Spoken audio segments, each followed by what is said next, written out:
down, man. Now I don't believe in nothing no more. I'm going to law school. No! Tuts, when I grow up, I want to be a lawyer just like you. Good for you, son. If there's one thing America needs, it's more lawyers. Can you imagine a world without lawyers? Oh. Dad, there's been an accident. Are you going to be able to get by without Carl's paycheck? I just don't know for sure, Dad. Everything seems so awful. I mean, what rights do we have? I guess I'll need a good lawyer. Good just won't cut it. Not with 2 hungry mouths to feed. You need the best lawyer there is. Sounds nice, Dad, but who? Oh my goodness. Ooh! Whose Sailor Moon shirt? Why, mine, of course. It's a little tight. The Sanders guy, I'm sorry. 5 bits is not enough to have your message read, but it is enough for me to shame you as a poor. Look, if you guys need to see higher socks, you need to send higher bits. Frankly. I am not gay. I have relationships with women. Sex with men. And I got news for you. That means you're gay.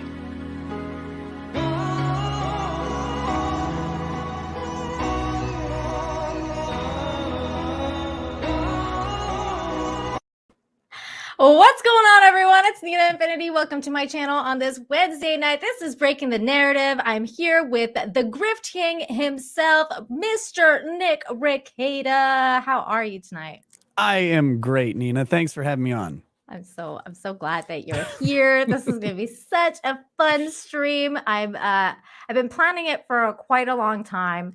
I told Drex to take off this night and just schedule it around our schedules. And he said, oh, yeah, I got this. No problem.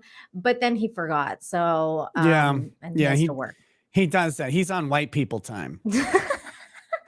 That's what he's doing right now. It's very bad place for him to be. Can't be on white people time. No, it is a very bad place to be. But I'm so happy that you're here. And also congratulations, because as of right now, you are still winning the Grifties. So this is the Grifties, and yes. There's been plenty of new nominees, like the FBI nominated by Donald Trump, and Dave Portnoy, which that's hilarious on its own as well. If you got fact checkers, Keffels. Oh, no. But you reign supreme. There you are. That's right. You can't. So you can't touch this level of grift. And don't even try. No, I'm gonna put this in the chat. So vote for Nick. If you guys want to keep the king on top, definitely you might wanna vote to keep him there.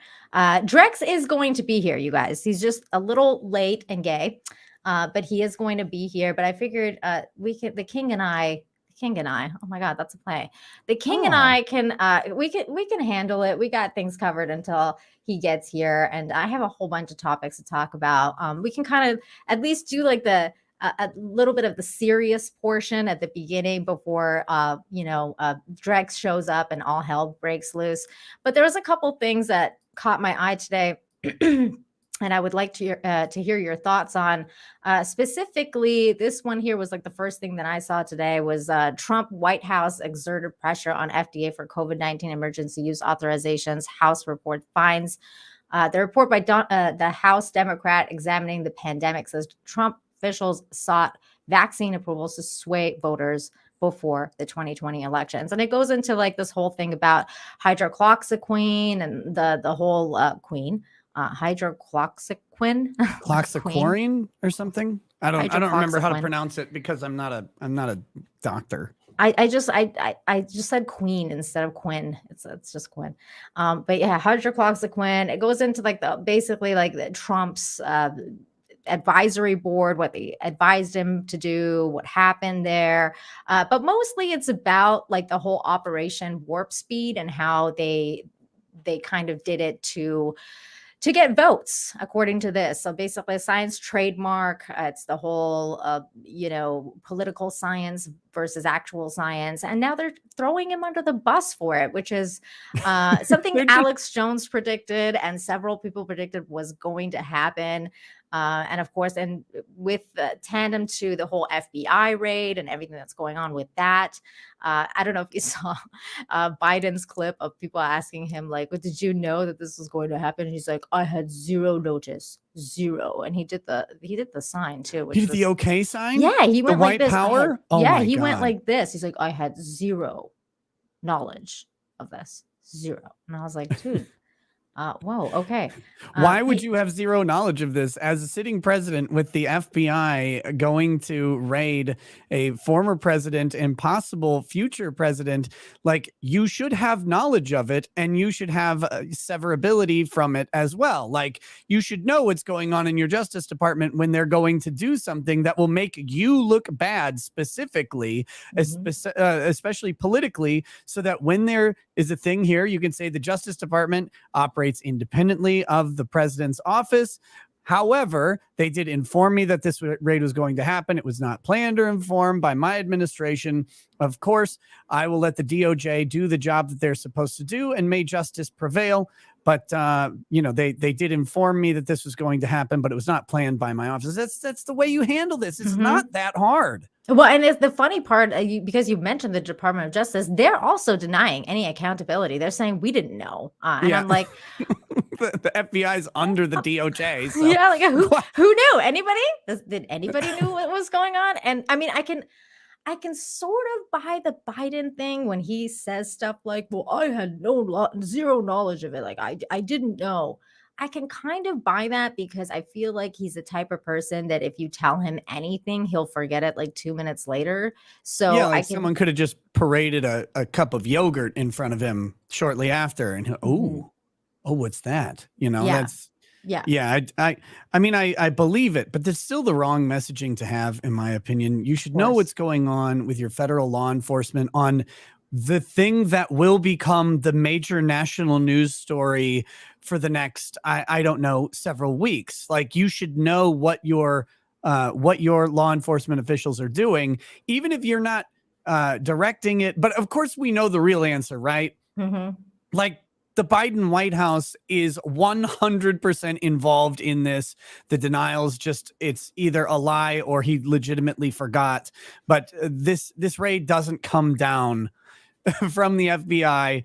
This is something that has basically never been done. No. Ever in the history of America. This has never been done. And it's done now at this time with this much polarization going on. And you're going to try and tell me that the Biden White House had no knowledge of it, wasn't involved in it. Of course they were. It's just silliness.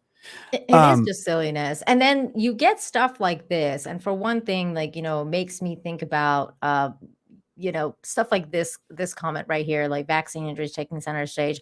And that's the thing that's been coming out more often than you want to see is, you hear about kind of like these sudden death syndromes and certain things happening that, are being directly connected with that.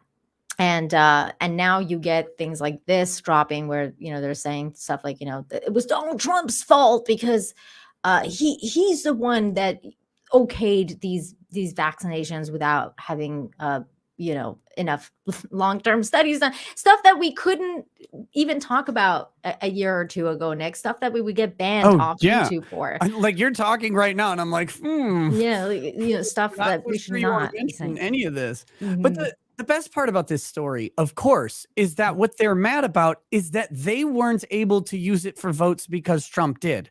Like, that's what makes the Democrats mad about Operation Warp Speed. They had to sit there, bite their tongues, and grind their teeth about the fact that he got a vaccine out when everybody was saying he wouldn't be able to do it. I've never been a fan of it. I wasn't a fan of it when Trump was pushing it. I wasn't a fan of it when Biden was pushing it. It's not my thing. If you want to go do it, go do it. I'm not here to stop you or advise you in any way on what your health decisions are. For me, I'm like, look, I got COVID. I figured I'm inoculated by nature and God and antibodies. That's a thing now, Nick. Yeah. Apparently, that's recognized now. Even though we were kind of talking about this again, like 2 years ago. By the way, Mama Susan, everything we're talking about here is our opinion. We're not discussing whether or not you should or shouldn't do anything with your body. Talk to your doctor. This is our opinions only. Just yeah, putting that out there. Susan, why are you listening to us on your healthcare decisions, you dummy? What are you doing? Go talk to your doctor. You're like a billionaire. You probably have a good doctor. Probably. Susan don't care. One. That's true. Susan doesn't give a shit. But yeah, it's really funny to me because it's always about Trump. It's like Trump. What, and it's just so bonkers because it's everything that you're talking about, Nick. Like just the pure hypocrisy of it. Even with the FBI raid, like you had Hillary Clinton coming out and saying things like putting out that tweet saying but her emails and trying to out grift you, Nick. Did you see that grift? Yeah, I was like, dude. Everybody's trying. They're all trying. They're all out here trying to get the money that is rightfully mine. I'm the one swindling here. And I will not stand for these other people doing this. Yeah, I will not stand for it either. For you. Torgo the White for Two says Drex went out for cigarettes and will be right back. Oh no, is that what his dad told him? That sucks. No, his dad is still hanging around complaining about everything. So, Drex's dad's hilarious. One of my favorite people. Oh, really? That's so cute. Yeah, he's great. He's a simple man who loves like wings and golf. That sounds amazing. Fantastic. Maybe Susan will help Drex test his bald. Oh no, I'm sure we're going to talk about that later. We've got to talk about it. I'm so intrigued and perplexed by the Baldo. I don't know what to do with it. I didn't even know what it was until he sent me the picture, and I was like, what is this? And he's like, it's a gift for your husband. You got to buy him one. And I was like, you get him one or two or like different colors? No, I have not made the purchase. I mean, I first of all, I need a review. Like I need someone to actually like try it out and be like, this is what you want in your life, Nina. Sounds like you're the one who needs to do the review. No way. That's not happening. I don't know. I think there's a lot. I think it's a misunderstood thing. I misunderstood it from the get-go. Like I thought it was for a completely different purpose. And then I started looking into it more and I'm like, nope, I was completely wrong about how this is used. It's not a simulcast, we'll say. It's not? No, that's the thing. See, look, now you're more intrigued by it because it doesn't. Okay, I am intrigued. Please go on. Because see, at first you're like, oh, okay, this is a 2-in-1 sort of deal, but that's not what it is. Those things exist elsewhere. This is something separate. This is just like it's meant to be the sole apparatus involved. We'll say. Really? Yeah. I thought it helped. No, that's what I'm telling you. I was wrong too, Nina. Okay. We were all duped and hoodwinked by this product, but it's not what it seems. It's something completely different. Okay, we're gonna have to talk about this more when Drex shows up. I'm just completely derailed now. Thank you. Back to COVID. Not on any tracks. Wow. It's quite something to think about because then it's just your mind just goes into different places, especially now that you're like, you didn't get it right. And I'm thinking to myself, but I watched that educational video that Drex told me about, and I feel like I was misinformed, and I feel like that's the marketing problem of Baldo. That is the problem. I agree because it does not, like when you look at it, the intuitive thing and how they describe it, and like they talk about it all coyly and everything. Mm-hmm. It's like you think it's for for two purposes, but it's actually for one purpose. That's the way to word this, I guess. Wow. Okay. Good to know. Legal Vices. Thank you so much for the 10,000 I don't know, woolly bullies. Let's just call it woolly bullies. Oh, won. It's okay. Korean won. Thank you. Korean won. Thank you. Says politicization of helping people in global pandemic is shitty thing. Korea did it right. Tell people what we know and don't know. Let us know how research and findings are changing daily. This is exactly a very good point, and that's thank you for bringing it back, legal vices, because that's something that I wanted to discuss because we were talking about Operation Warp Speed with Donald Trump, and I was also very much against Operation Warp Speed because of everything that we said. But what was interesting to me, and what we'll kind of never really know, is the idea of mandates, because it's one thing to say, hey, we have a pandemic on our hands. We don't know what the fuck is going on, which is exactly what was going on back then. We don't know what's going on. We don't know what is happening with this disease. The doctors are working to try and figure it out. Meanwhile, while they're trying to figure it out, we'll put out this vaccine, which we think is going to help. Get it if you can. We highly recommend that you do. If you don't, that's kind of okay too, whatever, especially if you get it, because then you'll have natural immunity, whatever. But it's up to you. We're going to just put this out there. We'll put out the information and we'll tell you about the studies as they come out, because science is always changing. We know this.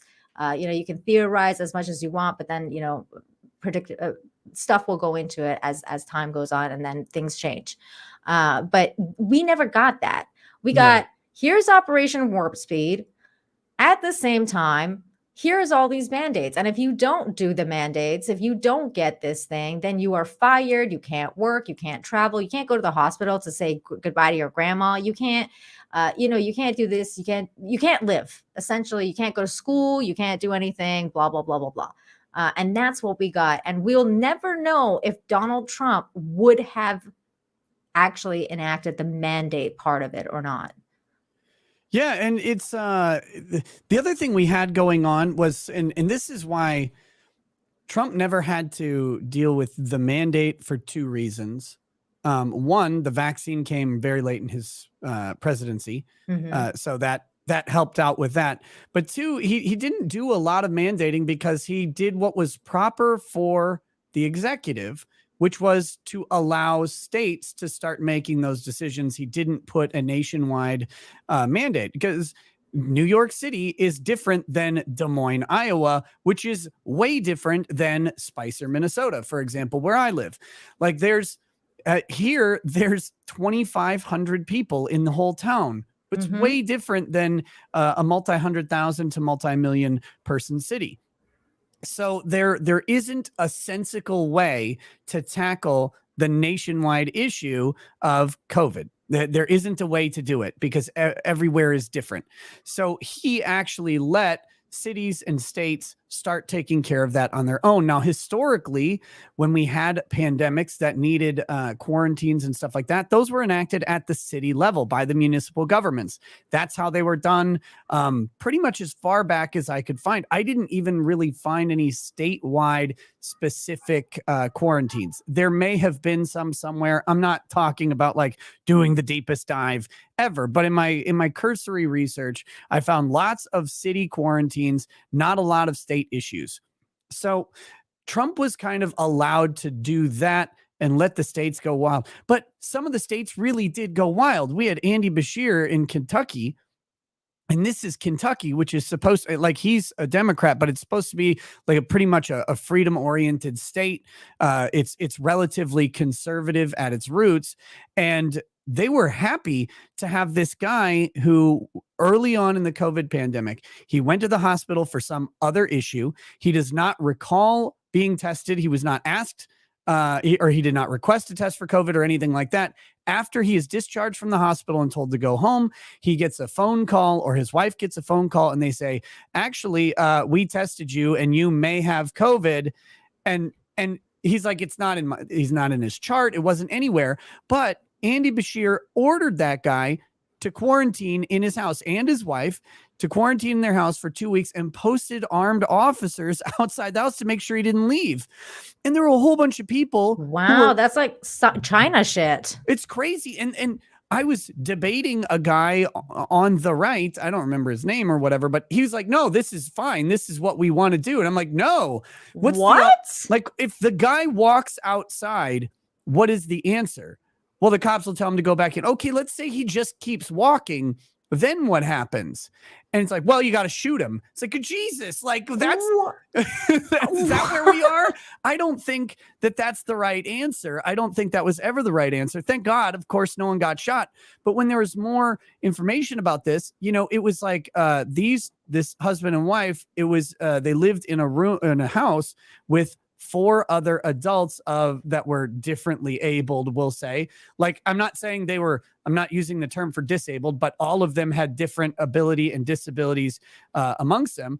And none of them were allowed to leave for multiple weeks. And it's like, well, how do they get groceries, for example? Like, who's the sacrificial lamb that has to go get the groceries and bring them to the murder house? I don't know. There are all these problems, and everybody's just like, yeah, well, you know, it's a really scary disease. I'm like, is it that scary?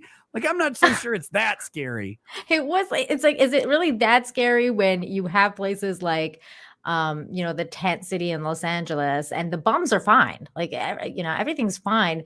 And nothing's really happening. Like, the crime in the city is actually worse than what's going on with the disease, or what they claim to be the disease. There's more murders and break-ins and all that kind of stuff, you know, way more than what's actually going on. The economical ramifications were a lot harder than the actual disease. And that's that's wild, man. Like, and this is a scary line of thought, because this is when communism and fascism and those kind of ideas really trickle into systems and corrupt systems, in that method of making it like, well, I mean, where's the moral line then? Like, where do you draw that line? And of locking these people in their house, or like, and then wanting to shoot them, or how about putting them in concentration camps? Like, where are you going to draw that line? And it all starts with fear coming from authority. The authority generates fear to exert control.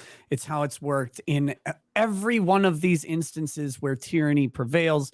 It starts with fear, which then comes from authority. The authority then alleviates the fear with its exercise of authority that would otherwise be unconscionable in a free society. And that Andy Bashir thing scared the living hell out of me. I was like, oh my goodness. Wow. Mainly because of how many people were cool with it. Like, I'm never cool with this. I'm never cool with the government posting like, wow, that guy is sick, so I guess put guards outside his house and shoot him if he tries to go to the store.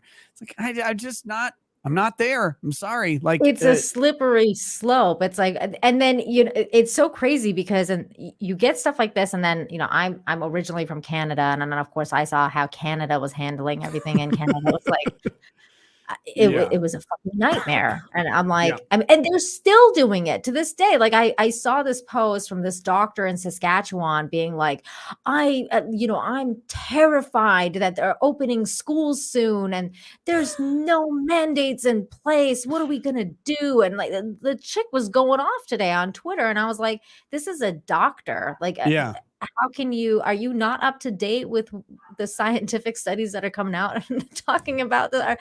And then of course there's people like on her Twitter feed being like, you're so right, the government of Canada is letting us down because we need to keep our kids at home. And I'm like, they just do it. Like, that's the magic. The free society that Canada claims to be would allow you to just keep your kids at home and homeschool them. Like, you could just I don't want them to die. Well, apparently you haven't read any statistics about this at all, but okay, if that's your fear, you're allowed in a free society to have irrational fear. What you're not allowed to do is let that irrational fear control the actions of other people. So if you want to keep your kids home and educate them, I'm for it, baby. Homeschool your kids and watch what happens when you do that, how quickly you break the mind grip of the Canadian government. But when she was going on about like bringing masking back, because apparently they've taken it out, so she was like, we need to bring back masking for children. And I was like, just put them on your kids then. Just do it. Yeah, just do it. Like, it's not like you can't do it. Everybody else just chooses not to. You can put whatever you want on your kid. Like, I don't care. I mean, I feel bad for your kid, but I'm not going to be like, go The fuck kid yourself, takes the lady. mask off immediately when they get to school and none of their friends are wearing a mask. I'm like, what the hell is Probably. this? Like, I mean, that's you- kids. yeah, there's no way you would have ever caught me like, oh, I'm going to wear a mask.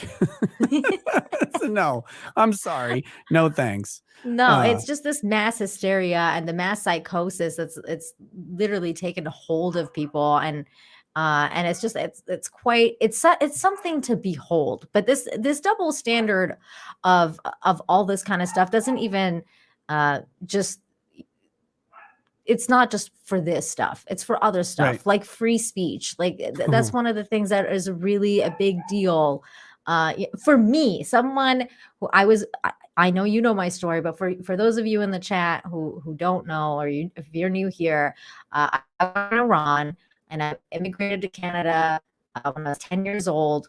And I was born in 1985, so I was born during the Iran-Iraq War.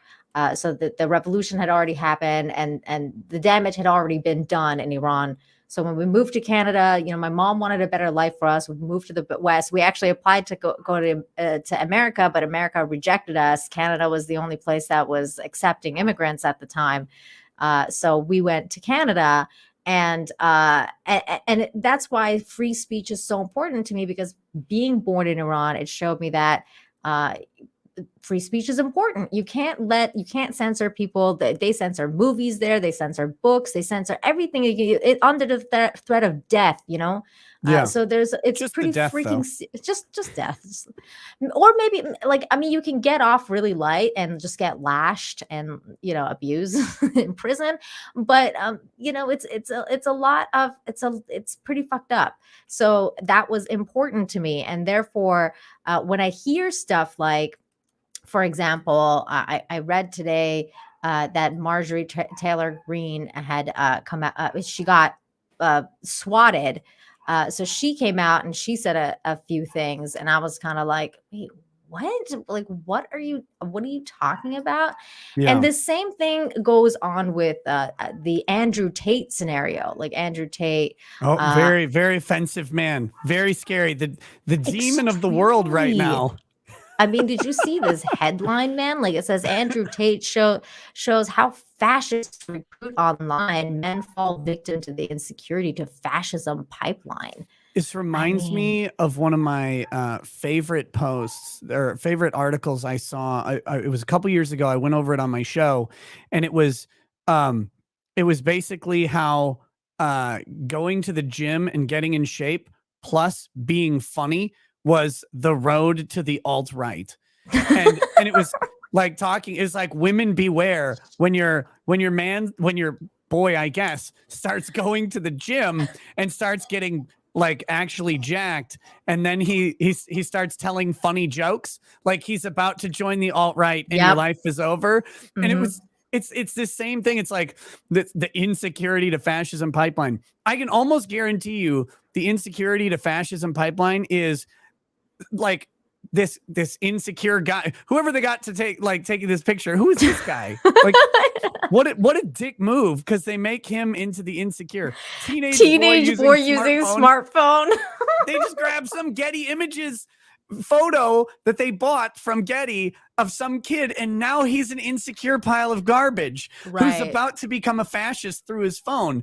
But the pipeline is going to be, kid is insecure about himself, maybe doesn't have success with women, so he goes online, gets advice from pickup artists or manosphere guy like Andrew Tate, and now is in the KKK. Like, that's how it's like he asks a girl out on a date for the first time in his life, isn't rejected, and immediately he's burning black people on crosses or something. Like, this is the way they write these things. It's like, come on. Like, first of all, you're making it sound good to be fascistic because you go from being insecure to being secure. Like, you're making this sound like an ideal sort of outcome. That's what guys like Andrew Tate are pushing. I don't listen to Andrew Tate. I don't think I've ever heard a word he said, and I don't care. That's fine. But like they're just talking about how to be more confident in yourself, how to like believe that you are worth something in the world.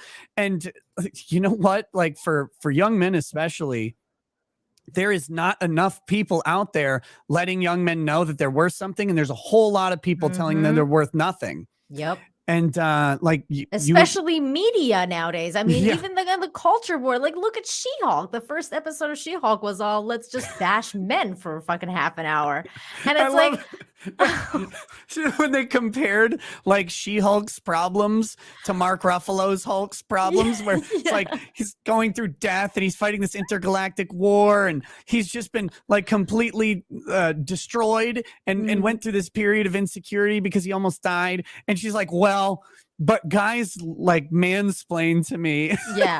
But oh my God, like mansplaining and like catcalling, like, and oh my God, I'm scared to die because a bunch of people catcalled me. I love it because guys would pay money to be catcalled. Like, because so going with this insecurity to fascism pipeline, that's actually a thing. Like the desexualization of men and particularly younger men. The sexualization of older men is prevalent, but the desexualization of younger men leads to this point where guys run around, and unless there was an OkCupid like survey of how women rated men, and basically you were either a 10 or a 2. Like that's how the breakdown. Whereas how men rated women, it kind of spread pretty evenly along a bell curve that was predictable. But how women rated men, it was like you were a 10 or a 2, and that was about it. There were very little middle grounds, and so there's a lot of guys out there who are not 10s. Pretty much all of us, and they walk around, and you have they have no idea. That's where the insecurity comes from, because they're not allowed to be sexualized in any sort of way, and it's actively discouraged. So women aren't encouraged to give men feedback that's positive. And in fact, like if they do, guys are now becoming suspicious of it because it doesn't make sense. They've gone their whole life being ignored. A woman comes up to him, it's like, hey, what's up? You know, they're like, wait, did you see my wallet or something? Like, holy shit, I'm not even driving right now. They don't know what to do. No. And see, the thing is with the whole Andrew Tate thing, like Nick, to be honest, I had no idea who this guy was. I had like zero idea of who he was. So when I hear about like, initially, I got intrigued because when I hear something like, oh, this dude got basically kicked off of every platform there is, I'm like, oh, so what did he say to get kicked off? Because that reminds me of what they did to Alex Jones, and people like him because first they came for Alex Jones, and then they started doing it to everyone else, including Donald Trump, who was kicked off of Twitter and all social media, and he was the president of the United States. And they've set this precedent already, and especially with regards to, again, I'm bringing up Alex Jones because it wasn't just the fact that they censored him off Twitter and, you know, off every piece of social media there is. They also had the sham of a trial that, you know, that was going on a couple of weeks ago, and are basically just, they're doing the same thing to this guy. Now, what this is interesting to me because I started to look into who he was, and I understand that this guy's a dirtbag. Like I get that he said some very questionable things, especially regarding women and misogynistic things, saying like apparently things like, you know, women deserve to be raped or something weird to that extent. I'm not really sure word for word. Now I don't know. But I'm always skeptical when someone brings like that up. I think what he suggested is that women bear some responsibility in the circumstances that lead them to sexual assault. So hypothetically, we could look at like the that Brock Turner case, the swimmer from Stanford, if you remember. Like when you get into that story, there's a whole lot of mess with that case. But when you get into that story, this girl goes to a party, gets completely blackout obliterated, is dancing with this guy, and says, yeah, she'll walk with him to his apartment alone, completely drunk, removed from any friend groups or and doesn't tell anyone where she's going. And then she ends up on the south end of sexual assault. Now, does that make the sexual assault okay? No, of course not. And the sexual assaulter bears the overwhelming majority of responsibility. In fact, all of the responsibility for choosing to do that act. However, like there is a place where you go, though, like you did make some decisions here that are really bad. You put Like, yourself in that situation where that could have been easily avoided. I understand that you argument. should be able to lay down naked on a couch and not have anybody touch you at all. That's how society should work. I should be able to leave $1,000 on a table and no one will come take it. Exactly. But I know that if and if I leave Yeah. $1,000 on the table, people are going to be like, well, you shouldn't have left that money on the table. It's like, whoa, so I bear some responsibility Finders for the theft of my money. Yeah. And so that's the part where, like, I don't know what he said. I'm just hesitant to immediately throw that label out, because when I hear that, I usually find out that's kind of the way things went down. But yeah. I agree with you, because again, with all the stuff that comes out from, men said this and therefore they're evil and, misogynistic and blah, blah, blah. Right. But there's a lot of stuff going on with him, because, I was earlier this evening, I was listening to a stream by Brittany Venti, who I love. I love Brittany Venti. She's hardcore based and I really love her. But some of the stuff that she was saying on the stream, I actually didn't agree with, because, she was talking about his somewhat ties with the Romanian mafia, because he wants to he's advertised doing business there because the mafia there is more flexible, and that there's accusations, I guess, of some sort of human trafficking. But the thing to me is that none of this stuff has been charged. The guy is not, as far as I know, he has not been charged for any illegal activities in any country, because I know that there's also extradition laws. So if he was to get charged, let's say in Romania or somewhere else, he can be extradited even if he's away, or in the United States. So there's a lot of weird stuff going on with that. And I feel like when you hear all these things on top of one another, because that's what the internet is like. It's kind of like it's very convoluted to look at any of these things. And I believe he came out today, actually put out like an hour and a half live stream talking about how, he's deplatformed and how he was basically misunderstood in saying all the stuff that we just said about, like the misogynistic stuff, the graping stuff. And one of the things I noticed as I was trying to find out who this person is that's being deplatformed was a lot of the base stuff he said with regards to the government and how, like, who's in charge. And he had this, there was this clip going around of him on Twitter where he was talking about how, COVID was made for the poor. It was like a poor person's disease, because nobody that was rich and was flying a private jet, had to put a mask on where everybody else did, or things like that. Like that, he's calling out certain figures in very powerful places, and I think it's very methodical that they kicked him off all these platforms at the same time. And so it's amazing how that always works. Right? They did that to Alex Jones.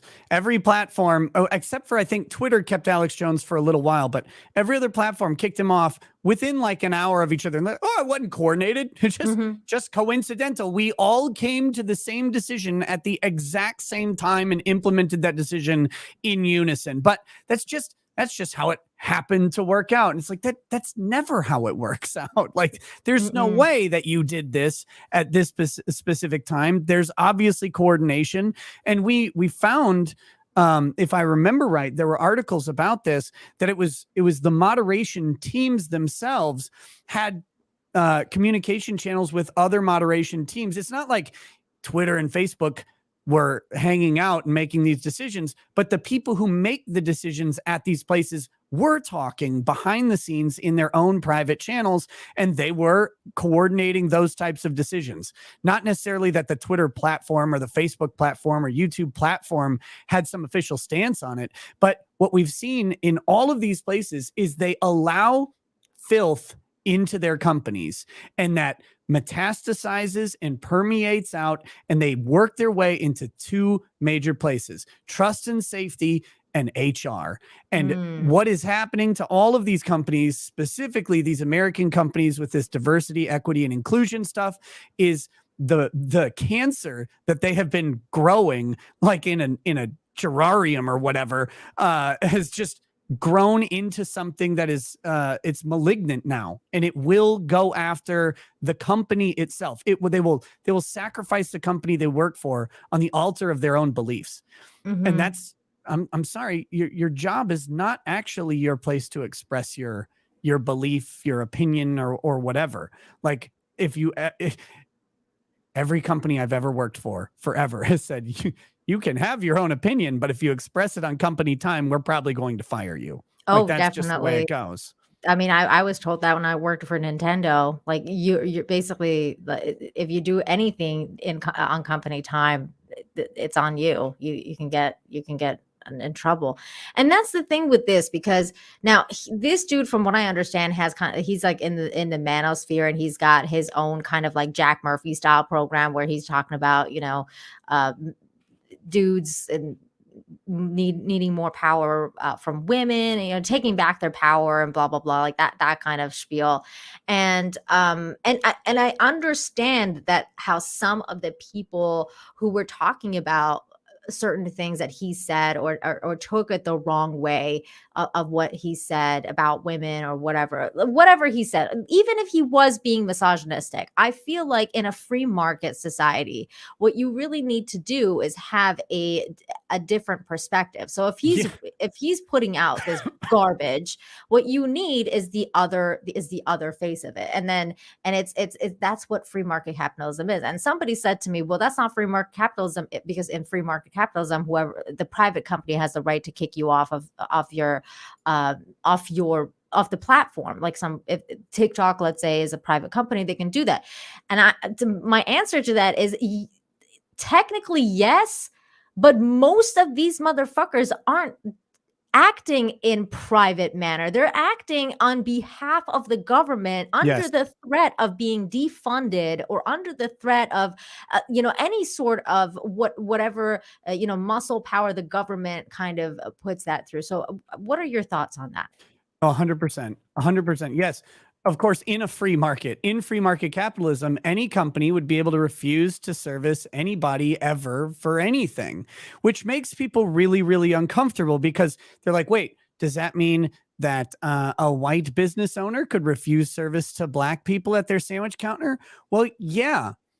That's what it means. And they're like, well, that sounds like the Jim Crow South. And then you remind them that no, Jim Crow was law that was actually implemented by government, but that's a separate story. The other part of this that everybody leaves is that these companies do not operate in any way in a free capitalist society. They did not get to where they are through the merits of their labor or innovation entirely. Some of them did innovate and create something that the market wanted, but how they got where they are is usually through public-private partnerships, where the government is funding them for some particular purpose, or they get an infusion of cash from some interested party who's going to do this. And a lot of times those infusions of cash come from government grants, and Twitter is built in part on government money. So how is that in any way a private company? Plus, all of the little lines that run through the ground, all of those that make the internet work, like those are put in through government mandate. Government takes the ability to lay those cables through eminent domain. They exercise the authority of government to take a portion of value from your property that you will never get back, and they lay the cables. Now, do I like the internet? Yes. But is it a free market thing that just cropped up on its own? No.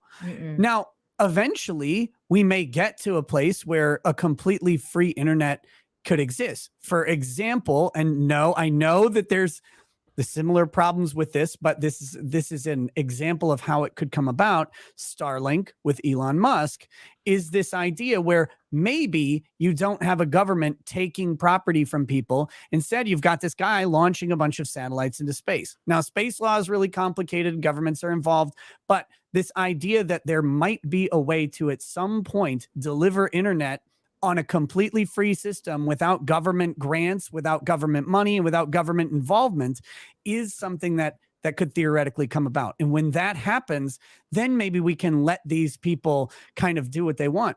But even buying the naming rights to a website is owned by a government. It used to be the United States government had, I can't remember the company or entity, and they gave it up to the global economy to do it. It was a very stunning and brave move a couple years ago.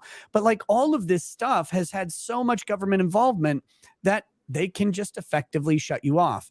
And we have to never forget the real culprits, the real people doing the government's dirty work. And that is the banks and the payment processors, because it doesn't matter how free anything is. If you cannot transact in currency, then you cannot live in society. And the fact that MasterCard can not only shut down your ability to get a credit card, can shut down your ability to process payments online, but worse, the nightmare scenario that is coming is that you will go to a grocery store and you will have to put your phone on a little contactless pad, and it will read your social media for the past 30 days and determine if they can dare to do business with such a monster as you. And it won't be the store that shows it. It'll be MasterCard. And if they don't do social credit score. Exactly. If they don't do it, MasterCard will shut the store off.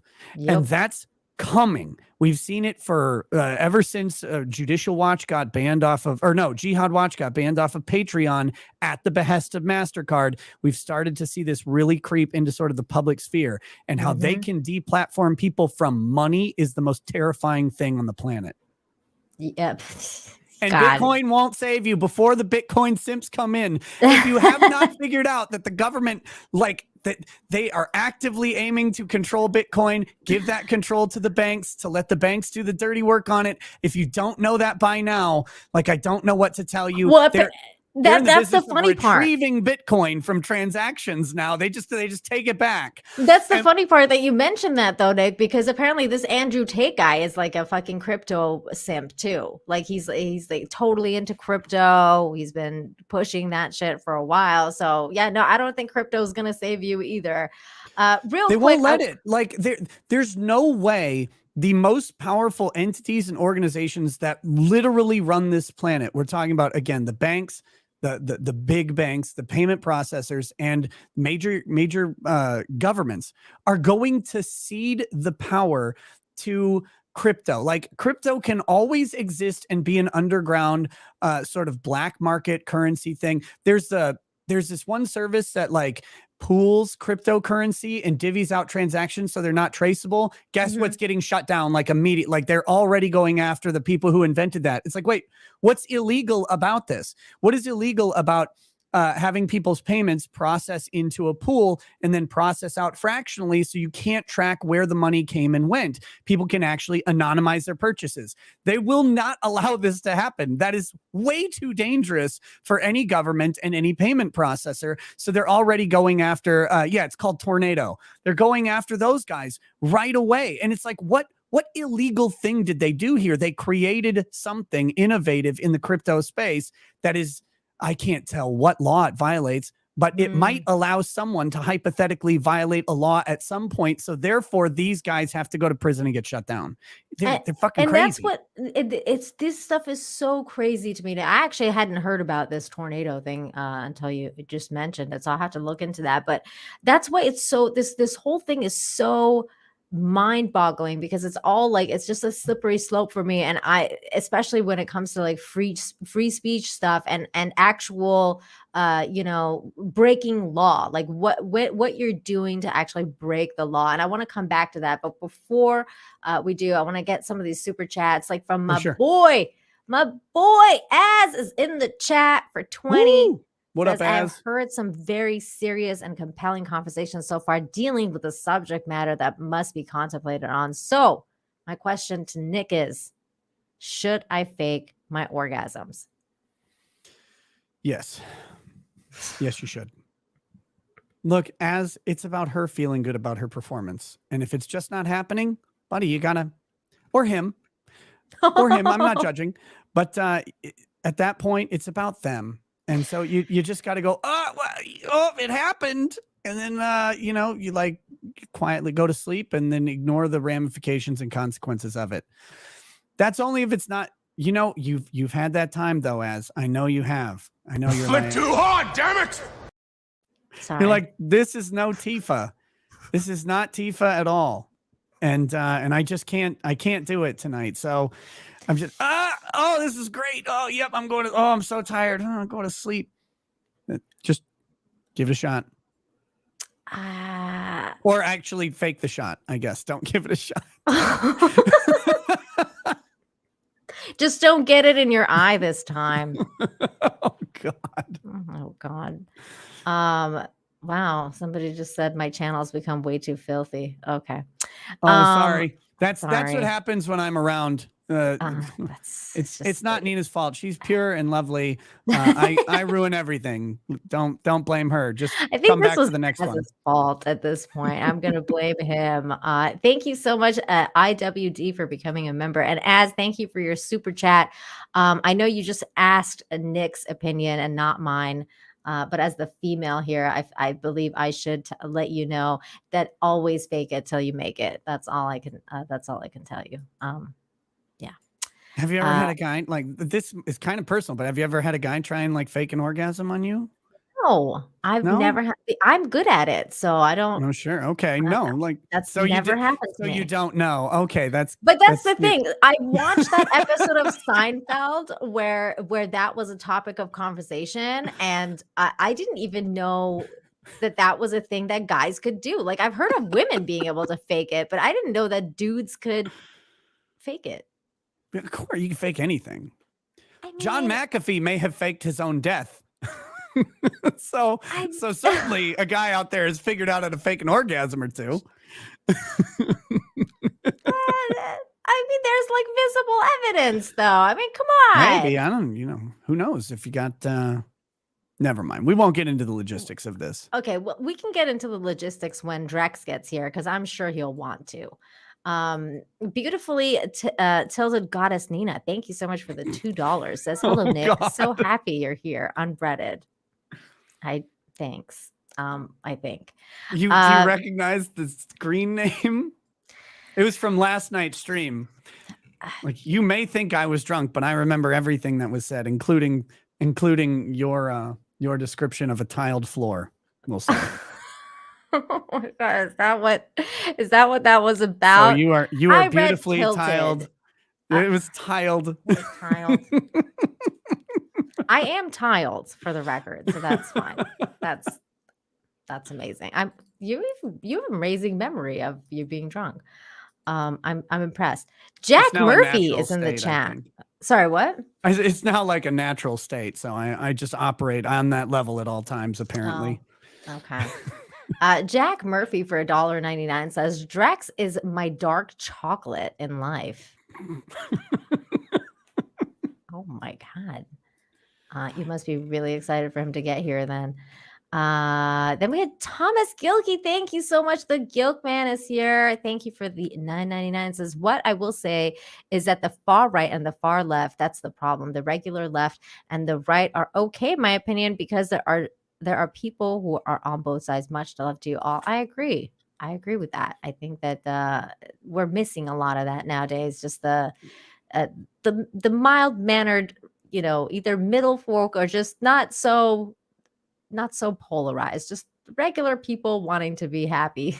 That's all that really matters. Yeah, we've lost the ability to just like go, well, I disagree and you're a fucking idiot, but that's fine. Yeah, because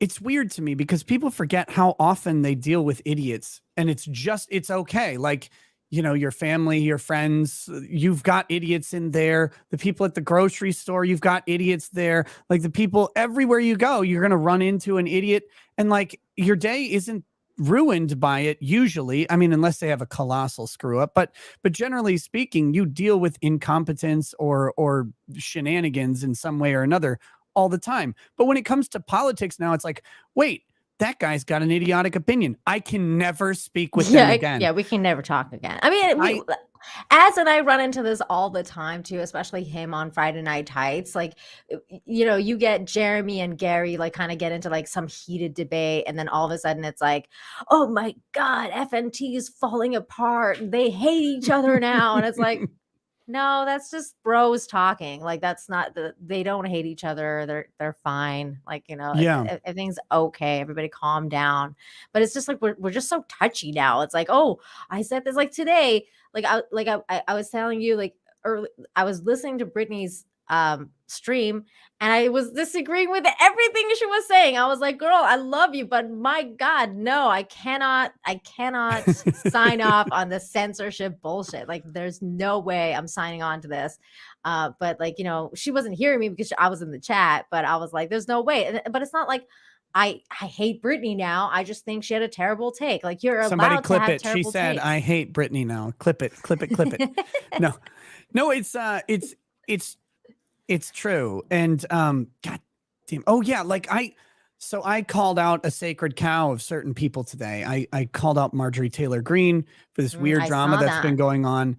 And like immediately I have people like unsubbed, unfollowing. This is a bad take. I'm done with you. It's like, I mean, I've never been Based a on super right. It's like I've never been a big supporter of Marjorie Taylor Greene. I don't want her censured. I don't want her fined by bogus house rules. I don't want her canceled from platforms. But like this thing that's going on is kind of dumb. And it's her ignorance of the internet and internet culture, which, by the way, is fine. Most people should be ignorant of the internet and internet culture. I think you and I can agree. Like God, once you're in it, I wish I still was ignorant to internet culture. My God. but like if you are, remain that way. Don't like wade in there swinging a battle axe of saying this thing or that thing needs to be banned. That's the crazy thing. And this is what we're talking about, guys, just so they know, like the people in the chat. So this is Nick's tweet today about Marjorie Taylor Greene. But I agree with you. I think she was actively calling for censorship. This is what she had to say. Shout out to Bedecker, by the way. The suspect claims that he or she is connected to this website, which is a site that actually supports cyber stalking. Oh, the no, suspect Kiwi even Farms! gave police their username. So basically, as you pointed out, this is a suspect admitted to intending to do harm. Oh my God, harm. Cyber stalking is a real defined crime. Talking about someone on the internet, even a lot, is not cyber stalking. Going to their public Facebook page, finding out where they posted a picture of their house and putting that together with something else that they post and saying, oh, this person probably lives in Dayton, Ohio at this address because I found it on Google Maps. Guess what? Like weird. Yes. Obsessive? Maybe. Should you do it? Probably not. No. Cyber stalking? Actually, no. There's a defined crime. And what Kiwi Farms has, whether I don't care if anybody ever goes to Kiwi Farms ever. If you go there, you'll find some people, you'll find my thread. It's hundreds of pages long, and you'll find some people who like me and some people who don't. And that's just the way of the world. So, and you'll find people saying things about me that are completely untrue. And some of them are really heinous and horrible. And then some people are saying things that are untrue that are kind of flattering, like that I figured something out that I actually didn't or whatever. And that's okay. But you're going to take credit anyway. No. Yes, of course. As Grift King, I must. But the thing about this Kiwi Farms is there actually is a rule set for Kiwi Farms, and there is a culture. It's a free speech platform, but not really, because once you touch the cow, so to speak, the cow being the subject of discussion, once you enter into the scene and you break the fourth wall from the audience side into the movie, you get banned immediately. Wow. And they don't like it because that messes up their ability to discuss and laugh at the wildlife in its natural habitat.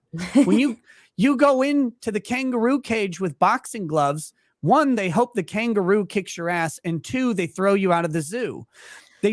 But if the two kangaroos start fighting on their own, that's funny and That's funny. interesting. Right. And this is how Kiwi Farms works. And it works really consistently. And I saw a thread on this in regards to kind of all of this situation where the tweet had posted to an allegedly like anti something, I think it was anti-trans or something, post on Kiwi Farms, and then it got deleted, and there was an explanation tweet from someone else saying this got deleted because you could actually check the post history of the account, and the account had posted like 5 times. It was all these baity anti-trans posts, and the moderators of the forum had warned them that, look, you're glowing right now. Basically, you look like you're doing an op. This is obvious. This is all you've ever posted. Knock it off or we'll ban you. And then they got banned because they kept violating the rule. The rule on Kiwi Farms is go on there, talk about what you want. Don't interact with the subject you're talking about, and just like be, and don't be autistic to a level that's embarrassing. That's basically it. Once you're in that set, fine, you can say pretty much whatever you want. You can put together public information. Also, if they find out that you did illegal activity to obtain information, guess what? You're gone. Like that's not allowed. So it's crazy. It is the most demonized thing in the world. But the far worse platform than Kiwi Farms for harassment, driving people to suicide, cyber stalking, all of this stuff is Twitter. Twitter is the worst place on the internet by far. There's the most child pornography. Before, I think it was 4chan, but other than that, like Twitter took over, like really, like it's bad on Twitter. You can find the worst stuff in the world on Twitter. You can report it and they won't take it down. You can be an underage person who got their nudes catfished, and you can go and report it to Twitter. You can provide proof that it's you. You can provide proof of your age and say, I'm underage. And they'll say, this doesn't violate our terms, and they won't take it down. We've had like actual like child predator stalkers on Twitter that we found out about, and then we reported them to Twitter, and they didn't get their accounts banned, even though they were like charged and convicted pedophiles. So I mean, it's really fucked. Twitter is fucked up. It's the worst. Like I use it because, one, I got tired of arguing with my friends and family on Facebook. So I can argue with anonymous people on Twitter, which is great.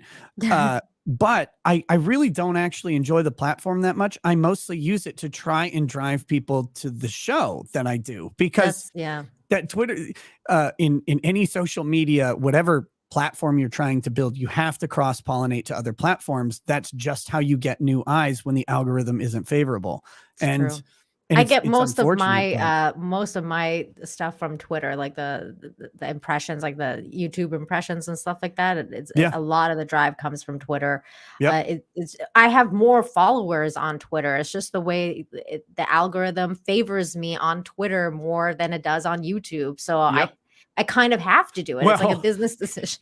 You talk about subjects that YouTube really doesn't like. I know. I know. I know your pain.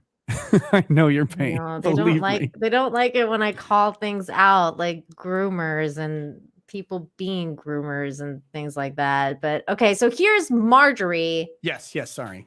Good old Marjorie. Just talking about, let's censor everybody. Via cyber stalking, you said you fully want to prosecute whomever did this, and I'm assuming that suspect is still at large, right?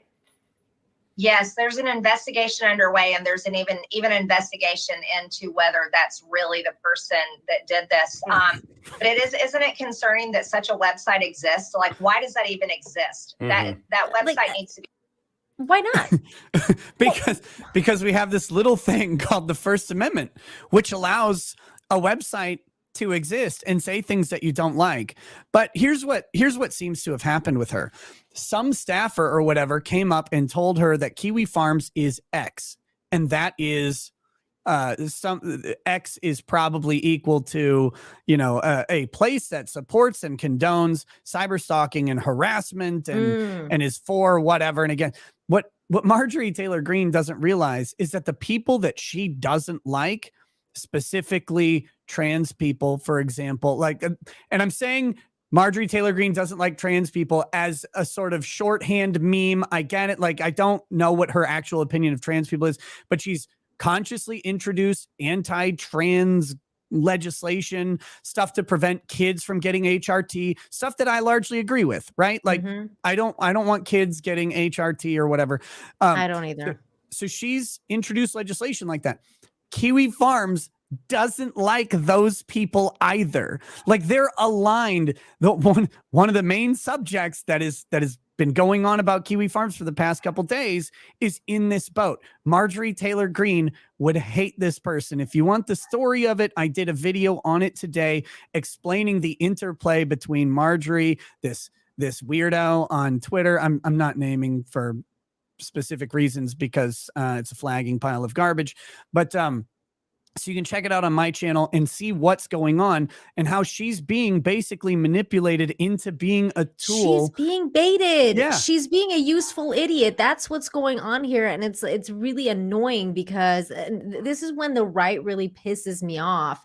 When stuff like this happen and then they decide, hey, like, I'm going to just go back on everything I've ever stood for, like free speech, or like, the fact that she comes out and says, like, why does a site like this exist? Well, why not? Because it's called the free market. It's called free market capitalism. It's called the internet. It should exist. It's called free speech. It should exist.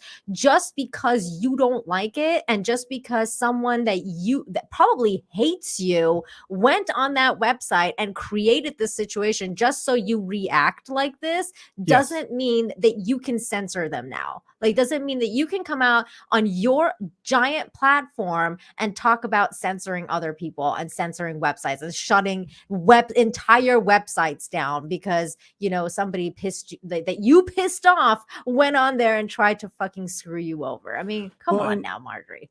And just listen to like the lack of sense when she says there's an investigation to find out if this really even is the person.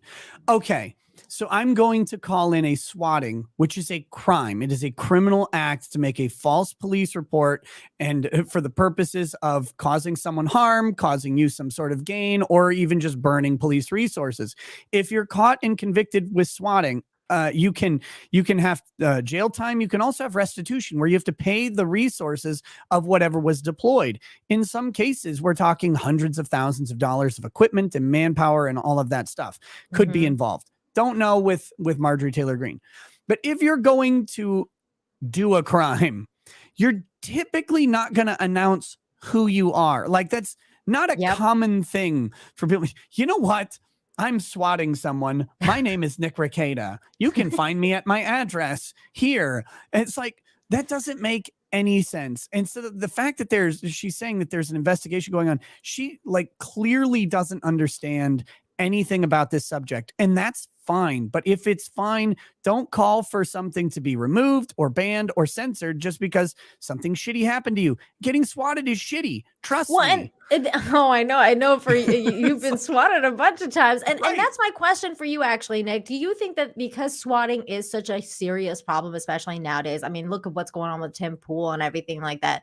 Do you think rules should possibly be adjusted to kind of, reflect that, like in terms of like, if you're calling and you were not identified, they should not be taking swatting calls from anonymous callers. Like, I think that they should take away that anonymous factor now. Like, we're living in the digital age. We're living in the age of like, the feds, the police, they have all this stuff to be able to track people down, no problem.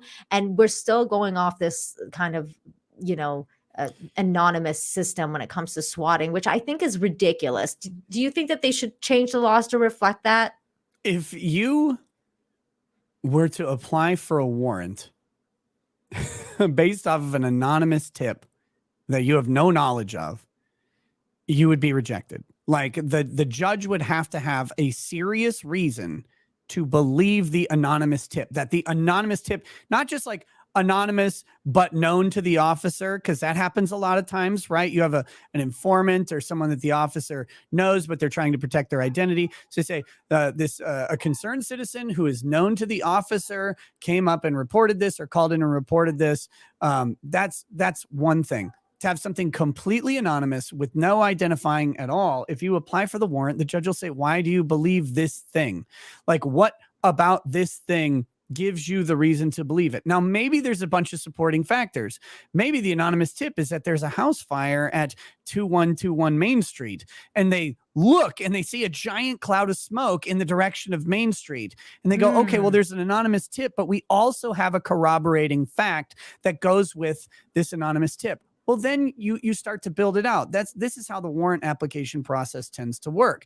You have some level of facts which rise to sufficient cause, that then a judge will say, okay, now you have a warrant, now you have permission. Now, of course, things like swatting, they bypass the warrant requirement with an exigent circumstance.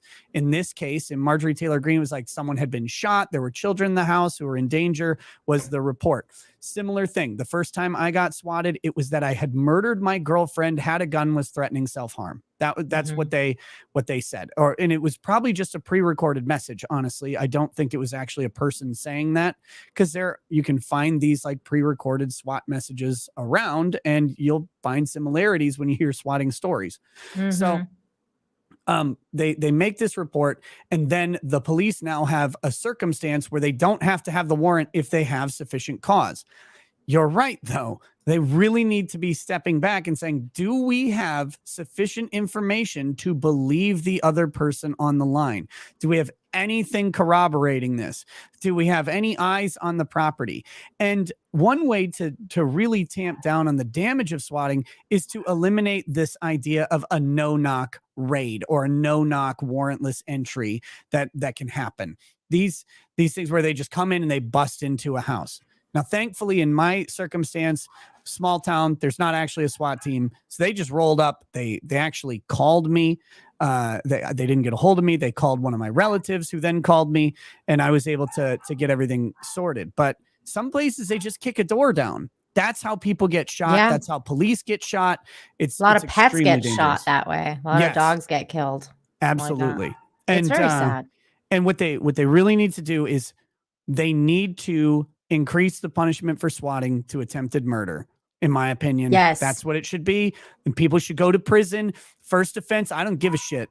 That's where you enforce this. But you always enforce it on a person, because when you try to enforce the actions of one person on a people, like, for example, banning an entire website with thousands and thousands of users because one person took it too far. And again, I don't think anyone from Kiwi Farms had anything to do with this, but even if they did, even if there was one person who did this, that's one person. There are thousands of people engaged in non-illegal activity on the website. Exactly. Perfectly free speech within the bounds of the First Amendment. And that has to be preserved. If we're not willing to preserve speech that we don't like, then we never believed in the First Amendment in the first place. And we should just go ahead and hand them the keys to our handcuffs and our butt plugs.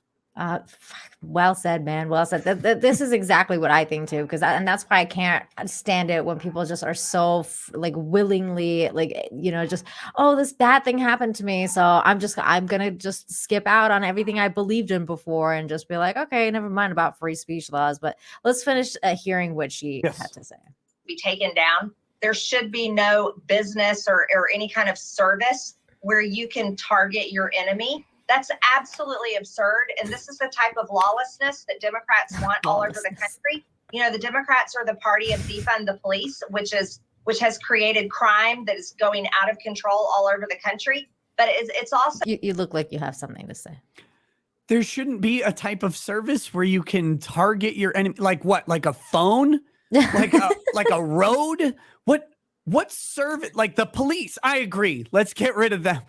Like, that's the service that was used to target you, Marjorie, was the police. Like, well, these are the nonsensical things that people get wrapped up in saying when they don't understand the subject at all, and they're reactionary. And look, she's mad. Shit happened to her. I get it. It's bullshit. It should never happen. But it did. But that doesn't mean you go scorched earth on the service that allows you to target your enemies. Again, that's Twitter, Facebook, YouTube, Google, anything, Google reviews, IMDb. Like you could just put someone in, like if you're a power user on IMDb, you could just add someone into a cuck porn and just say, yeah, that were the guy in the corner. Like you could just, IMDb's crowdsourced just like Wikipedia. So sure, there are people who review it, but imagine if you just go in and like, you're like, I'll put Ethan Ralph in as the cuck character in all of the cuck porn I find, for example. Like that would be kind of funny, but you also shouldn't do it.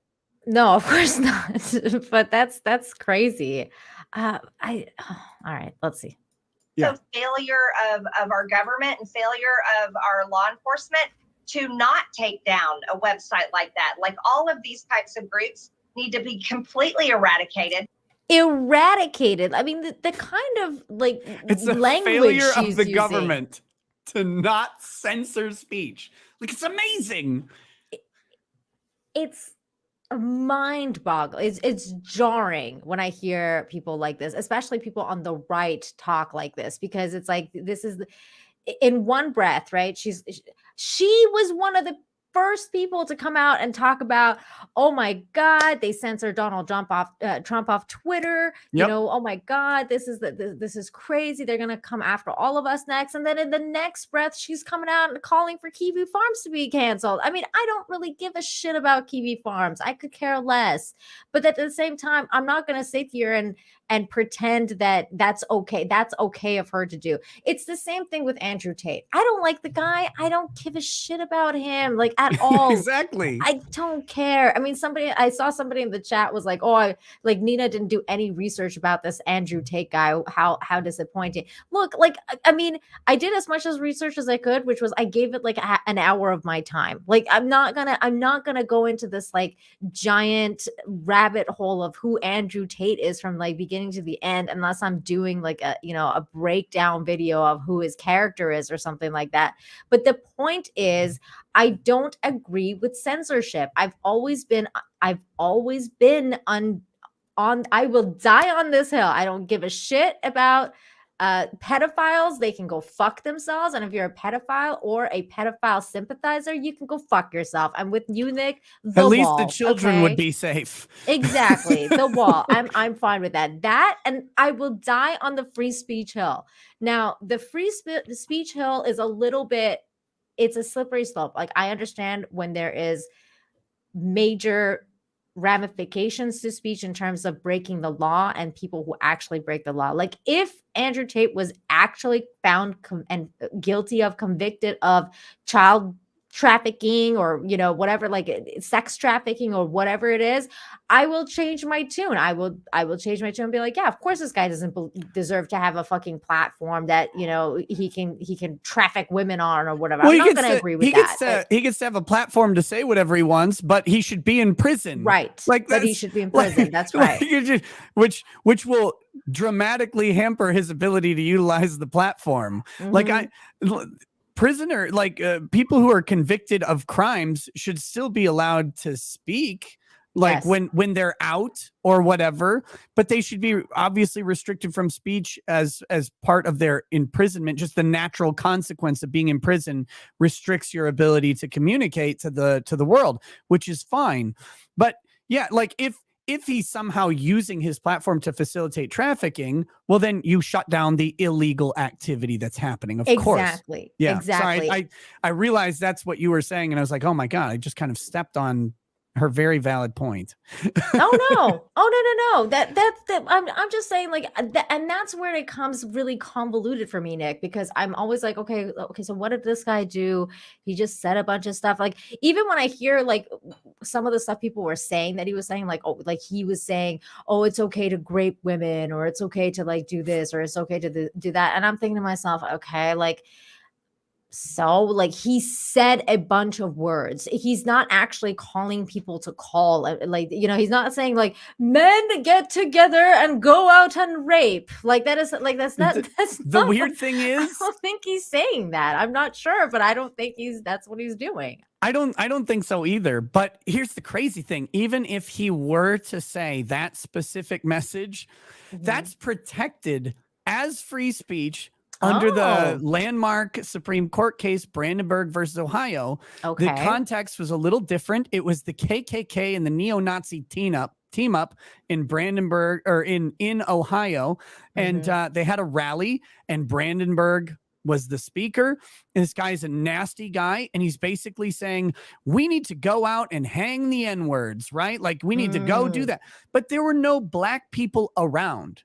So he's advocating violence, generally speaking. He's saying that this group of people is a pox on society and should be removed, all the nastiest stuff you can think.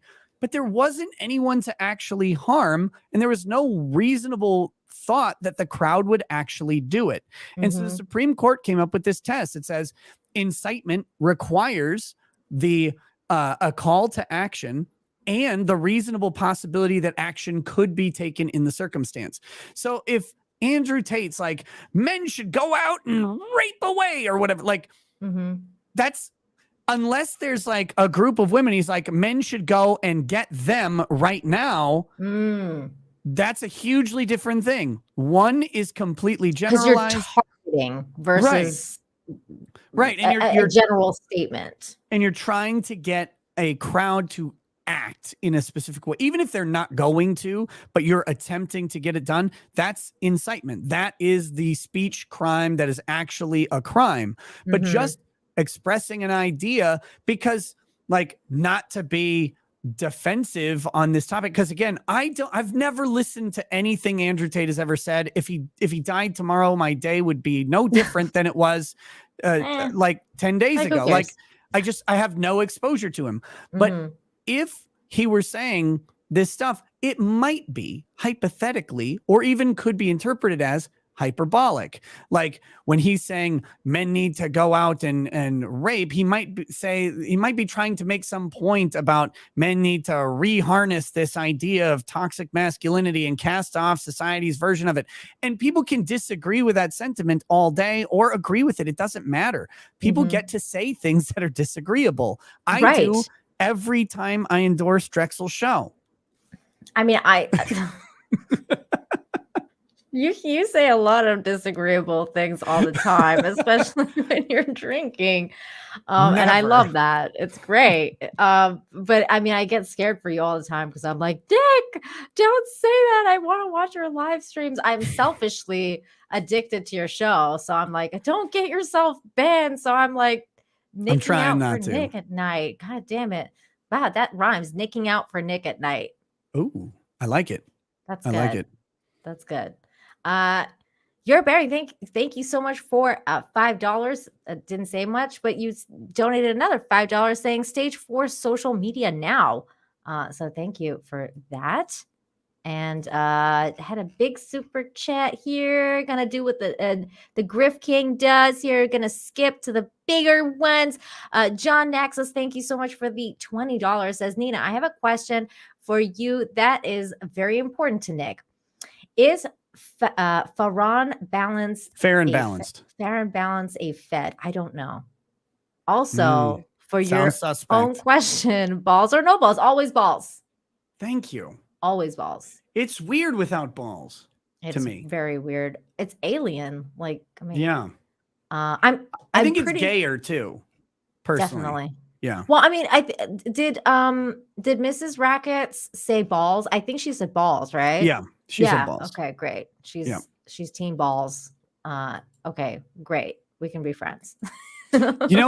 Interestingly, I think every female I have ever asked that question to has said balls. I guess it's not interesting at all, but it is kind of interesting. It's a kind of an interesting statistic because you know a lot of people. So that's an interesting statistic to me because So wait, most men actually say no balls? No, I didn't say that. I think men are more evenly split, but women, like, it's so heavily in favor of balls that it's like I can't think of a female I have asked that has said no balls. But men, it's about, men, it you can really go either way. 50-50. A lot of gay people. Okay, got it. Like that's much So higher gay. than the like 10% statistics would suggest. Dave MCL, thank you so much for the 10. Says, wow, not being sarcastic, this person's awesome debater. She knows her stuff and presents a good argument. I like her logic and reasoning. I'm definitely subbing after my next vodka. Well, thank you. Thank you. Yeah, so by the much. way, to anybody here who's from my channel, big shout outs to all of you. Make sure you subscribe to Nina, check out her content. I think you'll like what you find. I think so. I think she's pretty cool. Thank you, Nick. Yeah, we had a conversation very early on in the Breaking the Narrative show. So that was like the first time you were on my channel, and that was really, really fun. So that interview is there. I got a lot of stuff. The political stuff is all like the Breaking the Narrative stuff. And then I got Infinite Talk with John Talk, which again, it's all about politics and stuff like that.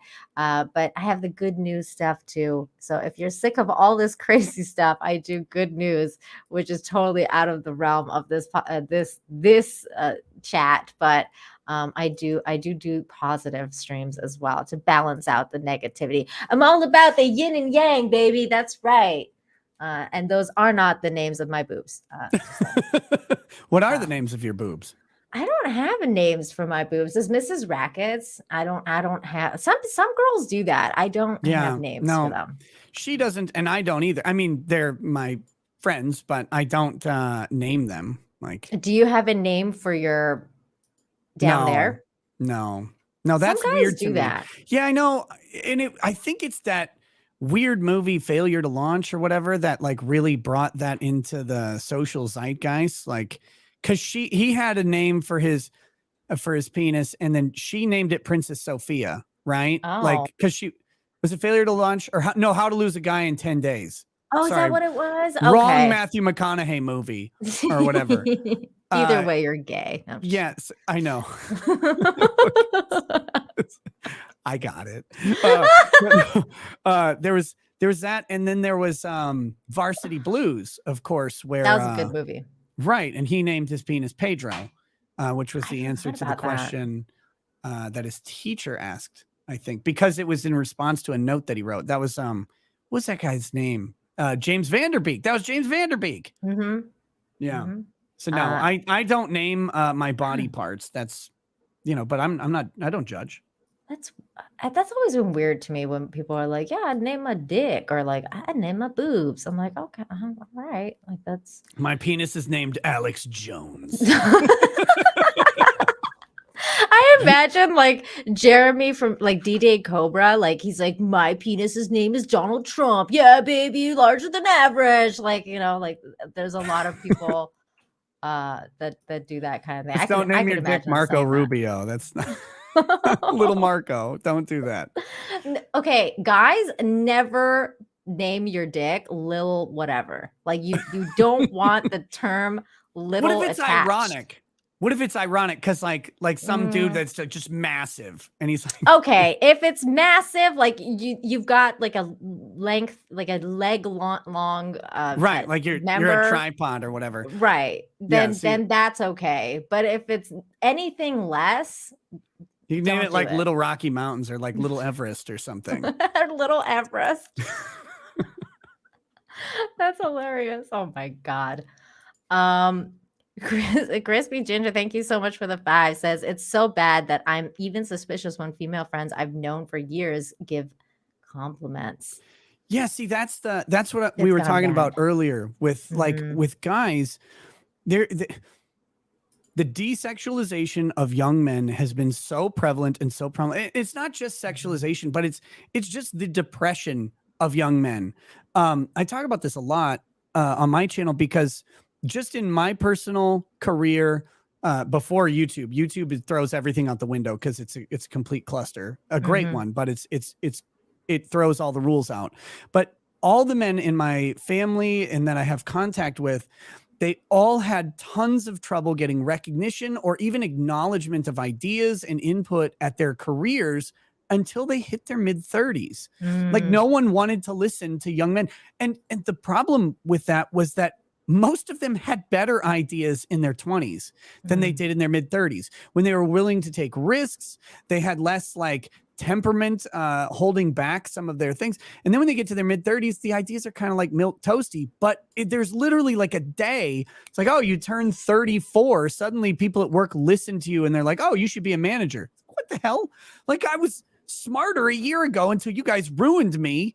And now you want to do it's universal amongst men that I know. And I think there's just this push.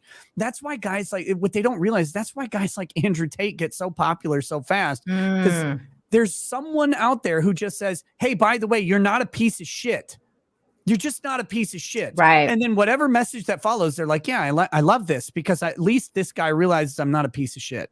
Well, which also like makes me hate people like Andrew Tate because they're basically preying on those people so that they can like, it's like people like Jack Murphy, like they're preying on these very vulnerable men and trying to sell them something that they're not. And it's.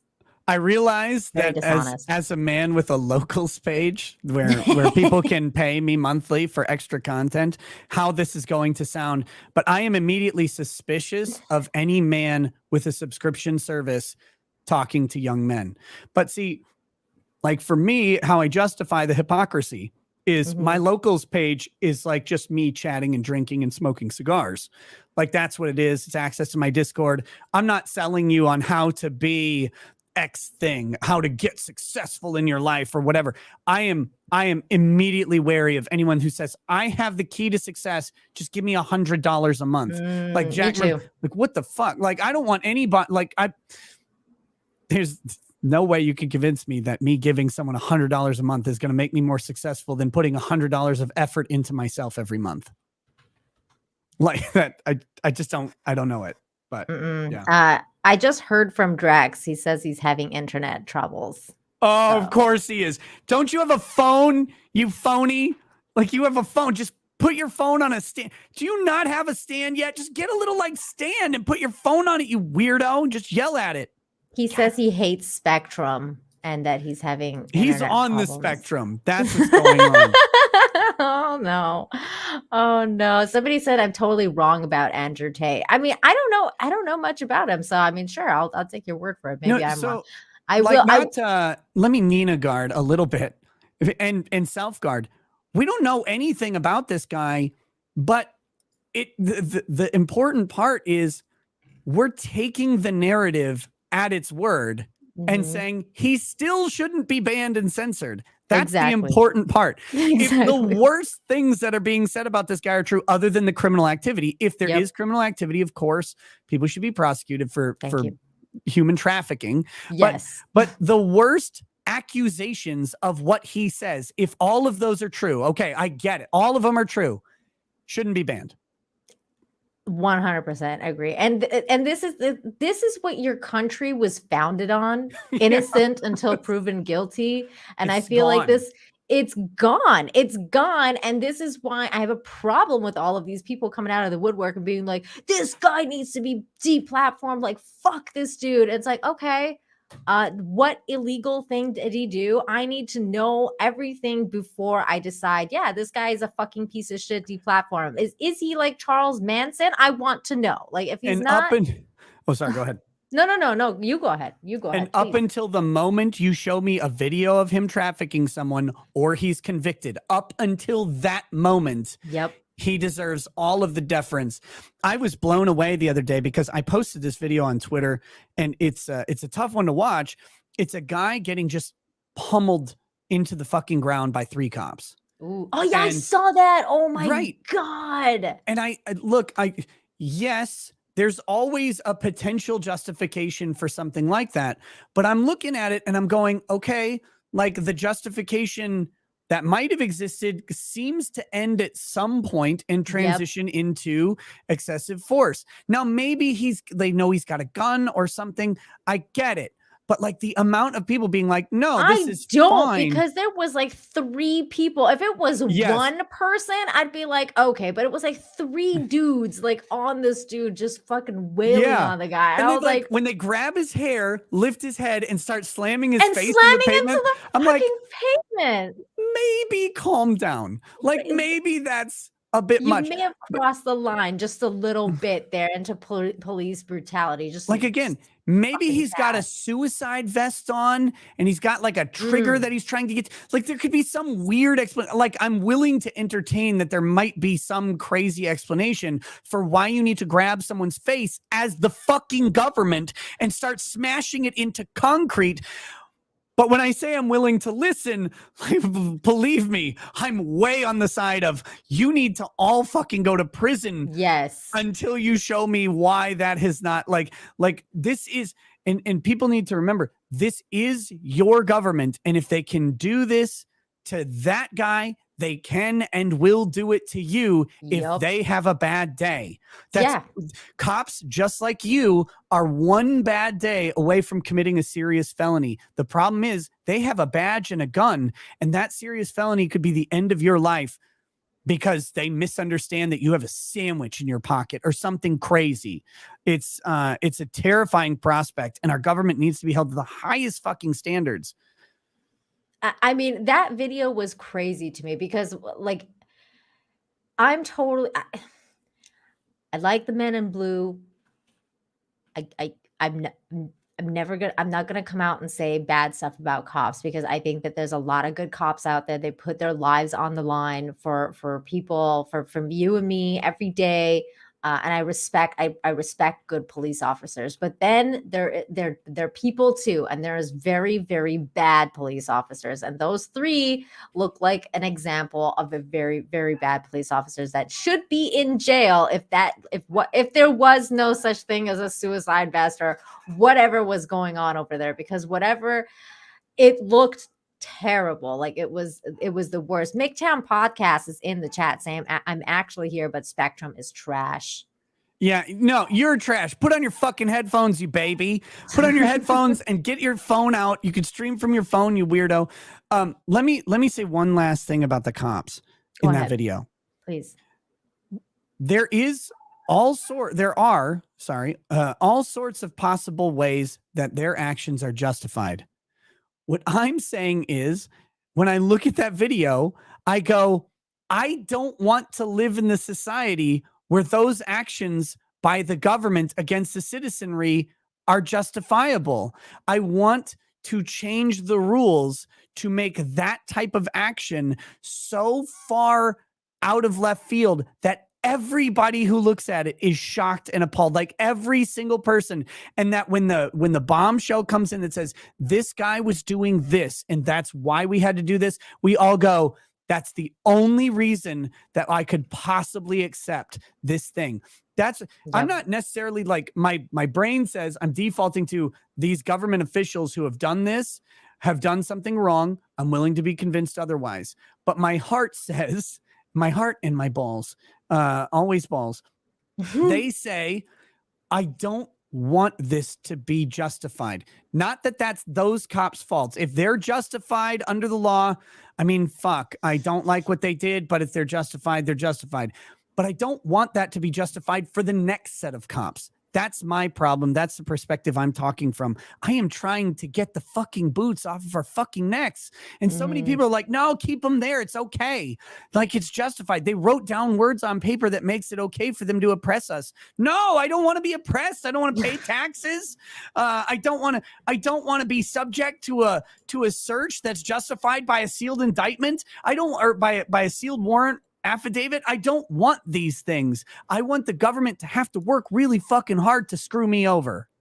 Same here. Decentralize that shit. I'm so over the government, and I mean, police brutality has always been a weird thing. And I saw people in the chat saying, like, can you show the video? The thing about that is that YouTube really doesn't like violence. So I really would rather not show it. I think what state was it, Nick? Like, you guys can Google it, because those guys actually ended up going to prison. Or not prison. I'm pretty sure they're being charged. They got fired.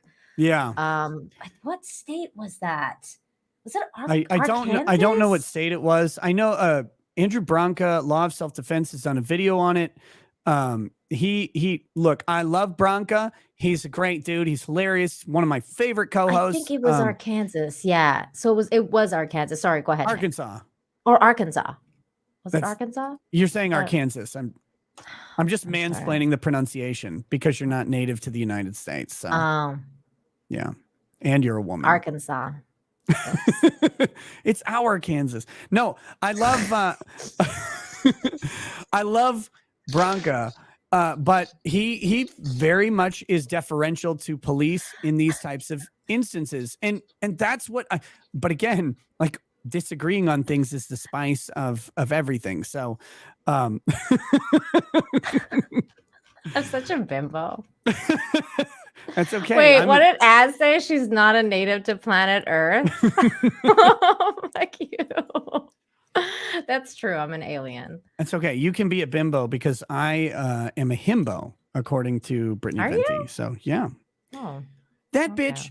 You know what she did? She posted a video knocking on narcolepsy, calling it a woman's thing. I saw, and I was like, dude, Nick is a narcolepsy. Like, I know. I almost flew to Dallas and kicked the shit out of her, but I fell asleep. So of course you did. Oh, that's funny. Crispy Ginger, thank you so much for the $5. Says it's so bad that I'm even suspicious when female friends. Oh, I read that one. Thank you. The good Tom King says these aren't private companies. This is an oligopoly. What is this? What is that word? Oligopoly. Oligopoly. Yes, it is. Hence why. Oh, go ahead. Hence why they're banning people like Alex Jones at the same exact time. Did you want to say something about that? I didn't know if the chat needed to know what an oligopoly was, but so a monopoly is when one company controls a particular sector. An oligopoly is where you have multiple companies working in coordination to control something. One very obvious example of an oligopoly in the United States is internet providers. Also, like cable companies. So Spectrum. Drexel has been bitching about Spectrum, and Comcast have gentlemanly agreements that they never talk about and never put down on paper, because to put it down on paper would be illegal.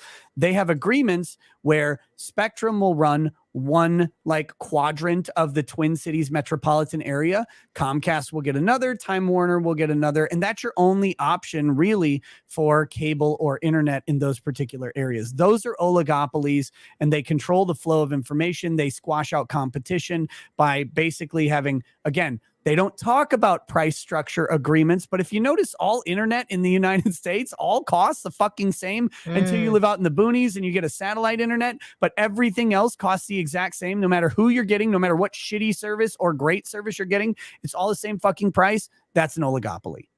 Very interesting. Very interesting. It's like that. It's kind of like that in Canada too, but it's even worse. Canada is actually more like a monopoly than anything else, because Canada has only 2 or 3 internet providers, and they're all the same. Maybe even less. Maybe it's just 2. It's like Rogers, AT&T, and Bell, I think. So that's 3. That's it. It's pretty crazy over there. If you guys really want to find out a whole bunch of crazy stuff about this, it's Twombly versus Bell is the United States civil procedure case. It's a landmark case, and a guy sued Bell because Bell, before it became Southwestern Bell and then Bell Atlantic and all of these things, was a monopoly that was clearly operating in this illegal way. But the guy couldn't point to a specific meeting where they were entering into these agreements with other companies to not do business, because he couldn't say that a meeting happened on September 1st of 1996 or whatever. His lawsuit was thrown out. And it's amazing because you read the court case, and the judge knows, or the Supreme Court, they know, they're acknowledging that this is an illegal monopoly acting against the interests of the consumers.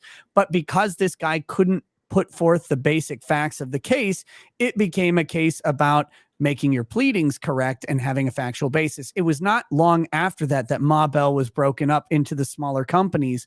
But this guy tried to bring a lawsuit, I think it was in the 90s, to break it up, and he couldn't do it just because, again, our court system was like, well, if they didn't write it down, then they didn't fucking do it. It's like, they're clearly doing it. Wow. Everybody on earth can see the illegal activity. And that's why these companies are allowed to continue on like this. That's why Facebook, Twitter, YouTube get to exist and function in the way they do, is because our Supreme Court's a bunch of cuckolds. Oh my God. It's crazy. And like, I remember when I moved to Mexico, that was one of the things that was the craziest thing to me, is how much money I saved on cell phone service. Because the service here is really weird because it's kind of linked to the United States. So here it's super cheap to get a phone, like to have phone service. And I get roaming charges. I don't get roaming charges at all across United States and Canada. Whereas in Canada, I would have to pay through the nose if I went to the United States or Mexico or whatever. You would have to pay roaming and everything. I don't have to pay any of that in Mexico. I save like hundreds of dollars on my phone bill every month just living here. Thanks to the fucking phone cartel, Carlos Slim, the super billionaire who runs all of Mexican, basically all of Mexican cellular telecom. Like that guy. He does. It's true. That guy's based. He's so rich. God, he's comically rich. How do I just take over the cell phone like the cell phone service of an entire country and then make billions of dollars and then just go around on a yacht full of hookers or whatever? Yeah, he owns like a bunch of hotels in Cancun, and he's like super rich and he's super based. Does he own the fun ones in Cancun? Yeah, he owns like a couple of the fun ones. You know which ones I'm talking about. Yes. Right? Yeah. Like Temptation and Desire. Yeah, Temptation. Yeah. Have you been to Temptation or Desire? I haven't been to Temptation, but they just redid it. Like they just like I was looking at going when Lady Rackets and I went to the Caribbean. I was like, oh, maybe we'll go to one of these crazy places like Temptation, right? And there was one of them that had like a house, and you could rent a room in the house, and the room was fucking amazing. Like it's this huge room. And it's like way bigger than normal hotel rooms. That was the main draw. But I talked like a giant suite, like I mean, it's not going to sound huge, but for a hotel room, it is. It's like 1,700 square feet was like the small one. Okay, and they went up there, and they had like a stripper pole and all sorts of crazy stuff. I didn't go. I talked to some people who went there, and they're like, it is so like aggressively swingerish that people are trying to fuck you constantly. That's what I've heard about it. Yeah. For some people, like guys out there and ladies, like if you want to go get fucked, like go to Temptation or Desire, like those, like what I've heard from people who've been there is like people, like it doesn't matter who you are, what you look like. People are just really trying to get some ass. Yeah, it's not like it's not like kind of like a nudist place. It's like literally like, oh, you're there to bang, and like that's it. Like, party and and if you're prudish, like don't go. Like that's the thing. It's like because people are just like kind of hanging out, and they're like, it's a big kind of like orgy scene. That is where you go to fucking get fucked. And that's by many people. This is where you go to get monkeypox, you guys. Just right. I was not. Like once I found that out, I was like, holy fuck, I don't want to go there ever. I'm out. I don't think this is my scene. Yeah. That's how I felt about it too. Cause I was like, I mean, I'm all about like places where it's adult and like there is no kids, like because I don't want to have kids around when you're on a vacation with your lover or like your husband or wife or whatever, right? It's just weird when there's kids around. So it's nice to go to those adult places, but there's adult places and then there's like super adult places. And speaking of weirdos, I love weirdos. Somebody's finally here. I am not gay. I have relationships with women, sex with men. And I got news for you. That means you're gay.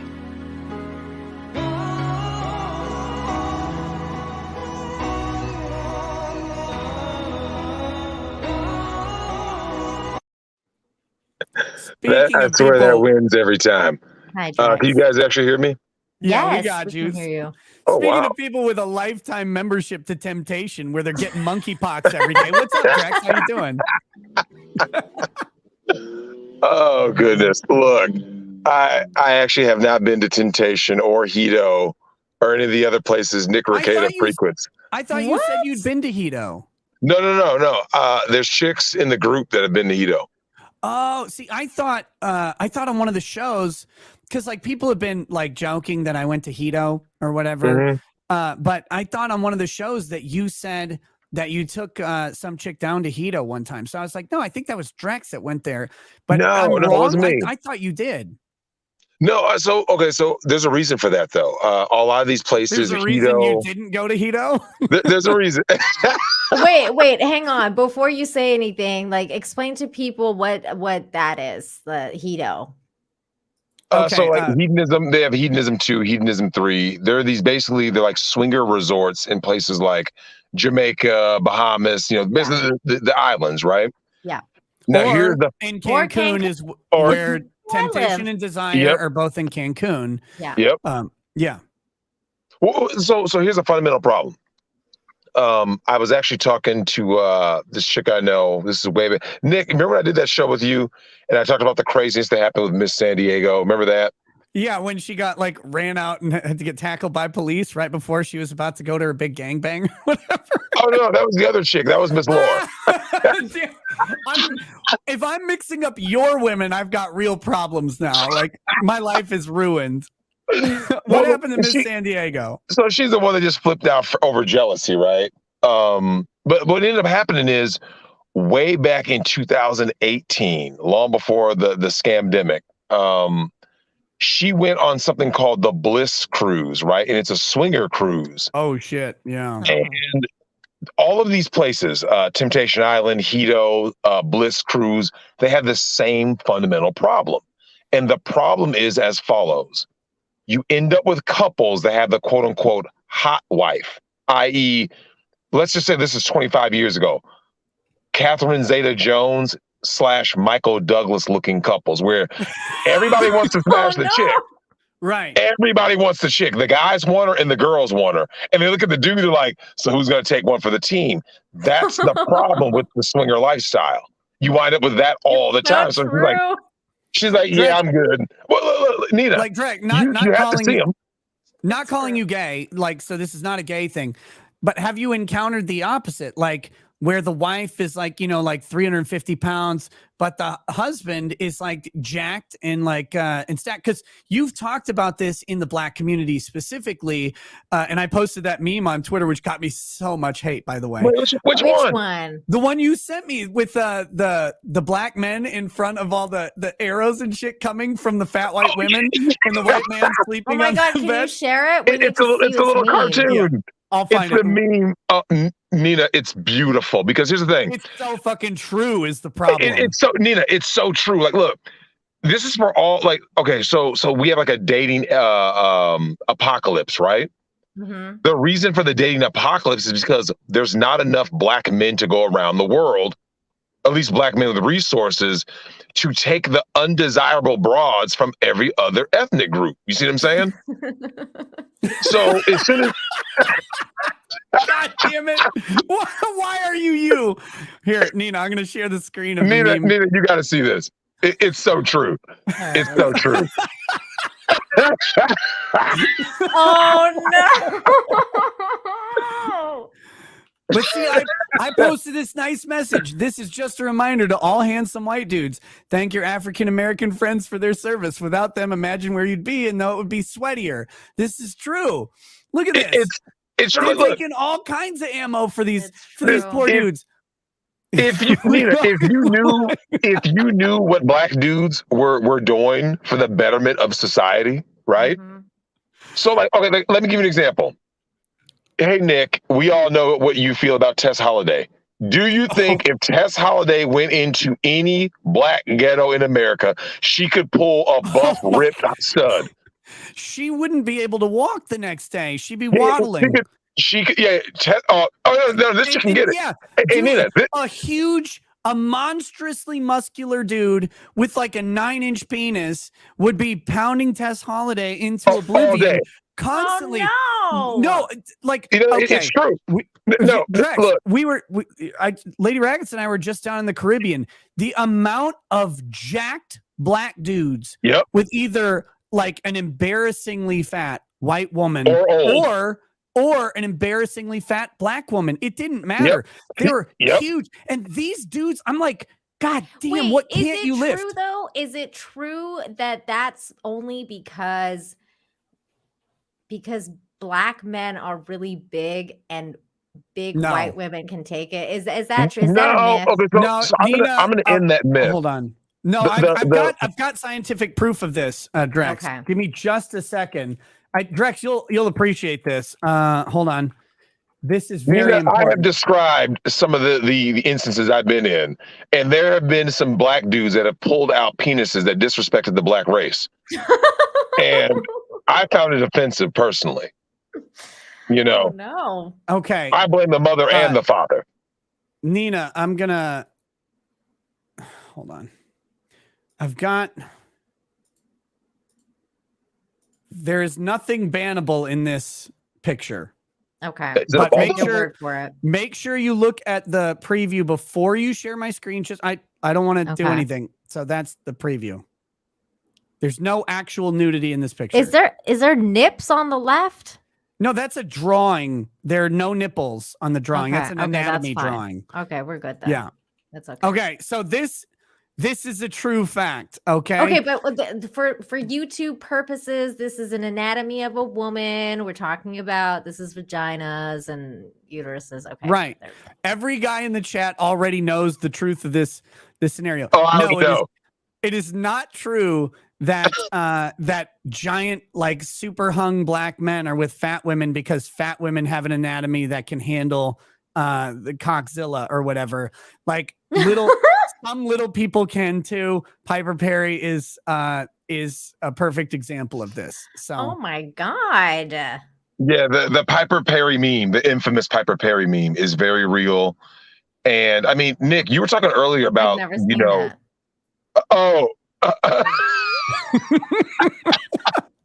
So Nina, the Piper Perry meme is so real. A lot of people didn't know where it came from, right? Mm-hmm. Because they started photoshopping other people. No, Drex, you're talking about a different Piper Perry meme. I showed the one with her anatomy where it shows like her uterus, which is up in her shoulders. Oh my God. No, so Nick, there's that one. And of course, there's the infamous Piper Perry surrounded by the 5 black dudes on the couch, right? Yeah. Oh, okay, that one I've seen. Yeah, you've seen that one. A lot of people didn't know that's a real movie because they just thought like, haha, that's funny. I'm like, no, I've seen the video. You know what I'm saying? Like, yeah, it is what it is. It might have been a dog fart scene, but so here's the thing. You guys were talking earlier. Saying dog fart. If you say dog fart on another stream that I'm with you on, like I'm going to divorce you and I'm going to take half of your stuff. Look, if it makes you, Nick, if it makes you feel any better, dog fart. If it makes you feel any better, I literally just talked to our man Duke Skywalker yesterday. Oh, I love that guy. I gotta get him on for show. You got to get Duke Skywalker on. Shout out to Ghetto Gaggers, Latina abuse, facial abuse, Radical Jizlam, and Deaf and Degraded. Radical Jizlam is the best named website on the pet. Is that a channel? It's the best named website it's on the best planet name ever. Wow. But Nick, here's the thing: Antifa abuse, where every single female actress on there is they're actually certified Antifa activists. Oh God. Oh, Nina, it's glorious. It's glorious. Here's the thing, though. You guys were talking earlier about what happened. Degraded. You left out deaf and degraded. I said deaf and degraded. Yeah, deaf and degraded. Yeah. I mean, we just see the blind chicks. Well, Nina, here's the thing. Every one of these, it's kind of like going to Temptation Island, right? You have to fit a different fetish. So it's like, so Nina, imagine being a dude, right?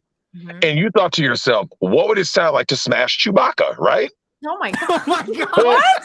If you smashed a deaf chick, so I told Nick about this. Like, you know what? You ever just sit there and you're like sipping on like a latte or something, and all of a sudden You think about Why your are you latest. sipping on a latte? How gay are you? How mean, soy look. are you? Like, I'm sipping on a latte. I'm saying is this a Nina. I'm story not about saying me. Lofty? That's the whitest thing you've I ever don't said. drink lattes. Yeah, I You feel know like it. this is a story about Lofty Pixels. So yeah. So, okay, imagine you're Lofty. You just gave a bad take on the newest Lord of the Rings, and then you're like, this just isn't doing it for me. So you go through your search history, and you think, I need something more. And then like there was like a Star Wars GIF, and you're like, well. So then you go on Deaf and He's like, Degraded. I've got these brand new headphones that brand really new. bring in the surround sound. These 7.2 channel Oh yeah, high definition ASMR. headphones, and I really want to know what it would sound like to fuck Helen Keller. That's what Drex is talking about right now. Yeah, What a so disaster Nina, of a human. So Nina, when they say you get these visions, you get these audible visions where you're like, and they make these sounds. You're like, I mean, could I bust to that? You think about these things. What? Is it just me? It's Nick, it can't be You me. remember, Nina, as asked about faking orgasms earlier, now we have a case study in when you might have to. Yeah. when you go ahead, look, it is what it is. Well, here's the thing, though. You guys, so Nick, you talked earlier with Nina about that video out of Arkansas, right? Legal Vices showed me the video. Wait, is this the Arkansas beating that guy? The cops beating up people. Fuck me. Look, we need to stop saying this is a bad thing. I want that king to get his bread. I'm suing. I will take an ass whooping tonight in this parking lot. Or look, I will get that bag. Fuck it. Look, Nick, I'm promoting all cops. Look, I'm begging the cops to whoop my ass tonight. Oh, no. Drag, just start wearing a fucking sign around your neck that says Rodney King. Yeah. I'm gonna wear crown. That's all you gotta say. Rodney King, come get this crown. Come get this crown.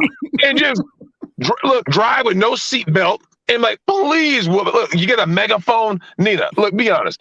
Do you remember back in the day? So when Nick and I were growing up, there used to be this thing, and they used to say, this was during Mike Tyson's prime. And Nick, do you remember the bet that everybody made? Hey, Nick, would you go in the ring with Mike Tyson for $1 million? People would be like, man, you got me fucked up.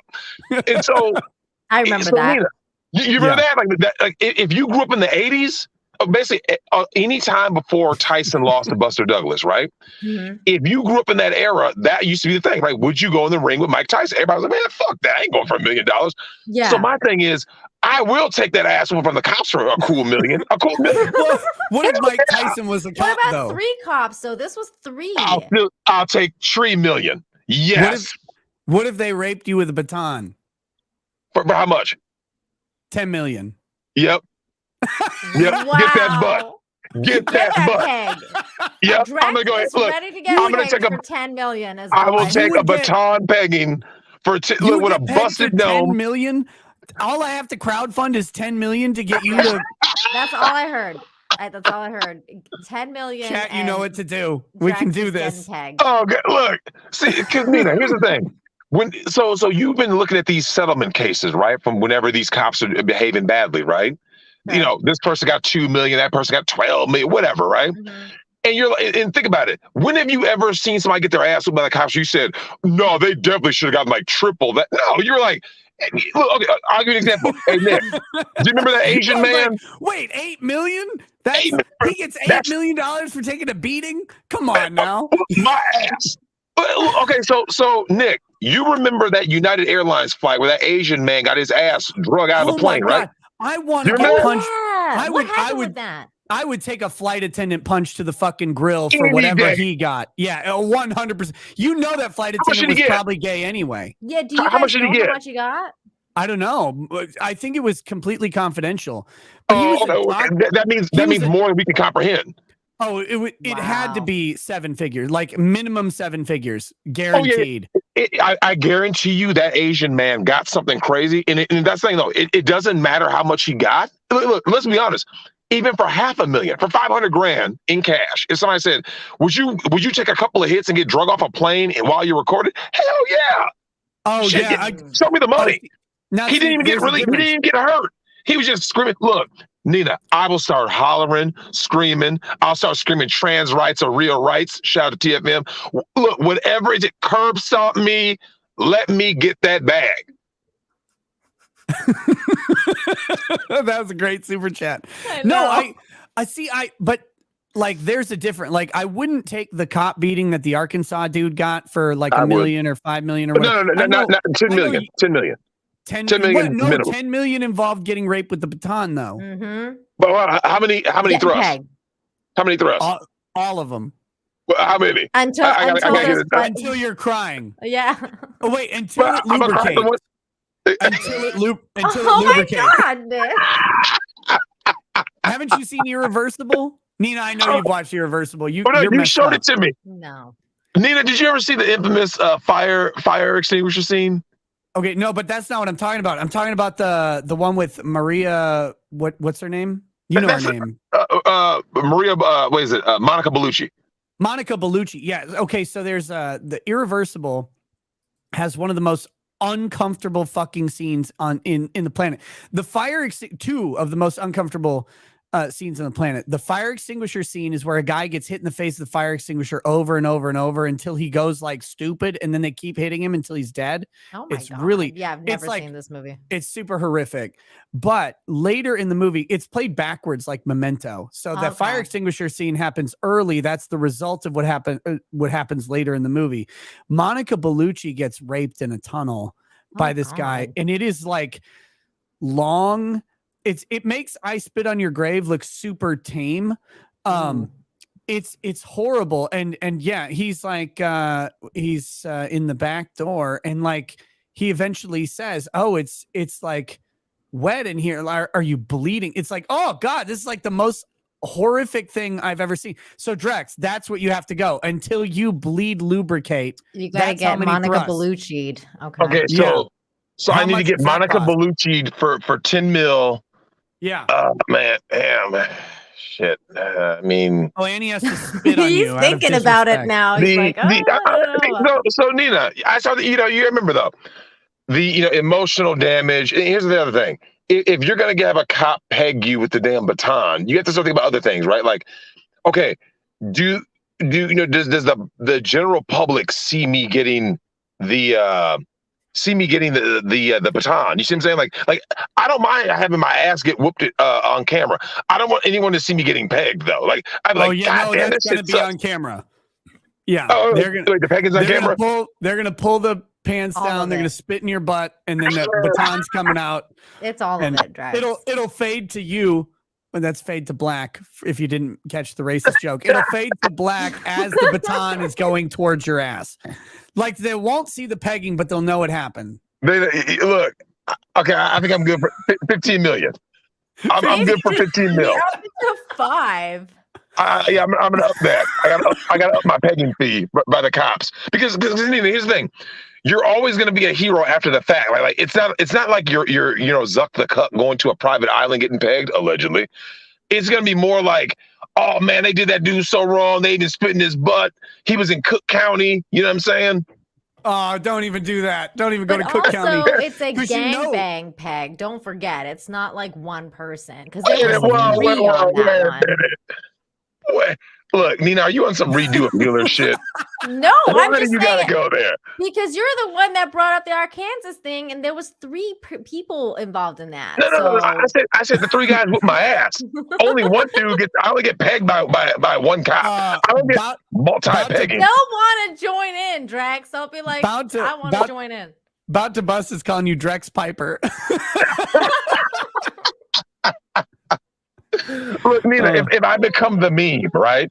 Like, you remember Rodney King was like the meme before there was a meme. Like, Martin Lawrence made fun of him during his "You So Crazy" special. He was like, they didn't just whoop Rodney's ass; they Rodney's ass. Like, dude, Rodney King got shit out of that dude. Man, he got fucking just like damn. But it's like, but it's all worth it if at the end of the day, remember the wounds heal, right? The knots go away, the swelling goes down, the broken ribs, this shit that heals. They get mended back together. But that money Yeah, imagine going to sleep, Nina, and you're like laying on a bed of money, crying, right? Like, I got paid. But you're like, but I got 15 fucking million. Drex, but can just counterpoint.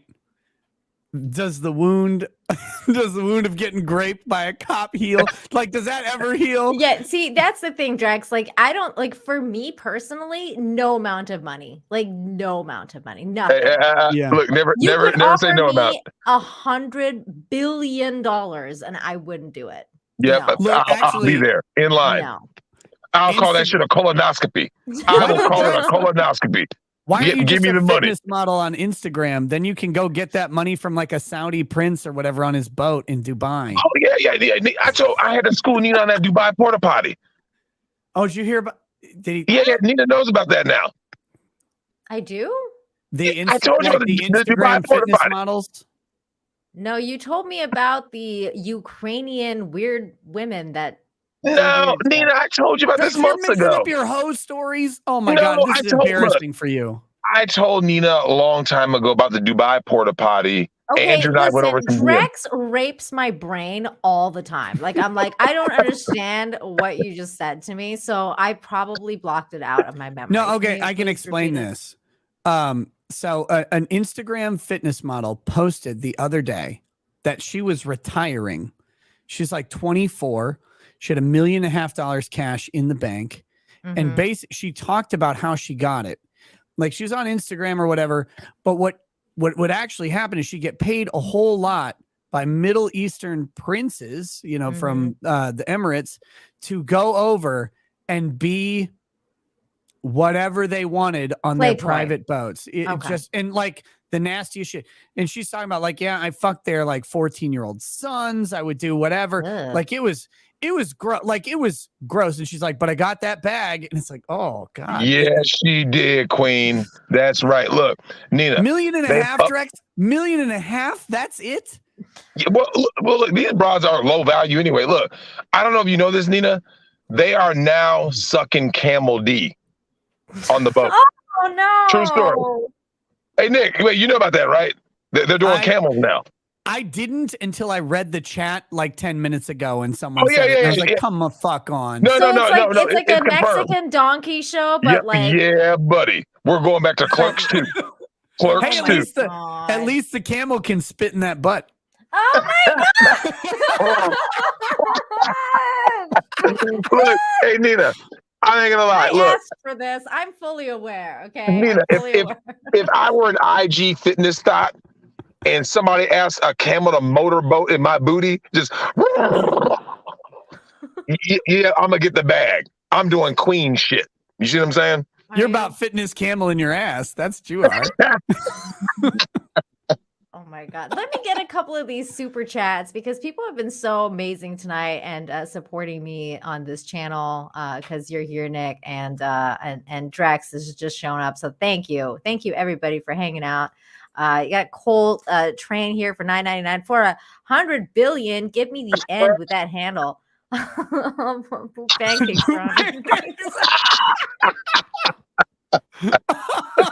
That is savage. Oh, that is savage. Oh, thank you for the $1 and the 2. Thank you so much for those. Drex or Ethan Flash for 10 says, Drex, I'm not gay. I have relationships with women, and then put their feet up on me. But Nick, I got news for you. It means you're gay. Nina, this man comes on my show and he's like, look, I'm hanging out with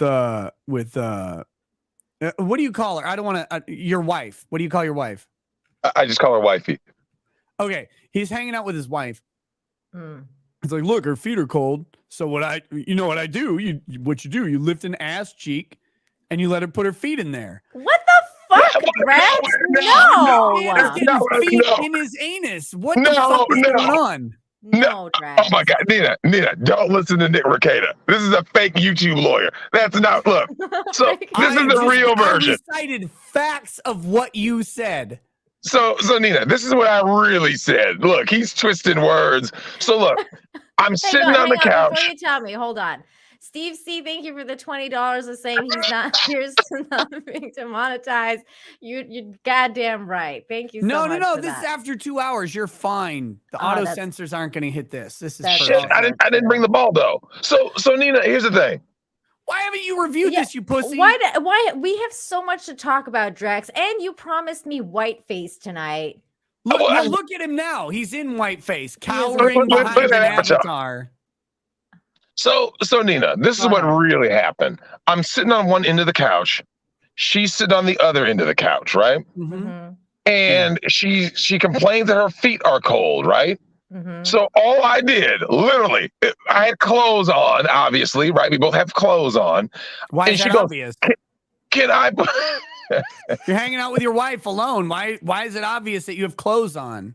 I hang out with my wife alone. The kids are gone. My clothes are off. Fuck this. Okay, my husband never has his clothes on, so I don't know. Dude, I'm fully converted to nudism. I hate the fact that I'm wearing clothes right now. The second we moved to Cancun, by the way, he was like, you know what? I'm done with clothes. And I was like, oh my God. See This is that? a man after my own heart.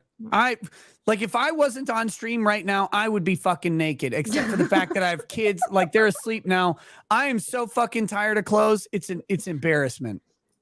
I mean, you say that now, but Nick, you're over here giving false your stories. Naked ass is sitting on a couch with your naked wife. Well, it doesn't matter if she's naked. We know you are sitting on the couch. Oh, but she's on the other end of the couch, but her feet aren't. Tell us about her feet. What happened? So Nina, this is what really happened. Mm-hmm. She tells me, and I quote, "Hey, I hate to ask, but my feet are cold. Can I put my feet on your butt in the same way?" So she asked you, can I put my feet in your butt? No, under your butt. As in, so you're sitting down. Under. And so it'd be like putting like you know when it's winter, you put like your arm like in your armpit or something to keep your arm, your hand warm, right? So I lifted my butt up. I'm from Canada, I know. Yeah. So I lift my butt up, and then she extends her leg, right? And then I just all I'm doing is armpit. I'm literally sitting down on her feet. Anus. What the fuck are you talking about, you weirdo? Nick makes it sound like so Nina. Nick makes it sound like I was sitting there, ass naked, with my butthole exposed, and she's like wiggling her big toe, unlubed. None of this. Look. This dude he's a fake lawyer. He tells false stories. I can be a fake lawyer, but you're a booty goon.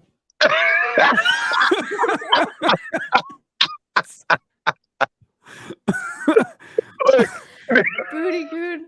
There's an audible squeak when you sat back down. You know it. Don't even fucking ask me. It wasn't a leather couch. Look, Nina. Every time Nick is telling you a story about me, just know 96% is completely false. It's like, so what part of the story was true? Yeah, Drex was physically there. That's the only part that was true. All the rest is a lie. I literally said, your wife's feet were cold. You lifted a butt cheek and squatted down on that foot because that's what you did. That's the truth. That's exactly what you said. Look, that's what you do. Like you do the same thing to anybody. Like you're sitting there, like I literally would not. Like if Ray is at the bus stop and I'm sitting on the bus bench and he's like, "Hey man, my feet are cold." I am not lifting an ass cheek for Ray to put his foot in my butt. What are you talking about? Do for anybody? He's wearing socks. He's wearing shoes.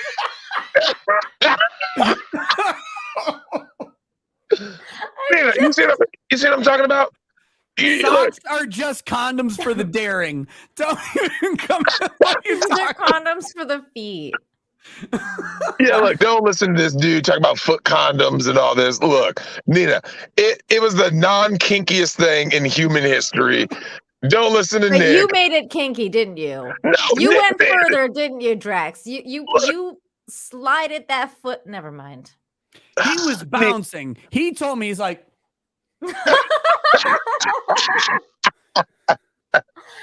I like the way this feels. I'm discovering stuff about myself right now. I got news for you. Oh, but you know, Nina, I am not gay. I have relationships with women, sex with men. And I got news for you. That means you're gay.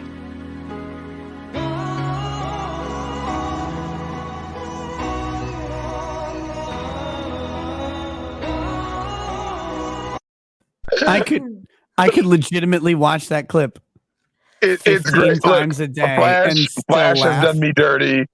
Flash did me dirty with that. He did me dirty with the dude eating the fried chicken with the guile theme. And he's just going drumstick to drumstick. Shout out to Flash. Flash is the I best. know. You know what's crazy? Well, before I got home with no internet, I was actually listening to Flash's video about Anita Sarkeesian, that broad, ruining the newest Saints Row. And I talked to Nick about this. Oh my God, you did? About when did you talk to me about no, Saints Row? not about Saints Row, but about this was back when we did the stream, the infamous Me, You, Lady Rackets, and Ty Beard stream upstairs when The Last of Us Part 2 came out, right? Magic, yeah. And it was, you have that same harpy that's in the room, and it's like, and this is the thing, Nina, she's not the problem. You see what I'm saying? It's the people who enable and allow Anita Sarkeesian to be in that developer room. Like, why are you allowing this person anywhere near your property, right? Like, this is your IP. You protect it. You don't allow any wokies or feminazis or anybody. Drex, did you see the fucking message about like respawning in Saints Row? It's like, imagine if we took away this option. This is what women in America are facing right now. Oh, yeah, something abortion or something? Wait, hold on. Was that for real? Or did somebody No, that's allegedly like a real screen. Like, so when you're like, you die and you respawn. It's like, this is what women are facing in America right now. The Saints Row team has taken, I'll find it. I've got someone sent it to me. This is allegedly real. Allegedly. Hold on. Give me. Here's the thing. So Nina, we're in clown world, so you don't know if like completely absurd shit is real or not. I saw it in my Discord. Like, there's no way that's real. Someone goes, no, dude, it's real. I fall for that shit all the time. I'm like, there's no. I'm like, there's no way. As says it's a 4chan meme. It's a 4chan meme. That's a meme. Well, but I've got it right here. Hold on, Nina. Will you share this for just a second? This is definitely it right here. Oh, this is great.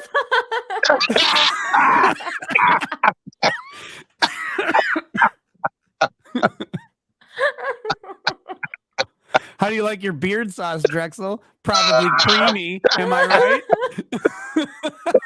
69 for 69. Dude, I was going to tell you, Nick, because I was hearing you talk about how you don't want to run for politics because you think there's a problem with doing blackface.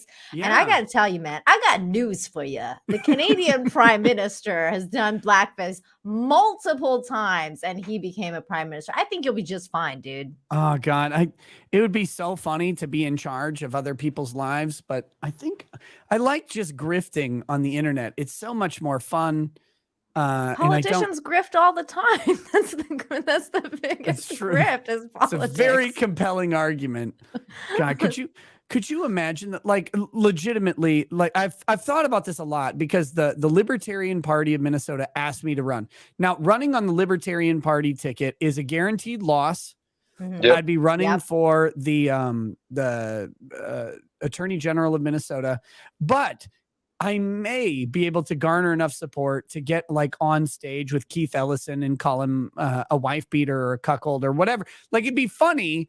You could do all sorts of great stuff, but like, you have to balance it out with, if I didn't have kids, because the shit that they would do and the fucking strings that they would pull, they would put this stuff everywhere. They would misunderstand every joke. They would misunderstand every statement on purpose.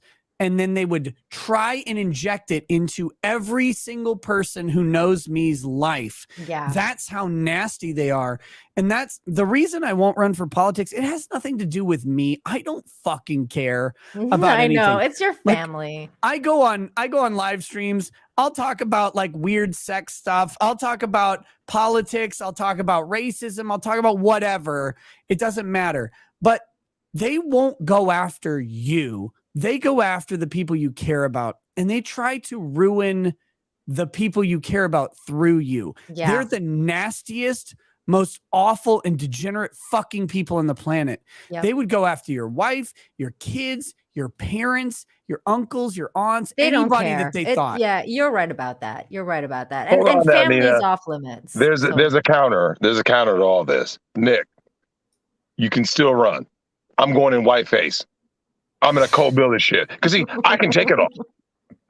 I can take it all. Oh, Nick said this, and I'll be right there in whiteface. No, I need you to run for. You need to be the front runner because we need a black man pretending to be a white man as president, and I'll be like, I'll be the black man behind you, right? Yep. And I'll be like, yeah, he did his taxes. So you guys would No, run he on the did. same ticket, and then Yeah. he would run for president, and you would be his vice president. I want to be the vice president, and I'd be like, yes, he actually paid his taxes and his car note on time. He's never had anything repossessed. This is the best white man I've ever seen. That's what I would do. Then you would go in blackface, and he would go in whiteface. Yeah, I'm gonna go whiteface. So I'm getting ready. So I'm gonna go find the.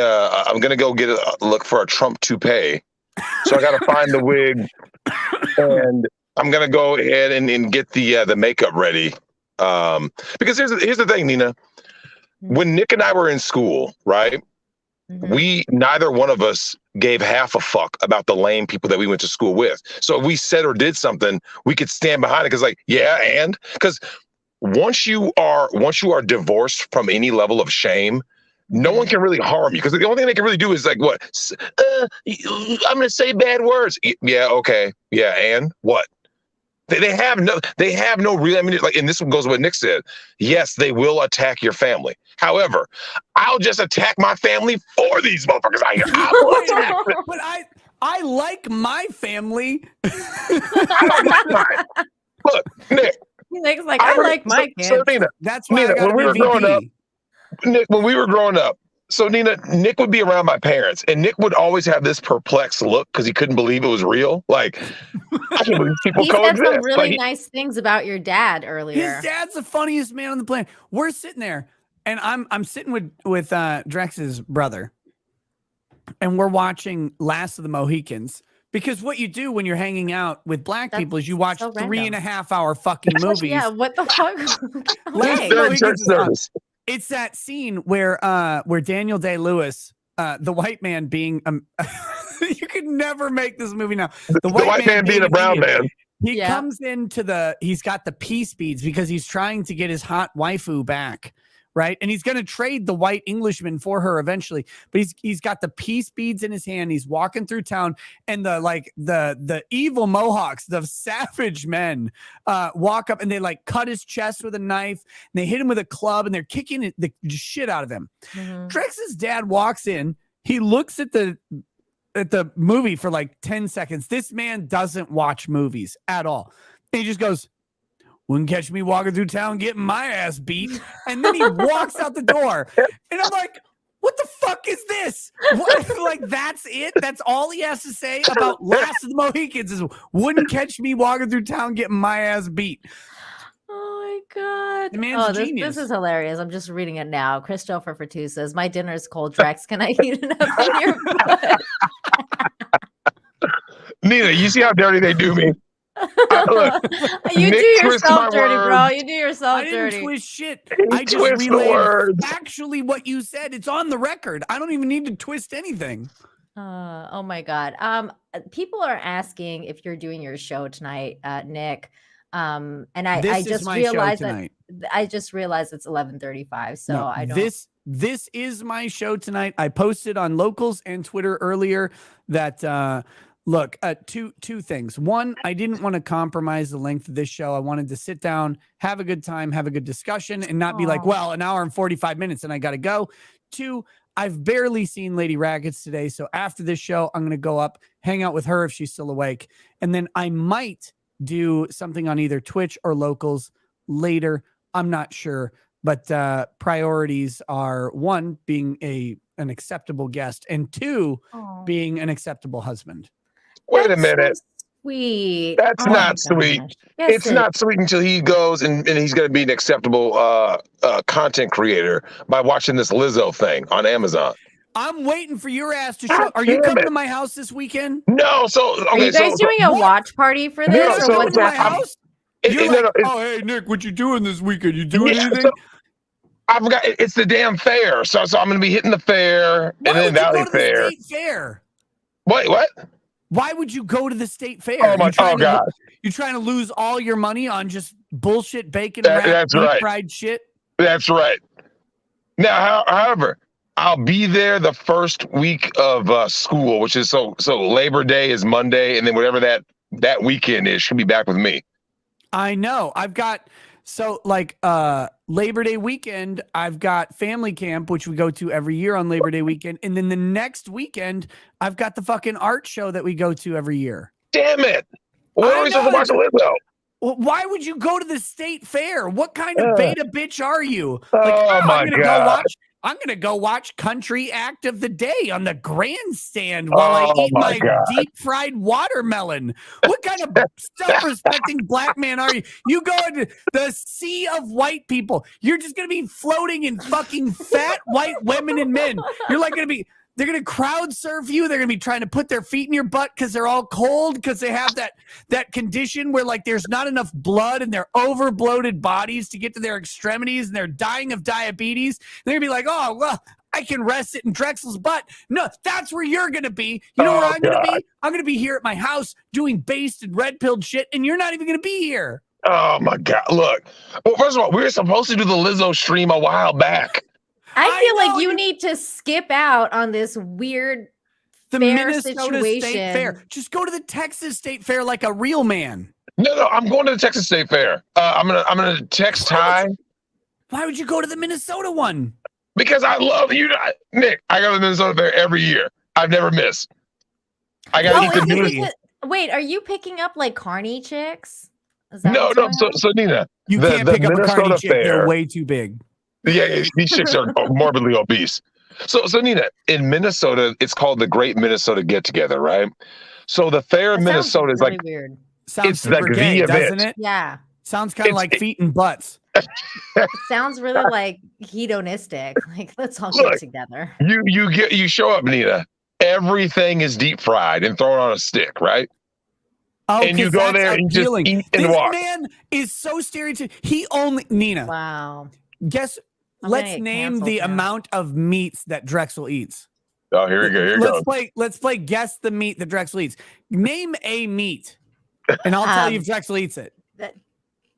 Wieners. Nope. What? Nah, he's wrong. I eat beef wieners, all natural beef Bullshit. case. Liar. I do. Ambassador beef name wieners. Another meat. Like name just a general get like beef, chicken, pork, whatever. Okay, beef. No. Chicken? Yes, of course he does. He's fucking black. Because he's black. Okay. Name the next one. Fish. Nope. Fuck no. Fuck no. Okay, pork. No, what is he, Mexican? Well, no, bacon. he doesn't eat that shit. Well, no, I eat bacon and ham. You eat bacon when it's wrapped around chicken, you fucking liar. So you just eat chicken? It's embarrassing. I eat turkey. I eat turkey. Turkey's just a big chicken, you fucking weirdo. God damn it. Chicken or turkeys are so ugly. They deserve to fucking be food. That's not good. So he's gonna go to the fair where you can get like, a bacon wrapped deep fried chocolate bar. He's like, well, I don't eat chocolate. I don't eat candy. This bullshit. Just go pick up a bucket of chicken and go to Nick's house. Yeah, seriously, just go to Popeyes on the way. Oh my God. And then we can all watch Lizzo together. Nick, I'm half tempted to drive my family out and be miserable at the state fair just to intercept you there. I hate the state fair. And nowhere, Nina, here's how the state fair goes. Because every time you go to the state fair, it could be like 65 degrees for 10 straight weeks. You have the coldest winter ever. And the day I go to the fair, what's it going to be? 98 with 80% humidity. Nina, here's what's funny. Nick's not lying. It's the weirdest phenomenon. It's like this. It's the coldest summer in record in Minnesota. You're like, oh, the fair is gonna be nice. All of a sudden, weird heat wave only for the fair. You go 94 and humid, like every fucking day. You don't want to eat when it's 94 degrees? Bacon wrapped turkey leg. All I've wanted in my life is to have a fucking bacon wrapped turkey leg. That's it. I like this post from earlier. Deep fried weed leaves. We've decided to legalize marijuana in the South. The South, 5 minutes later, it's like there's right. I would unironically eat that for the meme. That would be great. That's hilarious. It reminded me of you, Drex, because that's beautiful. Drex, you eat deep fried weed leaves? No. No, The leaves don't have the THC in them. It wouldn't be anything. It'd be like eating a dandelion. Yeah. It wouldn't But here's my problem, though. Here's the thing. When I eat any kind of green, it's got to just be in its natural state. Like collard greens. Yeah, so I'm gonna eat green. It's natural state, cooked in bacon and chicken broth.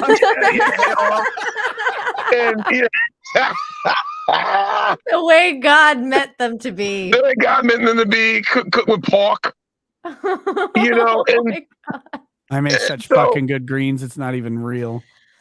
Do you do you steam them or what do you do? No, you take bacon and you cook the bacon and get a you cook the shitload of bacon bacon first. grease, and then you dump in use some bell pepper, maybe some carrot, some onion, a little bit of garlic, but then you dump in the greens and you just wilt that in the bacon grease. And then when you add chicken broth, you add chicken broth and let that cook down and emulsify with the bacon grease. And then when you pour it out, it's like the fattiest, baconiest, greeniest shit you've ever had. Oh God, it's so good. That sounds really It's so good. You know what's so crazy, Nick? I didn't know at all about that stuff you were talking about last night, the way you cook the steak. What was it called? Sous vide? Yeah, I didn't know at all about sous vide. That's okay because you're not French and you're not gay, so you don't know about sous vide. I told my husband about it today because he didn't know either, and he was like, "I'm getting one of these." Like he wants to try it. So Is that the he's getting picture one. you had? You posted like on Facebook or something. Is that the one? No. Sous vide is like I didn't cook anything sous vide today. I've done it before. I have a sous vide cooker.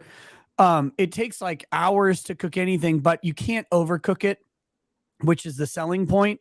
But I feel like there is a lack of manliness. Like just take the meat and put it on a fucking grill until it's cooked is manly. And sous vide is French, so it's inherently unmanly and probably it sounds really dainty already. Yeah, like, it sounds like a sous vide. guy licking a butthole, like when he says it. But we're getting one just so we can see what it's like because we were You know, intrigued. okay, here's the trick with sous vide. It takes a lot more work than people think. You can't just sous vide a steak. If you do that, it'll come out gray and like it'll look like Gary Busey's penis. You don't like gray and just sort of misshapen. You need to get a torch, a really, really fucking hot torch. And when you take the steak out, there's a lot of liquid that comes out of the steak. You got to pat that dry, and then you got to take the torch and cook the outside. Torch it. Or you get a really hot like cast iron pan or a Cast grill. iron. Yeah, that's what we got. Yeah. We have the cast iron. That'll work, but you gotta sear it off because otherwise it looks like necrotized flesh, and it's like the inside will taste good, but the outside will be really disappointing. That's definitely what I will do. I'm gonna get some of these super chats now because people have been so generous tonight, and then we're gonna talk about a couple more things that I've brought up. Rotor 13, thank you so much for the 5. Says I'm with Drex. I sit on my feet in the winter while I work. I wiggle the piggies to pass the time. That's you put your own feet in your butt, you weirdo. Get a woman to put her feet in your butt at least. Oh my goodness. Walter Deadman, thank you for the $4.99. Says camels. How long before this goes? Oh my God, Freddie got something and full elephant. Oh no. CJ for 5 says Nina, your channel has officially become unbreaded. Unbreaded. Yeah, yes. It has. It became unbreaded the first time Nick came on here. I feel like that was very unbreaded as well. But this is even more unbreaded because now Drex is here too. I should probably go back to the top of this list and then go from there. The good Tom King for 5 says these aren't private companies. This is we read that one. Thank you. Joshicus Doggy Woggy says for $1.99. Nina, have got to get Catherine Austin Fitz on. I don't know who that is, but thank you for the suggestion. I'll have to look into that. Do you know who that is? Never heard of him. Never heard of him. Never heard of her. Probably. Dave. I'm assuming her gender. Yeah. Well, Catherine sounds like a girl. Dave MCL. Thank you so much for the 5. Says Nick, who is this and why am I here? Crap, I need more vodka. Hello, Nina Infinity. Nice to meet you. Want a shot? Oh my goodness. You can drink. I have water. Do you drink like normally, like leisurely or whatever? Okay, gotcha. I do, but I just don't do it on stream. I'm a very social drinker. Also I'm from Vancouver, so I've always been more of a pothead than a heavy drinker. To Dave, this is Nina Infinity. She's great. She hosts a show called Fuck I'm Drinking. It's not called Fuck I'm Drinking. No, it's what's God damn it, what's it called? I'm sorry. Breaking the narrative. Breaking the narrative. Look, this is on Yamazaki. The fucking right. This is it's right there. This is Yamazaki 12 years. Sorry. Her show is Breaking the Narrative. Her show is about breaking the narrative, ironically enough, but it's really just about talking about these issues honestly and getting around all of the bullshit that's put into it. You can find her occasionally on Friday Night Tights, occasionally on Flashcast, and sometime soon she needs to be on Rekieta Law. Yeah, but always on the real BBC. I'm there every week. Every Tuesday. I took that a different way. Wait, what? Stop it. That's what the show is called, Drex, and you can blame freaking Drex, you can. No, Nina, stop it. Don't feed this troll. This is like, if it's not bacon wrap, don't feed it to him. It stands for Big Black Checkbooks, Drex. My God, get your mind out. What the fuck is wrong with you, Drexel, you disgusting monster? IWG for 10, thank you so much. Says Nick sort of comes off like he's doom pilled when he talks about MasterCard. Do you guys think he's headed to a century as a human cattle, or we're headed to a century as a human cattle, or is there a rein these banks and processors in? I don't know. Yes, definitely to the Soylent Green. We're definitely listen. Hypothetically, let me hypothetically suggest that the people who process the checks that are written by the Social Security Administration and who process the payments that Congress make to themselves for their paychecks is MasterCard. Mm-hmm. Like, let me humbly suggest that the politicians rely on MasterCard to move the money from the government into their bank accounts. Do you think we're gonna get out of? I mean, a based and red-pilled and super unbreaded politician could, in theory, draft legislation to rein in the banks. Guess how many fucking what was it? Ted Kennedy's would be driving that politician into a fucking lake. Like that.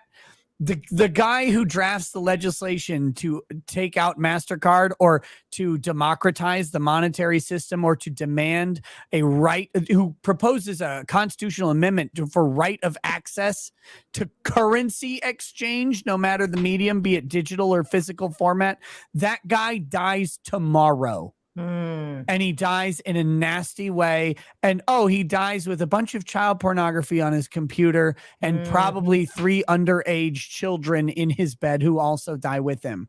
Probably in a weird car accident, kind of like Anne Hetch. The banks will never fucking give up their stranglehold. And the moment Congress tries it, the bank says, we just refuse as a private company to process your payment for your paycheck, and watch them scurry back to roll the legislation back. I am black-pilled on this because it's fucking true. It's true. It is very, very true. I'm black-pilled on that too. Thank you for the $10. Beautifully tiled goddess Nina, thank you for the $2. Says, really happy to be here. Cool tiled is the best. It is. It's true. Drex, do you like a smooth tile floor or like a stubbly shag carpet? Bushy carpet. It depends. If you're barefoot, the carpet feels really good. You know what I mean? Oh, so wait. So if you're barefoot, so clearly you're unshorn in the buttocks area. Because you want her feet to be cozy on that shag carpet, right? But yeah, it depends, because if you have socks, it always feels good to walk across the floor with socks on, right? You get that little Marty McFly kind of feel. You just kind of glide. You like that static electricity? Yeah. Or Risky Business. That was the movie, right? I think yeah, Risky Business. Risky Business, yeah. Yeah. Yeah, it's something about that feeling, right? With especially like brand new socks.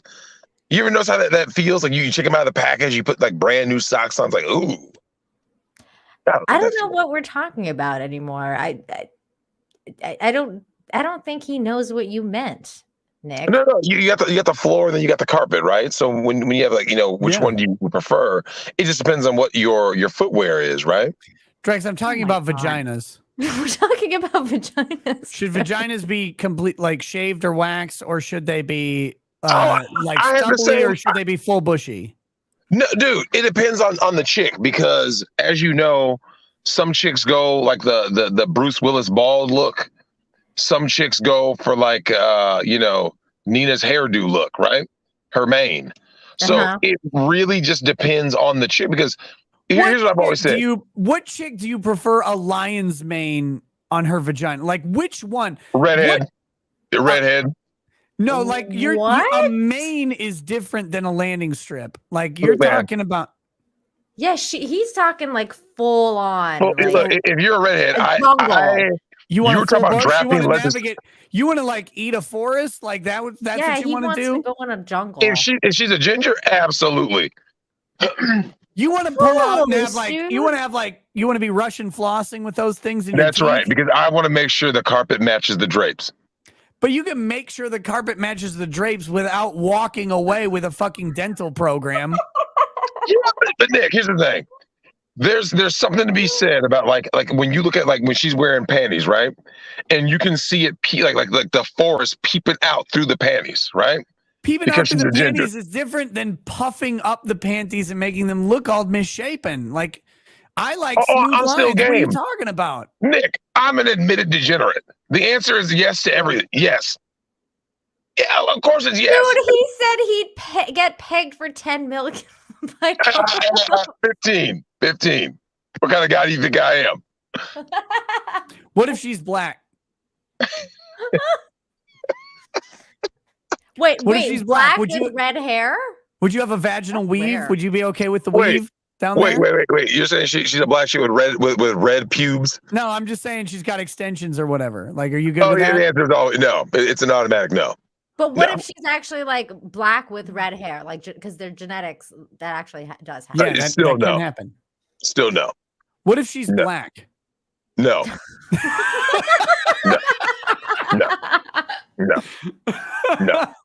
No. So there's no black chick on the planet where you're like, you know what? No, I could do it. Wait, so it's a no then. You do have a no line. Like it's not always yes. No, so here's the thing, Nina. There are black chicks that I can look at and go, yeah, right. But here's the thing. Would you get it wet? Would you do it? No, but here's the problem, Nick. I know what the physical real life encounter would be, so that's why it's always a no. Like there's lots of black women I find physically attractive. Make no mistake. Name one. Name a black chick who's attractive. Oh, Kelly Rowland, Avery Jane, the porn star. Rowland? Yeah, I like Kelly Rowland. Name someone I would know. 60 years old. Kelly Rowland was one of now she's older. Yeah, she's older now. What about Halle Berry? Can we name people I would like actually know? Halle Berry. When Halle Berry was Swordfish. So yeah, prime Halle Berry, right? But once again, she's crazy, right? This is well known. You wouldn't Billy Bob Thornton Halle Berry like a one night stand. You wouldn't do it. Yeah. Well, okay. On looks alone, yeah, but I know she's crazy. So no, she's like Amber Heard level crazy. She's diabolical, man. Really? Yeah. Halle Berry's crazy. Yeah, it's well known. Oh, but see, here's the problem. When I look at a black chick, I know how the interaction's gonna go before it ever happens, right? What about Kiki Minaj? Okay, yeah, that's good. You mean Nicki Minaj? No, Kiki Minaj. What is that? Google it, my friend. I can't. I can't do it because I'm in this stupid StreamYard on the phone. Do it later. Look, you better not be some fat chick. No. Don't worry about it. Oh, damn it. Okay, but here's the thing, Nina. Like, what about I always Nicki Minaj? Huh?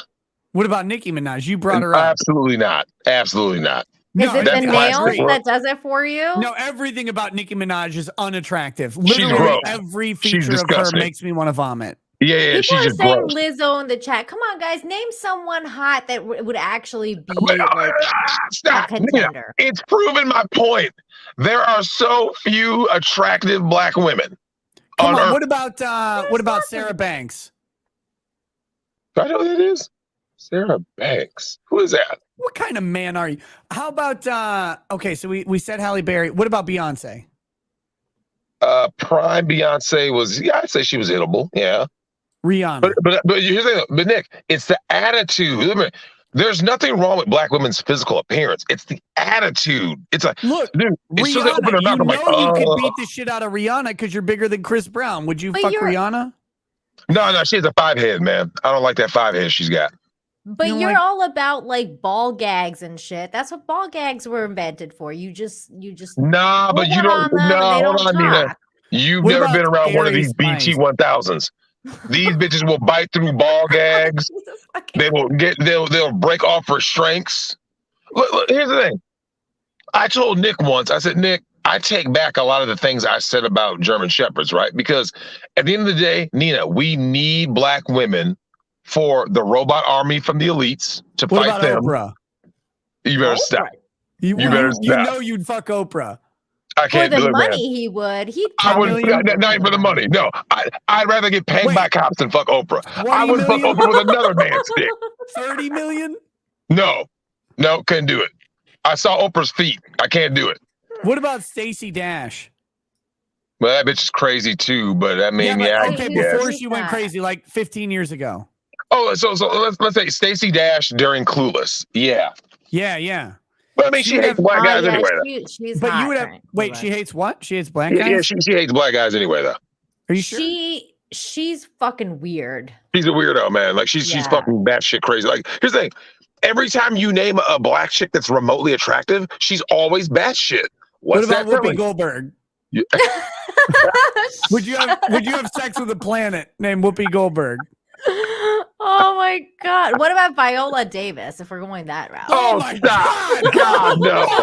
Hey, you're just naming ugly chicks now. So I thought. No, but what about that one chick from Scandal was pretty hot. What's her name? Kerry Washington. That chick was hot. Yeah, what about Kerry Washington? Kerry Washington. Yeah, she looks good. Yeah, like her. Yeah. But would you? Yeah, I mean, I already know the attitude would come, so I mean, that's a no. But on looks alone, yeah. On looks, yeah. But Drex, that's the whole point. It's a one night stand. What do you think? She's gonna just blow up your phone for the rest of your life? Yep, she's black. Yep. Oh my god! Like, if there is evil, demonic energy, that good. You think you're that good that she would never stop calling you again? No, he's saying she would get pregnant 3 years later and hit him up and be like, "It's your baby." Nina, it's horrible. Like, I look, can pay him some child support. I think. Yeah. You better come get a little Morel. Like, I don't know this little fucking bastard ass baby right here. Baby looks like a fucking miniature baboon and shit. What about bald ass Jada Pinkett Smith? Yeah, look, Jada Pinkett back in the day was definitely hittable.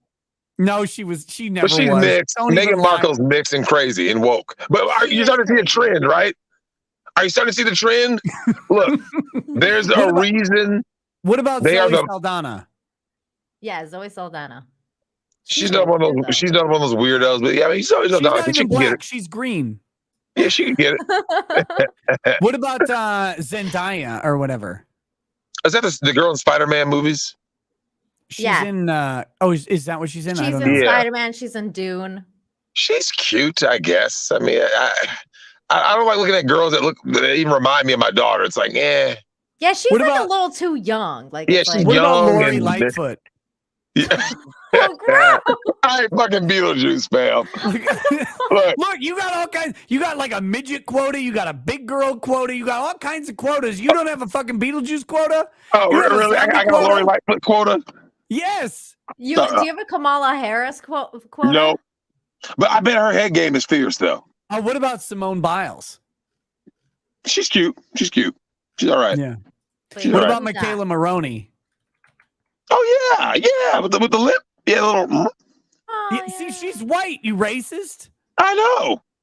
Wait, what about that chick that was in the new Bond movie? Oh God, no. No. Look. I don't even know who that is, and I still say no. Yeah, dude. Lashana Lynch. Yeah, she looks like a man. Her I'm last tired name of is it. Look. Lynch. Why would you do that? It's Yeah, terrible. like- That's a recipe for disaster. Yeah, I don't want to get lynched. I don't want to deal with a chick named Lynch. Okay, so Nina, here's the problem.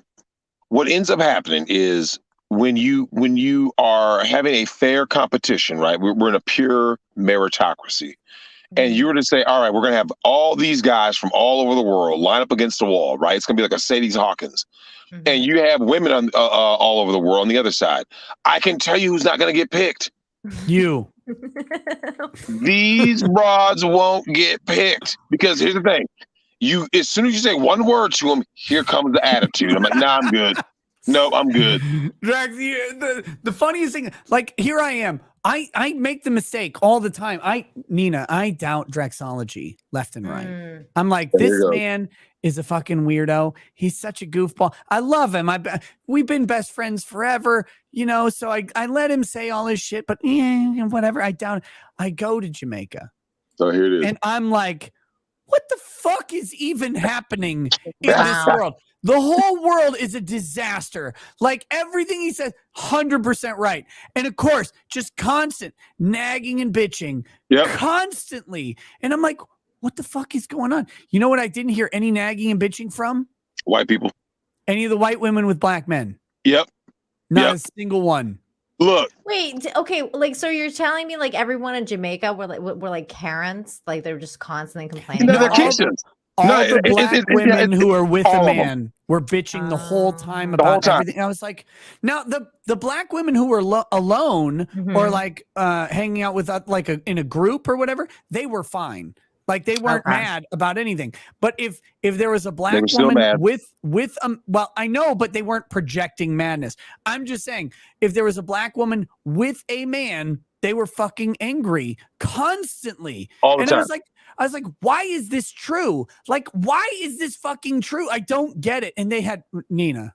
These women had no grounds to be mad about anything. I know. They had lots of grounds, but none to be mad about. These are big ladies. So Nina, here's the thing. I told Nick big and about beautiful this, right? or whatever. I told Nick about this years ago. I said, Nick, you got to understand, man.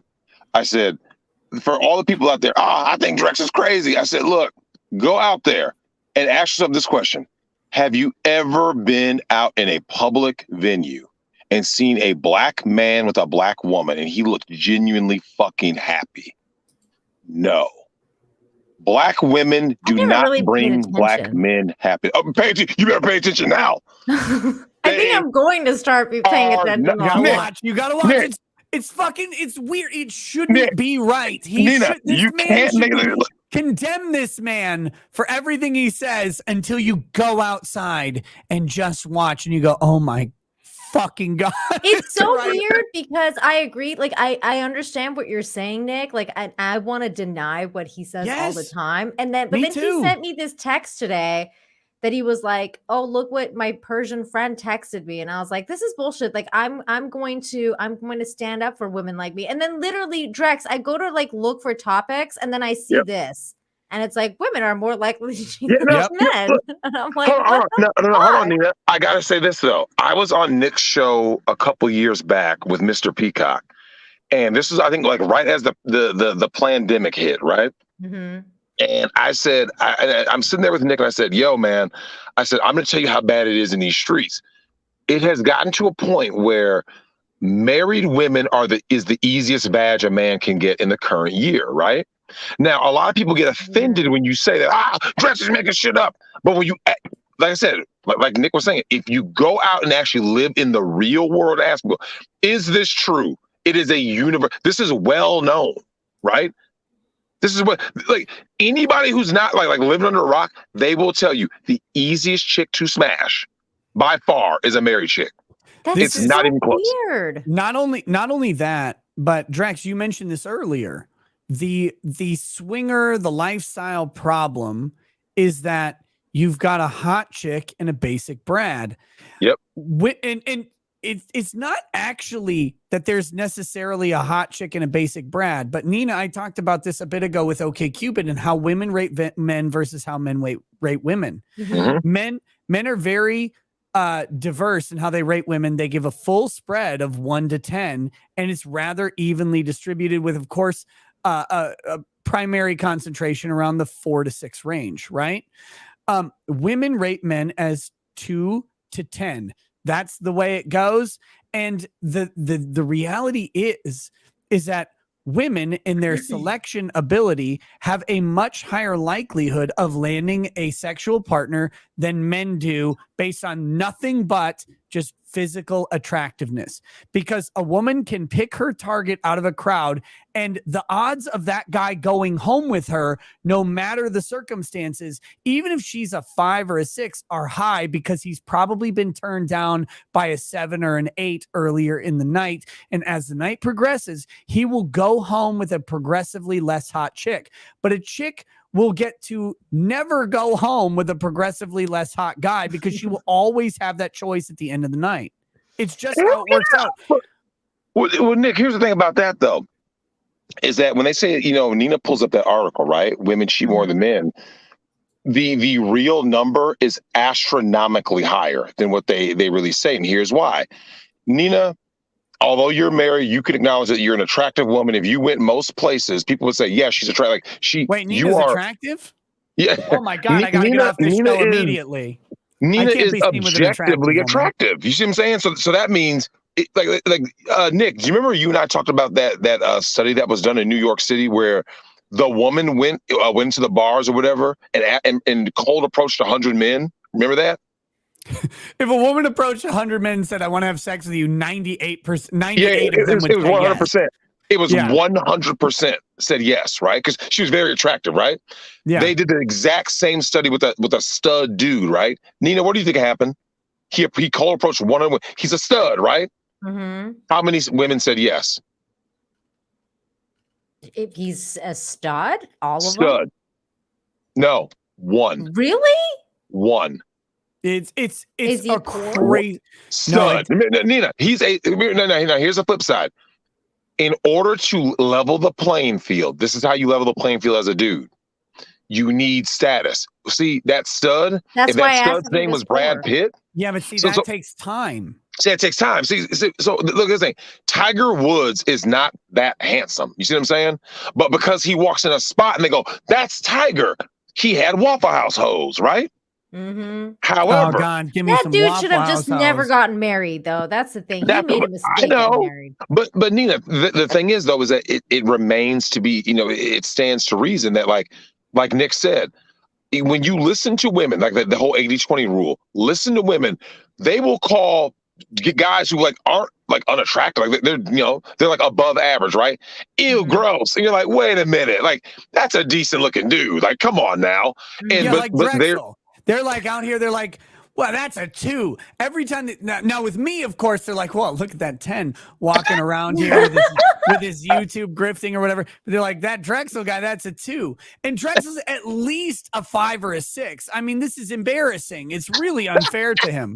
I don't know about this because that's so wild to me that you're saying that women you're saying it's either 2 or 10, right? Like there's no in between. No, women. It's scientifically proven. No, it's scientifically proven. So wild to me. I have a range, but I think I'm just different than most women. I definitely have I feel like Henry Cavill is a 10. I'm like, okay, he's not a 10. This man has short fucking arms. He's short fucking arms and a tiny dick, from what I hear. Well, I heard the tiny dick part, and then it definitely fell out below 10 after that, but face wise and how handsome he is, I feel like Henry Cavill's a 10. This dude is a 10 right here. Flip too hard, damn it! Chris Hemsworth is a lie. He doesn't even exist. We have some that's a 10, but when you're when you're talking about regular guys, of course there's ranges, but there's not. No, not with women. Here we go. Really? I got the stat here. According to women are literally viewing guys as invisible. Literally invisible. Drex, here, listen to this. According to OkCupid, women, quote, Women rate an incredible 80% of guys as worse looking than medium. Very harsh. On the other hand, when it comes to actual messaging, women shift their expectations only just slightly ahead of the curve, which is a healthier pattern than guys' pursuing of the all but unattainable. But seriously, 80% of guys are below a 5 for women on OkCupid. In women's eyes, this is very true. And now, Nina, And you know hold what? on now. I believe it because I guess we're like definitely a lot more superficial. It's just Well, and they projected on the men. Like, okay, so Nina, Nick and I were in the car one day, right? We were riding to go get the kids food, and I remember it was before a stream, and Nick goes, but because we were having this debate, and Nick goes, Drex, let's be honest. Most guys would smack, because I think I said like a 5 or something. Nick goes, let's be honest. Most dudes will smash a strong 4. And I thought about it, I'm like, if 5 is average, right? That's middle of the road. I was like, Nick is right. Yeah. Like below average, a dude would be like, yeah, sure. guys smash below average all the time. Like it's like zeros. If women understood, guys have no problem dumpster diving. Like, because men have the ability that women don't, which is we have the ability to feature fuck. Women don't have that ability. Okay, explain feature fuck. That's when a woman has a feature, right? Damn, look at those boobs. Damn, look at that ass though. Okay. Nice ass. Yeah, she has something. Look, something that is appealing. She's got a belly that drags on the floor, but that ass though. But that ass though. Okay, all right. So a guy can just focus on the one thing and be like this and be in it. And like he'll be in the spot, right? You're over at the Hilton, right? And he's just going to town and you're like, this motherfucker is really focused on like this one part of my body. And he keeps complimenting it and touching it and rubbing it. Yeah, he's feature fucking you. You have no other value other than that one thing. That's why a guy can grab a fleshlight. Well, see, I feel like women are kind of like that, but the feature would have to be a big wallet or Money. like No, it is. It's money. Or Like, status. or status. Like it's like, okay, yeah, he's not bad looking, but like, he's got a really great job as a lawyer, or like whatever. Well, hello. No, it's but that's true. And this goes down to basic like biology, evolutionary biology. I'm not an evolutionary biologist. I'm not a specialist in this field. So you can't really tell me if I'm a woman or not. I can actually tell you, but I don't know if we want to go through the tests necessary to figure that out. But the reality is simple, and it's obvious to anyone with any sort of thought process. Men are geared towards what is an attractive mate to make children with. Yep. Women are geared towards something different. What is an attractive mate to protect me and children with at my most vulnerable? Security. And yeah, right. In modern times, that translates to either being, I guess, super buff, like to the point of being Chris Hemsworth, where the idea is that they could literally fend off any attacker, or having a sufficient amount of resources to make sure that no issue will befall you and the child. Like that's the evolutionary biological approach. It makes a ton of sense, but we're as a society trying to deny that that's what's true over and over. And that's the real crime. It's not that this is the reality. It's that we're trying to pretend reality isn't real. But of course, women are after money because money represents protection and provision. It has for a very long time. It didn't used to. Because currency didn't exist for a long time. So it was literally, what can you do for me? Can you grow crops? Can you raise cattle? Can you fight off an invading tribe or whatever it is? Like that was provision and protection before. In 2022, it's what's your wallet, because currency is a representation of labor, which is a representation of your ability to turn your time into a resource. And that resource is stopping people from taking you away and raping you. Well, Nick, hold on now. That's fair. Everything you said is true, but here's one of the things. Of course, everything I said is true. I've never lied in my life. Except about my fucking foot butt stuff that you were talking about earlier. Now, here's the thing, though. Everything you said is true, though, Nick, but this is where the problem is. Due to society, right, the way things are set up, women now have what we call the dual mating strategy, right? When I was talking to Nina earlier about all these cheating whores, right, which is what they are, these women find what we call the beta bucks deluxe, a guy that has all the resources, that puts her in the house, has a car, blah, blah, blah, blah, blah, right? And then they go find Mandingo, right? And then they go find Mandingo to get smashed. Now, so Nina, being the side piece is very different for men and women, right? Yes. The side piece, or like the friend zone, it's different for both. Because, like, prime example, if you are a woman and you're looking and you're married and you're like this, oh, hey, this rando guy, let's say Chris Hemsworth, I want to smash him. Chris Hemsworth, it's not going to benefit him to go tell your husband, because now he loses access to sex, right? He's like, yeah, I'm cool. Yeah, it's good. I'll keep it secret, whatever, right? It is what it is. Because he's getting the only benefit she has without the resource investment, right? He has to take her to the movies. Dude, the number of women who don't understand that a guy will preserve access to sex, like even potential access to sex, for nothing. Like, there's no investment in it. Like, they don't even need to like have the promise of sex. It's like the potential that sex might occur at some future date is enough for a guy to go ahead and propagate this thing. And women are like, not all women, but a bunch of them are completely oblivious to this. They're like, oh, well, he talks to me. It's like, lady, you know why he's talking to you? Because he thinks that the gate will open when he pulls his pants down, like that.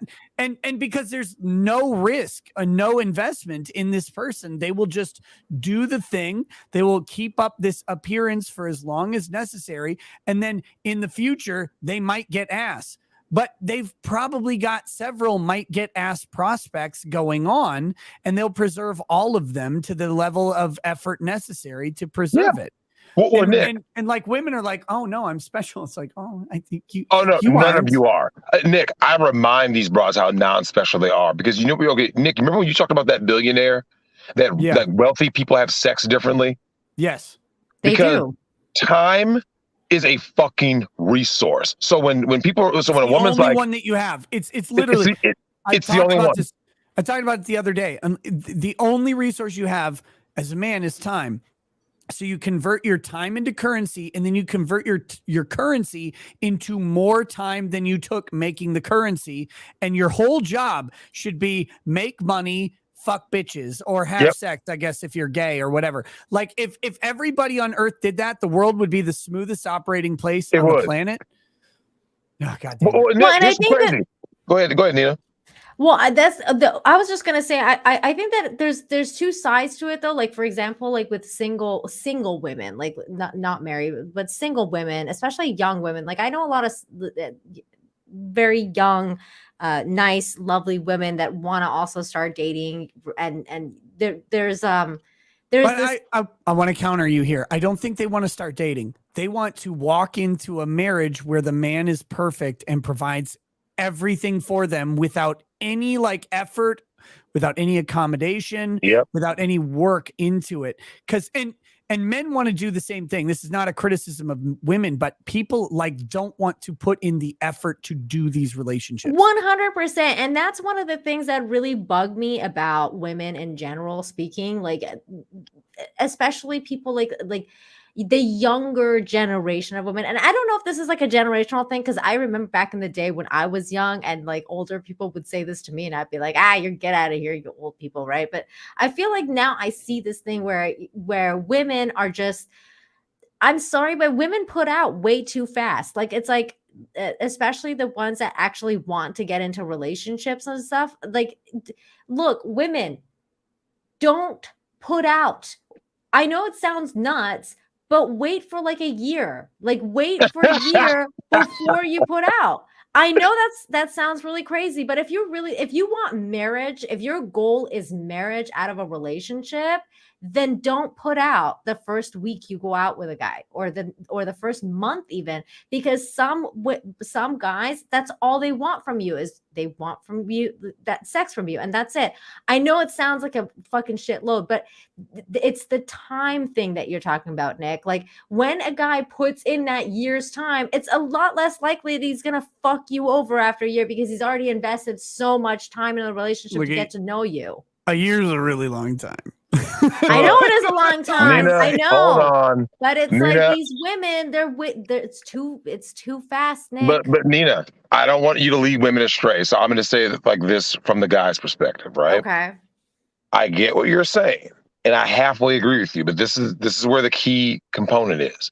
Mm-hmm. Making a guy wait, but you want to just take, and this guy goes what Nick was saying, you can't be sitting here being a parasite, right? Like trying to take up his time, take up his money, and then be like, well, one day you'll get this badge. Because guys like, fuck that, I'll go spend this time and these resources elsewhere to get it quicker. So the way that you mitigate that, right, in a thought culture is real simple. This is for all the ladies out there.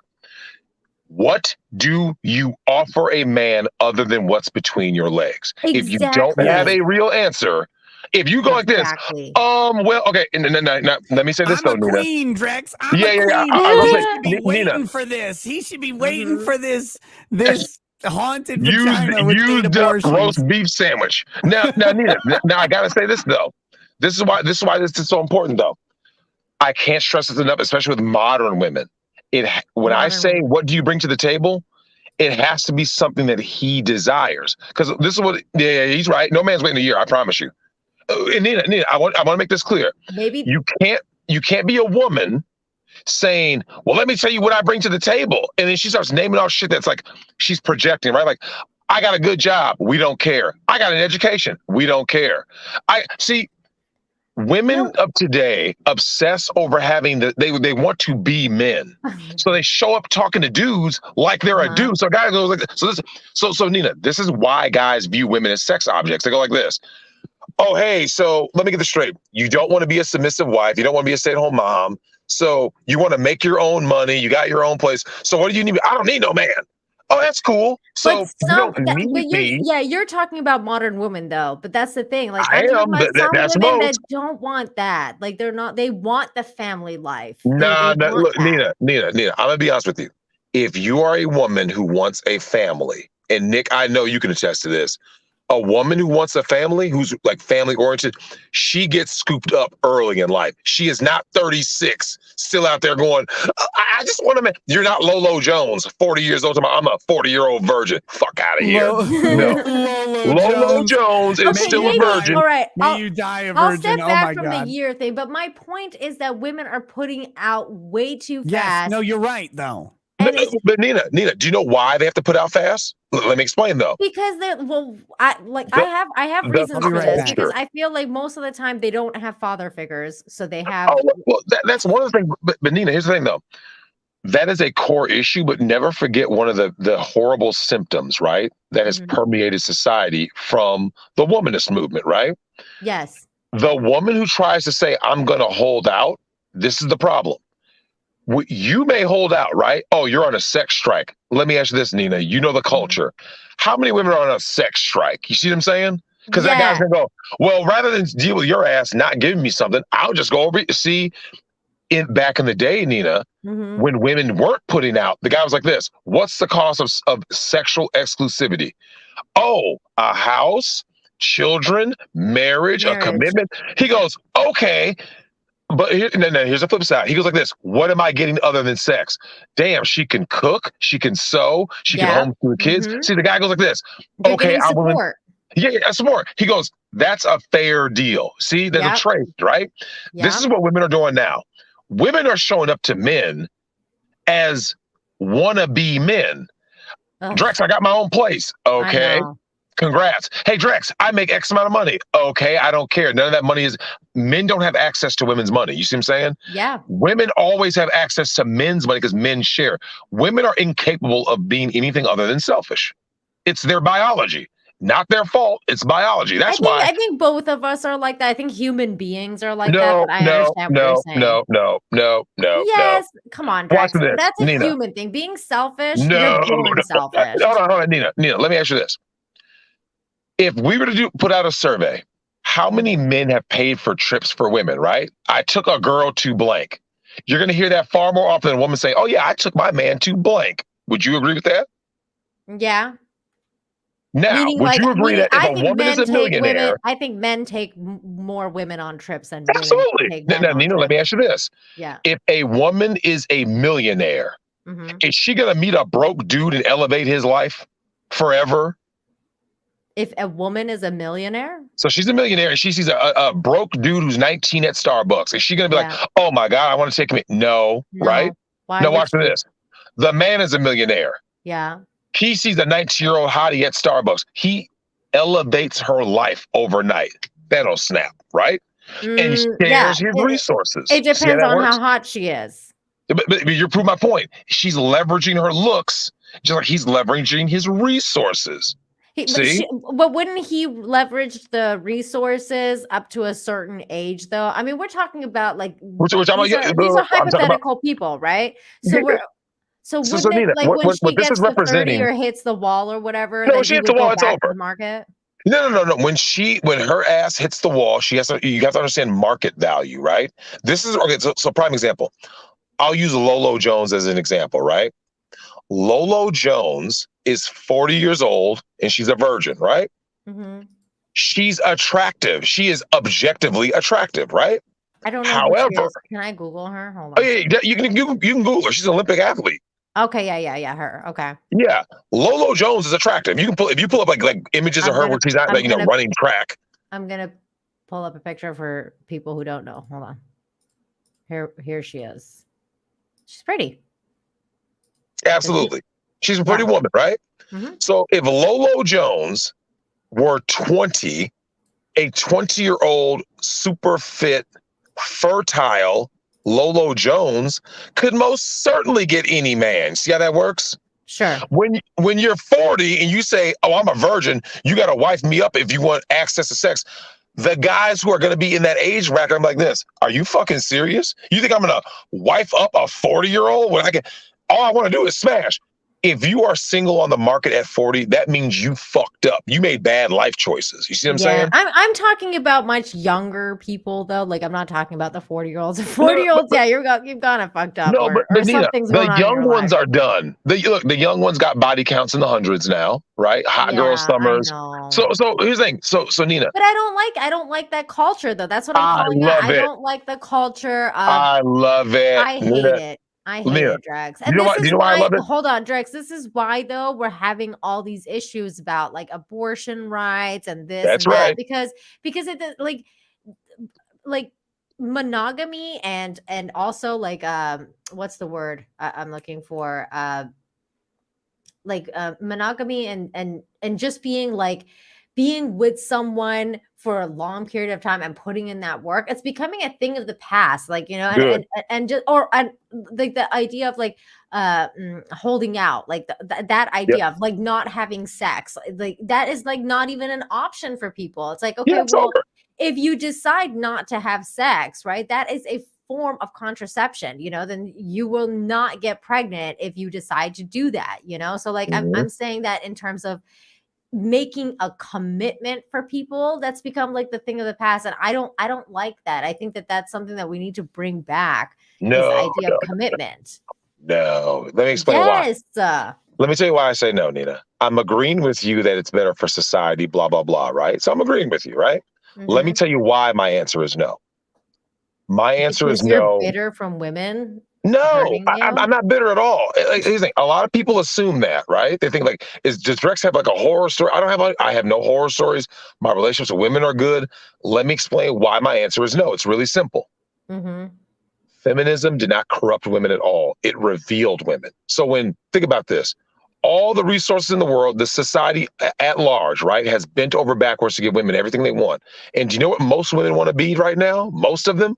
Men. They want to OnlyFans thoughts, you know, popping their butthole open for money. Sugar daddy websites have exploded, right? But I don't like that culture, Drax. I'm saying that's terrible culture. It's not about if you like it. It's true. So remember, all I care about over all other things in life is the truth, right? Yeah. I have no emotional attachment to anything. I'm not denying that that's the truth. I'm saying I hate that truth and I want to change I love it. I love it because it is the truth. So here's the thing. When people ask me, Drex, how do you Drex, don't you feel guilty about, smashing some man's wife? Absolutely not. I'm doing God's work. You know why? If beta male cuck simp manginas didn't exist, I couldn't be me, right?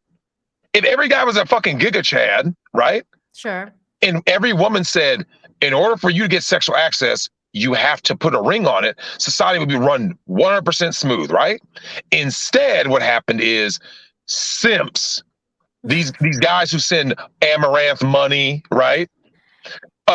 Sugar daddies, guys taking girls out for foodie calls. See, they ruined the marketplace. You see what I'm saying? Yeah. And Nina, I can prove this. Black simps. I'm going to talk about black simps real quick. Black simps started going to the South America in particular, right? Like Dominican Republic, Brazil. And you know what they were doing? They were tricking. You see what I'm saying?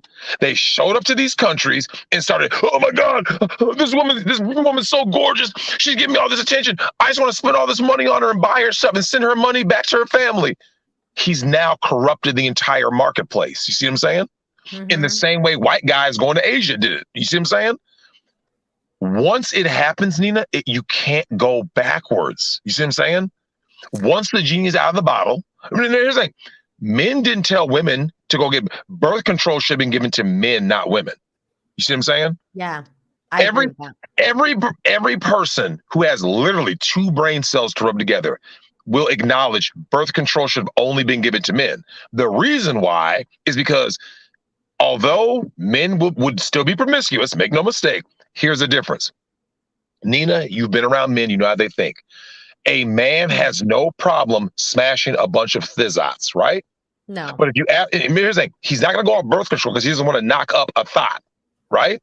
But if you ask that same man who has a body count of 500 and you say, hey man, why do you stay on birth control? I ain't trying to knock any of these broads up. And then he goes like this, what about that woman that you're dating and you just married? He says, I want to have children with her. See?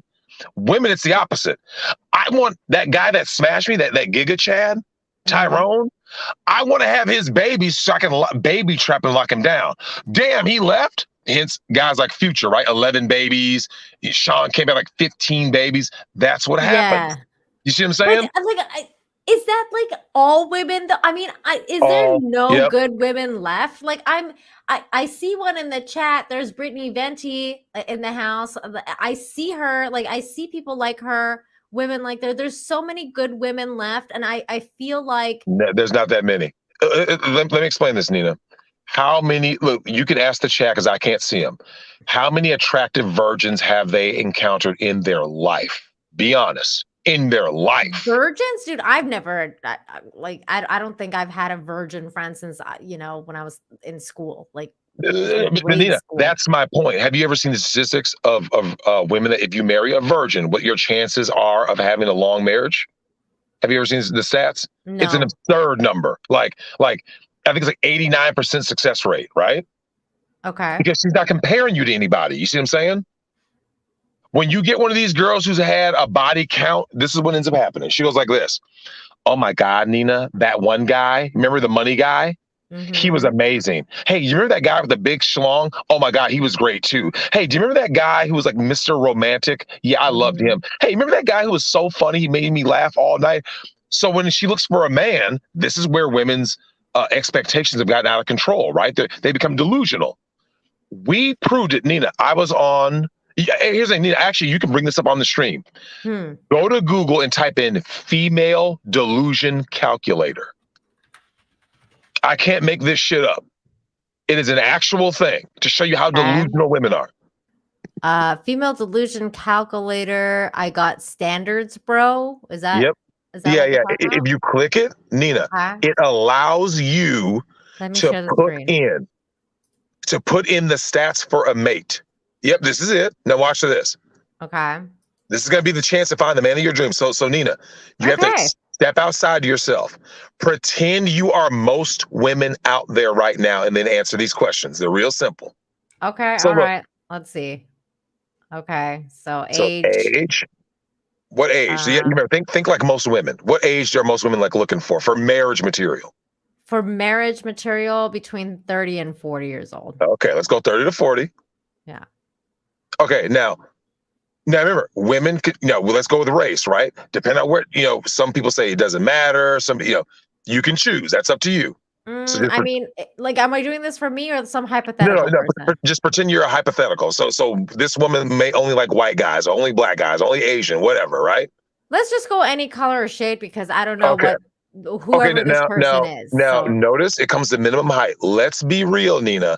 okay. You always hear women say they want a 6-foot man. Would you agree with that? 6 foot, 6 foot, 6 At foot. least because they have to be tall, like they have to be taller than the average height of the woman. The average Even height though, of the even though woman the is average height of a woman's 5'3". 5'3". Yeah, they So all say they want a 6-foot guy, I would right? So, say at least 6 foot, or like I would say at least like 5'5", maybe 5'8". but Nina, you have to pretend that you are like you represent the modern woman, right? So she always says 6 foot, right? Okay, Now let's 6 go down foot, to the fine. income. Let's go down to income. Exclude obese. Yep. I'm Yeah, he clicking can't be a that, fat 'cause dude. I'm sorry, but it can't be a fat dude. Hell no. Can't be a fat dude. Exclude So he's got to be he can be any race. He's got to at least be 6 foot. Now let's get to the minimum income. income. Okay. Now Here's women where said the they nuts only and want bolts 6 come. figures, right? Um, You remember, you're not you are representing most women. You don't hear women say, I wanted to make 42,000 a year. No, she doesn't. Let's be honest. Brittany says 5'9" is average male height. No, that's average. No.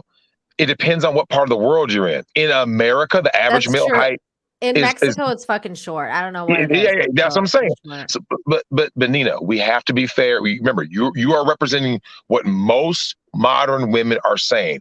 They're saying they want a 6 foot man. How much does he have to make? I would say at least 100. Okay, well, scale it. You got to make at least 100 grand. Yeah. All right, now click and find out. Let's see how many men on Earth fit this description. Okay, let's see.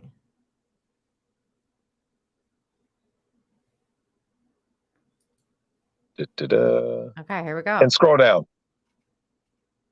2.1% of men on Earth fit that description. You tell me who's fucking delusional. Yes. But how can I trust this site? I don't know who's running this bullshit. Nina, let me explain this. Do you know how many men are 6 foot tall on planet Earth out of 8 billion people? Not a lot, apparently. 15%, right? Sure. So are you starting to see how this happens? Okay, so if you start at 15% because of the height, right? Then you say he can't be obese, so your number slimmed more, right? Yeah. Then he had to make 6 figures, right? It slimmed more, right? Sure. So by the time you get, this is what you're left with. So wait, is this telling me that I'm an aspiring cat lady? Yeah, that's right. Well, I do already have a cat. but Nina, are you starting to see the problem? Are you starting to see what like here's the thing. So what do we hear about? There are lots of men out there, incel culture. Lots of men are getting chosen, right? They can't even get a date. You know what? Michelle has a good point because you're acting like that the average American, the stats don't align. That's true. Because this is about it's like an average American thing because a lot of women don't care about that kind of stuff in other countries. All like women you go to India, dude. I don't think Indian women care all that much about certain things. Here's the thing, though. No, hold on, Nina. I'm actually going to agree with you, but let me just add this caveat, right? Although that's true, what happens the moment she has access to like a tall Chad or Tyrone? You tell me. She's a cute little Indian girl. Because Indian women and like that side of the world, not westernized people, they're very, very loyal. So they probably won't do anything about it. I'm going to show you. I'm going to slide into your DMs after this stream, and I'm going to show you the Indian chicks we got on the team. True story. Non-American, though. We're talking like real ones from that are being raised with those values. Nina, they don't want those men. If given the chance, given the option, Indian women do not find Indian men attractive. That's true. Given because the Indian men are a lot they're not great looking. They're hideous looking. Fuck that. They are not good. Their buggers are hideous. Do you know who else has this problem? Asian men. Asian women do not find Asian men attractive. Given the option, they will not choose an Asian or an Indian. They're gonna choose a black guy to smash. True. Or on the low, outside their family's view, and they want to get married to a white guy. Yeah, the white guy is the top of the relationship market. The black guy is the top of the sexual market. You see how that works? So when you start to understand what about the Asian guys then? I think like Asian guys can be like put into the marriage market too. No, they get no play. Look. Really? For those of you who don't know, if you go to Asia, they are very xenophobic, right? They don't like Yes. outsiders. Do you Yeah, know why well, that yeah. is? You know the real reason? No, tell me. They're mate guarding. They don't want Oh. outside competition because if a bunch of white guys and black guys, and I'll give you an example. Ask anybody in the chat about who any of you guys who have served time in the military, who went to Asia, what happened? The guys didn't like you and the girls fucking loved you. And they were getting smashed in droves. Do you know The girls why? are down to fuck. The girls, these are these quote unquote traditional. Oh, you want me to ask Andrew for legal mindset? You want me to bring him on? He can tell you all about all the chicks he gets in Asia, in Korea. Do you know why? He's mentioned to me that he gets quite a lot. It's Nina. Given the option, those Asian women in Korea will not choose an Asian man to smash. They will get married to one. They due to the definitely, but xenophobia. they have a white people fetish though. That's like They do. That's They do, kind of but here's the thing though. Culture to culture, Nina, I've been around all kinds of people, and I started realizing something. Everything we were told was a lie. Everything. It was all a lie. I mean, It was a that's facade. kind of always been true though about like pretty much everything. But Nina, my thing was, once I found out it was all a lie, rather than perpetuate the lie, I said, I will eradicate the lie. I'm going to show everybody the truth, which is it's a bunch of chicks out here getting smashed, right? Mm-hmm. I got DMs for days. Andrew and I talk about this all the time. I know you sent me some today. I was like, what the fuck? If you guys saw my DMs of how grimy it is, don't believe me? Most of the cheaters, all these soccer moms, they're all getting ran through by guys not named their husband. You see what I'm saying? It's weird. I hate it. Nina, you heard about the milkman who fathered like 900 kids, right? Did you hear about that? Yeah, I did. Now, Nina, think about it. But everybody said the 1950s was this glorious, great time where everybody was just honky-dory. No, it wasn't. I talked to Mama Vic. She said it was just as debaucherous back then. It was just kept under wraps. I don't want anything kept under wraps. We just didn't hear about it more. We just didn't hear about it. There was no internet. There was no They didn't talk about nothing. A lot of people are growing up right now. Based on where you live, paternity fraud could be as high as 50%. You see what I'm saying? Mm-hmm. I don't want people to live a lie. I want everything out in the open. I want thottery, simping. I want all of it out in the open. So people can go like this. Yes, Drex. I see. Look, when I told Nick how bad it is that black men did something. I've told you this, Nina. They did something against the will of God himself. Okay. Black men hurt the feelings and the soul and the heart of the Savior himself. There is no other explanation as to how black men were saddled with black women. You can't be stuck with women this terrible. That's such a wild thing to say. I don't know what to say to that. Nina, you can't be stuck with women this bad unless you did something. You had to do something on a biblical level to be stuck with women this fucking bad. No one has seen, Nina, they're twerking on the hood of a car on the highway. No one has seen this behavior. Everywhere they go, they fight. Hang on. They but twerk. That's the thing, though. Don't you think that this is like one of those? This is like a cultural thing. Like one of the things that's happened. With, no dad in the house. Yes. No, hold on. Who got the dad out of the house? Did the dads just leave? They just pack up and leave? I mean, sometimes, yeah. Sometimes they just leave. Sometimes they don't. Sometimes they do. When a man leaves his children, it's because of her. It's not the kids. Men don't leave their kids because they like don't know, don't Drex, want. I have met guys before that left. Like I have actually met guys before that. Have left. Now, Nina, I'm going to say this: any guy who did leave, it's her fault. It's always her fault, and here's why. So you don't accept any responsibility for anything? I don't understand this. There's lots of things I will put on the head of guys, right? But always remember, I'm fair. If something involves sex and reproduction, it's 100% on the woman. You see what I'm saying? So now watch this, Nina. What? If it involves power and relationships, all of the responsibility is on the man. I'm being fair. So watch this. A guy walks up to you and says, "Hey, Nina, I've been married and divorced 5 times. Bitches ain't shit." No, dude, you're the common denominator. Would you agree? I don't know. You see how that works? The man got on his knees 5 different times with 5 women, right? He didn't vet them. That's a him problem, not the women, right? Sure. Now let's flip the script. A woman Or walks maybe up to you. maybe he just has a lot of bad patterns. Like he just doesn't know how to pick like Well, a once good again, partner that's for him. his problem. That's not he. Remember, I don't blame the women. I blame him. Right? Okay. Just like every company that hires Anita Sarkeesian, that's a man You're problem. Because what hiring is it? you're Involves power. blaming If you the relinquish company. power, yeah, if you relinquish power to a woman as a man, you're not a man. You've lost your manhood. That's why we say, his balls are in her purse. You ever heard that expression? You heard that expression? His balls are in her purse? Yes. Because he relinquished his man. See, that's a man issue, right? Now watch this. A woman walks up to you named Keisha. Nina, these men ain't shit. I got 5 baby daddies. Men ain't shit. Wait a minute. So you're saying it's the men's problem? No, it's her problem, right? She got on her legs, she got on her back, she got on her knees, right? Yeah. And she spread for ain't shit dudes, right?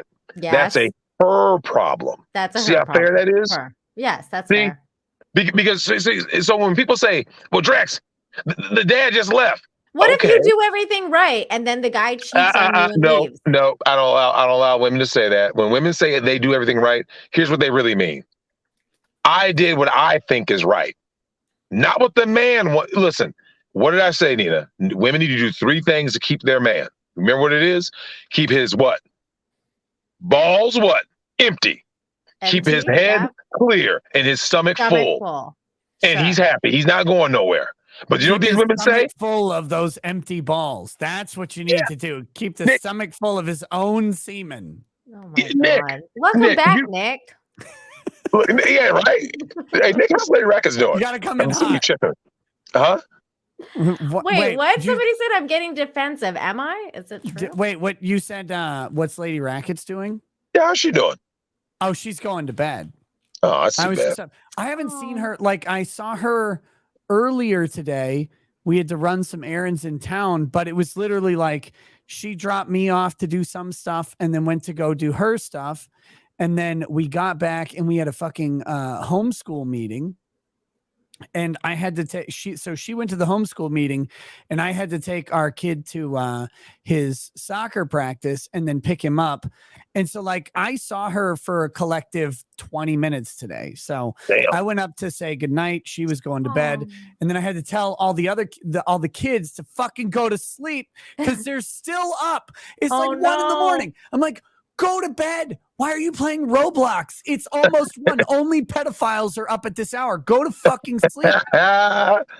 Hey, Nick, have your kids discovered that new Roblox game that's like Roblox Call of Duty or something? I don't know. I don't want to know. Every time. Like my oldest daughter, she's like, "Hey dad, will you play Roblox with us?" I'm like, "I don't know how to play. I don't have Roblox on my computer." She's like, "It's a horror game."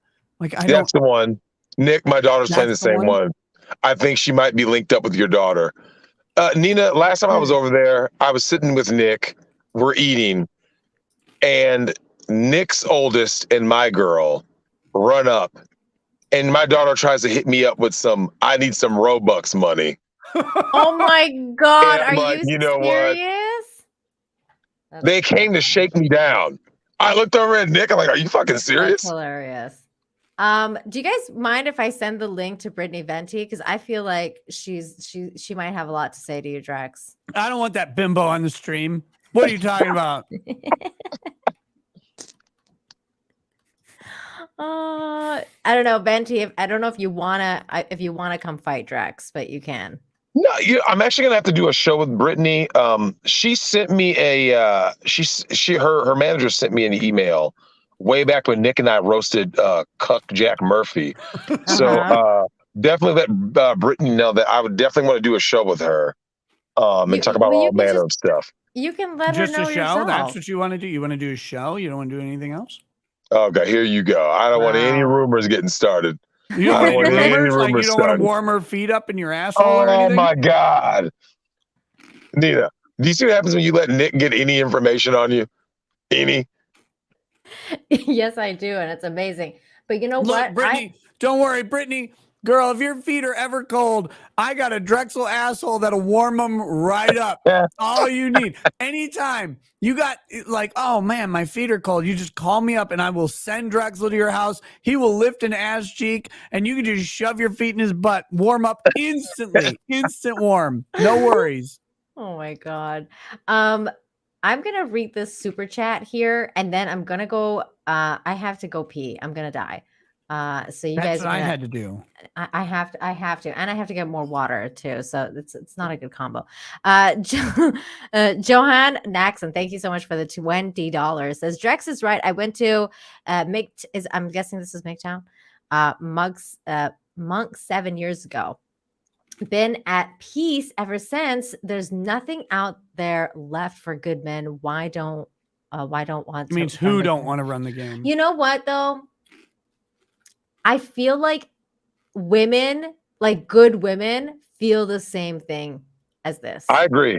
Like, it's just weird. I feel like there's women that are like, there's no good men left, and I don't know what to do. You know, like but I hate to say, Nina, a lot of times with women, the quote unquote good men are just guys they have in their friend zone. To be fair, I gotta be honest. I gotta be honest. Legitimately, yes. I know. Legitimately, yes.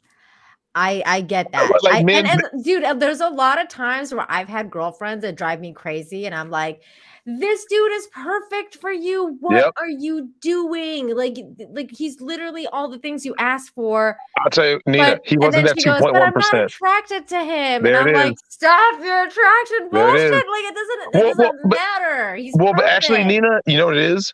She used the wrong A word. She wasn't aroused by him because so here's the thing. Chemical attraction only goes so far. Like women. Well, I know, but here's the thing though. When they allowed women to have the choice to choose their sexual partners and their husbands, they make terrible fucking decisions. Dude, that sounds really Islamic.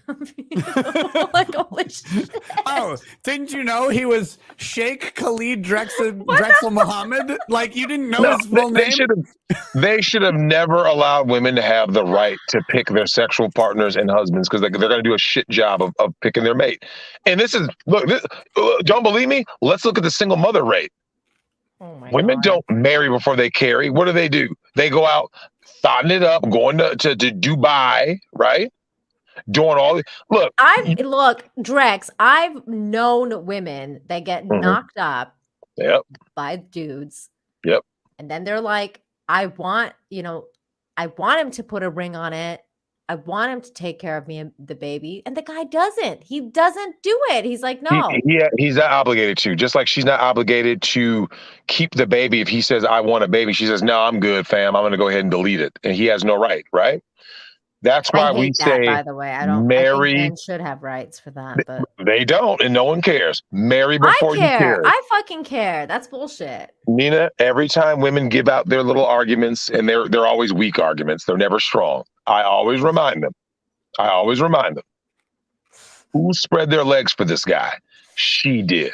So you deal with the consequences. But that's why I started this conversation with women needs to stop putting out like that. That's why I started this conversation because Nina, the hoes ruined it. Okay, look from both sides. The hoes ruined it. The hoes ruined it for women, and the simps ruined it for men. I talked to Nick about this. I said, I looked around. I was like, Nick, let's just say I wanted to, to get married and stuff and settle down and blah blah blah blah blah, right? Mm-hmm. A guy looks around. Like I talked to Nick about this, right? Because Andrew obviously is kind of in a similar boat. I said, if Nick didn't have lady rackets, but everything else in his life was exactly the same, right? He was still a successful YouTuber, still a lawyer. He's doing great, right? Mm-hmm. If Nick, in an alternate universe, Nick is still Nick just without lady rackets. Mm-hmm. If I said, hey, Nick, based on what you've seen out there, be real. Have you seen anything that's worthy of putting a ring on? Yeah, actually, every woman I encounter, all of them, they're all queens. I would put a ring on all of them and a cock ring in every single one of them. It'd be great. What are you talking about, you misogynistic piece of garbage? Every woman is a value and a queen, and none of them will ever backcheck me. What are you talking about? Why would you say this, Drex? Like, I don't understand. You're such a liar, Drex. God, you sexist, misogynist, Andrew Tate piece of shit. Think of your lies and deceit. Okay, you guys have to vamp for like 2 minutes. I have to go to the bathroom and pee. Oh, I don't know if we can vamp for 2 minutes. Oh my god. Well, you're gonna have to try. Nina's too Try your funny. best. But you know what? Okay, I'll play this for you guys just for fun. So you have something to talk about. This is, hang on. This is, because did you guys hear how Dave Portnoy is apparently a total bitch now? I think I said that. Yeah, you did. So he is, and Lofty Pixels of all people made a great video. So here you can have fun watching this, and then talk about it. Lofty's gay, but he does good memes. Good right there. You look very beautiful in that dress. You look very sexy. Ta ta ta like a tamale.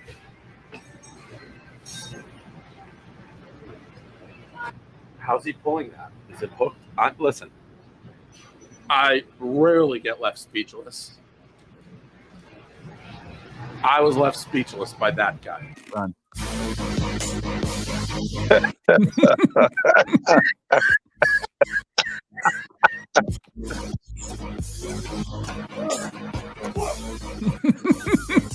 Oh my god. This is my dude right here, the fucking dancer.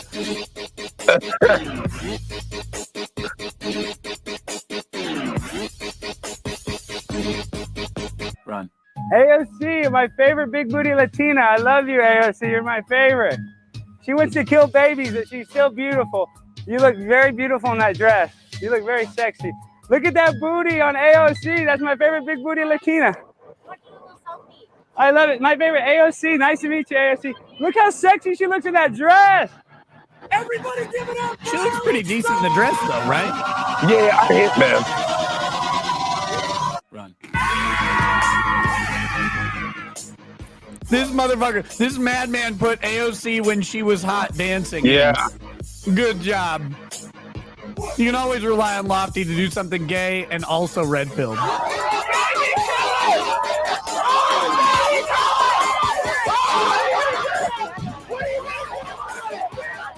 Look at that simp.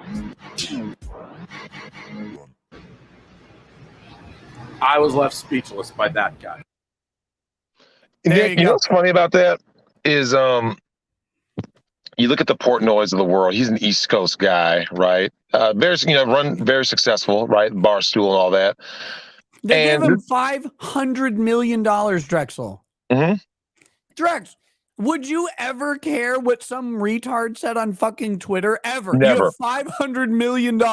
Would you respond to You wouldn't even respond. Ever? You wouldn't even respond. Like you just go, I don't know, have sex with your yacht on top of a hoe. Like, what the fuck? What, $500 million? You have unlimited money. You can do literally anything on earth ever, forever. And you're like, well, this Alex Stein guy's a piece of shit. Yeah, petty. Here's the thing, though. Dudes like this, though, Nick. This is the mentality of the beta, right? Like that's this is the beta mentality. Yeah. I don't understand. Like I don't personally subscribe to like the alpha beta thing. I get that it's a cute conjecture to bring like a shorthand to explain a certain classification, but like on the whole, like there are guys who have alpha and beta qualities, of course. Like no one's 100% in either direction, pretty much. But like this is the mentality. Like you have literally everything you could ever want in your life. No one can do anything to you because he's already made that money. It won't go away. And no matter what, if you take everything Dave Portnoy has away, like all of his future prospects, he will be able to live forever, for longer than ever, on just interest of a fraction of his money, and he could spend the rest and still be comfortable. Like he could have sex with all the gay midgets he wants, and that's like that he can do that. Why on earth would you ever bother with any peasant on the planet? Insecure. Because you're insecure. Nick, I've told you, when it comes to these dudes, like I'll give you a prime example. Do you remember when Leo DiCaprio was met what's his face? Jeff Bezos' new Latina. Remember that? and she's oogling over Leo, and Jeff Bezos is like, of course she is, right? That's when Leo's you realize. one of the sexiest motherfuckers on the planet. Look, if I was a 21-year-old chick, I would fuck Leo DiCaprio. I would too. And if I was single, he was my dream boy when I was. He's everybody's dream. He's dude's dream boys. Leo DiCaprio, something about him. I don't know what it is. He's amazing. Real quick, I'm going to play this clip, and then we're being joined by someone. I guess I'm here to send out the bat signal. A bat signal, for listeners who might not know, refers to the children's character, the Bat Man, a strong gentleman who fights crime nocturnally. That's correct. Well put. Hi, Brittany. Hey, you're Baby, muted. how Brittany. are you? You're muted. Unmute yourself. There we go. You're still muted. Now your hardware muted. You were software muted before. Now you're hardware muted. Or maybe you've got the wrong mic input on StreamYard. How about now? Oh Yeah. Yeah, now we can hear you. Now we can hear you. But Brittany, you finally made it to Crumble Cookie, right? Yes. What did you think?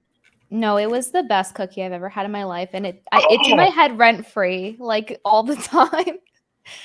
What's that? Like an actual cookie place? Or are we talking about something? Yeah, about Yeah, oh, you should man. have never told me, Drex. You should have never told me about it, because like if I ever get fat, I just want you to know it's on you. Like It's that on is me? what I will get the calories off of. Wait, Brittany Avocado sitting there chunking down crumble cookies on stream. Oh my God. Speaking of fat and fat shaming, which Nick is really good at, this super chat says for $5, let's make this weird. Nick, can you fat shame one of Nina's old pictures? Have you seen my fat pictures? Did you used to be fat? Yeah, I used to be really fat. How would you do that?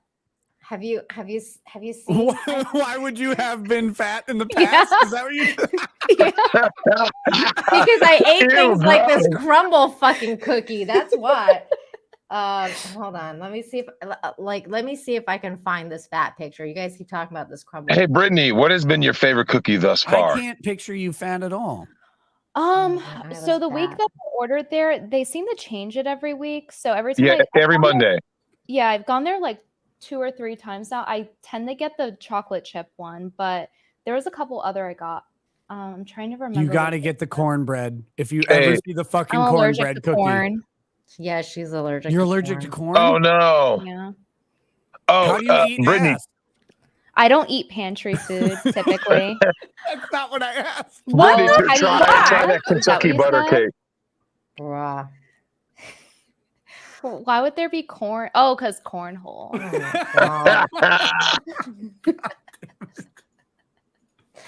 I'm trying to find this fat picture of me. Brittany's seen it. You've seen my fat picture, haven't you? How Brittany? fat was she, Brittany, on a scale of 1 to Tess Holiday? I didn't I see wasn't like it. Tess.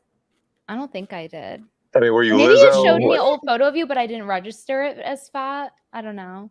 Hey, Drex, you know your phone has a camera, right? You beta bitch. Yeah, I'm over here like I just like washed all my makeup off and I'm having to hop on here and Drex isn't on camera. Like I was brave enough. My currency is looks as a woman. You can't hop on. Drex hasn't Dude, he waxed his promised me- vagina today. He promised me white face today, and I didn't get it. Yeah, look, I've been hosed on so many levels because there's no white face, but it is coming. I mean, I'm going to be What, you Nick's couldn't new find Twitter enough avatar. dudes to bukkake you before the stream? Is that what the problem was? Oh my God. Okay, hold on. Oh wait, is this the fat pic? I was a fat kid, like a baby, and then I got sick. You're still fat. I want everyone in chat Okay. when Nina pulls up her photo, say would or would not. I can't find that one specific photo that I showed you, Brittany. You guys are all anymore. I going don't to know jail. why, Damn. but I'll show you my other fat pic. How old were you when you were fat? How old was I when I was fat? Yeah. This was like 6 years ago, I think.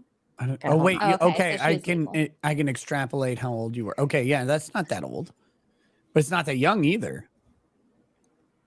What? You look way different. She's Yeah. bigger. She's not. I wouldn't say fat. She's I would say chubby. Chunky, Drex, yeah, stop chunky, but not. Stop it. Drex, look at her. Fucking Look fat. at me, man. I was In that fat. Your pic, tits yeah. were In that big. pic, yeah. You could see it in the face. Like I'm Yeah. like, The You see other, it in the face. You can see it in the waist. the arms. It's the arms. you can see it in the waist. You can see it in the Everyone arms. You can chats see it in his the wood. thighs. Yeah, You yeah. can see it- In the you can other see it picture, in the- it didn't look like that. You could see it in the bonanza she just left without any food remaining in it. You can see it in The Golden Corral gal. The sad pack of Oreos that only has those like crumbs left in it, you know, because like they wouldn't fit in the jar of whole milk that she was eating out of. Like, God. Oh my goodness. Hold on. Did you hit an iceberg? Like, is that what happened? Is that how the Titanic sunk, Nina? What happened there? That's exactly what happened. Okay, hold on. You can see it in the face here because I'm like really plump. Like I'm like, hold on, this one right here. Oh my god, it looks like someone put you through a fat filter. It looks like someone grabbed your cheeks and stretched your face out like a Clive Barker movie. What the hell? So Nina, what did you do to get the weight off though? Because like, somewhere out there, there's a chick out there who's chubby. You say you can see it in your face, but I can see it all across your shoulders and blubberous chest. Too. It's really horrifying. I know that's so crazy. I just stopped eating sugar. I worked out, and I stopped eating pizza, and just a lot. Cut out like carbs, basically. All right, so Nina, can you please tell all American women, because their average weight is 170.6 pounds, tell all of them to stop eating. Big, it's so These bitches are so big, But like Drex, this they're is why- grotesquely obese. But this is why I'm so hard on chicks that are like, oh my God, like, you know, I like, this is beautiful. I'm so fat, but this is beautiful. And I'm like, no, because I know that I did it. I lost the weight and you can too. You can too out there. I did it. You can too. I mean, look, Nina, as a woman, would you fuck you now or would you fuck you then? Excuse now. me, Nick. Holy shit. What? Now. Brittany, would you fuck her now or would you fuck her then? Like, gun to your head, you have to choose one. I mean, like, so you're saying I'm being forced to be a lesbian? Like, this is lesbian rape? Yeah. Forced to be a lesbian. Okay, sure. Yeah, me too. Yeah, I'm forced to be a lesbian every day. It's after fine. a couple of drinks, Brittany. Don't worry. Come on now. The water is warm. By the way, every chick is a lesbian after like 5 drinks. Just saying. I've never kissed a woman or anything like that before. So I feel like I'm just You've like only one ever of the had 4 exceptions. drinks. That's fine. Brittany, do it on a stream in a hot tub on Twitch. You'll make Just $1 saying. million immediately. Yeah, I'm not joking. Like literally, go on Twitch and milk simps and be like, if you guys reach X amount of bits or whatever, then I'm gonna kiss this girl in this like little hot tub. No, I want a husband. Look, you can still have a Women husband. don't really and kiss want a husbands. woman. Stop. Like that's not a. This, See this guy. Women don't really want husbands. They don't. They don't. They do, Drex. No, they don't. No, they don't. No, they I've don't. got the better message here. Look, you kissing a woman is not going to stop a man from marrying you. Trust me. It really won't. It really That will won't. have 0 factor in like their. Yeah. These are pure Oh, I meant the hot That's tub part. That's the part I wouldn't want. Like, if you paid me enough, I would kiss a woman. But like, the hot What's tub the price? What stream do is, we have like- to crowdfund for you to kiss a woman? because we found out that Drex's price to get raped by a cop is 15 million. Okay, so that's a pretty high bar. Okay, So now I What's feel like I your have price to to compete. kiss a woman? Yeah, kiss a woman. Like you don't have to have sex with her. You don't have We're like not go talking down about on her. You don't have to make out. Just kiss in a hot tub on a Twitch stream. On the lips. On the I lips. don't know. I've gotten a $70,000 donation for doing nothing, so that kind of sets the bar kind of high. I hate women. Who's paying $70,000 donations? You What got the a hell? $70,000 donation? Yeah, this was a few years ago, like maybe 2 or 3 years ago. Yeah. Did you have like your butthole on stream? Like what is no, what is causing I was that? just chilling. I was just wearing my cute fox beret and chilling. There's a video of it still on my channel. Okay, so the price. I feel like the minimal would have to be like, I don't know, because if I got like 70K $200, for doing right? No, but if I got 70K for not doing anything, I feel like that's the minimal. So like, All right, 71,000. You're gonna So take $71,000. $71,000 to kiss Yeah. a woman? Yeah. I'll kiss a woman for way less than that. I'm super 5 straight. drinks What cost can I less, guys. say? 5 drinks cost less. I've never Yeah, kissed a woman before, but I've been groped before by a celebrity too. It's $71,000 or 2 shots of Bacardi 151. I'll give you a hint. It's someone you know. Laura Someone I Loomer. know. Yeah. Is it Laura Loomer? No. Oh God, no. Wait, man or I'll woman? sue. Woman. Is it Chrissy Meyer? No, but that's a likely suspect. Wait, is it that Star Wars girl? No, likely suspect. No, because Is it no, Lady Anna Rackets? is really like anti-lesbian stuff. It wasn't Lady so- Rackets? Okay, I was worried. I just wasn't looking. Ashton. No, you're getting warmer though. Zia. Getting warmer. No. Oh, is it wait, was it at Anime Matsuri recently? No, it was like Oh, a damn. couple months ago. Okay, so it's not Zia, it's not Ashton, it's not But Anna. Ashton is getting warmer? Yeah. Yeah. Lauren Southern. Yeah. Yeah, I got it. We're at karaoke. There's like 15 people at this place. And she's just like she asked permission first, just so you guys know. She didn't grape me, but like she was like, "Can I grab your boobs?" And I was just like, "Okay, I guess." And she just went honk. And then that was it. Nobody saw though. That was the funny part. The whole room is filled with people and nobody saw. No, one guy Wow. took a picture, and that picture will No. never hit the internet because he keeps it. It's his treasure. Yeah, it's like, you know, Wow. those like they used to say, like, take a picture, it'll last longer. And now we know that that guy definitely did. But I feel like a kiss is way more romantic than like someone going honk outside of your clothing on your boobs. You know what I mean? Like Yeah. it feels less gay. It depends on the quality of the honk, I think. Definitely. It was a Like, quick, is it like a caress? No, it was like or a it was like, a I've- clown horn. I've never cheesy honked ever. Like that's embarrassing. It's always got to be a good sensual honk. You know, to be honest, I don't think a guy's ever honked my boobs before. She might have like taken the cake for that one. Like you obviously like when you're with boyfriends, wherever you get like groped at some point, but like a honk, like it's a clown horn. Like that's So you're saying you've gone farther with a woman than with a man? That's what I just heard.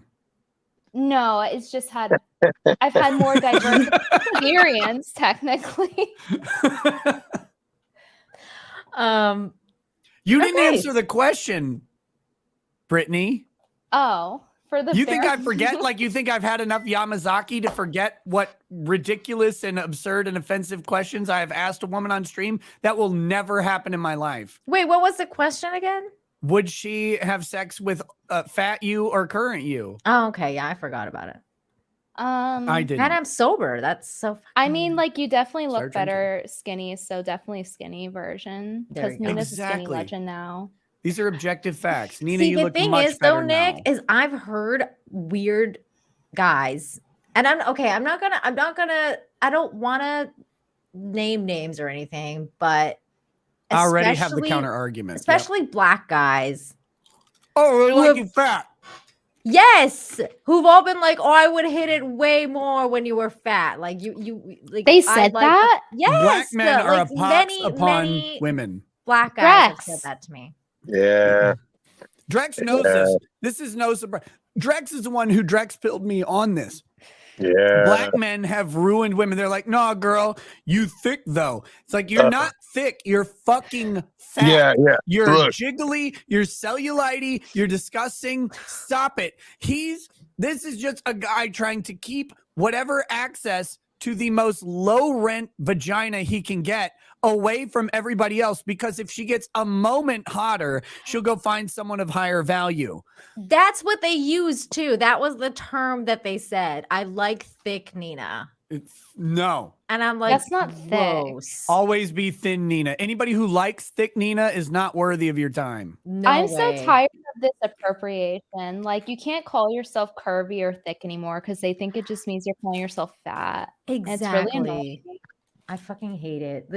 I mean, this whole body positivity thing is such a fucking psyop. Like, I feel like it's like, dude, they want people to be fat and unhealthy, and then they're like, yeah, you look great. And it's like, They're it's easier to almost as if control. they want to eat us or something. Yeah. It's like, Well, keep you're them easier to fat. control. Yes. Medically, you're easier to control. Emotionally, you're easier to control. Like, you ever notice the people who read the most, right?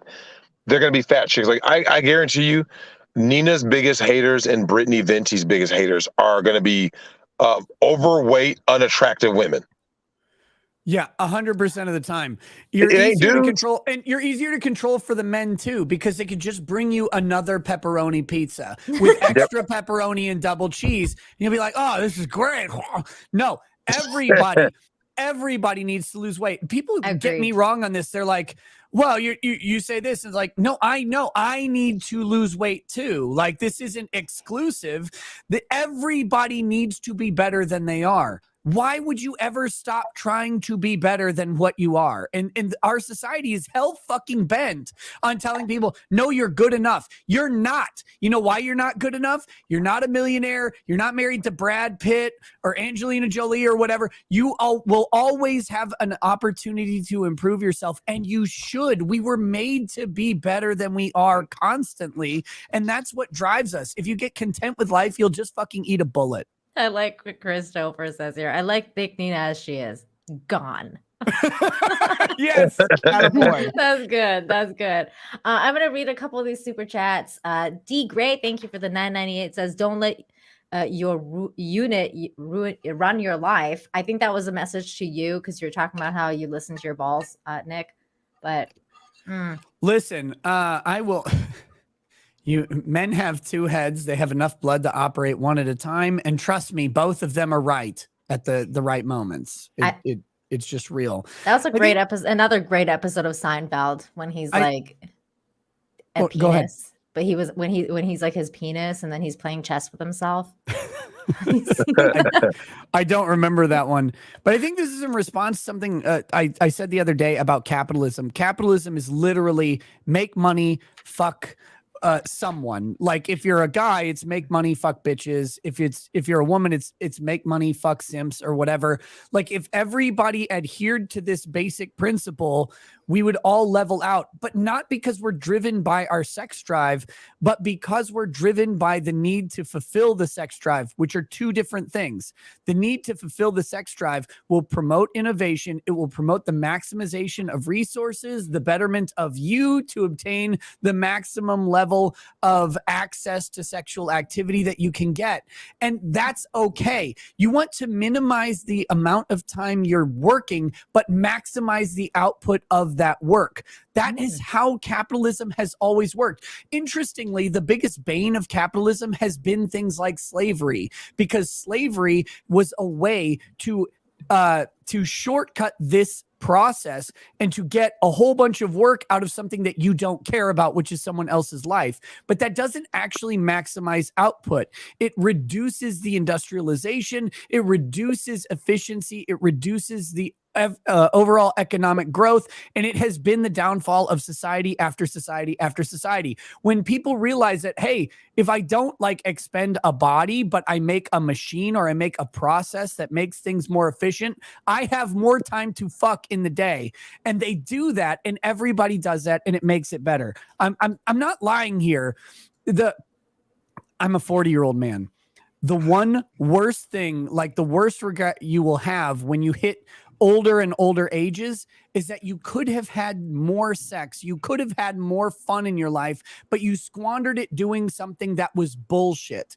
And some bullshit you have to eat. Sometimes you have to do that to advance. But when you look back and you go, I didn't have to do that level of bullshit. I could have been having fun. I could have been enjoying myself. I could have been enjoying my young life, but it was sold to me that it was worthy to sacrifice my youth for the benefit of someone else's old age. Fuck that. No. Cherish every single day that you have, because you may not have one tomorrow. Nick just single-handedly solved the incel problem. Yes. Bring back slavery. I'm joking, YouTube staff. Oh my God. Thank you for that super chat. Beautifully tiled goddess Nina for $2. Says 1,700 people in here. I hit that like. That was a while back. Now it's 2370. So thank you so much. Brittany, I would like your input on this. Tiled or carpeted? What do you prefer? Oh, I remember your comment the other night about this. Tiled for sure. Excellent. See, we're on the same page. Palmyra, thank you. Palmyra Productions for 5 says, hey, Nick, so why have you done any Australian paddle boarding yet? I guess I mean, why haven't I? Yeah, why haven't you? Any? Yes, yeah. Paddleboarding is weird. I saw fat women try paddleboarding in Tahiti. It was the funniest thing I've seen in my entire life. Oh, do you have a video? Please tell me. I wish I did. Look, I was not being rude. I didn't video them, but I was laughing hysterically every time they like get on their knees and stand up on the paddleboard, and then bam, they like land on the coral reef and come up with a new bruise. God, it was great. No, I'm embarrassingly unathletic in most things. Paddleboarding being one of them. Like I have certain things that I'm good at, and I'll just stick with that. Like I can run long distances. Cool. I obviously can't shoulder press anything in my life. I know my own limitations. With these women, paddleboarding is one of them. Me paddleboarding is one of those. I would just be an embarrassment. So no, I'll let other people fall off the fucking paddleboard. People are also saying that Australia doesn't exist. That's why you haven't done it. Well, that's also true. Australia doesn't exist, but the idea, the Fed-generated idea of Australian paddleboarding is real, whether or not the physical location is not true. What were you going to say, Brittany? Oh, I was going to say, is paddleboarding the one where you stand up on the board and then you paddle? Yeah. I love that one. I've only done it once, but I got the hang of it, and I thought it was better than, like, canoeing. I've never done it. Canoeing was invented by Native Americans, so everything is intrinsically better than canoeing. Was that racist? I don't know if that was racist. Shizzy was nuts for $2. At Nick always calls out the stupid. That's true. That's why I love him. Angron the Red Angel for 5 says, passed out last night before super chats. How long before Punishers start showing up if the cops are afraid to arrest troons targeting kids in person? Drex, can we who's our James superhero? Fairbanks. James Fairbanks is he's a special kind of hero.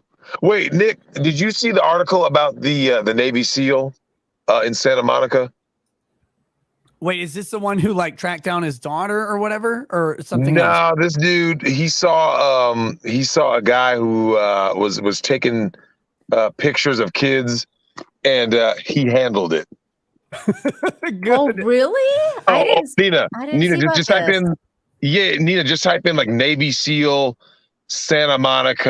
I don't know, like molesters. I mean, like the story will pop up. Just Navy SEAL Santa Monica. It'll pop up.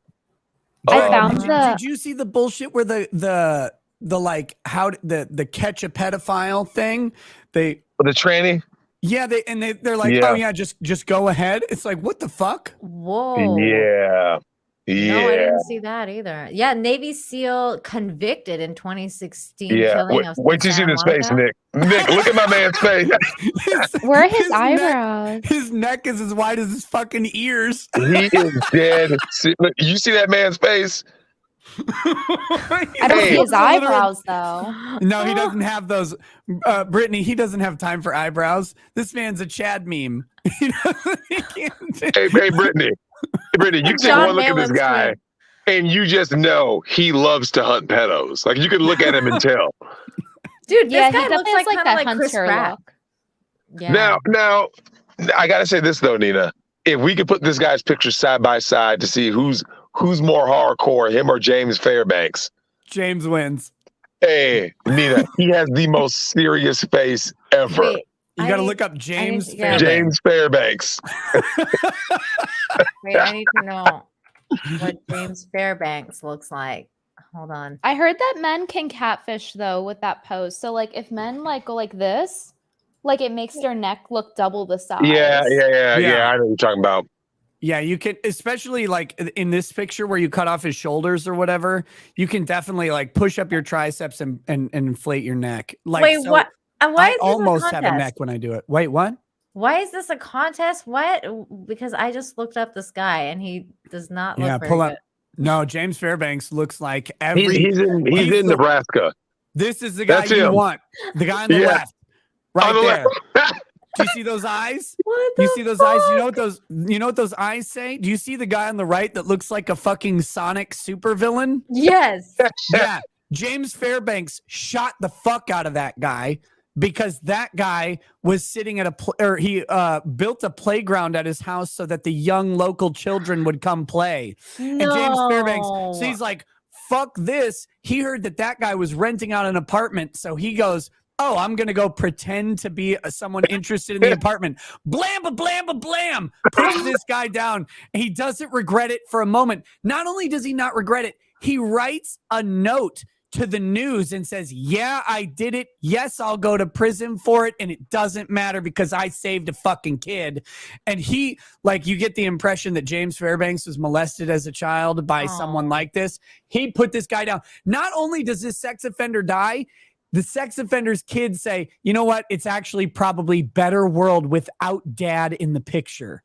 Yeah, his daughter testified on James' behalf, but he's serving a 70-year sentence. Like, Nina, you can type in James Fairbanks, Dear Media Letter. You type in Dear Media. He wrote the Dear Media Letter, and it is real. So do judges like sit down, Nick? Do judges like sit down and look at these cases and be like, no, this pedophile deserves rights, actually. 70 years to jail for you for getting rid of that. Yeah. There's the letter there right it is. there. There's the letter.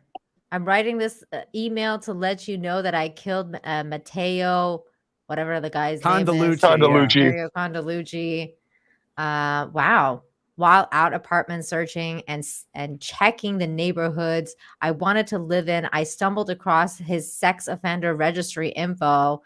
I read where he had raped 2 children, and oh my God, and being convicted, I'm guessing, twice, yet only served 2 years in prison. Holy shit, only 2 years?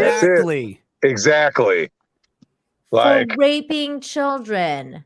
I see his address was right around the block from where I was looking to move. I drove by, and to my horror, he was standing in his driveway pretending to wash his truck. No soap or water, just a rag, while staring at a group of children playing in the street. Oh my God, this guy's a nightmare. I watched him for a few minutes and just felt sick to my stomach. He just kept staring at them. The kids thankfully left and he went inside. I went to drive away and noticed, to my amazement, this twice convicted sex offender had a playground set in his backyard. No fence, just a slide and a playhouse. I felt sick to my stomach. His kids are all adults at this point. Yep. Having my own experience with these types of predators, I knew the danger he would do to those kids. It agonized me for days. I couldn't sleep. Wait, so how long did this guy get? 70 years? 70. 70 years. 40 to 70. He doesn't deserve a day. For killing a dude that raped kids? Yep. But That's he your wasn't justice raping system. them now. He wasn't raping them now. I know. He fucking raped children. But Nina, there's a lot of people who will defend that, right? A lot of these maps What, the right defenders. to rape kids? Yeah, a lot Fuck more that, than you no. think. A lot of people will defend that. Yeah, and I will defend the right of this guy to do what he did. The fuck Now, this Nina, shit. now let me ask you this: what do you think of that face? What do you think of James Fairbanks' face? Like in what way? You see that face? Does that man look like he's serious? Like, do you want that guy in your neighborhood patrolling? Yeah, I do. That's He is a dead dude who serious. takes no shit. Yeah. He doesn't.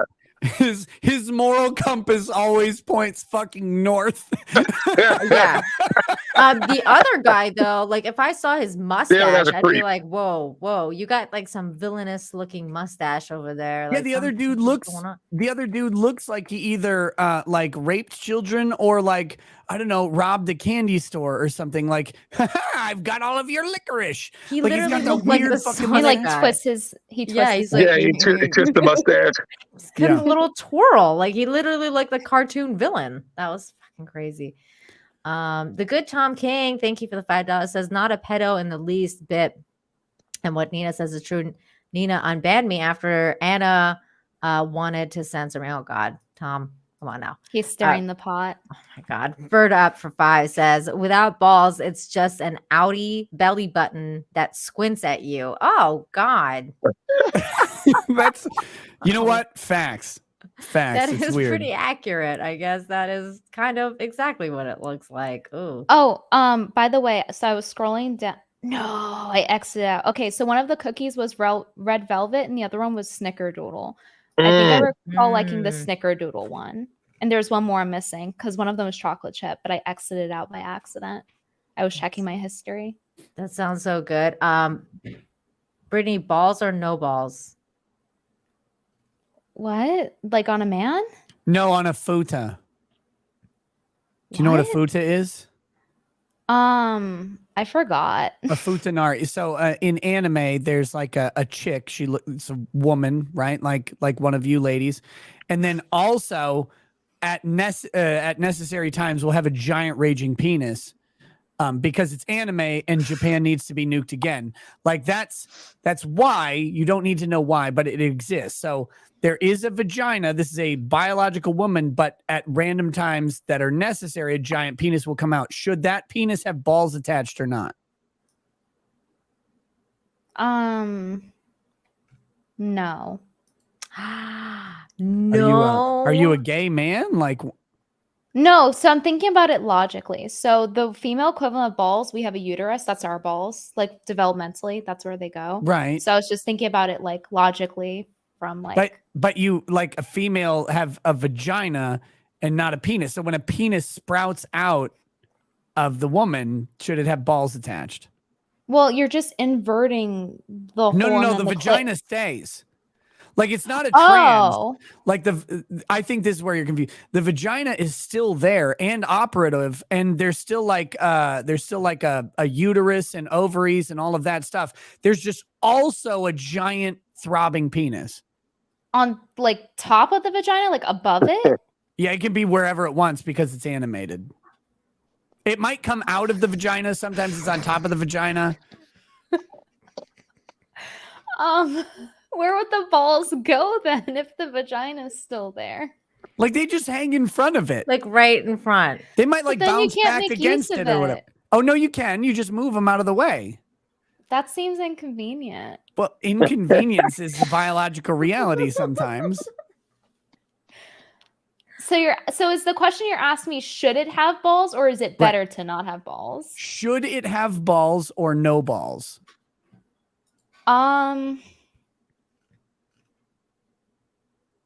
No, because there's already a vagina. It already has balls in the uterus. There we go. I stick by Nina, my answer. everything I said to you earlier is now a lie. Brittany Venti has shattered it. It's the first woman I know of who has said no balls. I know. That's crazy. I said balls. What is this, a gay test? No, Did I it's not a fail? gay test. It's just a question of what should be. Like if there's a vagina and also a giant penis sprouts out at random, should it have balls or no balls? The balls is the answer, I think. Nina agrees I'm with me. afraid it was a test and you failed. I am not gay. I have relationships with women, sex with men. And I got news for you. That means you're gay.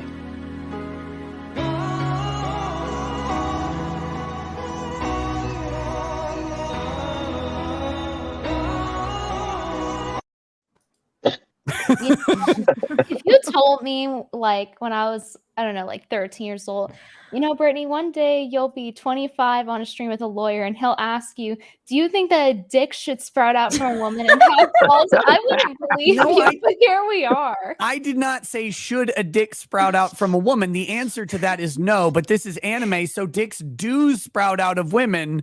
The question is, should it have balls or not? The chat is right. This was a gay test. You failed. Now we have to know which Nina you would have sex with, because you're clearly a lesbian. No, she already answered that. Oh, she she said did? skinny one. Oh, right. That's right. Fuck. Yeah. Now I have forgotten. Now you're getting some drinks in you. It's God all damn it. good. I'm drinking Rick Yamazaki 12 year. It's great. Is it? My husband's getting really into whiskeys. I feel like I need you to like send me some. His birthday is coming up, and I would. Really Oh my God, like what's to your get budget? him- We'll talk in DMs. Can we talk Yeah. in DMs? Because Oh, I think he might 100%. be listening to this show, and I don't want. I'll blow his balls off, and then Brittany will like him or whatever. Okay, great. His birthday's coming up on the 17th of September, and I want to get him something really good. Brick Hardcastle for $2 says, hi, Nina. Hi, Nick. Minnesota represent. Love you guys. Thank you. Brick Hardcastle is great. He just started a YouTube channel. Young YouTuber. Battle Elf, thank you for the $5, says, is Andrew Tate the Special Olympics kickboxing champion of the world? Damn.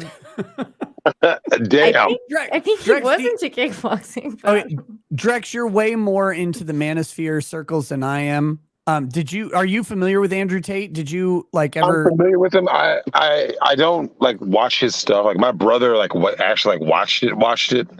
I'm just aware. Your brother did? I know, right? Like why? Well, he was in Kuwait. He just got back, but he's in Kuwait and probably had nothing to do. And he's like, oh yeah, this guy's entertaining. Like I think he was basically playing a persona. It was like a caricature. Yeah, he kind of came across that way. Yeah, he's playing a character. Yeah, I was just kind of eh.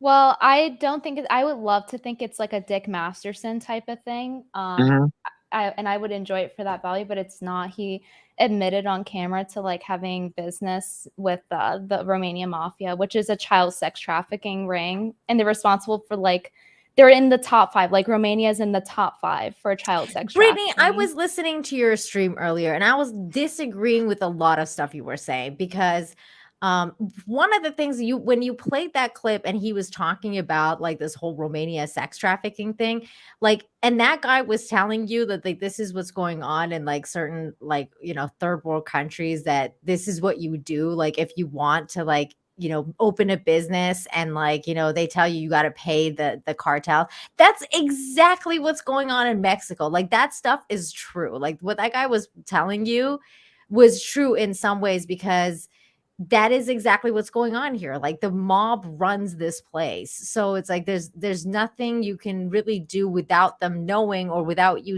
paying some way or somehow to the mafia, like the mob. Well, that's or where cartel. integrity comes in. It's like, do you want to contribute to children getting raped and sold and abused? Well, that's the thing, right? Because it's a very, very what's it called? Like it's not black and white, because the guy, I know what you're saying, and you're right. There is that side of it, but there's also other sides where the cartel actually help families and children, and you know, different things. Like they pay for schools, they pay for education, they pay for roads, they pay for all sorts of stuff in these countries that actually keep the economy going. And I understand what you're saying, and I'm totally against that kind of stuff too. It's just there's a lot of nuance, and you can't really it's I don't think that judge. counters it. I don't think that doing like one nice thing counters like women getting trafficked and children. I mean, getting I'm beaten not and saying raped. I'm not saying that counters it in that sense, Brittany, but I'm saying in the sense of like him being deplatformed based on the fact of like not having like not he hasn't been charged. There's not Yeah, there's but been he's no like laughing criminal- about it, and he's like, haha, like I had a meeting with the Romanian mafia, and he didn't have to do that. He was already rich, right? So it's like He had enough money to open this business. He could have gone somewhere else with it or moved. Like, he had the money. I agree with that. Didn't give a shit. I agree about with the that, but kids. that doesn't like, just because he's joking about that kind of shit, it doesn't like make it okay for him to be deplatformed. And that's my opinion. I will die on the free speech hill. As long as people aren't actually getting harmed by it, I don't think he should have been deplatformed. But we can debate that more some other time. Monopoly loser 2999. Nick, tell Drex to stop hanging out with his wife and get on here already. I'm like, hey Drex, you want to come do X? He's like, nah, man, I'm gonna get on a plane. I'm gonna go visit my wife. You know, put like the 15th ring on her finger, and put her feet in my butt, and I'm gonna sit around watching movies. That's what we're doing. We're watching movies. We're definitely not nothing else, because I don't do relationships. Yeah, sure, whatever. Okay, cool. I have a problem with you using the term wife, to be completely honest with you, because you're so against wife and marriage and that idea. Yeah, but that I feel like you shouldn't be using the term wife to describe whatever the hell kind of weird relationship you have with this woman. No, he should be using it, because that's what it is. It's a marriage. It's just not recognized by government.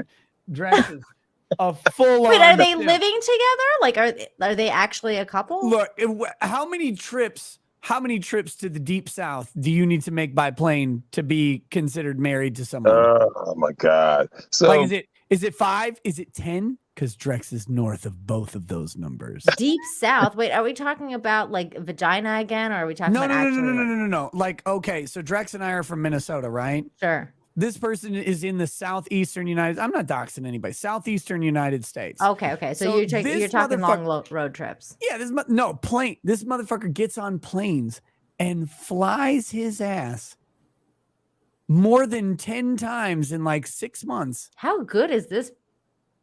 I was just asking the same thing in my head, and you said it out loud. No, it's the Netflix series that they're binging, Nina. What are you talking about? They're really into the terminal list. So, Nina, this whole thing came about because when I was going to visit, and I think we went to see Halloween Kills at this point, and then it was like trip number like 2 or 3, and then Nick's like, "You went again?" 2 or 3 to fly down to the deep south to go watch a movie and spend also like 3, 4, 5 days down there. Who even counts anymore? Are you paying for everything? No. Why not? Wait, why would I do that? Wait, what? What do you mean you're not? Why would she do that? So what? Like, is she paying to fly you out? No. I can fly myself out. You're flying yourself out, okay? So you are paying for some things. You're flying yourself out. What about food? You don't buy food? Yeah, I buy food when I'm there. Buy food, and we go out and go eat, and then sit back, chill. What about and then it got out of hand because Nick.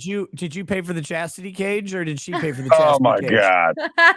The one where your dick is like shriveled up and stuck in a little plastic cage. Like, did you pay for that, or did she? So Nina, this came about because calling you a liar already. They're saying you paid for something called Zaxby's. What is that? Zaxby's, yeah. That's food. It's an X. It's Zaxbys. Yeah, we went to Zaxby's as part of a social experiment on the second trip, right? And I told her social experiment to go. I told her that So Nina, this is what happened. Brittany knows because Brittany is mixed, and Brittany knows that when it comes to the intergender dynamics, German shepherds, these black chicks, do not like seeing black men around white women, right? They just don't. Right. So what I did is that we went to Zaxby's, and we're in the deep south, and I told her, I can't remember how we got in the conversation, but I told her something like, no, racism is very real. Don't believe cuck servers who like, no, this shit isn't real at all. It doesn't exist. Oh, it's very real. And I said, I'm going to prove it. So we go to Zaxby's, and we go in the drive-thru. And I clearly could hear the voice, and I knew it was a German Shepherd. So when we pulled to go get the food and pay, I put my hand on her thigh, and the chick gives me this look. And then the order suddenly became wrong. And we had to go back to Zaxby's. How did you get the order wrong at a Zaxby's? It's like Cane's. There's just Wait, chicken what's a fingers and Zaxby's? biscuits. I've never been They there. just sell chicken. It's Okay. chicken Of fingers. course. Of course, it's, I know. But it's not a full fried chicken. You're not getting like a chicken breast and like a chicken thigh and a leg or a wing. No, you're getting chicken breast strips, chicken fingers. And they're Okay, delicious, by the way. Very well seasoned, very well cooked. I just ate at Zaxby's on the way home from Florida and I loved every second of it. Oh, shit. Well, so Nina, here's the problem. They get the order wrong. Mm-hmm. So we have to do a U-turn. We had to go back, so we'd already gotten back to the place. They didn't give her grilled chicken in her salad, and they didn't give me bacon on my sandwich. Mm-hmm. And then we go back, and then they claim they had run out of chicken, even though that's all they serve is fucking chicken. Mm-hmm. And then I asked about the bacon, and they're like, oh yeah, bro, we ain't got bacon. And then we saw this manager the next day at a Waffle House across the street. But before that, who paid for the Waffle House? Yeah. I paid for the Waffle House. Oh, okay. And the Sounds like you're paying for everything. Yeah, like when I go out to eat, it's like, yeah, I'm staying at her place for free. Yeah, I can go ahead and pay for Zaxby's $10. Oh yeah, that makes sense. It's perfectly not a marriage. So Nina, when we went back to Zaxby's, I had to prove that the social experiment was real, and so we were in there, and it was like a half hug, and I grabbed her butt cheeks in front of the German Shepherds to prove. Okay, when you say grabbed, like best friends. Like, look, Drex takes me to Zaxby's all the time. He grabs my butt cheeks in front of the checkout people too. This is normal behavior. This is what you do with your best friends all the time. You just grab their butt cheeks, you lift them up on the counter. Wait, maybe when like you tongue say kiss grab them a little though, are you talking the way Lauren Southern like honked Brittany Venti's boobs? No, this is like a full grab. This is like a full grab, cup both butt cheeks, lift them up in the plain view. Right. In the plain view of the German Shepherd staff, and they were all pissed off. Mm-hmm. And she's laughing, The and I said, social "Look." experiment sounds a lot like a marriage. Anyways, so after I do this, I told her that yes, this is how it really is, and she finally came to grips with the fact. So you came to grips with her ass cheeks, and then she came to grips with the reality of racism in the South. Okay, I got it. Perfect. She did. And then Nick, like he does with everything, he started twisting stories around. He started making up stuff.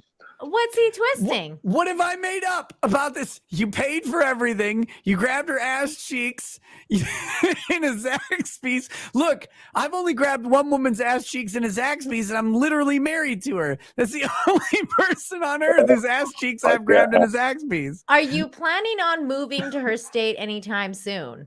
No. Not at all. Never. First of all, look, I've told Nick, when my daughter ages out, I move my black ass to South America. I have to get out of this country. Every day I'm in this country. How many times will you use your expat visa to come back to the deep south? Oh my God. Like how many times per month? Just per month though. That's all I'm asking for. Is it like 2, 3, 4? No. Brittany, what do you think? Do you think this is a marriage? Oh, I'm kind of wondering what the woman thinks of it. That's a good point. Me too. Where is she, Drex? I'm doing a show. Can we get her on? You should call her. Well, I can't because I'm in the StreamYard thing. I have to get ready to go. But I am doing a show with her tomorrow with a widower in my Discord. So he flew her out, or she drove, I'm thinking, one or the other.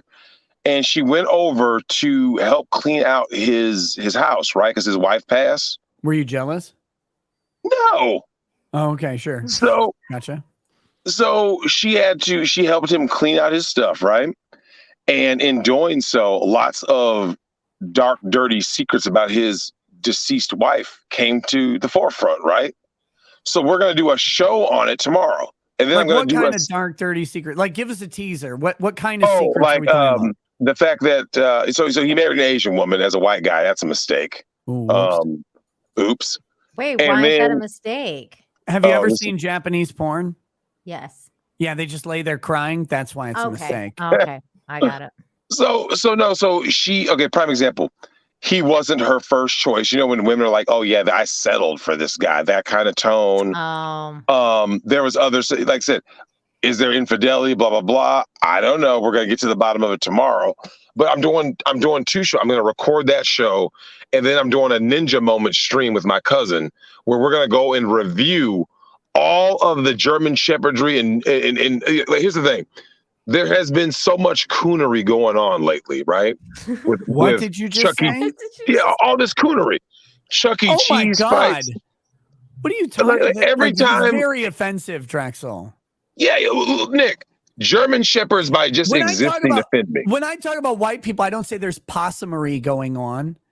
Like, I don't say there's ferretry happening. Like, oh, look at all these white people are getting together and opening businesses. There's ferretry afoot. No, I don't say that. That's racist. Why would you say coonery? Because they're coons. I make sure I let these look. I prefer spookery. You can't say that anymore either. These Brittany, you know what it is? Spades. Brittany, do you know what it is? Every time you see a video of a bunch of ratchet, fat-ass black chicks fighting in a Walmart shit, you know what it is? It's a fucking minstrel show. Oh my God! Wait, you so it's think you're white PMSing? people dressed as black people? No, here's the thing, though. The true minstrel is when someone fits every stereotype, and you can encapsulate that in one video. I sent Nick. Wait, how is she awake? No, that was the wife. Wait, yeah, get her on the stream. I'll How's send she her the awake? link. I'm sending her Send the her the link link. right now. Oh God.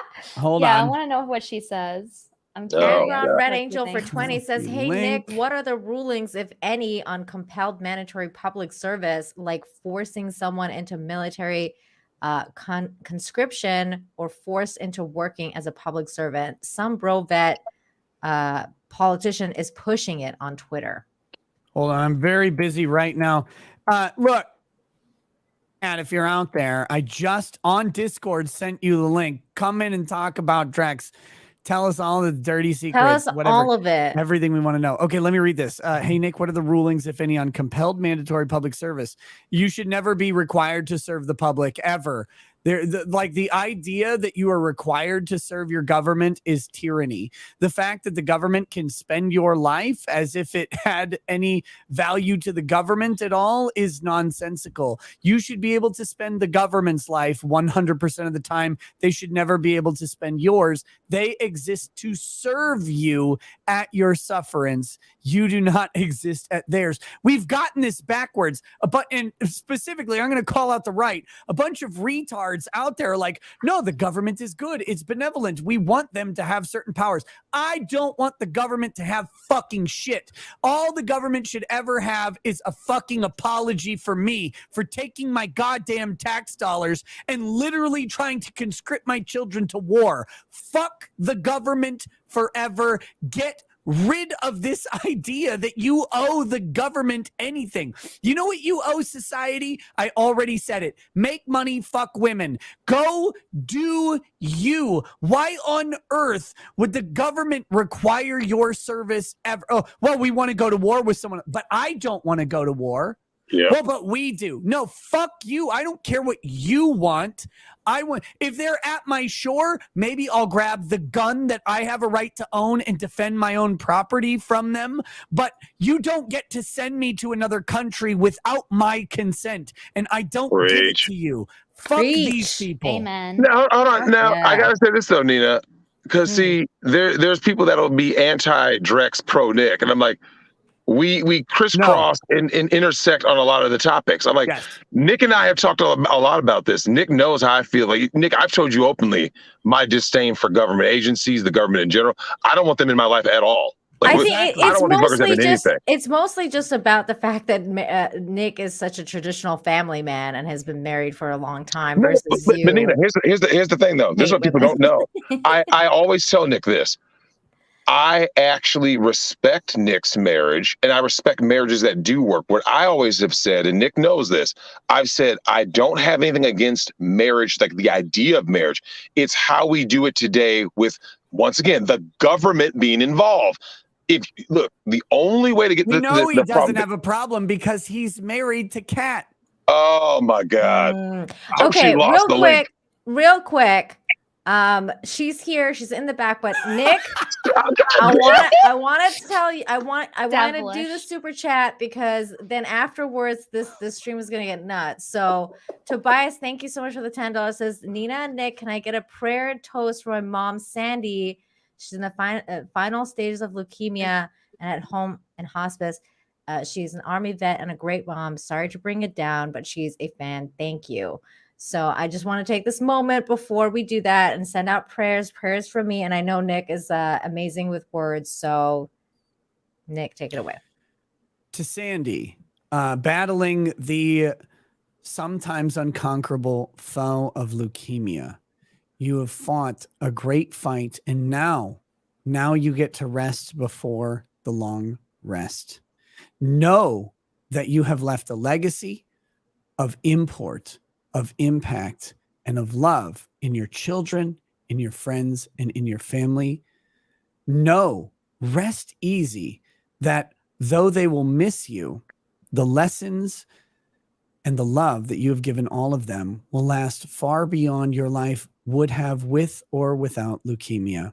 And know that that impact that you have had will last generation to generation, will sculpt a whole new world of people far beyond your imagining, and a number that outnumbers the grains of sand on the beach. This is God's promise to you. This is nature's promise to you. Go with peace, go with dignity, and may you rest eternally free from pain in the love of your friends and family's memories. Cheers to you, Sandy. Cheers. God, I wish I were dying after that one. Thank you so much. That was really nice. And without further ado, we have a new guest here. I'm going to just play this one. For standing up for an LGBTQ2 plus kid. Welcome to the stream. Hello. Hi. What's up, Kat? How you doing, girl? I'm doing good. I was just really confused when I got the link. Well, welcome to my channel. I'm Nina Infinity. I'm sure you know Nick. That's Brittany over there, Brittany Venti. And we have some questions. Your husband is here in the chat as well. Drex is here. Drex, yeah. Yes. Hey, boo. Yeah, we were wondering, like, what are your thoughts? Because Drex denies that you guys are married. Like, what do you think about that? Is that something you would want with him? We are married. 100%. Okay. Oh, word. Listening to Nick is beyond painful. Okay, so Kat. Well, you didn't have to listen to me. Kat just said it. Look, Kat, can you explain to Nick? Nick has fetishized foot butt stuff, right? Nick has begun saying that there's like toe wiggles in buttholes. And I explained what really happened. Please tell us, Kat, what happened. What happened? Tell us in your words what actually happened. The famous toe butt incident. There is a lot of super chats like this coming in saying for $2, Drex, did you scratch your butt with her toenails? So there's people want to know. Inquiring minds want to know. Tell us what you know about this.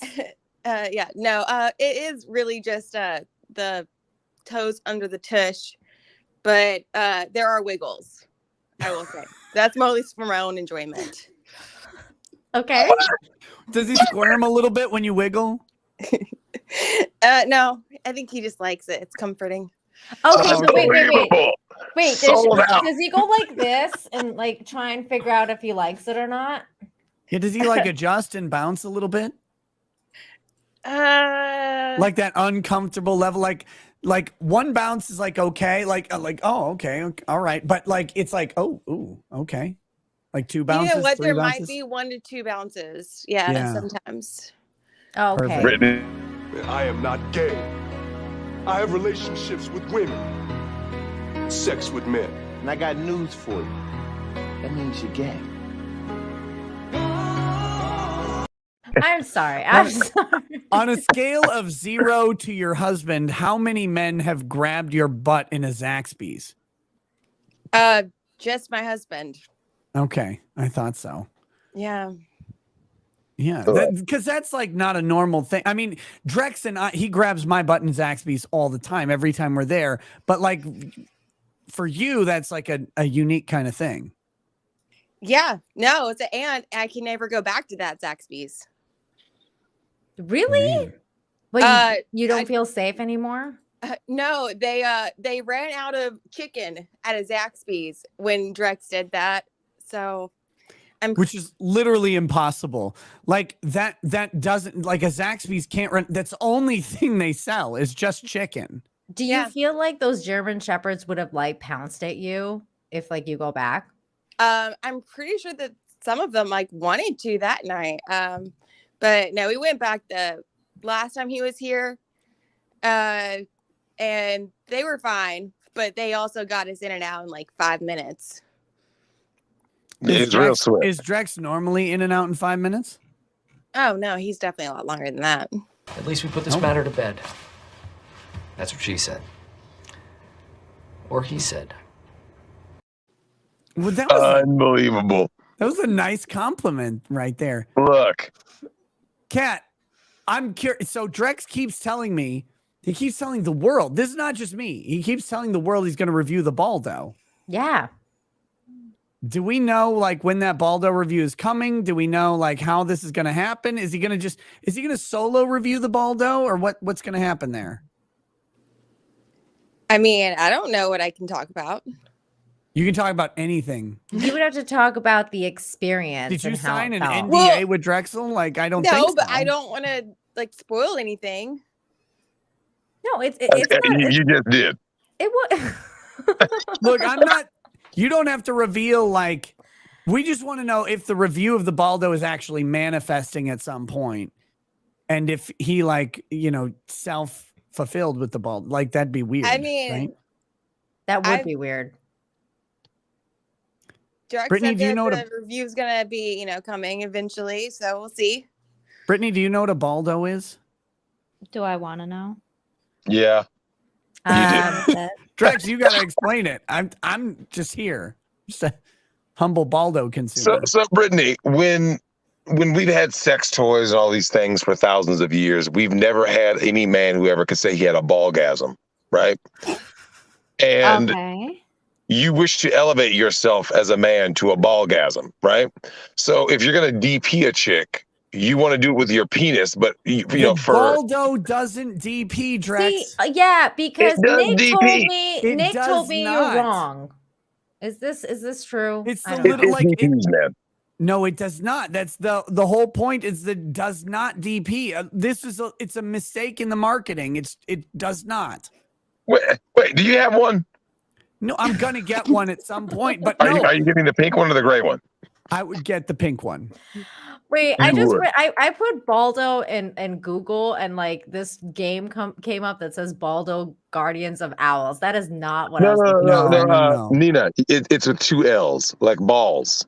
Yeah, BALL. Yeah, Baldo. I'm trying to get. Now, Brittany, this is next level. Like Brittany, this might be better than Crumble Cookie. Oh God, Brittany, he lying. It's not lying. Like the Baldo is this thing. Are you pulling it up? Oh my God. There it is. There's the Baldo. Okay. Look, Drex, I'm telling you, I've read the literature on this. Look at this picture, the not the top left one, but the one right next to it.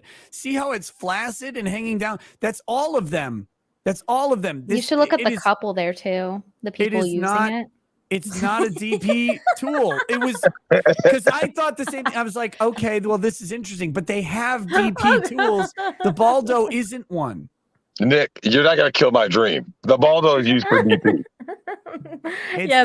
The model of the people who's using it is not selling it for me. Like, look at me. No, he's so out. He's like, I'm gonna stick this up my ass later. Yeah, Drex, I don't care what dread mandingo Yakuza motherfucking cock that you think you have.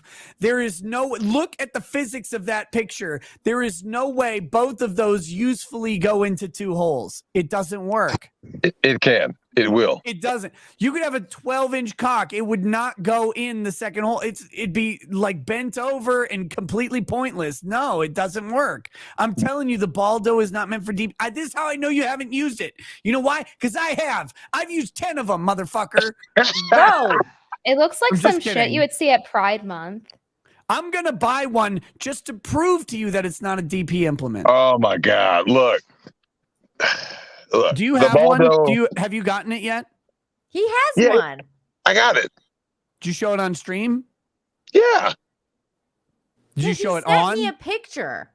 Did he send you a picture of it on? No, of course not. He sent me Of course, this is 2022. I don't know what "of course" even means anymore. Like he sent me like himself holding the package of the Baldo, and he was like, "Do you know what this is?" And I was like, "No," and I don't know. I'm not gonna lie. If I had a significant other, like if let's say I'm on date like I don't know, like 10 with a guy, and he pulls that out, I'm walking out. Like I'm out. You wouldn't try the Baldo? He's like, "Look, Brittany, how could you say such a thing? I'm gonna put my balls into this thing, and then we're gonna try this out." You're like, "You know what? I'm good."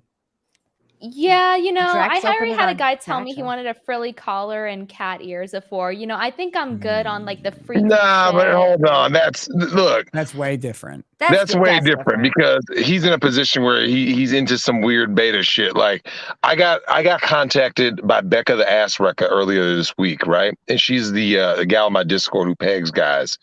Wow. And she How was many times complaining. have you been pegged? Oh my God! Look, I told you I'm only getting pegged for 15 million by the cops with the No, baton. you said you're only getting pegged in the future for 15 million. I'm asking you in the past. Kat, how many times has Drex been pegged?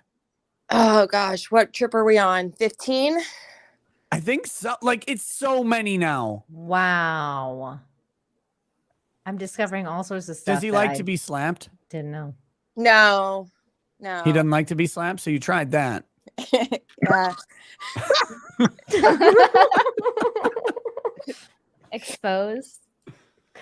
Oh my God. I'm going to read a couple of these super chats. Christopher for 2 says, if the Baldo gets cold, will Drex put it in his butt? Oh my God! Look. Wow. You gotta warm it up, Drex. What are you doing?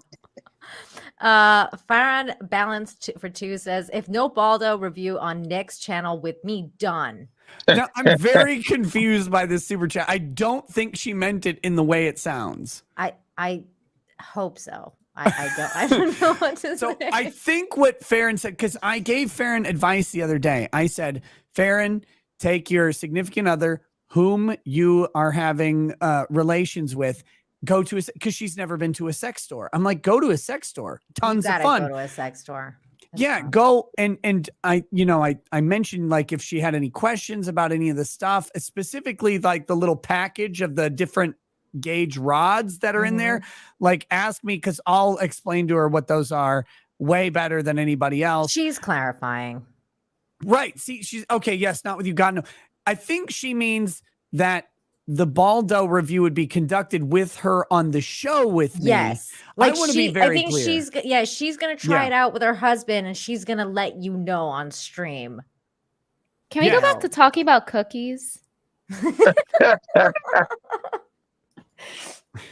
No, we put the kids to bed, Brittany. Christopher for 2 says $20 says Drex goes up 2 feet inside in a month. Oh my God. Oh my God. Right. Wow. Amateur and Kat, are you telling me that there was no colon tickling with the big toes? No. None? No. Not even a little. Did it press against it a little bit? Like was it peeking in there? No, I was really skilled. I used my pinky toe. Oh, okay. So the pinky toe did it. Yeah.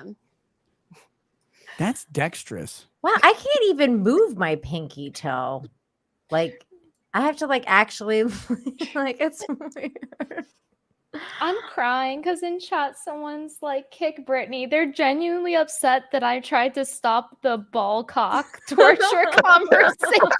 They're mad. Brittany, no, see, this is where you're wrong, sweetie. The Baldo is not ball torture. The Baldo is ball love. But That's if you the don't whole finish, point of it's it. torture. No, see, that's the thing. According to the website, the baldo produces a ballgasm. And see, Drex doesn't understand what I'm talking about.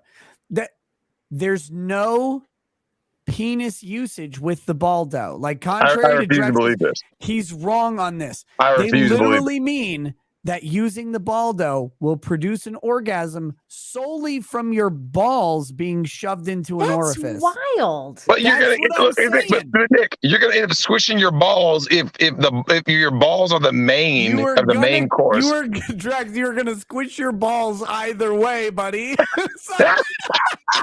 Wow. But I'm saying, like, that's the advertisement. Like, when you start reading deep into the literature, it's like, no, the orgasm comes solely from the ball skin stimulation, which made me infinitely more interested in this thing than when it was a DP implement. When you said deep, I believe it's a DP instrument. I am convinced it's a DP instrument. It's not. You're gonna try it and you're gonna be vastly disappointed. Just remember, I refuse our to accept anniversary's this. coming You will up be soon, foiled. boo. Men will do anything but go to therapy. No, they'll go to therapy twice, but after the baldo use. After the baldo, yeah. But maybe you don't need to. According to the website, the ballgasm is an experience beyond How much any is other. it? It's Since only you're like advertising $50. The gray one costs more than the pink one, and Nick's broke, so he got the pink. I did not get it yet, but I'm gonna get the pink one. Why would you get the gray one? Dude. The pink one's kind of gay. It's like, are you having monkeypox sex? Oh, the gray one isn't gay? They're both gay. Well, they're both gay, Oh, but Brittany, the pink stop. one's just a little bit more. Wait, you were gonna say something, Who was? Kat. Yes, Oh no, I was just telling Drex that our anniversary was coming up. Oh, what are you hinting at? I think it's like, was it October 6th or 9th? Yeah, something like that. Wait, 6th or 9th? Come on. You got to be trolling. Oh, God. Oh. 6 or 9. Look, Nick's mind is always dirty. He's always thinking about buttholes and 69s. This is all and sex toy shops. Wait, why are you thinking about buttholes? What are we talking about? We're talking about baldos. Baldos don't go in butts. I'm telling you, it's not a DP thing. Yeah, they Nick. don't go in butts with that attitude. No, baldos go wherever they're welcome. Like, it might be a butt, it might be a vagina, it might be a mouth. It doesn't matter because it's the sole implement of destruction in this encounter. Oh my goodness. Amateur Ant, thank you for the 5. Says, thanks, Nick and Drex, for making this stream worth the watch. Thank you for that. Farron Balance for 5 says, also crazy story, Brittany, your friend Ashton I interviewed years ago when she was at Berkeley riots. Such a small freaking world. She'll remember me. There you go.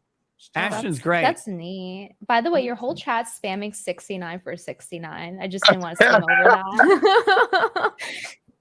Woo! Guys, that's, in real dollars, that's $3.50. You better put it up. If you want to see some hot 69 action, it's $3.50. Only we can never go cheaper than Jack Murphy. Oh my God. Joel Reese for 2 says, homework for Miss Venti, a show called Bible Black. I mean, the title's interesting. Oh, you'd love it. It's a very religious piece. Oh, yeah? Mm-hmm. Is it actually? Yeah, you'll find God if you watch it. I wrote it down. Okay, yeah, write it down. Junebug for 2 says, no ball turn into a mega... Wait, what? Clit. Alt or clit? Okay. Clit. If there's no balls, it's just a giant clitoris. Oh, this is for the fupa at the top. Futanari. Okay, which what are you not cultured? Are you like racist? Do you hate the Japanese? That part of it, yes. Is your name Nagasaki? Like, what is this?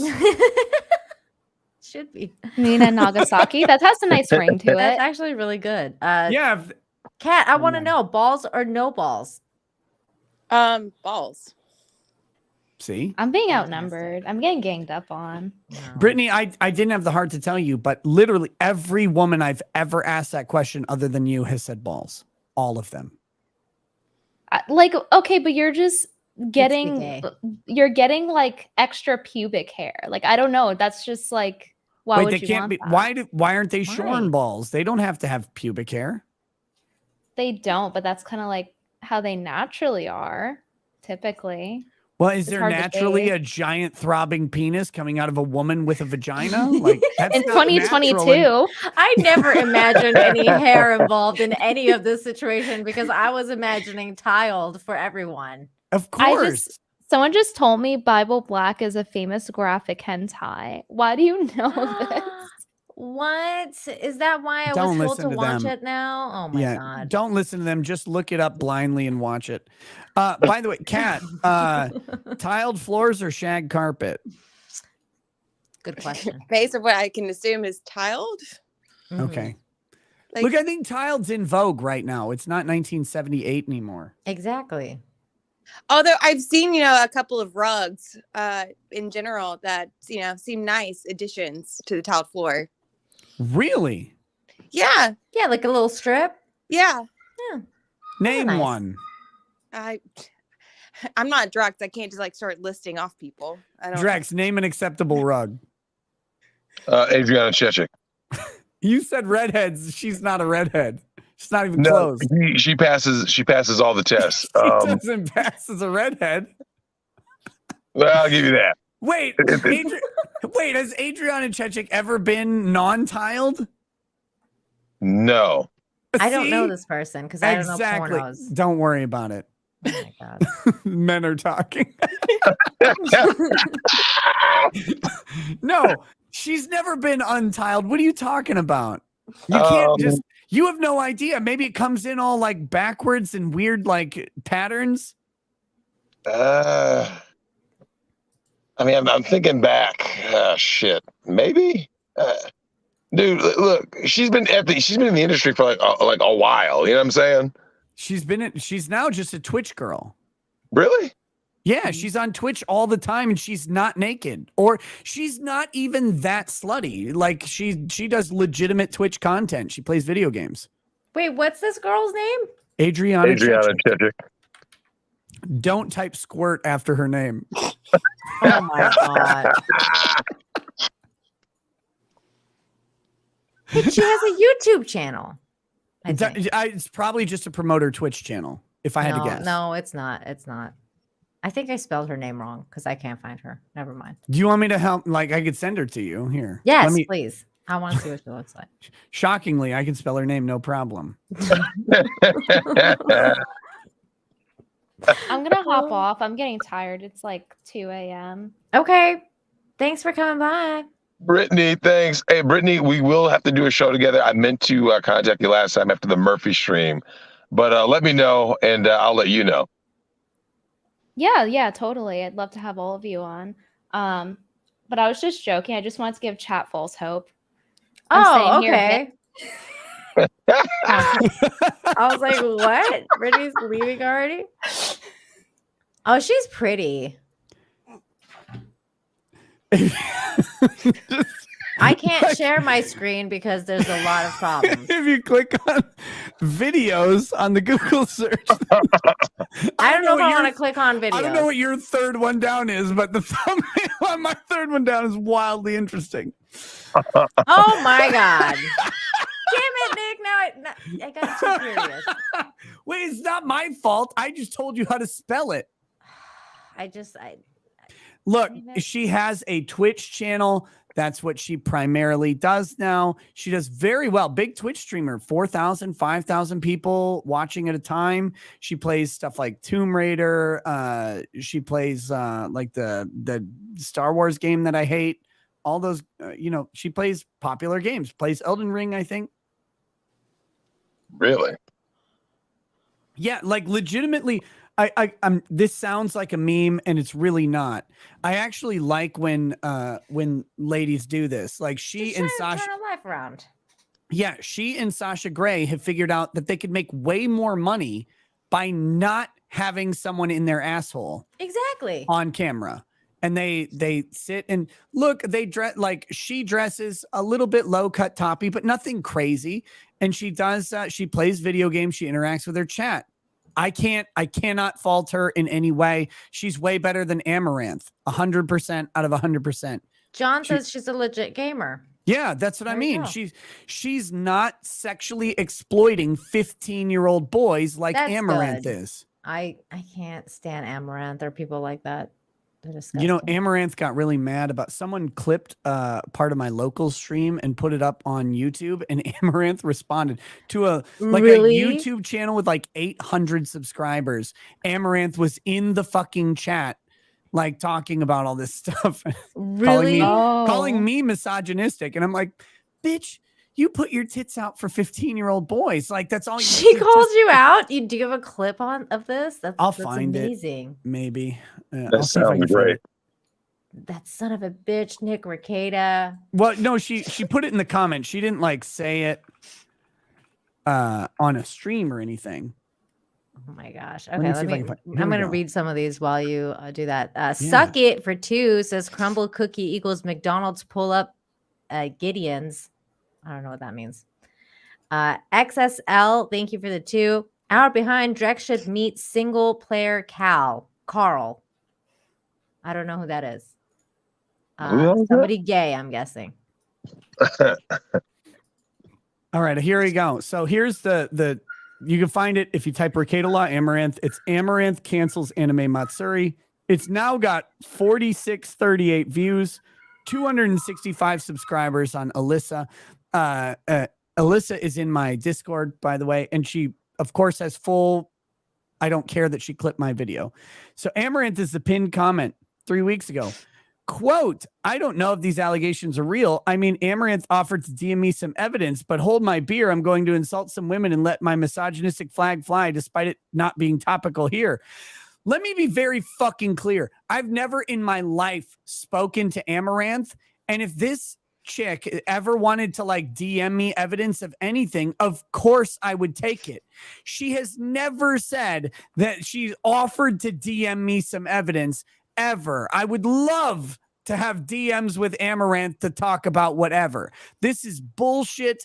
It's the same fucking shit that these people always fucking pull. Oh, I offered to do. You never said shit to me ever. I've been one of the most outspoken supporters of Anime Matsuri for the past 3 conventions. I have been a named guest at all 3 of them. I've spoken about it a ton of times. Amaranth has never once sent me a DM that says, hey, by the way, the owner's a dirtbag. I've got proof. Because I would love to see it. I would love to see what it is. She never has, ever. She could have easily gotten a hold of you. That's bullshit. Yeah, believe me, I would respond to the DM from fucking Amaranth or from her producer or whatever who says, by the way, I'm a producer for Amaranth. I would, of course, respond to that in a heartbeat. You see the good Tom King is in here. He's right. He says, you're not helping anything by acting like constructive criticism is misogynistic. Nick does not hate women. He hates how some women exploit men, which is the whole point of the clip, that like Twitch has become a fucking buffet. Twitch has become a cleavage buffet and has devalued breasts. And I happen to really enjoy breasts. I think they're great. They're wonderful things. But if you go on Twitch and you click on the just chatting section or the ASMR section, all you will see is a row of tits. And it's like, this is too easy. This isn't right. Something's wrong here. And it's really gross because it's mostly like geared towards like 13-year-old kids. And it's it literally is. And they're sitting there going, they're doing this. All day. Like, that's their whole fucking show for 9 hours at a time. And I've heard they like replay it. Like I've heard some of them like like Amaranth. Like Amaranth apparently like records her stuff and then just like replays it over and over. Because why would you have to like why would you do it? Why lick for 15 hours when you can lick for 1 and just replay it? Because all the guys get done ejaculating after 12 minutes. People want to clip that of you doing that. So sad. I just like this fucking bitch. So the whole background context is I went off on a rant on how what Twitch, specifically Twitch women, are doing is they are short-circuiting the male biological imperative to provide and protect, because these guys go out and they get short-circuited. They go, look, I see sexual interaction. They see tits, right? And they go, I'm going to give money to that. Now, the trick is that they interact with them and they provide them a little bit of satisfaction. They write their name on their arm. They say something nice to them. And then it's not enough. It doesn't fulfill the relationship imperative. It doesn't actually produce a baby. It doesn't fulfill that need to provide, but it is enough to hit the dopamine and serotonin responses to make them do it again and again and again. And look, Amaranth can make all the money in the world off of all the Sims, but let's be honest about what she's doing. The demographic of Twitch is 90% of them are 19 or younger. She is exploiting teenage boys to take the money that they have by showing her cleavage. She does her ASMR streams in a lacy fucking bra, and good. I'm glad she's doing it, but just don't lie about what you're fucking doing. Don't pretend that you're doing some noble endeavor. You're licking a fucking microphone with your tits out. If I was rubbing my fucking testicles on a microphone for women who wanted that, like all one of them in the world, probably not Lady Raggeds, by the way, but I'm sure there's a weirdo out there. Like, if I was, I would be exploiting them too, and at least be honest about the fucking exploit that you're doing. She's like, this helps women somehow. Exactly. Like, oh, this misogyny. Bitch, you are living misogyny. You are playing misogyny. That's all you're doing. That's the thing, Nick. They've twisted that now. Like this neo-feminist bullshit has twisted like classical feminism. I was saying like we want to be sexually free or whatever, to like take it to the absolute max. This is the absolute max of the other side of this spectrum, and you're just like using feminism as an excuse.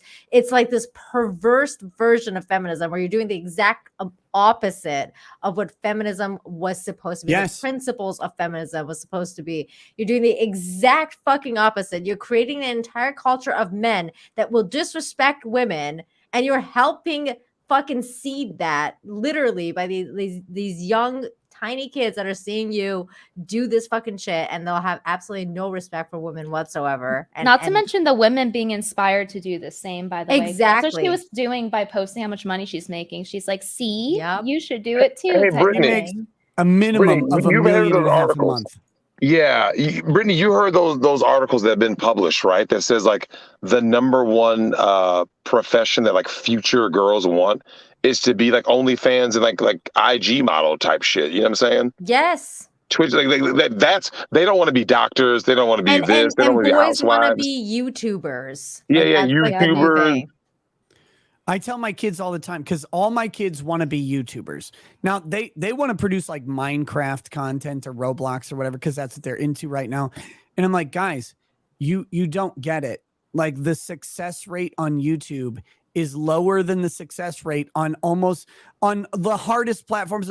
Sales is a 98% fail rate. YouTube is higher than that.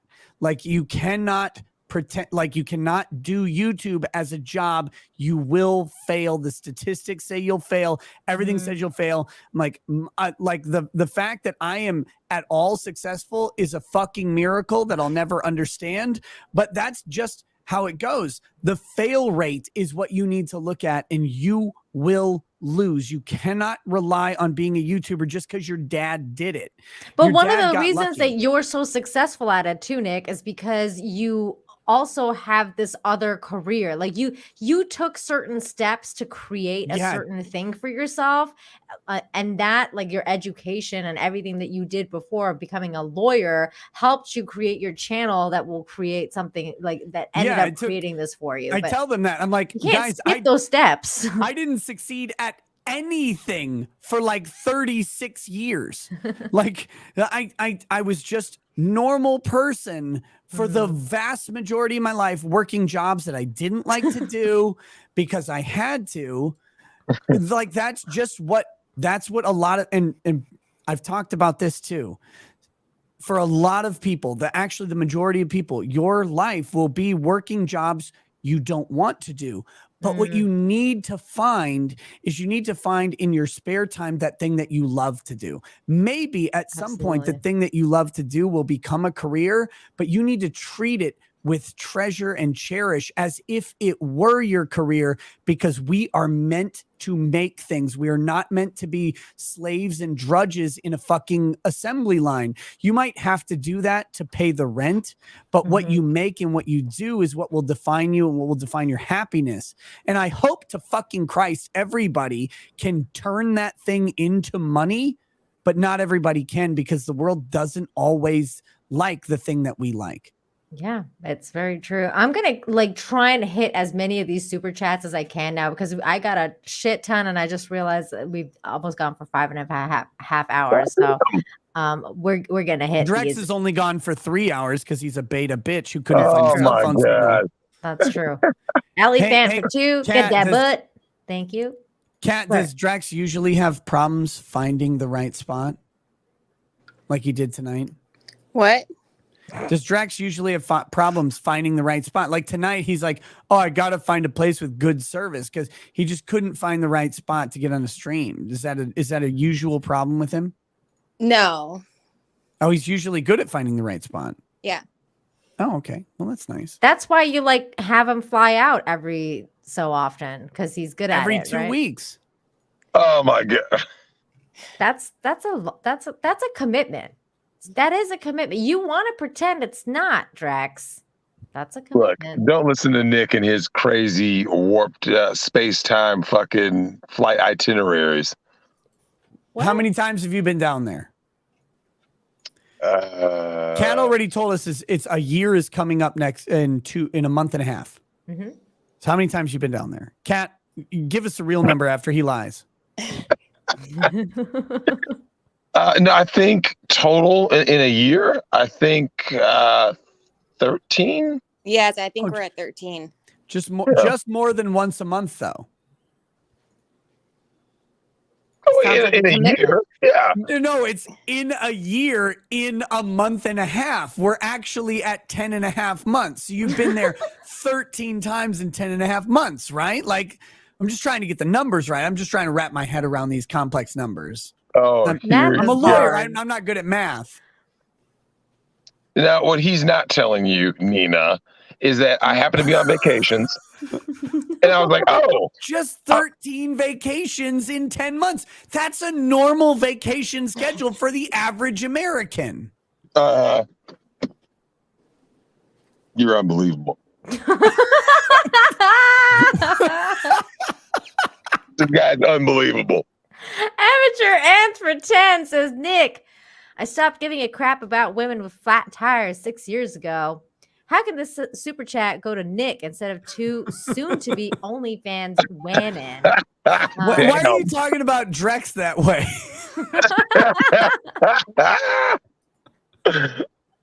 Oh, too bad I already have your money. Jason, thank you so much for the $5. Says, Nick, will there be a reading of Unbreaded tonight with this group? I wouldn't mind, Nick, if you want to do it. Yeah, go for it. It's up to you guys. Like, I'm not here to impose. Unbreaded. Yeah, man. Let's do it. You want to do it now? Well, I got to get the randomizer out. Hold on. Okay. You can read the next super chat. I'll get the randomizer and I'll get the miter, the papal miter ready. All right. Junebug for 2. No ball turn into a mega clit. Oh, we already read that one. Thank you. Handsome Jack Timus Prime for 2. Nick is wrong. Futas do not need balls. No balls gang. Hashtag no balls gang. Okay, there you go. You have a fan, Brittany. Well, think about it. The clit could like just grow. What the fuck is wrong with you? What? And or turn it into could the just have penis. balls. Wait, like, why would the clit grow? Like, do you want to have sex with a clitoris? That's weird. But that's kind of what the penis is developmentally. The clit is but the kind clit of the penis. is still there. It's all there, Brittany. I'm saying it should magically transform into the penis. It would just make more sense. What are you, Islamic? That's strange. It's very strange. I don't trust this. Yeah, that's what. Wait, all the speaking of Islamic, is this professor dude Islamic by any chance? Like, was no, he, Matthew Harris is not. Yeah, No, He's okay. not Islamic. He's I just thought Matthew Harris may have been Muslim by some chance, but no. okay, He's just based and reality pilled. I've got the randomizer going. I'm picking the page number right now. okay. 137. I'll share my screen in just a second here.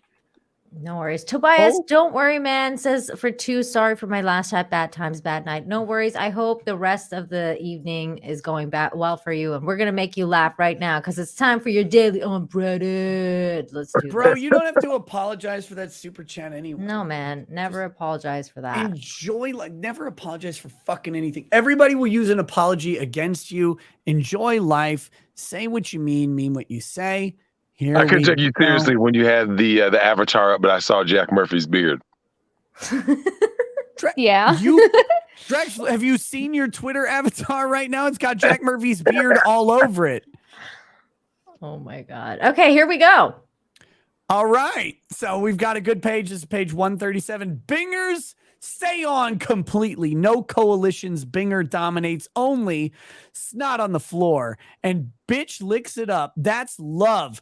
Binger together. Invested in ourselves. Invested in value. Binger overall. Binger overall. Overall. There are 5 rules to Binger music. Success without trying. Climaxing without effort. Feeling strong. Enjoying every moment. Forgetting how to worry. Success without trying means the Matt Harris succeeds in without feeling any thoughts. Nothing needs to be searched or pursued as it already goes everywhere on its own. Climaxing without effort means the Matt Harris must not give in to the rising pleasure or try to control it. It rises itself on its own. If Binger follows this fulfillment, it goes everywhere it needs to without feeling like it went anywhere at all. It feels like it stayed chilling, seated in a groove until it lands and detonates where it needs to. Feeling strong means the Matt Harris's groove guides itself. It's already there. He add no sprinkles to anything. Enjoying every moment means the groove guides itself for the Matt Harris.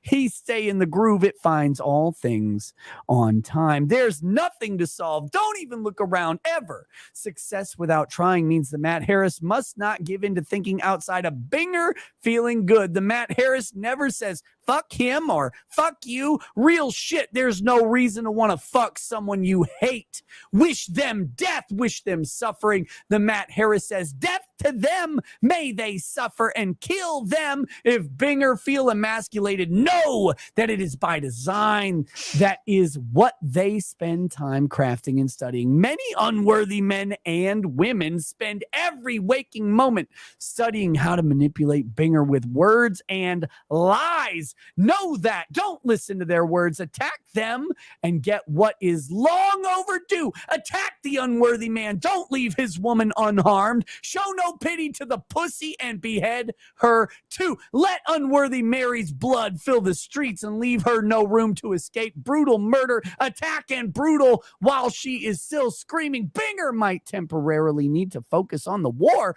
but Binger do not betray their tribe when it matters. When it matters, Binger will bring family with them, so it is success. Not to the unworthy man's world, though. Binger will bring them to Binger New World. Binger will not bring them to someone else's sideshow or slideshow. Fuck and forget that lie of a dream they sold. Binger will unravel that shit like a rotten onion and erect a new world. This means bringing your family to the hood of the unworthy man's apocalypse, the hood of the drone man's death, the hood of the lesser man's erasement.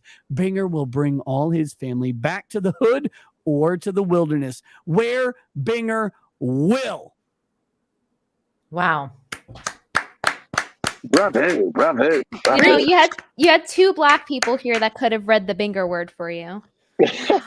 Look, I never ask anybody to do that. Because cancellation is cancellation. Yeah, and how about no Brittany on my channel? Like he can do that. Yeah, Wait, so you're revoking my N-word pass? You might be white identifying for all I know. I don't know Susan anymore. is not gonna care. They're gonna be like, I don't care. Like, no, I don't care about your pass. It was on my channel, so no. They'll be like, fuck that. You don't have the pass, so no, I'll get the strike. Brittany, I'll tell you, if you ever want to come read a page of Unbreaded on my channel, completely uncensored with your N-word pass, you certainly can. Oh, I'm so down. I'll do it. Okay. Do it. We'll set I it want to up. hear about this. We will set it up. I want to hear it. Thank you. That was amazing, though. Thank you, Nick. And first of all, at the beginning of it, he sounded like he was talking about the Baldo. I was dying because it just sounded like he was talking about the Baldo the whole time. Yeah. No, I'm with you. Like he does. He does. This man is great because he espouses truth mixed in with so much really sanity. psychotic shit. Like when he started talking about beheading the women, I was like, this is why I thought he was You gotta Islamic. behead women like that. What would you do? Leave their heads on? That's crazy talk, Nina. I mean, that's why I thought he was Islamic, because I was like, wow, I've heard about this stuff all my life, like in Iran. But Should I briefly explain like what this is? Yeah, Because, please. For those of you who don't know, because this is my channel, and so you also don't for know. the YouTube censors who are out there, this is a book called Death Sentences. It's written by a black man named Matthew Harris. He is a PhD in philosophy from Duke University.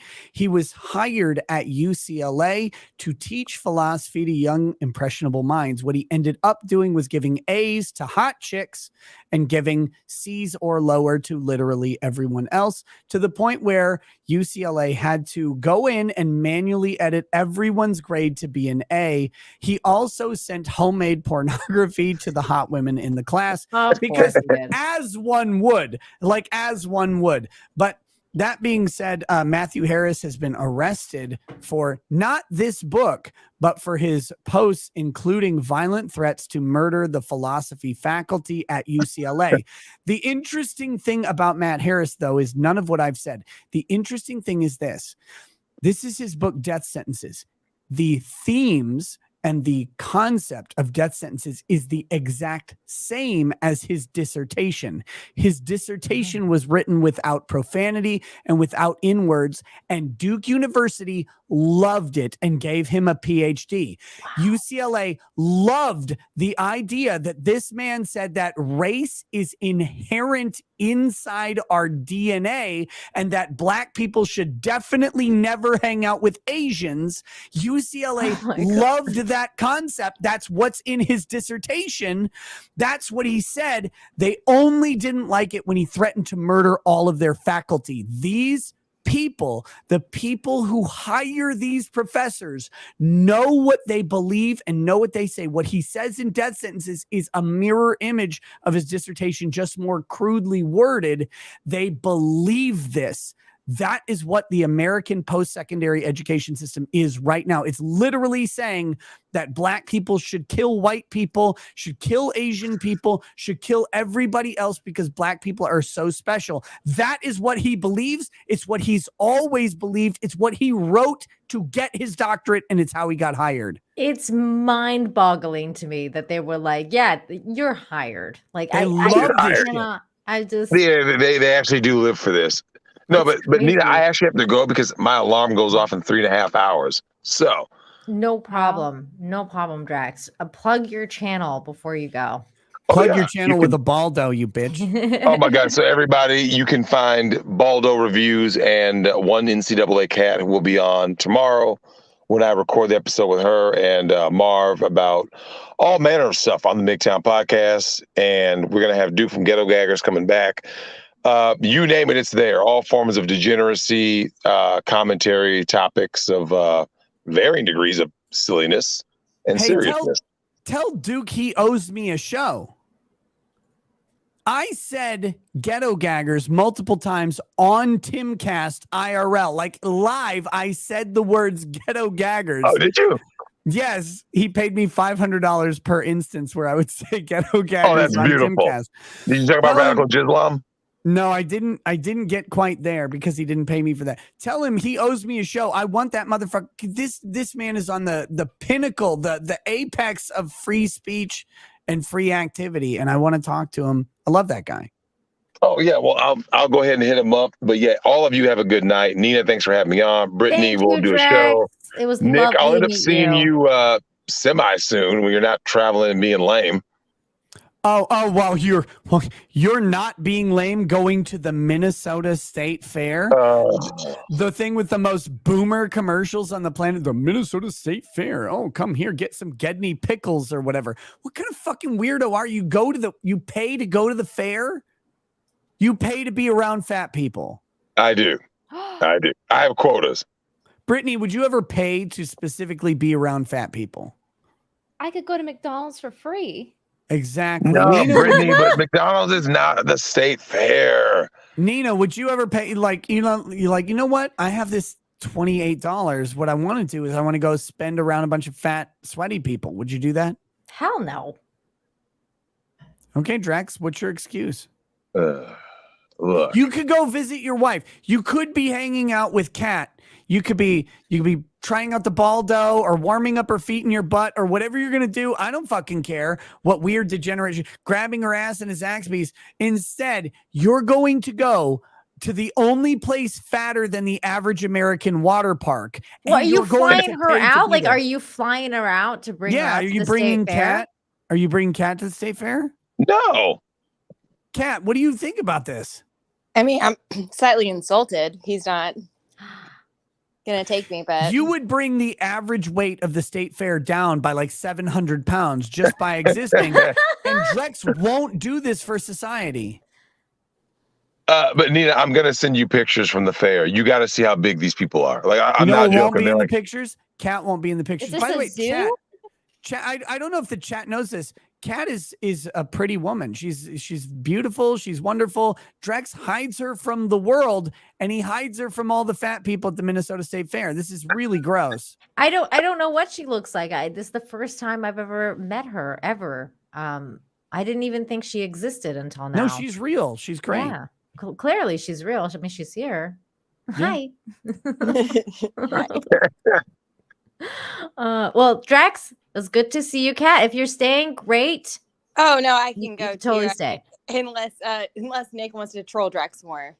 I don't need to troll him. You, by existing, troll him more than anything I could ever do. Oh my God. Because I don't do wives, and yet he has one. He's a fully married man. It's completely embarrassing for him. He's very committed.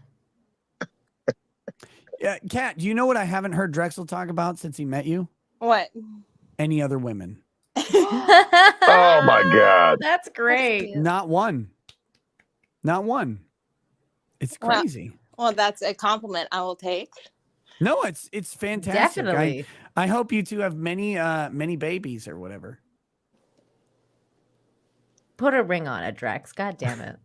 I'm just sick of Nick. I'm always sick of Nick.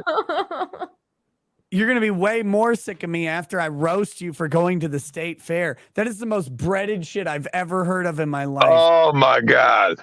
Look, I know you want to go. Look, you're gonna ride that little like sky trolley across for the fat people who can't walk 38 feet. You're gonna ride that thing. You wait in the line, be like, oh, it's the view up here is really nice though.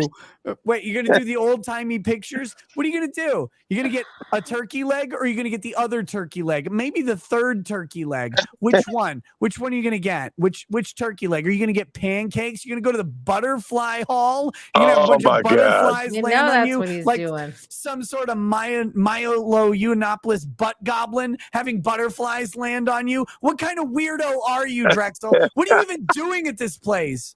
The John I'm Becker gonna be doing says nothing state but fair is eating. breaded and deep fried. Nina, you need to know that Nick's not actually lying about the little lift. I'm not joking. They literally there's a lift to carry fat people from one side of the fair to the other. I'm not joking. Well, I figured it's kind of like Disneyland, but like It's so the little bad. Like tram for fat people. Nina, I'm gonna send you pics, and you can forward them to Brittany also, because like I'm looking it's forward to disturbing. What our fair? I'm not lying. This is what I saw at the fair. Is like I want to say 3 or 4 years ago. I was on my way to back to the bus stop, right? Because you know it's easiest to get to the fair when you use the bus, right? Because parking there is impossible, right? So I'm It's on my not way to the bus. impossible. It's literally easy. You just go to the fair. And you just gotta walk like 3 miles. No, you don't. You just go to the fair to one of the adjacent parking lots and you go right in and you walk like 200 yards. They're like, always Drex, full. Your people are known for going 100 yards at a time. I think you could go 200 if you try really hard. Usain Bolt can do 100 and 200 meters. I'm pretty sure you can walk 150 meters to the fucking entrance from the parking lot attached to the state fair. What are you parking miles away for? Are you getting, oh, I know. You're getting there at like 8 p.m. because you don't believe in like being on time? Is that what it is? Oh my You God. got Look, black people time. look, I tell Nick about CPT. And here's the thing. When you show up there though, right? You go in and I saw this. I'm on my way to leave. And I'm like, you have to go, you're standing in this line and they have all of the Metro transit buses, right? So it says all the different cities that you're going to, right? So I'm waiting. I look over, Nina, and what do I see? A literal water buffalo on one of those scooters, right? She's on one of those fucking scooters, right?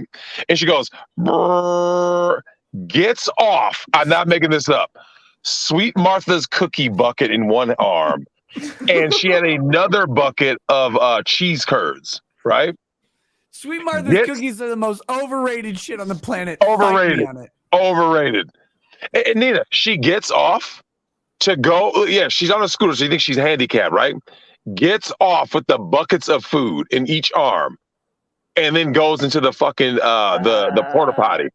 Oh my God. She goes into the porta potty. I was like, I'm done. I'm done. I had to leave. I couldn't take it anymore. Walter Deadman for $4.99 says, does she hide from the fair because of the fats, or does the fair hide her because of the fats? We're gonna find out. I will. No, you But won't, because peace you're out, not y'all. flying her up, you cheap Yeah, you bastard. gotta fly her I will out. attest. Cat NCAA Cat is a very pretty lady. She is definitely not a fat. And she has no place at the Minnesota State Fair. Drexel should bring her to the fair to bring the fair quota down in average weight, but he should keep her away from there because every woman who's at the state fair is automatically fat. Oh my God. They're grotesque. They're like morbidly obese, like to an absurd degree. I'm seriously tempted to go to the state fair just to track you down and take pictures of you without you knowing. Oh my God. You're still the worst, but your parents pay me to love you. Nick, have a good night. Brittany, have a good night. Nina, thanks for having me on. Drex, Kat, love you, I'll man. talk to you Take later. Oh, I'll talk to you tomorrow because we have a show together. So Yeah, you talk to her tomorrow, before the show, during the show, probably after the show. You'll talk to her the next day too, maybe for 2-3 hours while you reminisce about having her toes up your butt or whatever. Plan on using the Baldo. Code Drex. I'm out. Good night, Drex. Kat, before you leave, has he used the Baldo yet? No.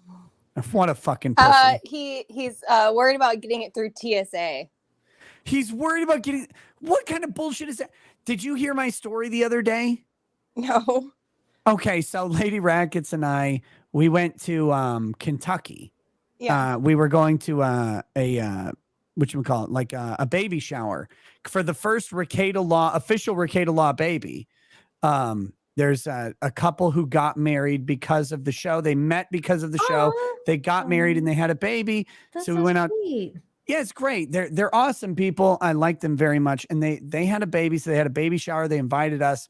We went out there. But of course, on the way from Nashville, where we stayed with Doug Tenaple, up to the middle of Kentucky, where the baby shower was, we stopped at a sex shop and we bought all sorts of shit. We bought an embarrassing amount of stuff, and I had to put all of this stuff in a bag, like in a suitcase to fly home. And of course, when I get home, I open it up, and what is in that suitcase is the TSA inspection letter. Oh my God. Like, oh my God. The horrors they have seen. It's like a fucking H.P. Lovecraft novel going on. Oh my God. That's hilarious.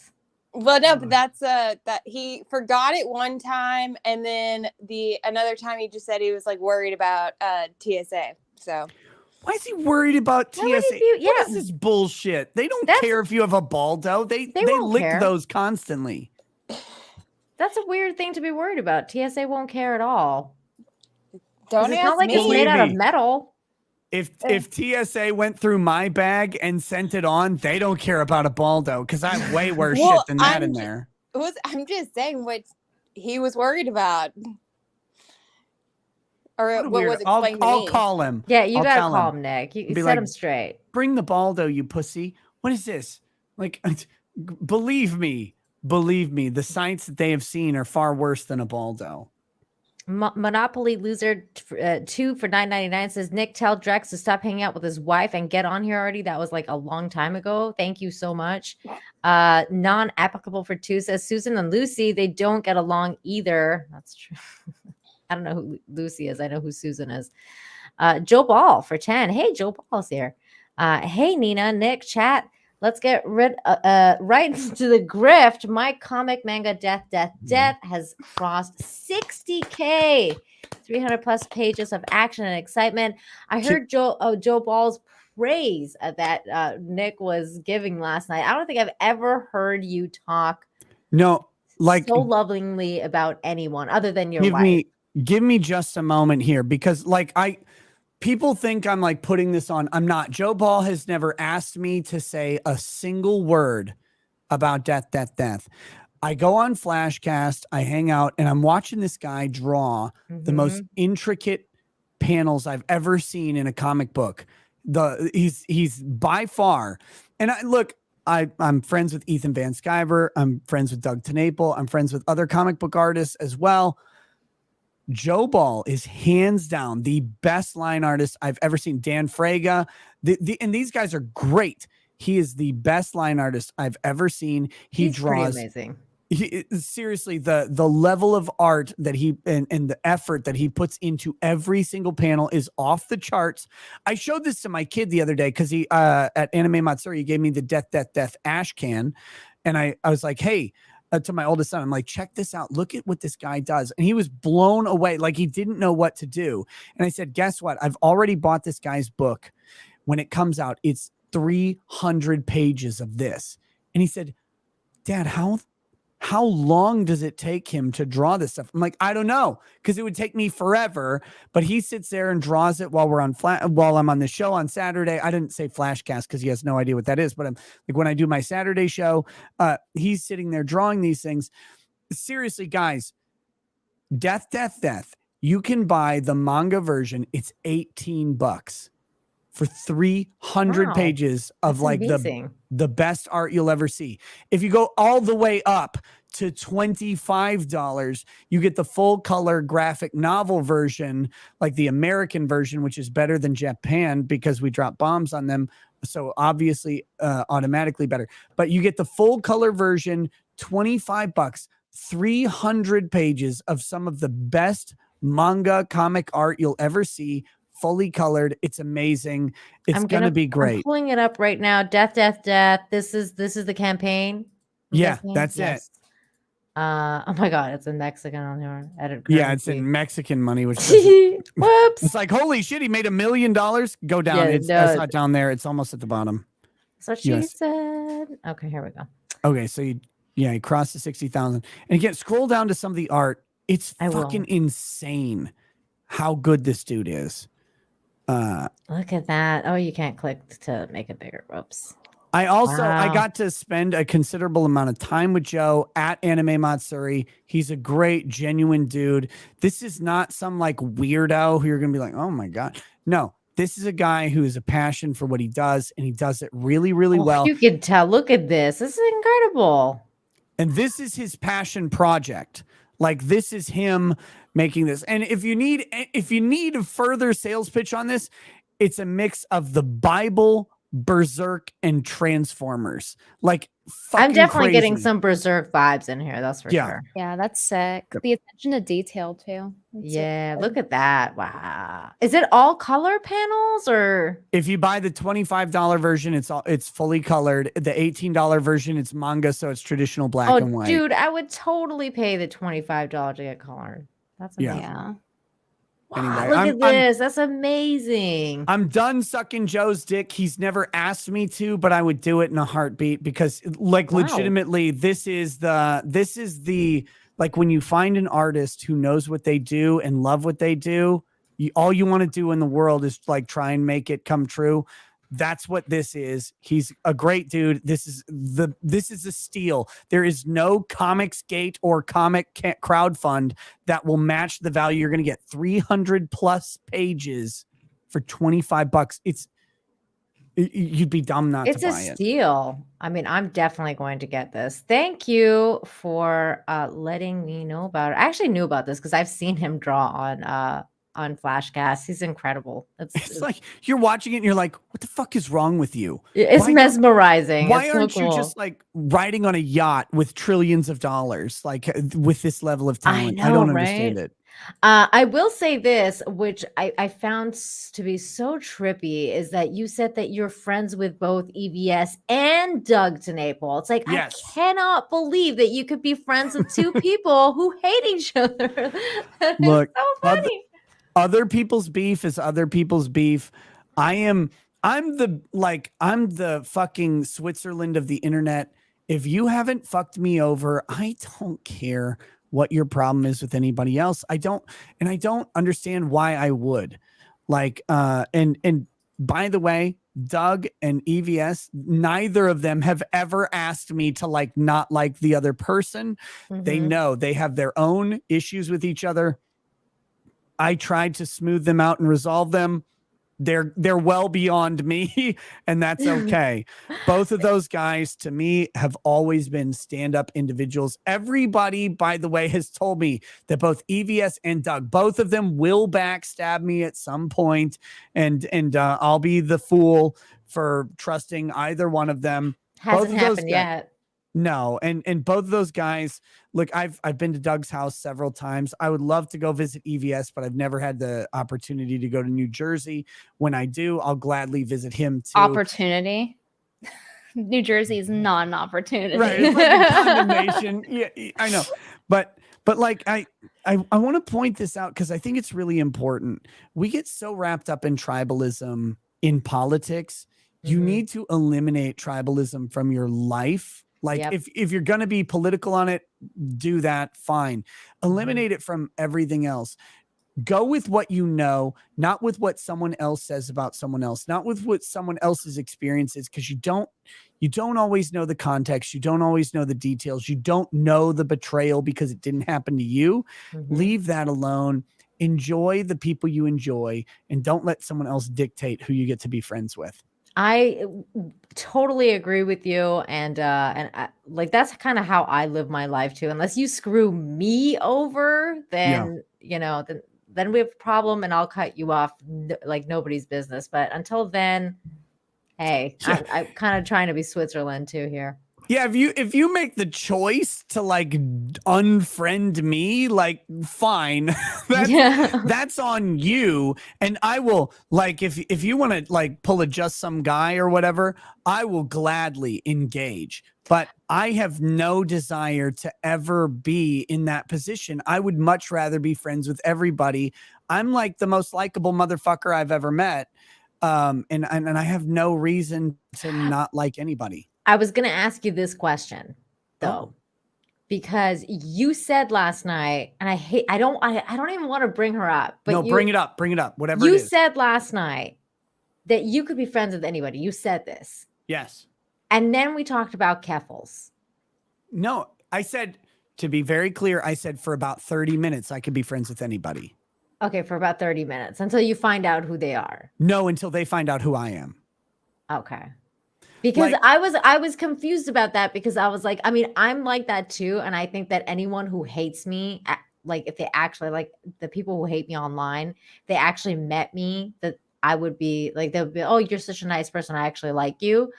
I've told so many people that I'm like the people bitching about me, they're like, oh, I hate you, you're a piece of shit. I'm like, meet me at a bar, let's have it. I'll buy you a drink. We'll chat about it. I think you've got the wrong impression. I would love to meet just about everybody who hates me, because I think we'd get along just fine. Keffels is a different story, and I have an answer for whatever you're going to say. I vouch for Nick. When I met him, he was even cooler in person and even more of like a person to strive toward being. Like a lot of people pretend to be like, you know, they're like trad LARPers, but he's actually like putting his money where his mouth is.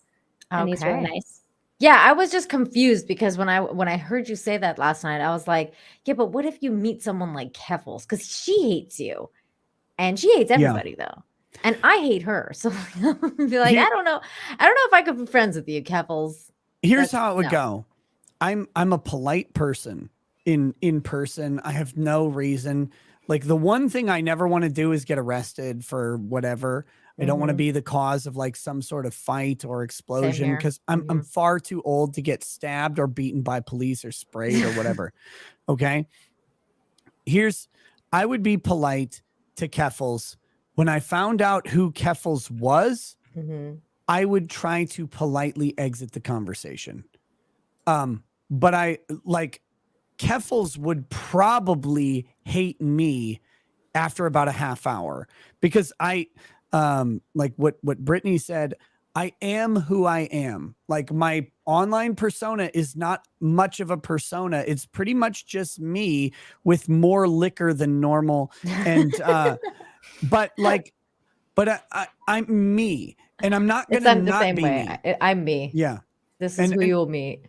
I find like most of the people that I run into who stay around in this weird YouTube game, including Brittany, like people are just who they are because you can't act all the time. It's too much fucking work.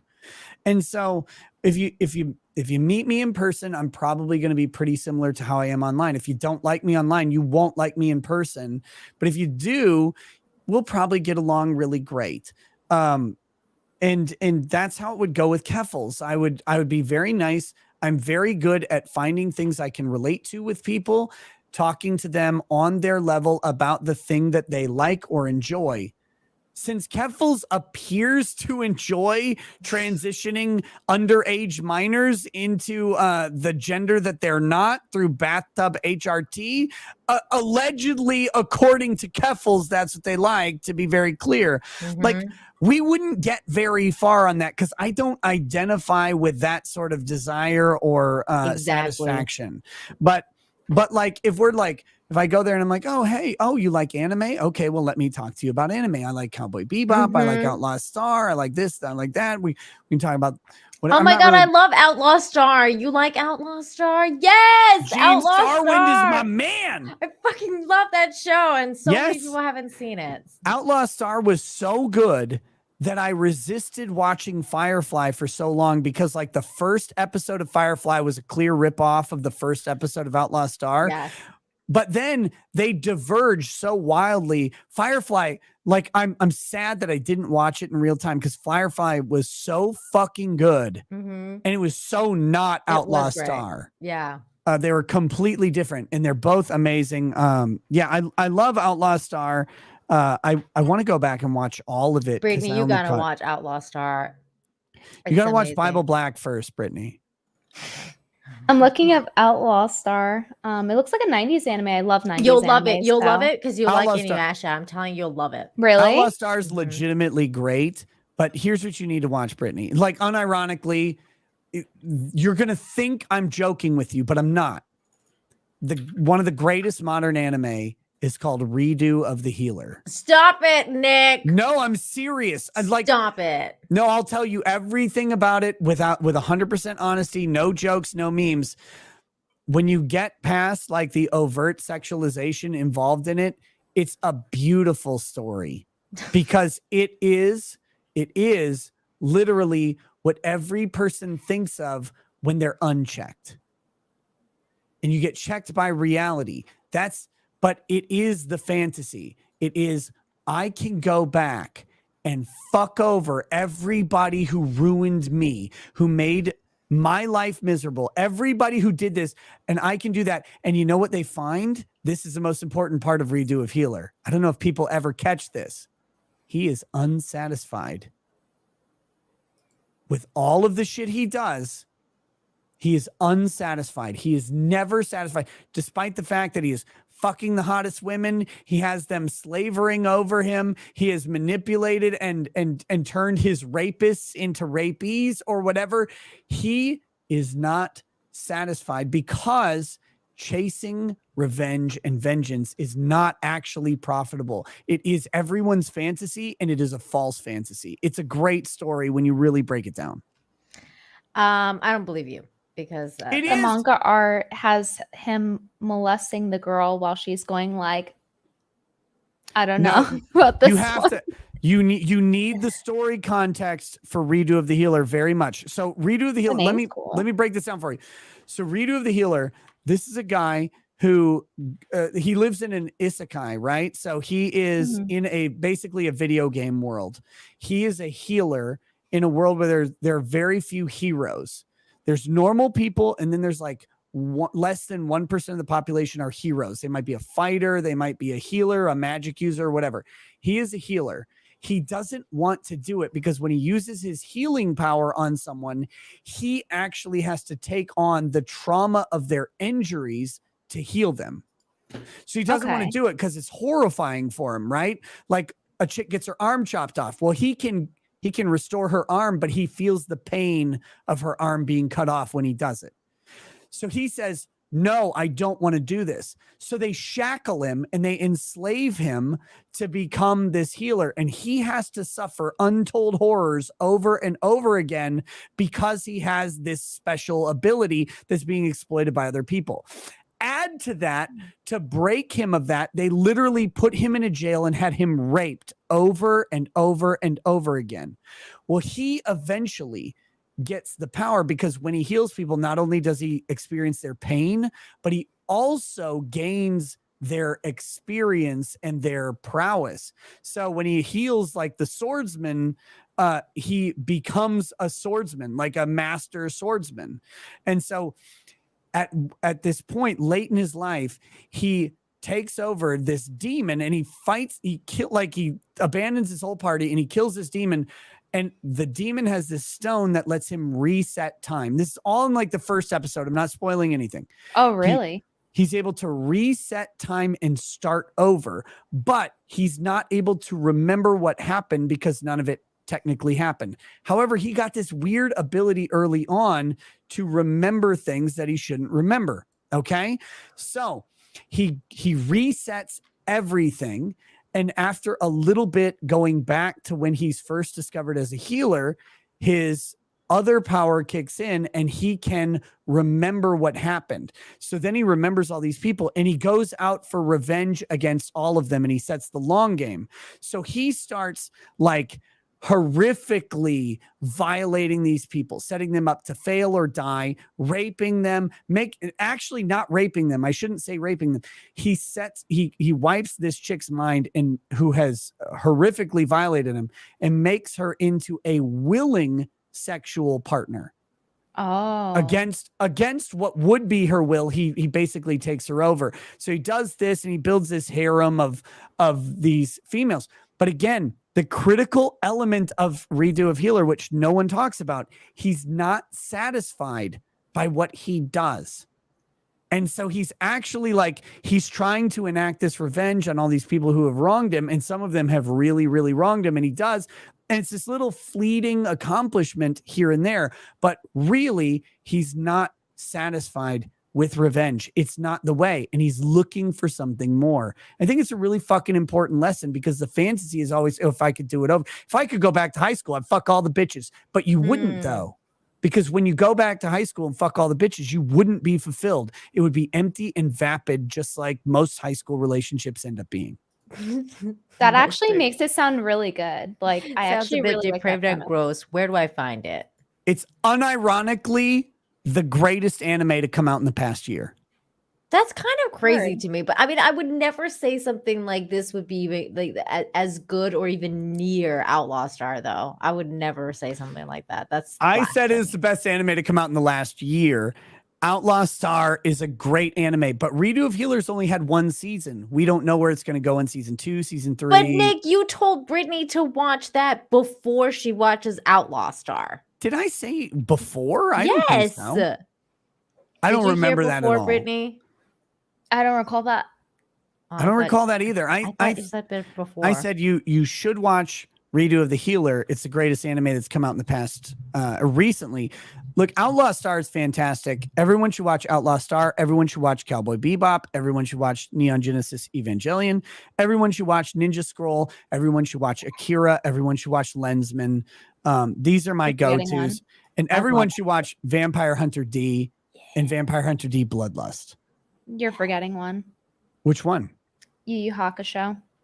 Very never adult. watched You know, I still Very haven't good. watched that, and I really want to. Like, It's I wanna beautiful. watch that. It's funny. The English dub is really good. It has cursing in it. The characters are very I'm cool. looking They have their own forward to it. arcs. Yeah, Somebody I sent it recommend to me like on YouTube. Apparently, somebody's like has like the whole thing on YouTube, and somebody sent it to me, and I was like, I'm watching this. This is Have you ladies ever heard of Rape Man? you told me about it. I've never watched Rape Man. I have not watched it. I want to. I don't know where you even find it. It's a superhero whose power is to turn evil women into good by raping the bad out of them. Japan is a special place. Why? It needs at least one more nuke every single year. It's so crazy. They're so sexually deprived over there that they're like, we need to put all this weird shit in anime because they can barely talk to women. Like they can't even have a conversation without being like judged and dishonored. It's like pretty fucking insane. No, it's very strange, and you're right. And Drex and I have talked a lot about Japan, because the problem with Japan is that it's coming to the United States. Well, And it's mainstream now. Yeah, It's it's where the mainstream. Japanese men have checked out. They have checked out, and when American men check out, we're gonna have a real fucking problem. Like legitimately, like Drex is an accelerationist. I'm the opposite. I'm like, no, please still adhere to the traditional institutions. They can work out for you. That's what I hope will happen. I hope we never get to Japan, because once we do, our country is different than Japan. Our culture, like our work culture and everything, is very different than Japan. I don't think we can absorb men checking out the way Japan did. Well, Japan also has one of the highest suicide rates in the world. There are reasons for what is going on in Japan. I mean, they're pretty crazy over there, but I don't know. They're also very cool. I don't know. It's a weird situation and a weird culture. You can buy used panties in a fucking vending machine. Like how base and red pilled is that? That's kind of fucked up, but I mean, hey, whatever floats your boat, I guess. Guy for $10 says naming dongs was obviously popularized by LBJ and infamous Jumbo. Okay, good to know. Seal Hunter for $1.99. Big John. That's when we were naming our organs. Battle Elf for $2. My Precious. Oh my God.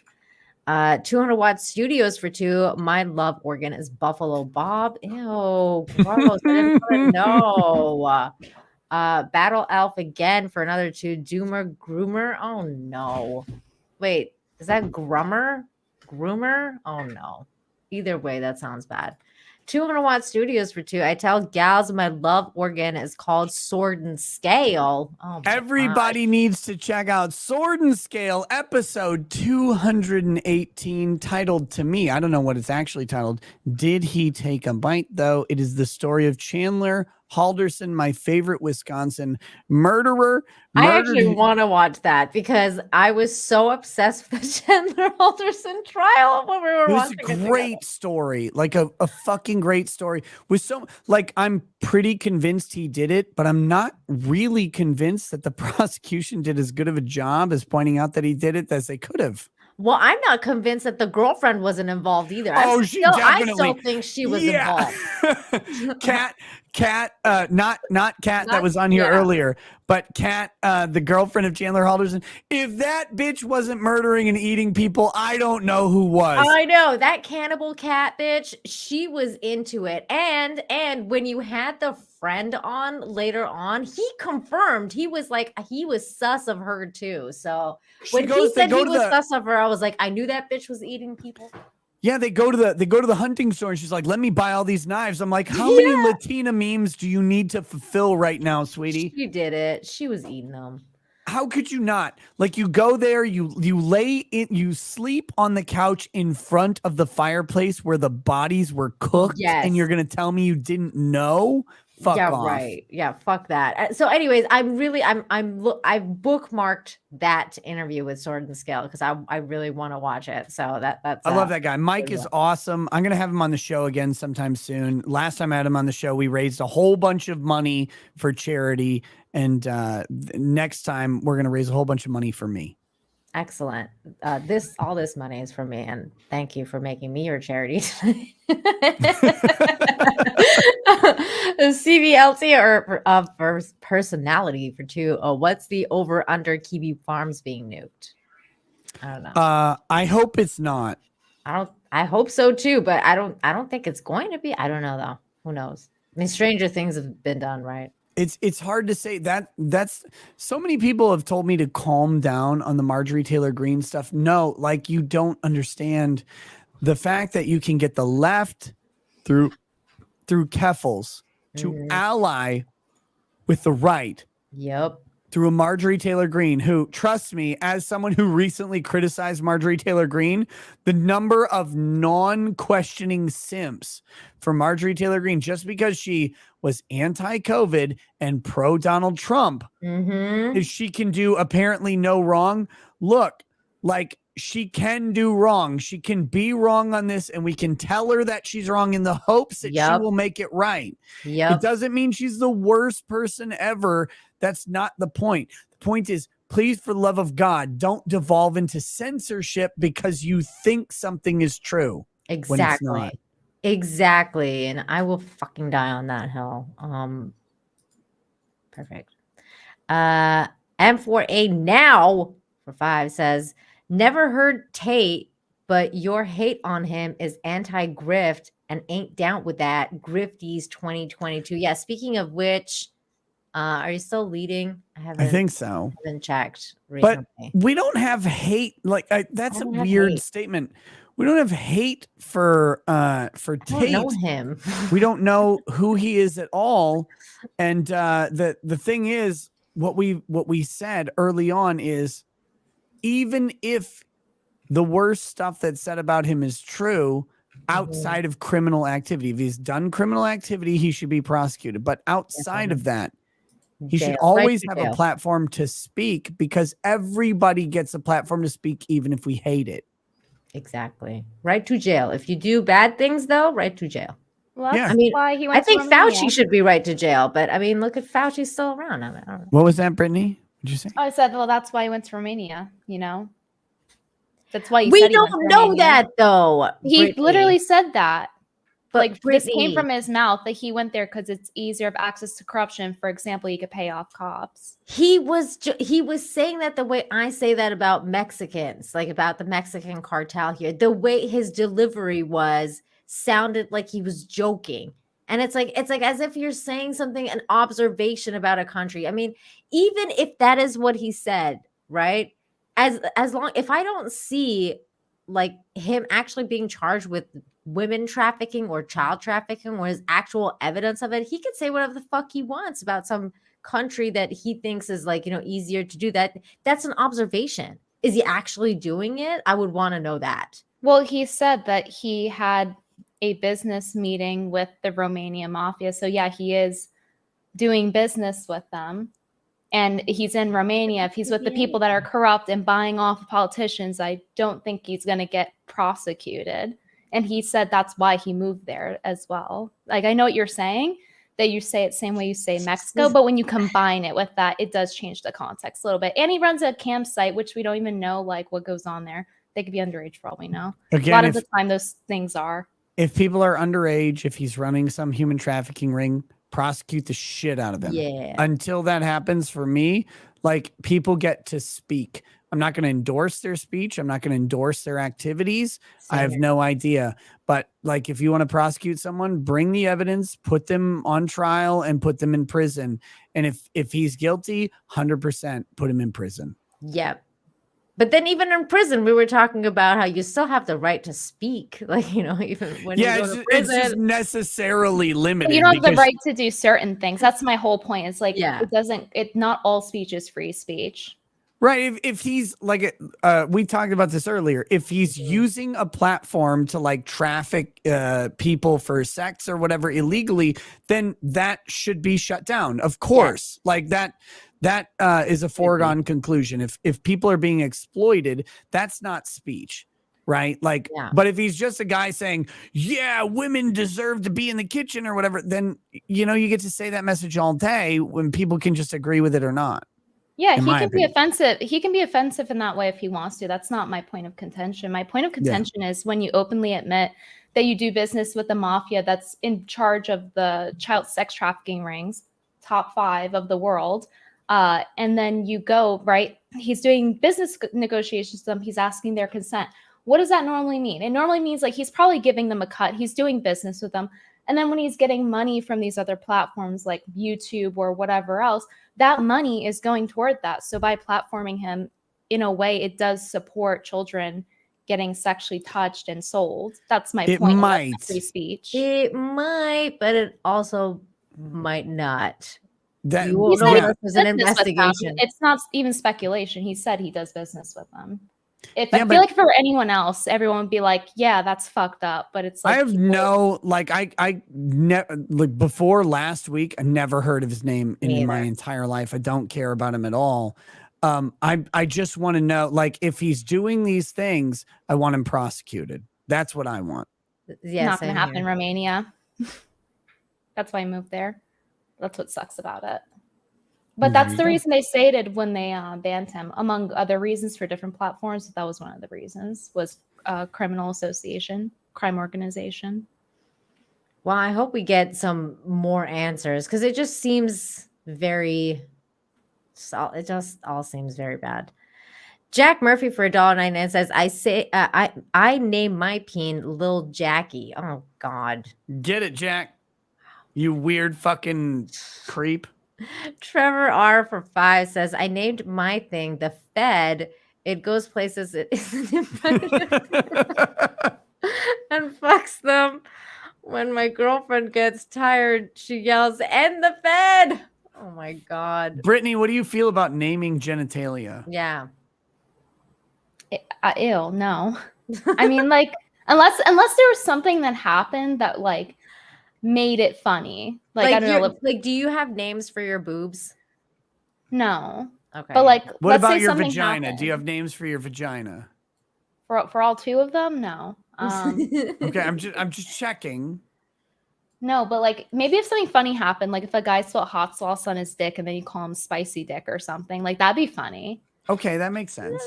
Yeah, okay, that's acceptable. Because I told the chat earlier, like if you're a guy, don't name your thing like Lil something, and then Nick was like, well, unless it's like, you know, in a funny way, because the guy has like a massive schlong or something. I'm like, well, that's acceptable, but I know a guy who his nickname. So we were talking earlier about these like resorts. Drexel mentioned Hedo, right? Hedonism too.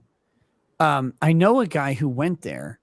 And his nickname at Hedo is apparently Jerk Sauce because it's in Jamaica and they have Jamaican jerk chicken. Yeah. He told me the story of how he got the name Jerk Sauce. He put the jerk sauce on his penis and had his significant other give him a blowjob at the pool or whatever, because at Hedo you can apparently do that. You can do it. Yeah. You just fuck in public. Yep. And so he said it was going great until the sauce started to burn his penis. No. Because, like, it's jerk sauce. It's not super hot, like, in your mouth or whatever, but on sensitive skin, it could be really fucking devastating. So his nickname is Jerk Sauce. Should he call his penis Jerk Sauce, Brittany? Is that what we're saying? Yes, but also he took the name of that sauce very literally. It was not Drex, guys. It was not Drex. It's someone completely different that I know from someone. Drex says he's never been to Hedo. I thought he had been to Hedo. I'm surprised he hasn't been to Hedo. I'm like, what are you, a pussy? Like, why haven't you gone? Like, what's wrong with him? I mean, instead of like, you know, going to see Kat every month, he should save up for like 3 or 4 months and then take her to a Hedo place. Right. He should take Kat straight to Hedo and fuck her in the pool or whatever. Yeah. It'll be like, you know, pretty interesting experience. What a wuss Drexel is. Totally. I'm very disappointed in him. I have to live vicariously in degeneracy through him, he's not fulfilling my needs. I know. I have girlfriends that I do that. I'm like, I'm living vicariously through you. Oh, really? How are you living vicariously through them? What Like kind if of they things? go, like if they talk about their like weird sex escapades or whatever that they have, because I'm with my husband and I haven't done that for a long time. So I tell them to tell me about their dating lives and about like what they're doing. That's, you know. Name something weird that you've lived vicariously through them on. Like what is it? I think. What thing are you like, oh, that's interesting. I'm kind of curious about that. Well, I know this is going to sound weird, but childbearing was one of them because I don't have kids. So I ask a lot of questions. Completely unsexual. I know. That's unsexual. That's I'm the trying first to thing bring that came out of my mind. salaciousness to the chat here. Let's see. I'm trying to think. Okay, one of my girlfriends. I don't know how much I want to share. It's your show. It's up to you. I'm just saying if you don't share it, it's kind of lame. There's sexcapades. Yeah. It was well, like a couple of one of my friends was told me about a threesome she had, and I was like, okay, well, give me Was it two guys or two chicks? Two girls. Two girls. So it's two girls. Yeah. How'd she like that? How was that? She liked it. She thought it was fun, but she's open to that kind of thing. But you already said 5 drinks and every woman's a lesbian. Exactly. She was. I think she was already kind of into it, So yeah, like she's like kind of like on the fence. Like it's like, are you bi? Are you not? You can't really tell. No, again, as a subscriber to Drexology, you learn very quickly that lesbians aren't real. They don't exist. Lesbians are just women who are, for whatever reason, not with a man at a particular time, and they're always in waiting to be with a man. Drexel loves lesbians. He says he will convert all of them. I don't know any of this. I'm just a humble human with a wife. Like, I don't know anything. I'm just, like I said, I subscribe to Drexology and I believe him because every time I doubt him, it's fucking true when I experience it. Yeah. It's very annoying. Covelt, I don't know how to say this, or of personality for 2. Rekieta, Faye Valentine, or Major Makoto Kusanagi? That's actually a good question. Look. Faye Valentine. It's not. Look. Kusanagi is hot, but Faye Valentine. That butt. She's got butt. Not the Netflix adaptation of Faye Valentine. That chick, Daniela Padella or whatever, she can get fucking lost in history. No one cares about her. What an embarrassment. I was at an anime convention and I'm walking around with Lady Rackets, and there's a chick who's like actually looks like the body type of Faye Valentine because it's not common, but it's also not that uncommon to have a tall, lean girl walking around. She's in the Faye Valentine cosplay. I'm like, they could have just literally hired this girl and she wouldn't have been a 5'1", like sort of stout, stocky chick trying to be Faye.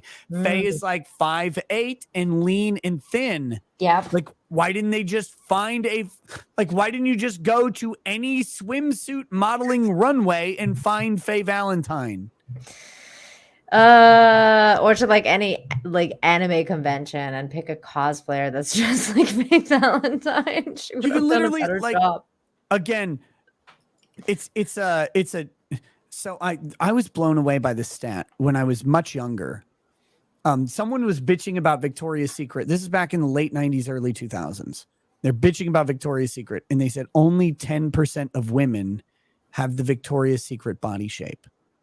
And I mean, it is kind of rare, depending, not the Victoria's Secret in particular, but like if we're talking about like body ratio of like ideal boob, ideal waist, ideal hip, it's like actually kind of rare. It is kind of rare, but when you think about it, what I thought was, wait, there's 7 billion people on the planet, 3.5 billion of them are women. That means there are 350 million women who look like Adriana Lima. Holy shit, that's a lot of hot chicks. Like that's, oh my God, that's how I thought of it. It was way more than I thought. Like I thought, because you think of like supermodels as the pinnacle of humankind. You don't think of them as the 10%. You think of them as the 0.01%. And supermodels actually are, but not because of how they look, but it's because of all the other stuff they bring to modeling, like their talent, their ability to walk or make poses or do whatever. But the reality is that there are 1 in 10 women you meet look like a Victoria's Secret model. Wow. And then you go and you look at fucking Daniela Pineda or whatever at exactly. Hey, what up, girl? You go and look at Daniela Pineda in fucking Cowboy Bebop, and you're like, why couldn't you find, like, you picked the 3 in 10 chick, not the 1 in 10 chick? And I know the 1 in 10 chick auditioned. I know that happened. Yes. They So just why- don't want the like pretty ones for some reason. Do you remember, Nick, when back in our day, I'm not even gonna say Britney's day because Britney's like way too Britney's young. like 5 years old. It's I know. embarrassing. It's like back in our day when models like as Victoria's Secret models look like this and the angel line and like, you know, Oh how my pretty God. they were. Now they're fat. It's Yes. like, what? So I was the other day, long story short, Lady Rackets needed to get some underwear from Victoria's Secret because she prefers that over Soma or whatever the other underwear brand is. And so we go to Victoria's Secret and they have I don't know why, like particularly right now, but they have a bunch of like lingerie, like sexy lingerie on the mannequins. Mm-hmm. And so we're looking at all this stuff, and she's like, "Ooh, this is nice. This is nice." And then she goes to the other side of the store and she goes, "Oh no, that's not for me." And she starts walking away. And I said, and we walk out the store. I'm like, "Why didn't you look at that stuff? Some of that stuff was kind of cute." And she's like, "No, that was for plus size women." Oh And God. I said, no, it wasn't for plus size women. That was just plus size mannequins over there because Victoria's Secret has changed. They mix in fat mannequins along with skinny mannequins. And I'm like, no, that wasn't a plus size teddy. That was just a fat fucking mannequin with and there was a skinny teddy on the shelf if you wanted, like, I don't know if she actually cared about this, and she has so much different like lingerie and fun stuff. Like, we didn't need anything, but it was like, if you wanted to go look at it, we should go back because that wasn't actually for fat girls. That was just fat mannequins. And this is my problem with Victoria's Secret. Like, they're putting fat mannequins wantonly all over the store, and women will walk up and be like, "Oh no, I would never fit in that." No. The mannequin should never fit in that because that's a fat chick and they shouldn't be at Victoria's Secret. Go to Walmart, you weird fatso, and let the hot women shop here, please God. Like, I hate the fat mannequins because they, in real time, it fooled Lady Rackets. It's so crazy because and like in Vancouver, like there was a Victoria's Secret on like the main street, like a Robson. Like, I don't know if you've ever been to Vancouver or not, Nick. No, Have I've never been there. Well, they have I've those, been like, to Banff and I've been to I've been to Banff and I've been to Kitchener. Okay, yeah, totally different. But in Vancouver, they have like it's like New York Fifth Avenue. It's like they have this main street. It's called Robson, and they have like all the big stores and stuff like that there. So they have like this like 3-floor Victoria's Secret there, and they used to have like these massive, beautiful advertisings of like, you know, the angel girls or like whatever, like the beautiful base like models that they would have. And so like for the past few years, they've had like just giant fat models, like. They just put fat or trans fucking models. horrible. And it's so weird. So then I walked into the store the last time I went to Victoria's Secret when I was back in Canada before COVID. I walked into the store and like the person that came to help me was a trans man. And I was like, I'm so uncomfortable with like a trans man like helping me. Well, it was like a trans woman, actually. Sorry. It's because she was a Male woman to now. female Male trans, to female. yeah. Okay. Yeah. And I was like, yeah, I wouldn't want that. I was so uncomfortable. It's just like, I can like size you, honey, and like blah, blah, blah. And I was just like, I mean, like she seemed really nice and everything. And I was just like, but it made me feel uncomfortable. I was like, I have a question. I'm Yes. unironically always happy when I go into a Victoria's Secret with Lady Rackets and the person who offers to help is a smoking hot chick. Like, that's what I want to happen because Like, I trust that person to look at her and go, that looks good. I don't trust a random fatso to be like, that looks good, because to them, a donut looks good, but a donut doesn't look good on Lady Rackets. Like, a donut looks good for me to eat, but for her, I want something different. Like, it's so weird to me. Like, I only want hot women at Victoria's Secret. And Me too. Yeah. So what were you going to say? What was your question, Brittany? Yeah, what's up? They're trying to replace us. But yeah, I was. What do you mean they're trying to replace us? They're trying to replace like attractive, not fat women. Yes. They literally are. It's terrifying. They don't want us to have a home. But I was going to ask Nina, like, hypothetically, so the person comes up to measure your bra size incorrectly, because that's all they do at Victoria's Secret, especially if you have big boobs. And you have the option of a gay man or a trans, female to male, or male to female or gay man. Which do you choose? Like, who are you more physically comfortable Neither around? one. I would walk out because I would want a straight female, or I don't care. I would just want a female a biological female to see my boobs or touch me. I know that sounds really fucking weird, but that's it. I mean, I don't care. I won't know if they're Tell us more lesbians about or not. straight women touching you. No, I I'm mean, just kidding. That's a joke. I won't know. I won't know if they're lesbians or not. So I won't care if they are. Like, I'd be like, again, 5 drinks every woman. It doesn't really fucking matter. I wouldn't know. I wouldn't care. But I just Our want DM's a about to woman. get so spicy. It's great. Like, I'd be like, listen, you have the equipment. You know how it works. I want someone who has the equipment to help me buy a bra, like not someone who doesn't. What about you, Brittany? What do you pick? Yeah.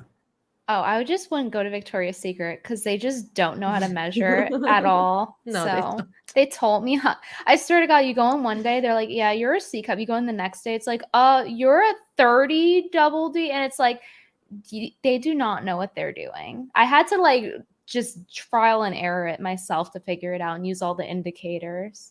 They don't measure. No, correctly. it's weird, but like, okay, so this is gonna sound fucking weird, but it's not fucking weird. Both of you ladies are well endowed. So is Lady Rackets. And I've been with her to Victoria's Secret like a million times. And they can never get her fucking size right. Like over and over. It's like, yeah, I'm like, I've heard 8 different sizes that I should buy. And I don't trust any of them. But the answer to your question, Brittany, is I would take the gay man every time. Okay, so my answer was actually going to be the gay man, but I can't put my finger quite on why. Something about it just seems like he would know what he's doing more. Maybe I'm just like having some internalized misogyny or something. No, he would hate the tits. Because he that's what it is. Yeah, 100%. He'd be like, those are there, and I fucking hate them, and I want to bind them in a thing, but I don't want to touch them, and I don't want to like ogle them. No, I'd pick the gay man every time. Wow. Yeah, that's what it is. That's great. Ben, thank you for becoming a member, and thank you for the super sticker, Frederick Little. John Thomas for 5 says, Nick, you need to write a digital bill of rights for an amendment, prevent economic deplatforming and government business gathering information. Wow, that sounds like a lot of work. It does sound like a lot of work, and it's already been done by a friend of mine named Arthur Nix. I'm trying to think of what his channel is. He's a very small YouTube channel. I've been on it. Fuck. I wish I remembered the name of the channel. They have been crafting a digital constitution, a digital bill of rights. It's very, very smart. I don't agree with everything in it. I've talked to them specifically about it. I've read through their digital bill of rights. Again, me not agreeing with everything in it doesn't mean it's the wrong thing. They have put so much thought and effort into this. It's a legitimate thing that they want to push. And I think if you type in Rekieta Law in YouTube, Rekieta Law and Digital Bill of Rights, you'll probably find it. Wow, that's pretty cool. But I did an interview on their channel a long time ago. I gave my feedback on what their specific platform was. And it's really good. Here, let me see. Bill Gay of men run the Rights. fashion industry. That's probably why, Brittany, you're like, this gay person will know how to make me look good. It's like a subconscious thing. Legitimately, that's true. As a man, if I walked up and some like a woman said something complimentary to me, I'm like, oh, okay, that's cool. If a gay guy is like, you are so hot, I want to fuck you, like that's the greatest flattery a man can, like, I'll say, get away from me, you disgusting weirdo. But I will be heartfelt flattered the entire time. I'll probably send them flowers or whatever. I know, it's like I have this gay friend, and the other day I saw him with one of my girlfriends, and she was like, "Oh my God, you look great," and I was like, "Oh, thanks." And then he was like, his name is Jorge, and he's like, "Oh my God, girl, you look so great," and he was like super into it, and I was like, it just made my entire day. And then my friend was like, I told you look great and you didn't care. And I was like, yeah, but he's super gay. So, I mean, that sounds like he meant it. The F slur praise is it's the hottest commodity on the planet. It's true. It's true. Our Kansas. Fuck you. For $2, this land is your land. This land is our land. Oh my God. Fuck you. I think it's Bird Up. Thank you so much for that. Ann Gorn, the Red Angel, for 5 says, Drex, why are you like this? He's not here anymore, but dude, Angron the Red Angel had the funniest fucking moment. So I got to meet this guy at Anime Matsuri.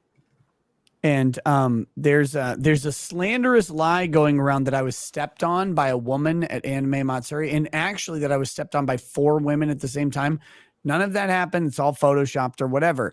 However, one of the alleged steppers is a female named Shrimp Faye. You can follow her on Instagram, Shrimp Faye. She walks around Anime Matsuri in Houston with a sign that says, "I'll step on you for free," and she will. If you're a weird man, you can lay down on the ground. She will step on you. So I'm with Angron and Lady Rackets, and we're walking, and Shrimp Faye is there stepping on someone. She is wearing assless tights and a thong. Okay. Wow. So she is wearing, like, very, very brave. Shrimp Faye's cute. Don't get me wrong. She's cute. She can pull it off. She's just fine. But she, like, very brave because she's wearing these tights that have no ass. Like, they specifically go around. They go up the sides, but not around the ass. And she's wearing a black thong to go with them. And as we walk past, Angron looks back at her, right? And he goes, "Suddenly I'm starving." It was the funniest fucking thing I've ever heard. That man is funny. He's a true fucking champion and a patrician individual. I love him very much. I saw Anna stepping on people too. For a minute, I didn't get it. Like, I was like, I don't understand the stepping on people thing, but I guess it was a thing, like that you step on people now. Okay. Yes, that's a thing. I don't understand it. Holy shit! I found the channel. It's Ridgedale Brand. I'm trying to find that digital bill of rights. So I can share it in the chat. Okay, while you do that, I'm going to read a couple more of these. Here it is. Oh my God, I found it. I'm so proud of myself. I have kung fu. Volatile personality for 2 says, Duke's got to make a new site, Blind and what? Bukkake. Blind and Bukkake'd. You know what Bukkake is, right? I feel like I do, but for a minute, it's like not coming in my head. It's something bad, though. I know that. It's not. Why is it bad? It's something bad. It's not. It's naughty. Degenerate and disgusting, but it's not necessarily bad. And yeah, I know that. Bukkake is like multiple men ejaculating on a single individual. Okay, thank you. Yeah. Okay, so I shared in the chat. I don't know if your mods want to pick it up. Yeah. Thanks for I love that profile picture. Please pull that up again. Dr. D's nuts. Wait, was it? Okay, yeah, Dr. D's nuts. Look at this profile. God damn it. Yes. I don't know if the mods in the chat want to pick it up or whatever, but if you want to look at the Digital Bill of Rights that some people have put a lot of thought into, they're very smart guys. They're very good guys. They had an interview with me about it. It's on YouTube. I've shared the link in the chat a couple times. The moderators should share it more. Okay. Do you have it wrenched yourself or? I'm not wrenched. I just have the. I mean, it's up to you. I'm never gonna moderate a single fucking thing on your channel. But yeah, I just have the cool gray check mark or whatever. Did you put it in the private chat then? So I No, I put it in the live chat on YouTube. In the chat. Legal Vices is still here. Vices, will you come on my stream again? Will you be Bukaki my stream again with me? Legal Vices, I think, sent another super chat. Let me get that one while he's here. Legal Vices for 5 says, no. Here in Korea, the women will go after foreigners regardless of color. Yes. Thus, Korean men strongly dislike foreign men. I don't know what he was responding to, but I have heard that. I've heard from several white Anglo men that if you go over to Korea, you will just clean up on Korean women. Yeah, we were talking about how Asian women like banging white men. Very weird. I don't understand it. That's what we were talking about. Thank you, Legal Vices. And I think that was it. Okay. I don't know what anybody else knows, but look, I was at Anime Matsuri. Legal Mindset was there, and I unintentionally pulled off the greatest wingman move of all time. Do you want to hear that story? Of course, I want to hear it. But while you tell that story, somebody told me to check Twitter and that you'll enjoy this. Oh my goodness. No, fuck you. You fuckers. It's from Redo the Healer. Okay, so we're at this bar. This is I've talked about this on my locals page. Oh, she was saying that Korean girls have a white fetish. Yeah, but he's saying it's a foreigner fetish, not just a white fetish. It's a foreigner fetish. Okay. That makes sense. I have also heard as a black man, you can absolutely, again, slay in Korea. I have same with Japan, from what I've heard. Anything other than what they have there. I don't know if that's a real thing elsewhere in the world, but in Asia, it appears to be a thing. Doesn't matter. Okay, so I've talked about this night on my locals page. This was the night where I took MDMA for the first time in my life. Oh, I'm very interested now. Okay, I'll tell you the whole story if you want. I do. I want to hear the whole thing. Okay, look, I have never done hard drugs in my entire life. Literally, I've tried weed a couple times. My sibling was into all sorts of stuff, gave me weed at a, like 15 or whatever. Brother or sister? I don't talk about my siblings' gender just because I don't like to expose who they are. Okay. They're their own person. Like Kiwi Farms or whatever is like, oh, they must be trans. No, they're literally the same gender they always were. I just keep their gender ambiguous because it's the mystery. Yeah, it's not my story to tell them or expose them. My sibling and I, we had our troubles as children, like we fought as siblings. Now that we're adults, like they're one of my favorite people on the planet. I love when I get together with them. We have the greatest conversations for hours and hours and hours catching up. But that being said, like my sibling had given me like weed and stuff when I was younger and taking me to raves and stuff, but it was always ever weed. Like that was always it. And I'm not a big fan of weed because of how it makes me feel. For whatever reason, and I know this sounds weird because I've drank a shitload of liquor on this stream, weed makes me feel groggy and disassociated from my mind in a way that alcohol won't. But that's how it's designed. Yeah, and I don't like that feeling, to be very clear. So I've not a big fan of weed, and I've never been into hard drugs. But on this most recent trip we did, while I was at Anime Matsuri, I took MDMA from a friend who was very reliable. So here you go. Pure? What was that? Was it pure? Yes. MDMA? Okay. Yes. Now here's the crazy thing. This friend told me, I think this is a dud because I've taken a couple of these and none of them have ever worked. And so I take one, Lady Rackets takes one on Saturday night of the convention. And because Saturday night is the rave. And if you're going to do MDMA, which is ecstasy, if you're going to do it, you got to do it at a rave because that's the whole like gag. Yep. So we take the MDMA like a half hour before we go to the rave. We go to the rave. Nothing happens. Completely pointless. Really? We're sitting at the rave for like 30, 40 minutes. Nothing is going on. It's like, okay, well, this is boring. Like I'm super gay. I love to dance, but I don't love to dance if no one I'm with is dancing. That's weird to me. But I like to dance and whatever. I'll get down. But no one else is dancing. So I'm like, okay, well, let's just leave. So we go to this place called the Dirt Bar. That's where Star Wars Girl is. Mr. and Mrs. Biggins are there. I don't know if you know the Bigginses. They're there. Yellow Flash is there. Cecil is there. Legal Mindset is there. Actually, Yellow Flash may have been gone. Anyway, a bunch of people are there. And so it's like, okay, we'll go to the Dirt Bar and go hang out. So we go to the Dirt Bar. This is where I accidentally wingman Legal Mindset into a taco bar. Okay. Okay. That's a euphemism. So I go up to this chick and I accidentally bump into her because I'm trying to order drinks at the bar and she's on a stool and she sees my badge that says anime and she's like, oh, I love anime.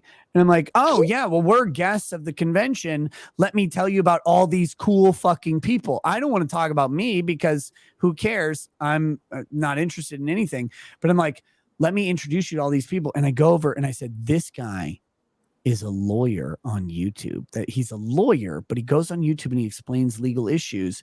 This is Legal Mindset. This chick was hooked.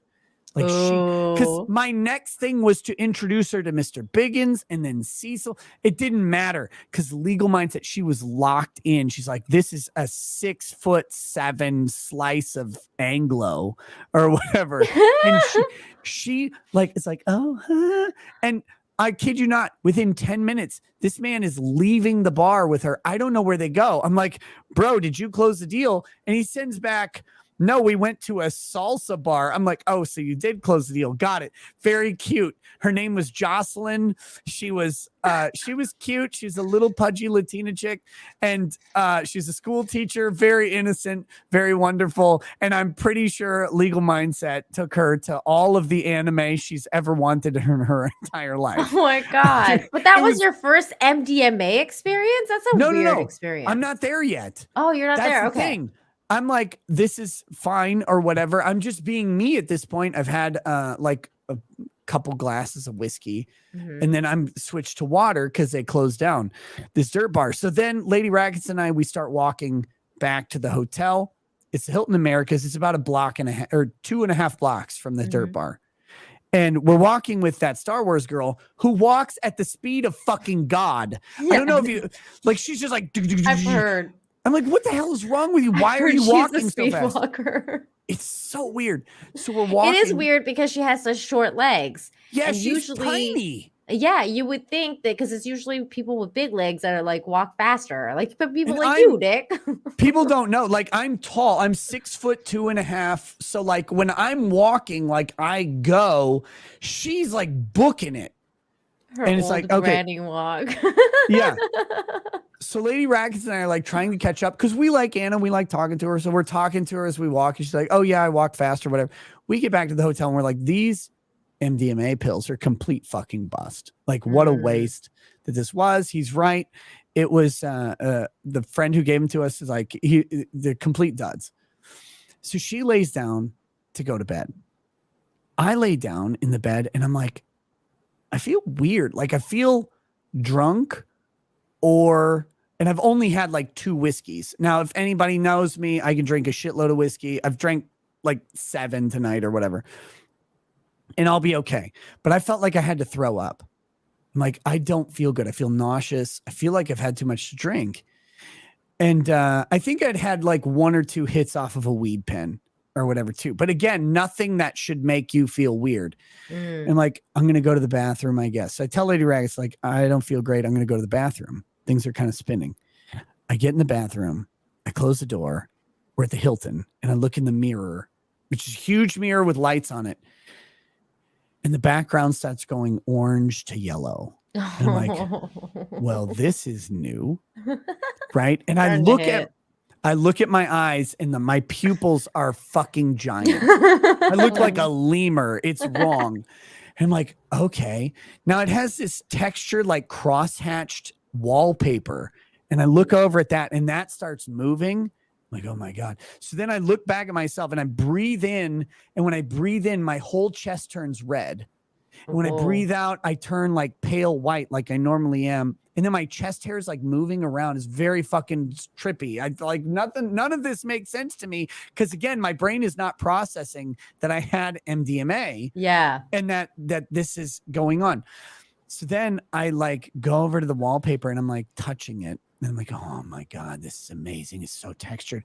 And I fucking like dry hump the wall for like 20 minutes because I'm retarded at this point. Like nothing in my life makes sense. And I'm like, oh my God, like these textures are crazy. And then I go out of the bathroom and Lady Rekieta's like, what are you doing? Why are you sitting in there? And I'm like, I think these pills work. Now, she didn't say it at the time, but they were definitely working on her as well. But she has a bunch of tattoos on her back. She has butterflies, one for each of our kids, one for our relationship. And then she has 3 negative butterflies that are in watercolor for our 3 miscarriages. Aww. I know, it's so sweet. But I go up to her and she's like half out of the blanket or whatever. And I look at her and her butterflies start flapping. And I'm like, oh my goodness. So I'm like, I go full e-tard, right? I'm like sitting there going, oh my God. Like touching. And like it was the greatest night of my entire life. No one should ever do illicit drugs ever, because it will not be like this for you. I've heard from the people who procured it for me. I've heard from everything else. Do not do this. It will not happen this way for you. I don't know. I'm particularly susceptible, but it was great. Best sex of your life, right? What are you talking about? I am a humble Christian man, and I've never had sex ever except in missionary position for the purposes of procreation. And oh my God, it was amazing. I'm telling you, that shit's addictive a little bit, like on that level because of how good it feels. It legitimately was, because like, look, you cannot do this stuff in your regular life. This was out. The downside of this was I spent the entire night wide awake because I learned that the A in MDMA is amphetamine. So you're fucking wired, and I could not sleep. I'm laying in bed, and like the sheet touching me was like so not erotically. It was just so stimulating. It distracts you from trying to fall asleep. Like you can't fucking do anything. I'm laying there like fuck. Every time I move, I'm wide awake. And then we had all of Sunday to do the convention. So Sunday, I'm dead ass tired. No sleep at all from Saturday to Sunday. It was crazy. And people are coming up and talking to me. I'm like, all I want to do is die. Like all I want to do is just lay down. But no, it was fantastic. You had a good experience. To answer your question, yes, it was by far like the craziest, greatest like sexual experience ever. It was this wild thing. But it's especially good because it's with your wife. Like, you know, yes. It's the love like is just there's so much, it's amplified. Like everything's just so amplified. And so for Ava Law says, never take if you are depressed, it will fuck you up. Like legitimately don't do it. Don't. And I would say don't do it. My experience is the unicorn experience of this stuff. And like you said, it's highly compelling to the point where it's not addicting like you have physical addiction. You want to get that again. You won't get that. So don't ever do it. But it was fucking wild for us. I've had that night. Experience once. I remember one of the early times I did MDMA because when you were talking about like feeling stuff, You were was the when dumbest motherfucker on the planet. You're like, I know. you're so stupid. I had this was when I was dating my husband. So I was like very young. We just met and we were like, whatever, we're hanging out. And he had this like pillow that was kind of like the shaggy pillow at his house. And it was like one of those like, on the couch kind of thing. And he's like, and I'm like, I just pick that thing up and I just start rubbing it to my face like over and over again. And I remember his sister came downstairs and was like, what's wrong with Nina? Like, what's going on with her? And he's just like, nothing. There's nothing going on with us. Nothing. And she's like, oh, you guys are high, aren't you?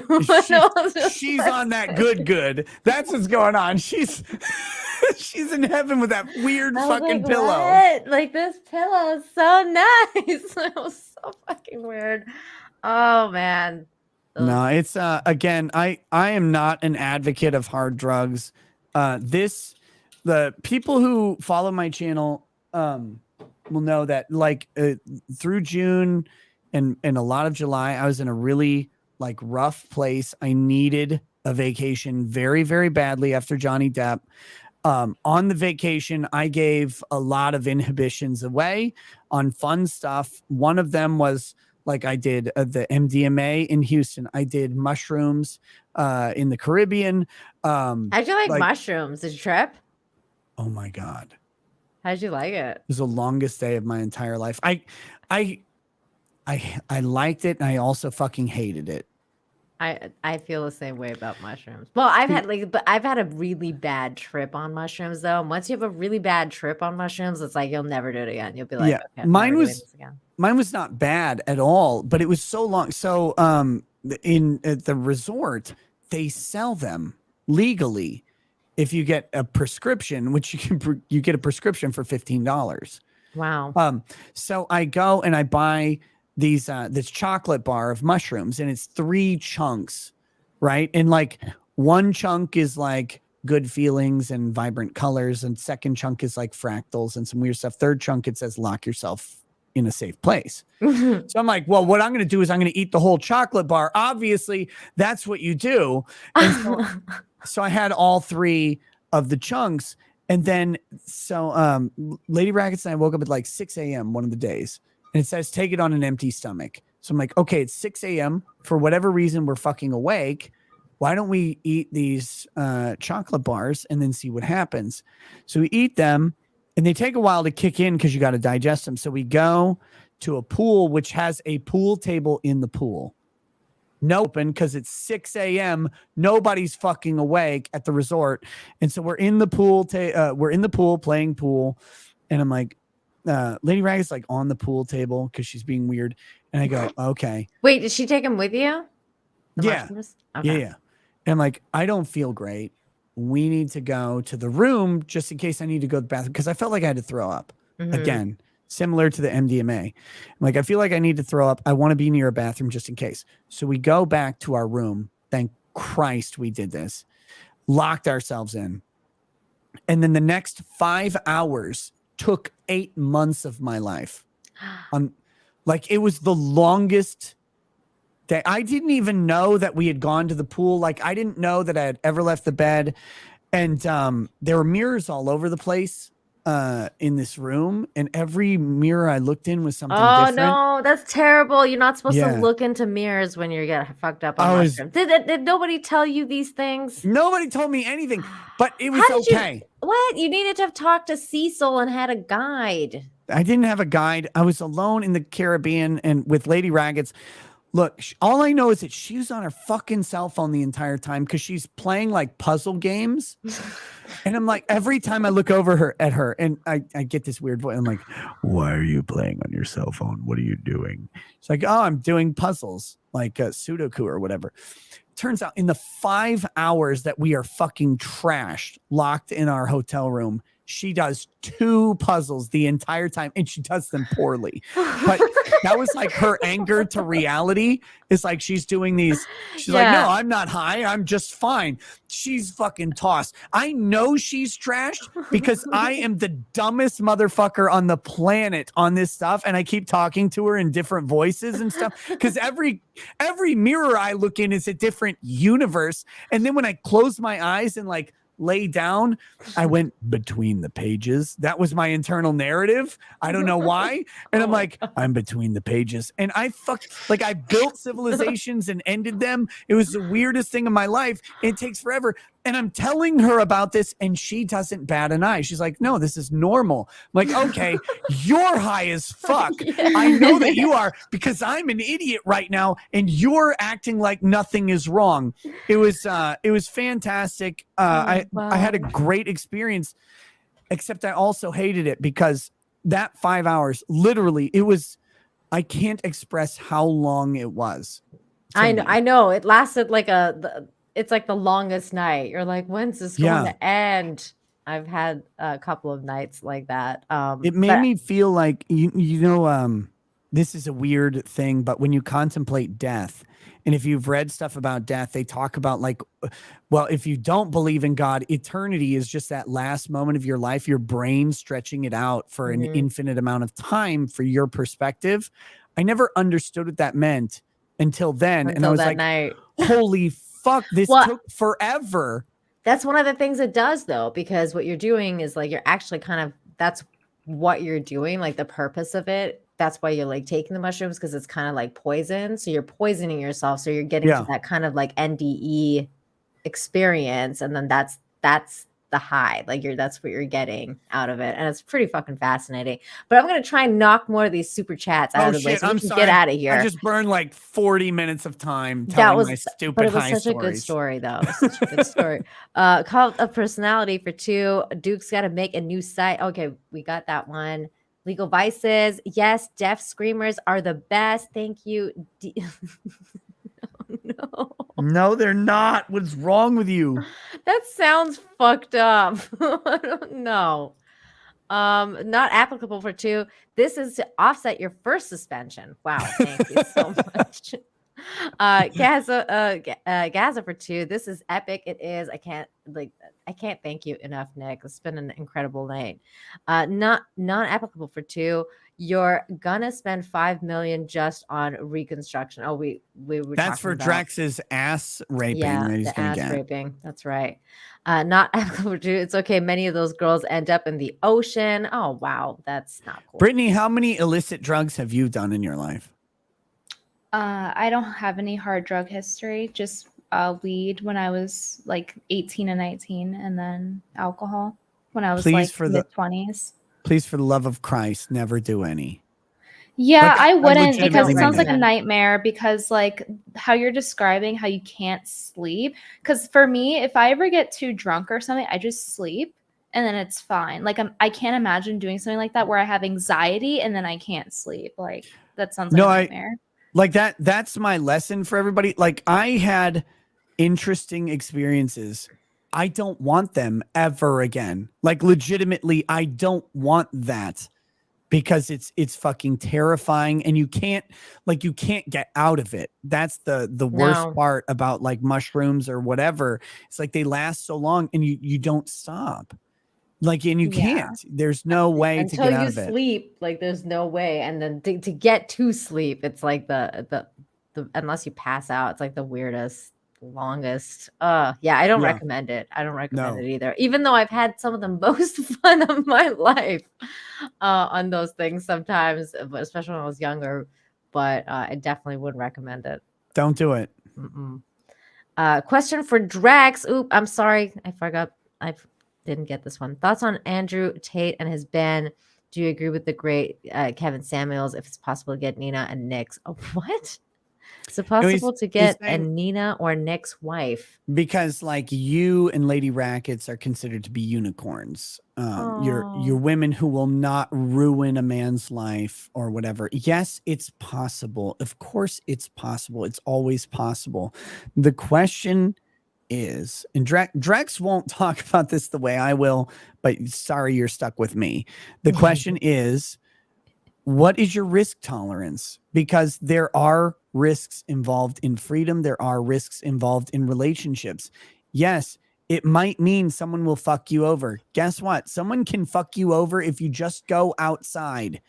Ever. They could just like accuse you of running over their children. Maybe you never did. There's a whole bunch of ways for people to fuck you. exposing yourself to a relationship is placing a lot of trust in the other party. You give them the keys to your destruction on purpose.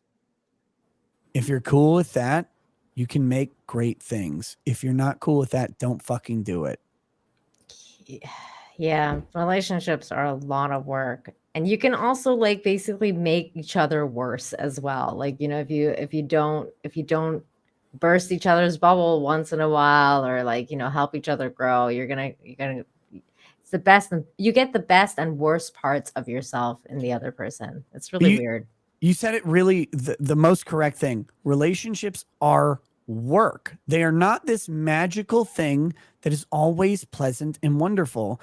The way I say it is you wake up and you have to remind yourself that you chose this person every day, because there are days when you wish you didn't. There are days when you're really mad at them. There are days when they did something stupid, or there are days when you're just not into it. Like it has nothing to do with them at all, because we're built to be like this diverse sort of creature. You have to go, I know what I'm feeling right now, and I am going to go through today, and I'm going to look forward to tomorrow or the next day, or even look forward to later today when you change your mind. That's the critical fucking thing, is you remember that. The hard part is they also have to do the same thing. And one of the most common things you'll hear when relationships end is they're not the person I married. Well, no fucking shit. You're not. Yeah, you're not the same person 5 years later, 10 years later. And if you are, it's embarrassing for you. Nobody is the same that they were at the time, like 5 or 10 years ago. You have to find your way to remembering that you chose this person. And when marriages and stuff don't work out, when relationships end, that's when people go, I remember choosing this person and I don't want to do it anymore. And sometimes that's the answer. I wish it wasn't. I wish everybody stuck with it, but they don't always. But you have to make the choice to like the person who is very fucking different. Lady Rackets, when I married her, was a 20-year-old cheerleader who, one of my first memories of her was asking if I could see her thong while she was doing the splits. Okay. Of course. That is not the woman that like is laying up in my bed right now. That's a very different person. Aww. And we have a much deeper and different relationship than that. I would never trade the first person for anything, but I would never trade her for the first person today. And that's what you have to have.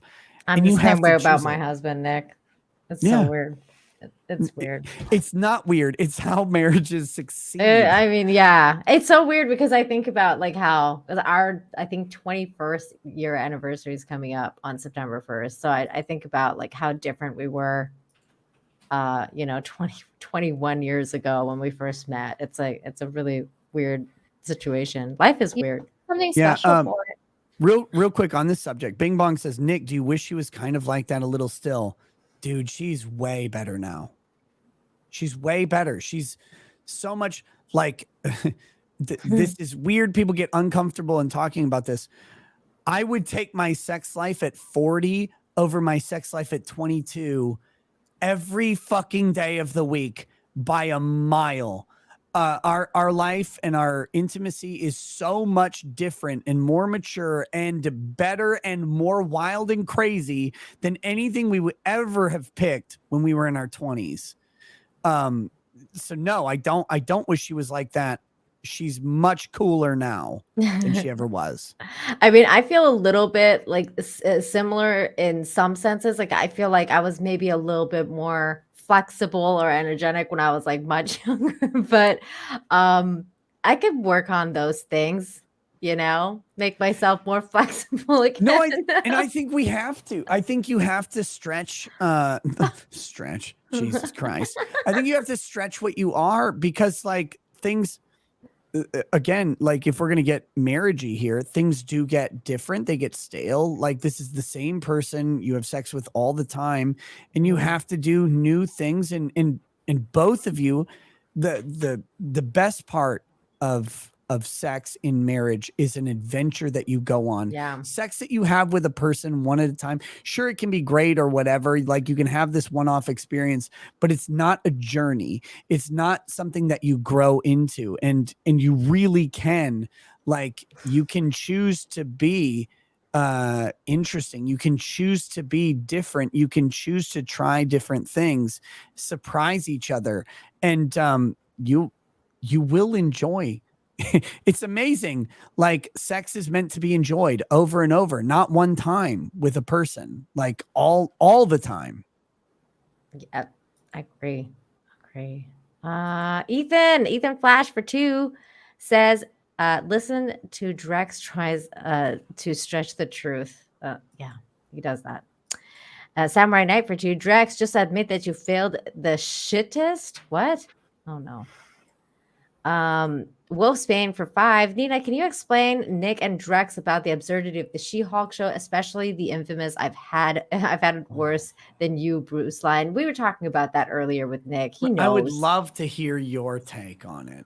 My take is she's a fucking perpetual victim, and stop doing that. And this entire show is basically a call to feminist arms and the neo-feminist fucking weirdos. This is the worst MCU storyline so far, Nick. Like, I cannot even believe that this was something that's gotten past episode 1. Like, I'm not even... I what heard happened to people, pilots? Like, I don't understand. I heard people talking about it and I didn't believe it. And then I saw a clip of the courtroom fight scene. Oh my God. And it was the worst edited thing I've legitimately. I've watched those fucking weird Ugandan action movies where they have some guy with like Adobe Photoshop or whatever, or Lightroom, like editing like shitty video, like a helicopter. Yeah. Those literally look the same as what happened in She-Hulk. It's embarrassingly Did you see that bad. bench that she like picked up out of nowhere and then threw, and then the bench was gone? It's like, Yeah, and then where there's did like the this weird bench like go?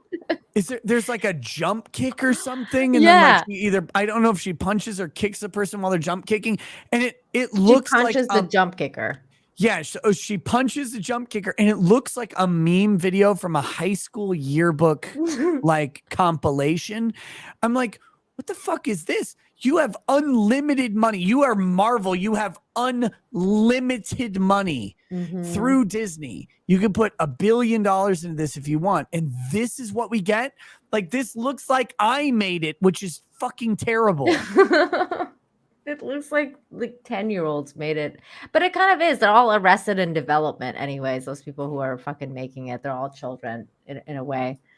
Gaza for 2. Drex, Jack Murphy called and wants his peg back. Wow.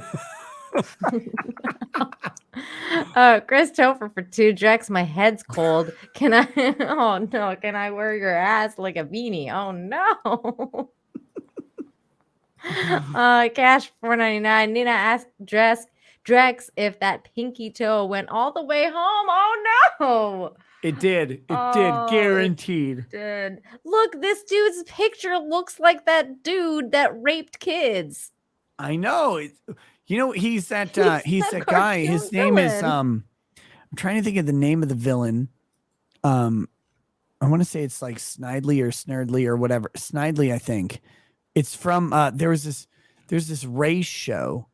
Like a race, not like race is in like black and white, but it was a race show that used to happen, and it was a bunch of like Snidely Whiplash is his name. Snidely Whiplash. Thank you, from Dudley Do Right. Yeah, but and he had he had a dog that would go or whatever, like his weird thing, and they would race against people, wacky races. Thank you, Dick Dastardly, but that's not him. Shit. Whatever. The wacky races. That's what I remember. That's what it looks like to me. Renda phone for $2. Balls or no balls? We've answered this question several times tonight. I think it's been balls, no balls. Alexander Henderson, Brittany's the $4.99. odd one out who's like, no, I don't like balls at all. They're weird and fuzzy. Well, I grew up without men around me except for my gay cousin. So Okay, so ignoring did the I. futa question on your man, because there's this weird like balls or no balls, like on a guy, like on a genetic male with a normal penis, should balls be there, or do you want the balls like not really existent?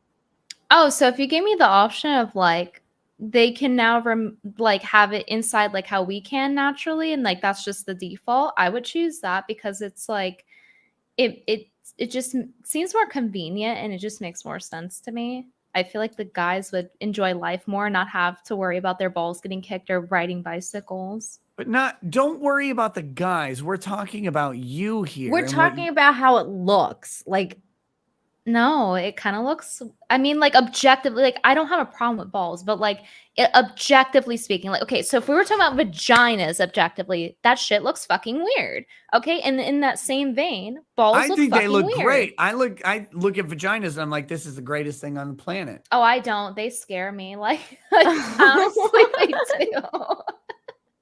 Like You know a well-tiled vagina is I think like it. my I mean, happy I've place. seen ones that scare me, but the ones that scare me are like, you know, I don't actively You like don't watch wanna porn touch or that. something. Wait, I'm but, intrigued like, by the scary vagina. Like, tell me about this. like the ones that look like a gaping cave, and you're like, oh my god, like I can't believe a vagina can look like this. Like when you Jesus stare into fuck. them, they'll talk back. Yes. Yeah, like they that's have terrifying. like a No, I'm mouth. with you. And I'm Yeah. like, oh, like no, like that's scary. Like no.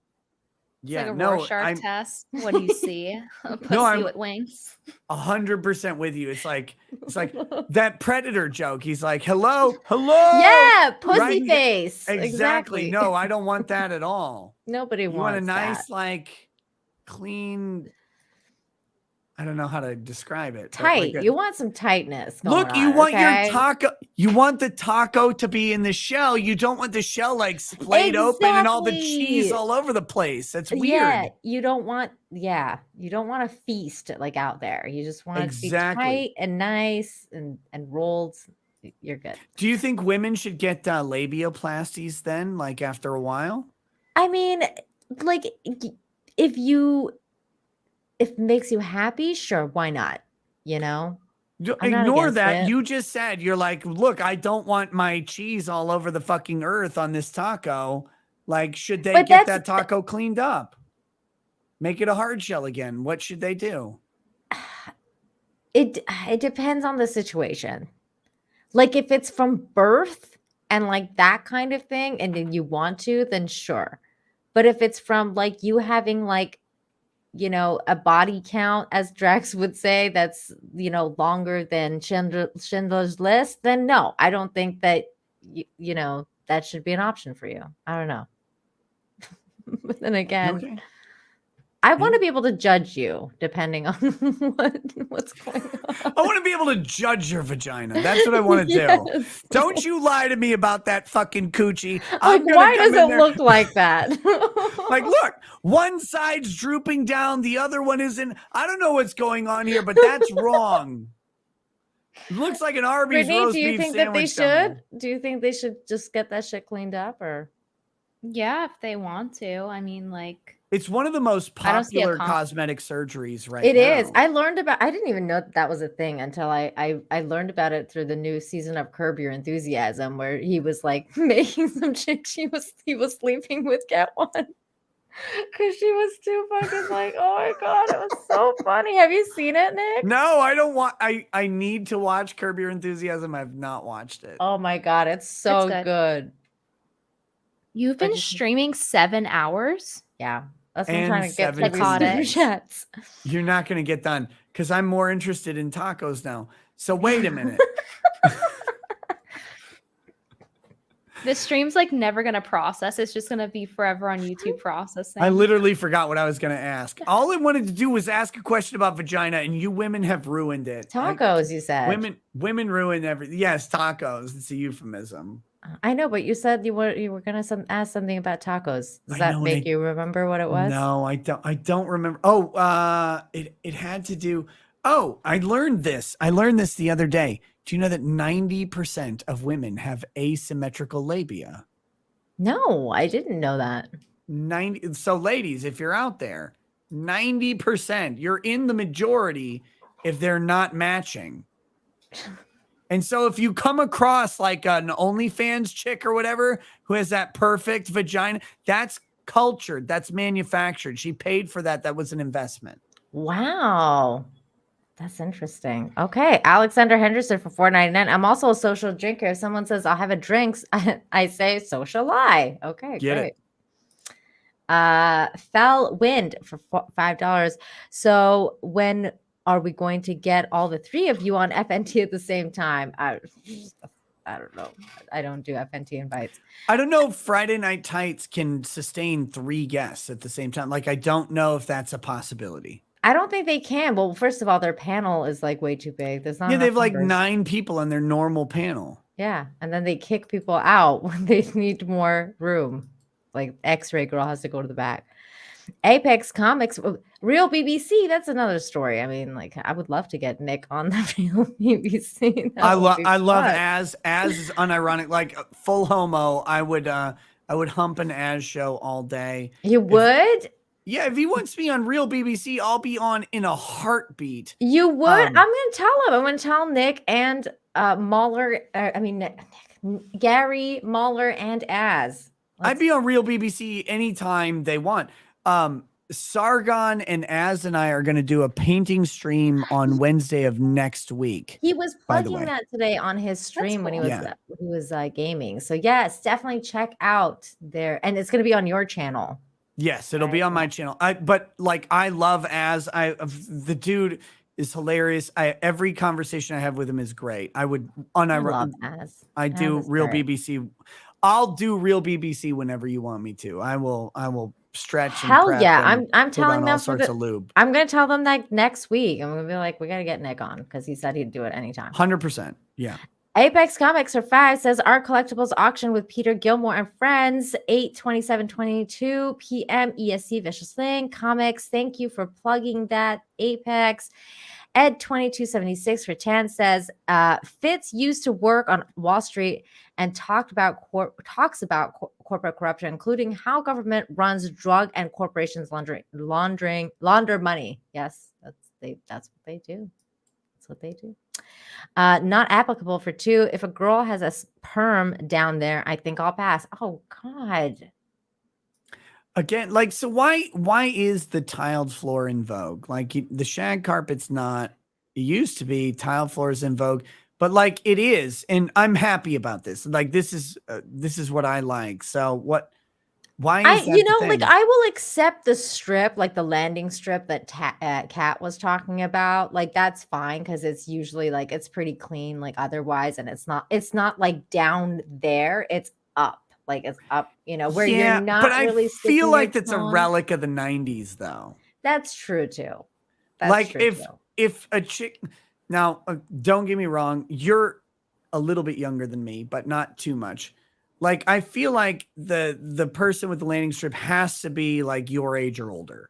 Like, they Definitely. probably older, frankly, because like it's weird to me. Like, now, like when you get to my age and younger, it's like, okay, no, you got to clean that. You got to just go clean. But the tile it. question is, Well. with guys, what do you want on guys? Do you want like a Clean. forest? Do you want like a No. trimmed yard, or do you want clean shave or wax or whatever? Trim yard or clean shave, because like none of that foresty shit. Yeah, I agree. Like that. Nobody it's- wants that shit in your mouth, like that, like the forest. Like, Exactly. no.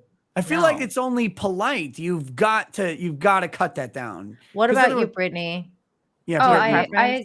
I agree.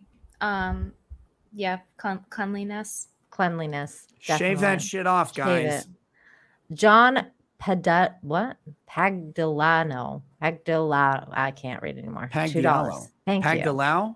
Thank you. I can't reach tonight. Drex is a bushman of Kalahari confirmed. Oh no. I'm choking. Okay. Wait. Isis Donigdom. I got you. Isis Thank Donigdom. you. Drex explains the German Shepherd to the cat, to the chat. We've already, no, he's gone. Not applicable for 2. To quote Drex, literally destroy black women. He hates black women so He much. really hates black women. It's so fucking funny. I can't stop laughing when he starts talking about black women. It's my favorite thing on the planet. It's hilarious, but at the same time, I feel really bad for black women. I'm like, wow. Don't.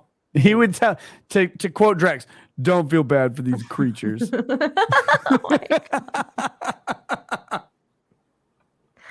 Oh, CJ for 2. Zoe Kravitz, Zendaya, and Letitia Wright. That was suggestions from earlier.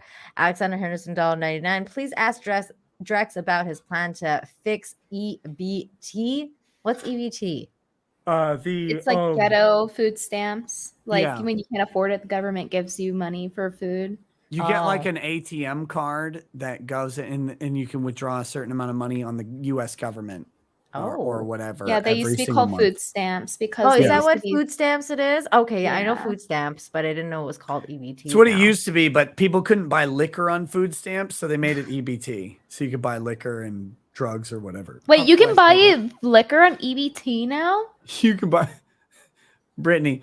If you have hood ingenuity, you can buy anything on EBT. You just have to trade it for baby formula or whatever. Like baby formula, I've seen that. That's the hottest commodity on the planet. You go turn all your EBT into baby formula, then you sell that at a markup for their like cash dollars that they got in a legitimate welfare check, and then you turn that into fucking Coke. Like that's the pipeline. EBT is amazing. That's insane. Corn Pop for $1.99 says balls. Okay, excellent. Joe K for 2. Drex's truth. He has some stuff that's truthful, that's for sure. That's somebody 7 for $14.98. Drex, please offer an analysis of what Sidibe has to offer to a bag the husband she has. Careful Googling her image. You need a minimum of 32 gigabytes of RAM. Oh my God. I'll find this. Gabore Sidibe. Oh my Jesus Christ. This is Precious. This is a girl named who played Precious, I think. Oh, is it? Oh, I know that movie. I never watched it. Okay. I did. It's a good movie. Well, like, look at that. Like, come on now. Wait, why are we confused about this? Hold the fuck on. This is not. Is she the one that was Precious? Oh. Yeah. Like, what? To bag this winner? This guy? Like, you have to explain this? No, this man is just finding the ass where he can find it. This is not a mystery at all. This is about bottom shelf bread. Look, I'm not a guy who's like, oh, I'm super attractive or whatever. But look at this fucking guy and everything about him. Look at his smile. Look at his weird mustache, his shitty facial hair, his garbage glasses, the receding hairline. Like, this guy is not a surprise that he's with this chick at all. Like, why do we need explanation on this? I think it's the same tier.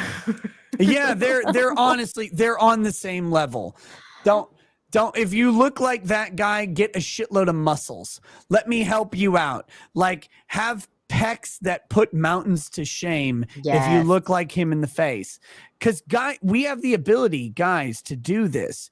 Ugly chicks will always be ugly, but ugly guys can have big fucking muscles. Look at Jason Momoa. Women cream their pants over one of the ugliest faced motherfuckers on the planet, Jason Momoa, because his chest and upper body is gorgeous. He's like so everybody. sexy. He's not, though, because look at his fucking weird forehead. The dude is not attractive, but you're like, oh, I'm enthralled by his nipples, because of course you are. He has really nice nipples. I'm not trying to besmirch the man, but that's it. Like, it's all here. If you look above here and like rationally think about it, the man's fucking weird looking. Like, look at his face. You're like, what the hell is wrong with this guy? Oh my God, look at those arms and tits, though. Like, women become men when they look at Jason Momoa. It's the abs. Nobody becomes a man when they look at this guy. Okay, like, Jesus Christ, there's no mystery here at all for me. Oh my God. Crusader Joe for 2. TLDR, women aren't built for polygamy. Men are. Okay. I don't think men are either, honestly. Like people have talked about this a lot. Women are a fucking chore. Like the one that you pick is the biggest chore of your life. I don't know how dudes like get a side chick. Trying to deal with 2 of these fucking weirdos. By fucking weirdos, I mean women, like at once, and like all of their demands. I'm like, oh well, oh my God, I couldn't imagine anything worse in my life. I don't know how guys do it. Demanding bitches are the worst. Beeweezy Bird for $4.99. I had an experience where I told a soccer mom at a University of Alabama her daughter got good genes from her, and she wanted to smash. No husband around. Oh my God. What the fuck? Joe K for 2. Take your truth pill, Nina. Oh my God, I did. I took a lot of truth pills tonight. Corn pop for $1.99. I'm cool. I'm not banned. No, you're not. You're not banned. Juin Wong for 10. It looks like your daughter needs some wholesome entertainment. Allow me to tell you about Clownfish TV's comic book, Crimson Wren, now live on Indiegogo. It's a steampunk Goonies on an airship. Fun. Aw, that sounds really cute. I'm gonna have to check that out. Opinionated news guy for 2. Women say that they want good men and then pick bad guys. That's true. They do. They do all the time. They do all the time. But look, here, I got a message for you, good men. As a former good man and now a bad man, the things that you think are good are not what women are interested in on the surface. And let me just say it. As a former good man, I graduated college. I was 6'2" and 160 pounds soaking wet. Like, you aren't physically attractive.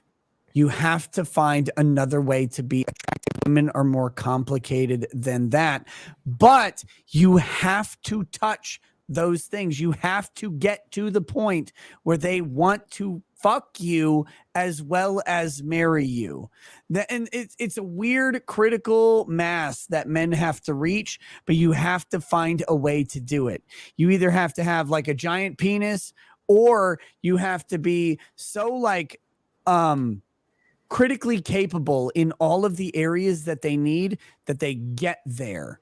And it's a weird place for young men to be because you're not fully developed at 22. You like men don't fully develop until you're fucking like 28 or 30 years old. I would say 30 or over. Like legitimately, that's when you start filling out. That's when your metabolism slows down. You start putting on weight. You start being able to build a lot of muscle. Now, of course, there are like 25-year-old guys who are Adonises or whatever, work out every day. But most guys aren't that. You're not that. So you need to do something else. You need to offer something else. And I don't know what that is, but most of you are not attractive and you're 22. You don't have any money. You don't have anything that like hits the longevity. Like the G spot of women is, can this person provide for me for the rest of my life? It's a weird thing to say, but it's true because they're genetically wired to need someone to protect them forever. And if you can't do that or show them how you might be able to do that in the future, you'll fail every single time. Find a way to do that. Lie to them, trick them. Like, it doesn't matter because you will be better at it later. So lying about it now is okay. Or, and you can also get a sense of humor. That's one of the things that, you know, landed me, my husband, was that he was so freaking funny that I fell in love with his, like, you know, sense of humor. No homo. I want to meet this guy so much. He sounds great. Oh my God. I think you guys would get along really, really well. He's a whiskey man. You guys are very, very, very similar in a lot of ways. It's pretty interesting. Godfrey Mecton, thank you for the $5. Says Nina gained 500 subs from the beginning of the stream. Wow, that's amazing. Oh my gosh. Good. She deserves all of them and more. Wait, the DJ for $10. Remember to vote for Nick and the Grifties as he was gender neutral. Drex has what? Drex has solid points. Women need to uphold Islamic values. Nothing more marital commitment. Having a blessed night and enjoy triggered. I gotta say, man, sometimes when Drex talks, I'm like, man, I feel like I'm listening to a mullah from Iran or something like that, because it's like he says some of the most Islamic shit I've ever heard. It's a perspective that is in some ways very needed, and in some ways like wholly shocking. That's why I love talking to him. That's why he's great. That's what makes him interesting. He is very interesting. Joel Reese, thank you for the 2, says your gravity is distorting the camera lens. Wow. Okay. I guess he's talking about Fat Nina. And number 5, this female has so many words and phrases censored on Super Chats. It's unreal. Don't give this grifter money. This is a public announcement. A pubic announcement. A pubic announcement. I don't know what this is. Look, guys, if you don't know this, YouTube censors the ever-loving shit out of Super Chats. It's not us. We don't have like a censor these words or phrases from Super Chat, but the algorithm on YouTube actually does. Yeah. If you go on my channel and you like say trannies should get the wood chipper or whatever, like that will never go through. Actually, that because I said it, it will go through. But like there's a whole list of words that the AI that Google employs for YouTube will go through and determine cannot be used. It's not us. Believe me, look, Nina's a grifter. I'm a grifter. We're all grifters. Brittany is super grifter, probably the best one of all of us. None of us on earth want to find a way for you to not give us money. None of us want to do that, like at all. All we want to do is find more ways for you to be able to click that Super Chat button. It's not us. I like this Same right thing here. with the comments too. Comments. Yep. Section. Jay Darklighter for 2 says the algorithm. It's true. It's true. It's so debilitating. And yeah, so it's not me. I don't censor anybody. I've just been trying to run this stream tonight. But thanks for your $5, Amateur Amp. Philip A. Demick for 2 says, I want to buy Nina Infinity's diet book. Infinity. It's very similar to kind of like just you should all write I it. say is cut out sugar, cut out carbs, and work out. That's it. How many sodas do you drink a day now? I don't drink soda. You don't drink soda? Did you used to drink soda back when you all were fat? the time, especially it's a shocker, ginger ale. isn't it? Ginger ale killed me. Like it just killed me. Like and diet sodas, no, it doesn't work. Diet sodas are what fat people drink. They're even all the time. worse. It's a big cope. It's a big cope. Don't listen to diet sodas or diet anything really. They're all don't drink soda. Soda is the #1 fat maker on the planet. It's like so legitimately, if you cut soda out of your life today, in 2 months you'll be down 15 pounds. Yep. With doing nothing else. No workout, nothing. You will Yeah. just be down 15 pounds for just cutting out soda. I only drink basically sparkling water now because of like if I need something with the fizzies, the fizzies. I'm I also hadn't anti-soda. Yeah. I hadn't drank soda in years, and this one motherfucker that I know named Drexel brings me a grape crush. Grape. Which is the purple drink, the drink of the blacks. I drink it and it's so fucking good. Was it good? my I God. always hated Purple Crush when I was a kid. Oh my God. No, Nina, like I hadn't had soda in 3 years and this motherfucker brings me a Purple Crush. And I'm like, well, for the meme, because I don't know if you guys know this, but I am a black. I am a Negro, an African-American, whatever you want to call him. I am that. Like I'm not white. I look white, but that's a skin condition. I am very black. And I drank the grape soda. And I'm like, this is the drink of my people. And like legitimately 3 years of no soda was gone immediately when Drexel showed up in my house with Grape Crush. And I started drinking soda like crazy. I put on easily 15 pounds, probably more. And struggle like to get it off or whatever, struggled to remove it. I stopped drinking soda a couple months ago. I'm down 8 pounds. Oh my God. Do you remember that commercial, Nick? The Sunny D commercial? What's that stuff? Is it like, like, and he's like looking in the fridge. Is it the purple Yes. stuff? No, it's Sunny D. That's what I always thought about, like the fucking grape, whatever, like the crush. I was like, it's the purple stuff. Like, I don't like it. I always like the orange one. Like It's fucking Crush. crazy how bad soda is for you. So and like, I can't express this enough. People are like, oh, I need to lose 20 pounds. Stop drinking soda. I guarantee And they you. get all defensive about it too. Have you noticed when you tell people to stop drinking soda and then they're all like, yeah, like they cope and they're like, but I drink the diet kind. Yeah, and my I'm mom. like, My mom's like, matter. oh, I drink diet soda. I'm like, Mom, stop drinking any soda. You want to lose weight? Stop drinking any soda ever. Well, the diet soda has no sugar. Stop that shit. All those chemicals, all that bullshit, whatever else is going on in there is fucking your body up. They put like Stop drinking aspartame it. in that shit. That Yeah, shit is just so drink- bad for you. Drink water or Gatorade or power. Drink literally anything that is not soda and you'll be better off. Like ideally you just drink water, but drink anything that's not so. Drink whiskey is better for you than fucking soda. That's Word. also I'm gonna true. actually head out this time because it's almost 5 a.m. Okay, and go. I'm almost finished. Go, Brittany. go. All right. Brittany, I'm sorry. I gotta tap out. I love No, you. I love you. And I love that you thought you could outlast me on this stream. That was so cute of you. Oh, she was dying slowly. I could see her fading. I was listening the whole time though. Have sweet dreams. I Thank will you. have you, Brittany. I will have you on to do an N-word pass full unbreaded. It'll be great. Word. Okay. Please let me know when that stream is happening. I will. Oh, it'll be I everywhere. will be listening. Okay. Bye. Bye. Good night. Good night. See you later. And then there were two. Space Force Commander for 10. Wait. You can leave Fundamentally. too if you want.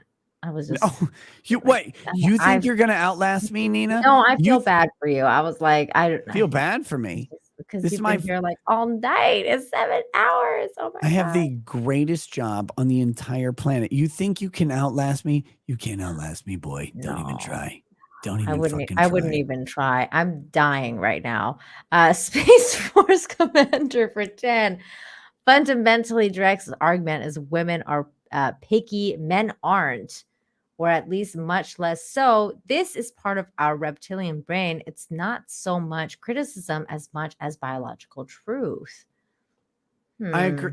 I agree in some extent. Look, women need to be picky. Like if you go with the evolutionary biology theory, the idea that this person will provide and protect for you forever while you're at your most vulnerable, which is while you're pregnant and then delivering a baby and then nursing the baby. You can't defend yourself. You're at your physically weakest and you have something else to worry about. You need the strongest, biggest, burliest motherfucker on the planet who can throw spears, who can fucking use machetes, who can do whatever to protect you. That has always been the thing that guys need. And it's weird how we kind of translate this thing, because you said like your husband's sense of humor, and sense of humor is one of the most often cited things that women look for in men.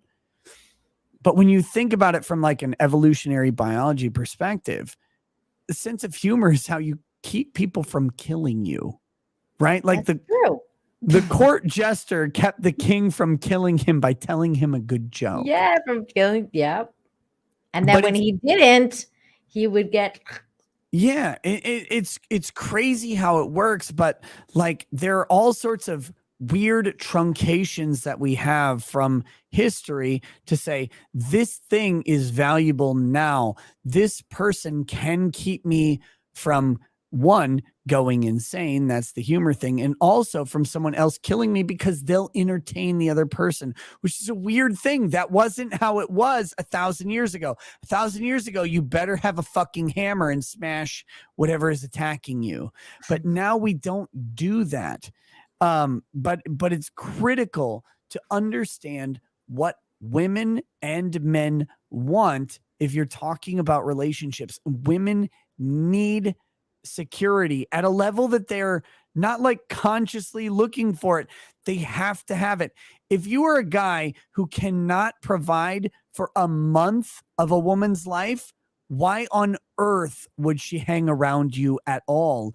Like, I know it's super, simps or whatever, but the biological aspect of this, if you're looking to smash, completely different things. If you're looking for a long-term relationship, you have to be able to ensure that this person will not go wanting, and you have to convince them of it. And you have like a minute and a half to do it. Figure it the fuck out.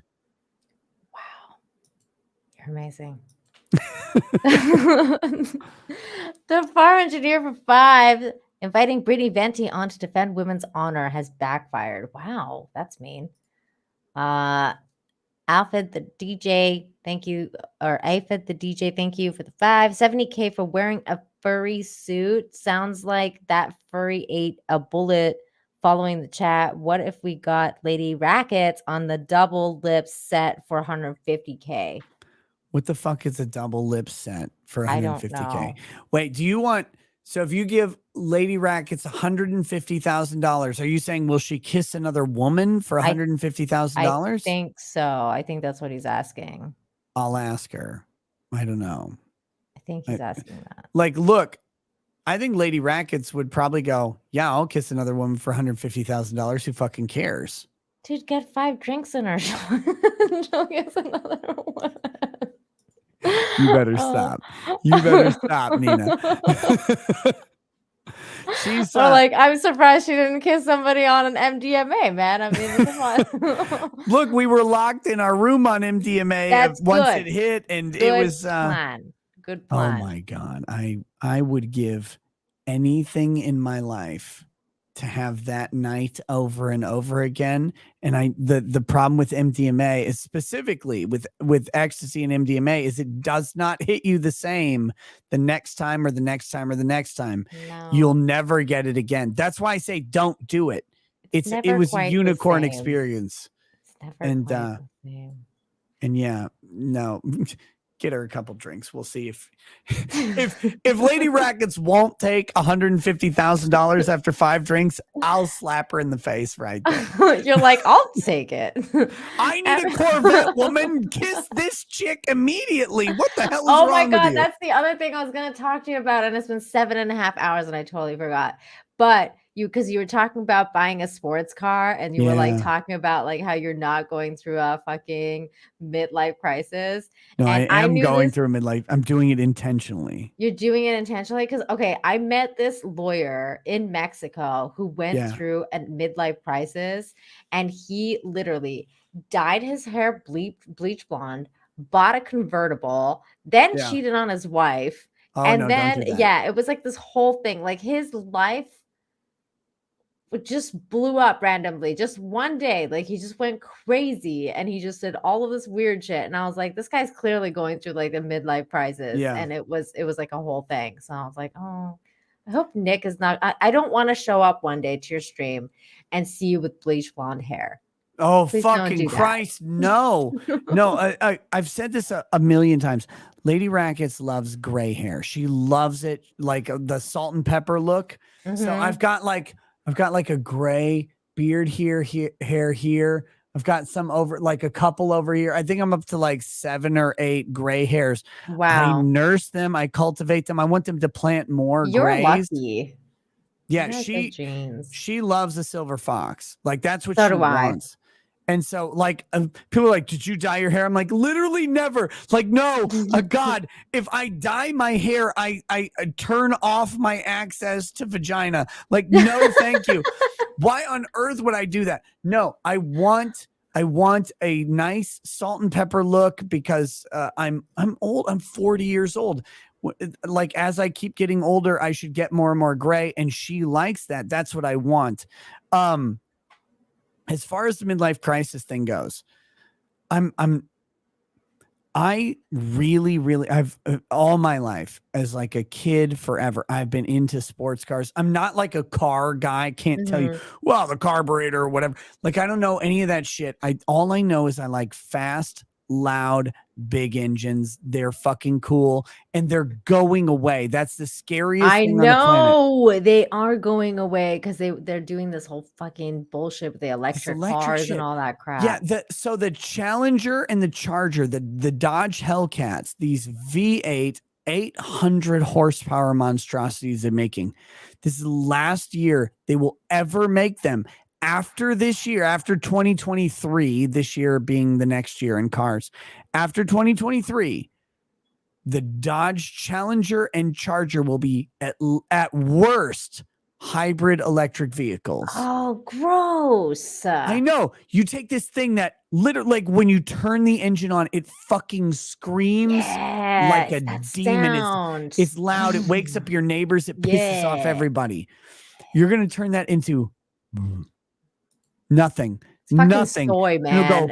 It'll go wee, and it'll accelerate really fast. Its top end speed will be embarrassingly low, just like the fucking gay Ford Mustang right now. The Ford Mustang. Have you seen the electric Mustang hatchback? There's an electric Mustang. Oh my God. Have you not seen this? Let me pull this up. This is the 2022 Mustang.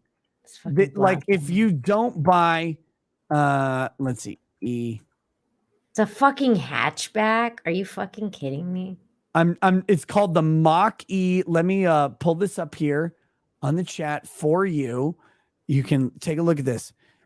Look at this. Look at this fucking shit. Here it is. This is a Mustang. This is a 2022 Ford Mustang. This is what they look like. Oh my God. Now, to be fair, so there still is a 2022 Shelby Cobra Mustang, 500 horsepower. It's very fast.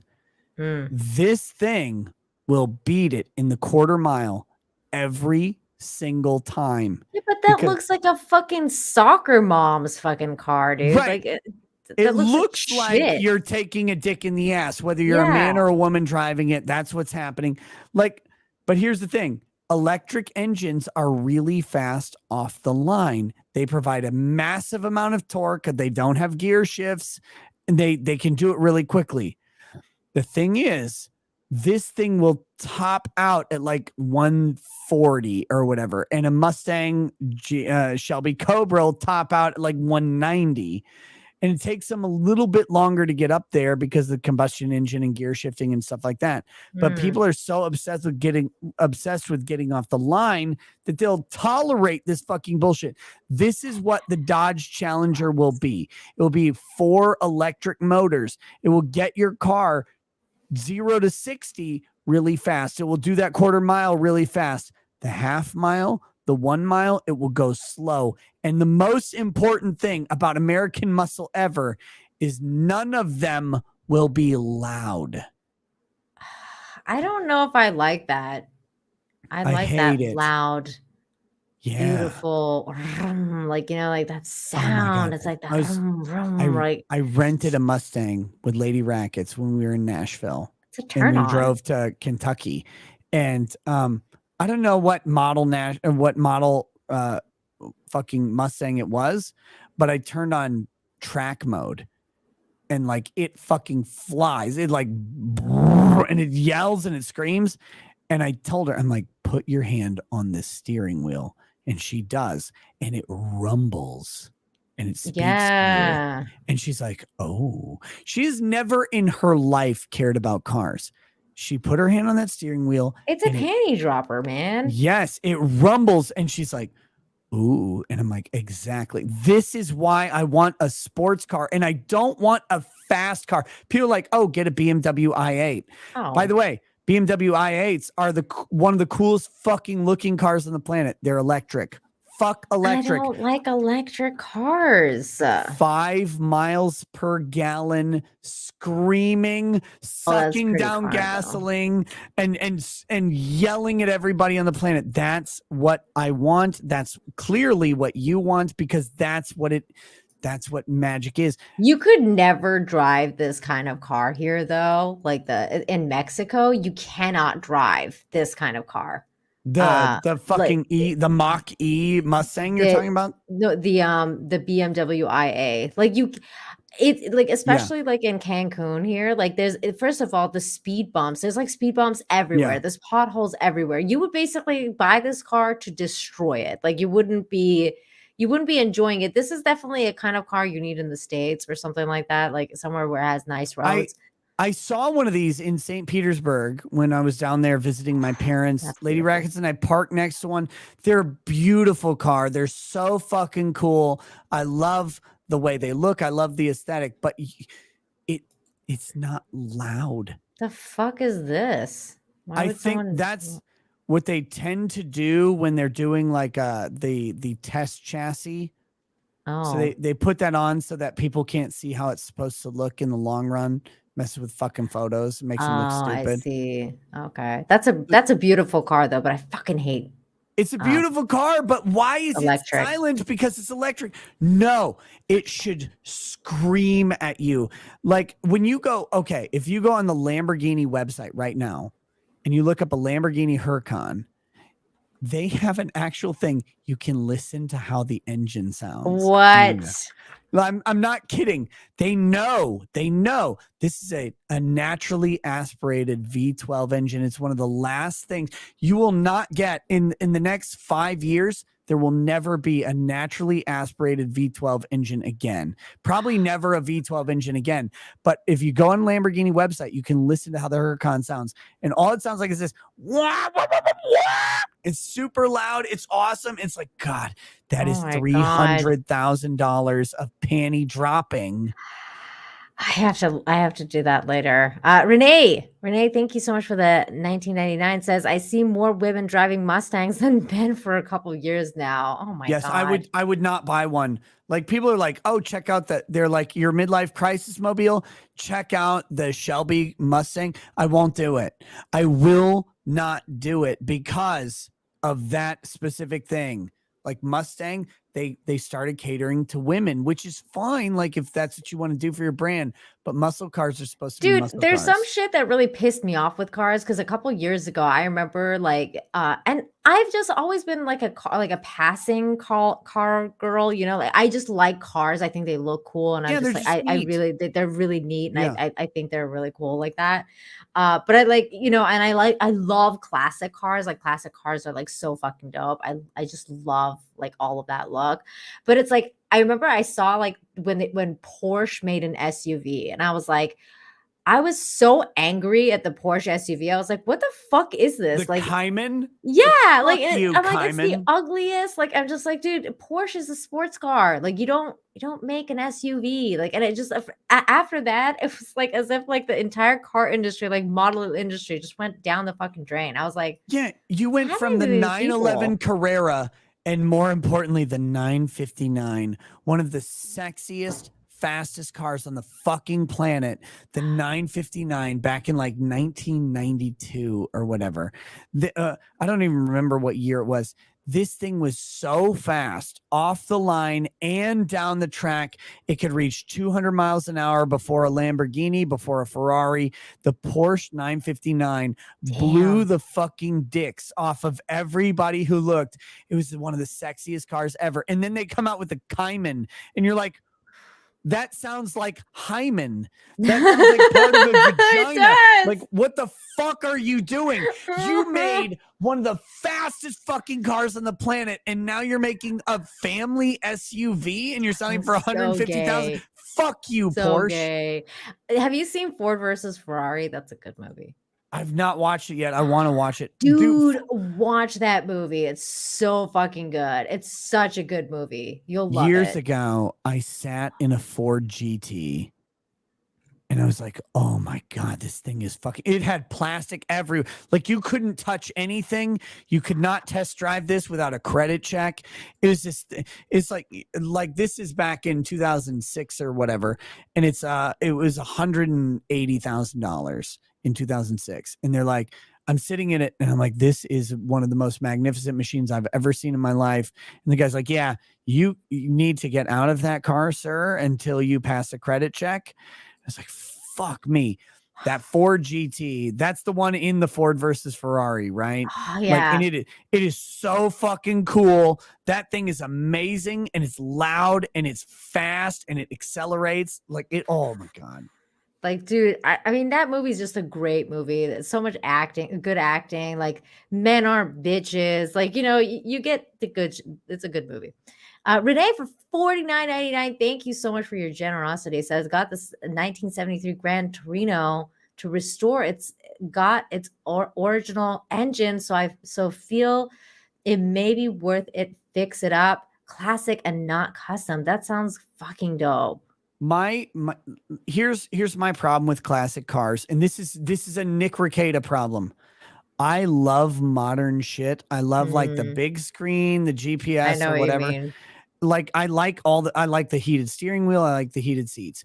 I was driving past this guy who's in a Chrysler, like some mid 60s Chrysler with a convertible. It's like that guy loves that fucking car, and I never could. Even though it's cool, it was cool. Like I love the aesthetic of it. It's probably loud. It's probably fast. But for me, like I also love that modern shit. That's why I want a modern fast car. And I'm so fucking sad that all of them are like, you know what? We're going to do electric engines from now on. I'm like, hey, you know what's cool for an electric engine? Your testicles. Kill yourself, you weirdos. Just Fuck wait. you. Just wait. All these people will regret that like so hard. Just wait. Just wait. Amateur Ants for 10 says, why aren't we doing this stream on Nick's channel? I would rather my money go to him than some soon-to-be simp magnet. By the way, what's both of your soon-to-be OnlyFans? Ha ha ha. My OnlyFans will be balls or no balls at onlyfans.com or whatever. I don't know what Nina's will be. No, look, guys. I'm not going to have one. Look, Nina is cool. She and I have talked several times. I very much enjoy coming on her channel. I could have done my own show tonight, but that would have been silly. I would much rather be here hanging out with people I like, talking and having good conversation. Thank you, Nick. There's a lot of people that hate me in your chat, and that's totally fine. There's going to be haters. There's a lot of people who hate me in my chat. I understand. Especially when like new people get involved. You know, kids are not familiar, you know, with the new person in towns, and they're like, oh my God, I hate you. I don't want you around. But it's okay. It's okay. You'll get used to me. I'm not that bad. Joseph, guys, I wore my sexy shirt for you, chat, for you tonight. This thing has lines and it's got a collar. Like, you ever see me wearing a collar? I wore this for you. And here you are. You're like, oh well, I wish I was on Nick's channel. If you were on Nick's channel, I would be in a t-shirt. It'd be very embarrassing for both of us. You'd be jerking off to me in like a fucking ratty t-shirt from 1991. No, this is top quality grift. Look at this. This has different gray and black lines. It's multiracial. That's wow. That's beautiful. I love it. Joseph, thank you for the $4.99. You ever notice women who are pro-abortion, nobody wants to fuck in the first place? George Carlin, yeah. 100% right. True. It's very true. Yep. Deranged lunatic, aka DL for $1.99. Brittany, you've ruled that panel last night. I don't know what you're talking about. What panel was Brittany on last night? I don't know. I'm not sure. Amateur Anth for 10 says, since both Venti and Nina have been going towards OnlyFans, which one of you have Which one of you have plows, fatties, innies, or Arby's roast beef? Where do these women stand? What the fuck, Amateur Anth? I'm just gonna skip right over That's this. That's one of the greatest chats I've ever seen. Yeah. Nina, which one do you have? Do you have a plow, a fatty, an innie, or an Arby's roast beef? I need to know this. God, I love the internet so much. You have no idea. Sumara for 5 says, take out a Chester and you get a 70 years. Be Chester and serve 6 months our justice system for you. Yep. It's fucking bullshit. That's what it is. Shark dentures for 2. I like that name. Justice system minus the justice. Yep. I can't. Why can't I ever say this name? Ave the DJ. Ave Thank the you DJ. for $2. James Fairbanks for head of the FBI 2024. And a Wow. Rekieta platform as Rekieta's president, James Fairbanks, gets a full pardon and an immediate promotion to the head of the Department of Justice. Oh my God. Maybe somebody will finally know what the hell's going on over there. Mandy, thank you so much for the 5. It says, everyone hug Drexel. We love Drexel. Hugs Drexel. Oh, hey, Nick. Aw, tell him that Mandy sends him hugs. Okay. Mandy, you traitorous whore. Oh, shit. Mark Martin for 10 says, Drex is right on the money. Monogamous companion relationships are overrated, outdated, boring, and lame. What should be promoted more in 2022 and beyond is a romantic sexual relationship. Wow, I hard disagree with this. I disagree. We're biased. We're married. Yeah, we're married. I We would love. I would strongly disagree with this. Look, there's a lot of benefits to marriage, but yeah, there's a shitload of risk. Like that's the thing that men are becoming more and more uncomfortable with is the level of risk. I get it. And I get that too. I get it. Yeah. I get that too. But that's why you don't necessarily have to get married. It's the commitment issue. It's like, that's what you've been talking about. I mean, I've heard you talk about this several times about how you do what works for you. Commitment is commitment. You don't necessarily have to go and get married by law and have that piece of paper. And in a weird way, because I talk a lot about the work and all this stuff and the choice, but like to bring it to the sexual level, because that's what we're talking about in this particular super chat. Mm-hmm. I would rather have sex 100 times with the same person, get to know them get to know you. Believe me, like if you're both trying, you get really fucking good at what each other likes. Yes. And when you go outside of that, when you have something else, it's not the same. Like there's a bunch of dudes out there fucking a bunch of women on one night stands. You will never ever I know it sounds super gay and trad and like super Christian or whatever, but legitimately you start to learn things about the other person and your interactivity with them changes at a level that you will not find without experience with the other. Like there is something to, whether you call it a marriage or whatever, committing yourself to someone and having a repeat partner, you learn shit about each other. Yep. And it really fucking partnership matters. for reals. And it's in that sense, it's a great thing. It's a great thing if you find the right person. Yes. Winning reality for $4.99. The universe wants balance. That's always true. The slut overlord, is that what I'm reading? Means the future belongs to the real self-respecting woman. If the world doesn't end first, that is very true. That's very true. Basically, I think what he's saying is that whores are taking prominence right now on places like Twitch and OnlyFans. Yep. It's all very short-lived. And to all those women who are doing that, I hope you make $1.5 million in the 2 years of value that you have. Because once you hit 30 and get fat, like you're that Nico chick or whatever, have you seen her? Like, no. The chick who did the OK Boomer chick? Oh, yeah. Her, yeah. She's starting to get fat. And guess what? She's going to continue getting fat. And if she will have to do a hard heel turn to make herself into a skinny thing that's cute and funny again. And all of the money that she earns is going to go away. I hope you earn enough. And some women can, but most women can't. The ones that do too, is a lot of them end up fucking just wasting and blowing it all because they have no sense of what the hell's going on. Like that one girl, I forget what her name was, but she earned like so much money and then she's already broke because she they just live way beyond their means. They buy cars for everyone they know. Yeah. It's like like when your commodity are your tits and your ass, guess what? Those aren't going to be good in like 3 years unless you do a shitload of work. Women can look really good if they try to, like Nina, you've worked really hard to be different than what you were. That's great. Lady Rackets, same sort of story. It takes a bunch of work. It takes a bunch of investment and commitment to be that.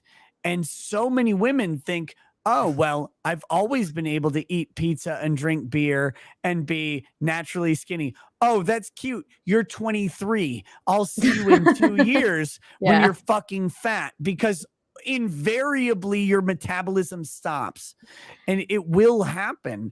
And these chicks are like, everybody. Yeah, they're banking on their looks staying the same. They never will. Guys won't either. There's a point where your body slows down. It always does. I keep telling that to Anna. It's like, girl, you got to stop eating that Eating sugar. fucking dirt and Starbursts all day. Like one day, I can't wait to see Anna like cleaning herself with a rag on a stick or whatever. Like Bart Simpson. I'll clean myself with a rag on a stick. It's gonna happen if she's not careful. Now look, like Anna jokes or whatever, but she does go to the gym. She works out. I know she does. She tries. That diet is going to catch up to her. She's going to have to adapt to it. It might not, Nick. It might not. She might be one will. of those mutant people. Nina, the one thing you learn about unicorns is that there never were any unicorns ever. Everyone who's a unicorn worked really fucking hard at it. For their for all they were worth. Like, oh, you're hot. Oh, I'm sorry. Like, you stayed hot. Oh, you literally went to the gym. You changed your diet. Now, those might happen at different times. Anna's already going to the gym. One day she will need to change her diet, or she'll just fucking die. Like, that's the reality of it.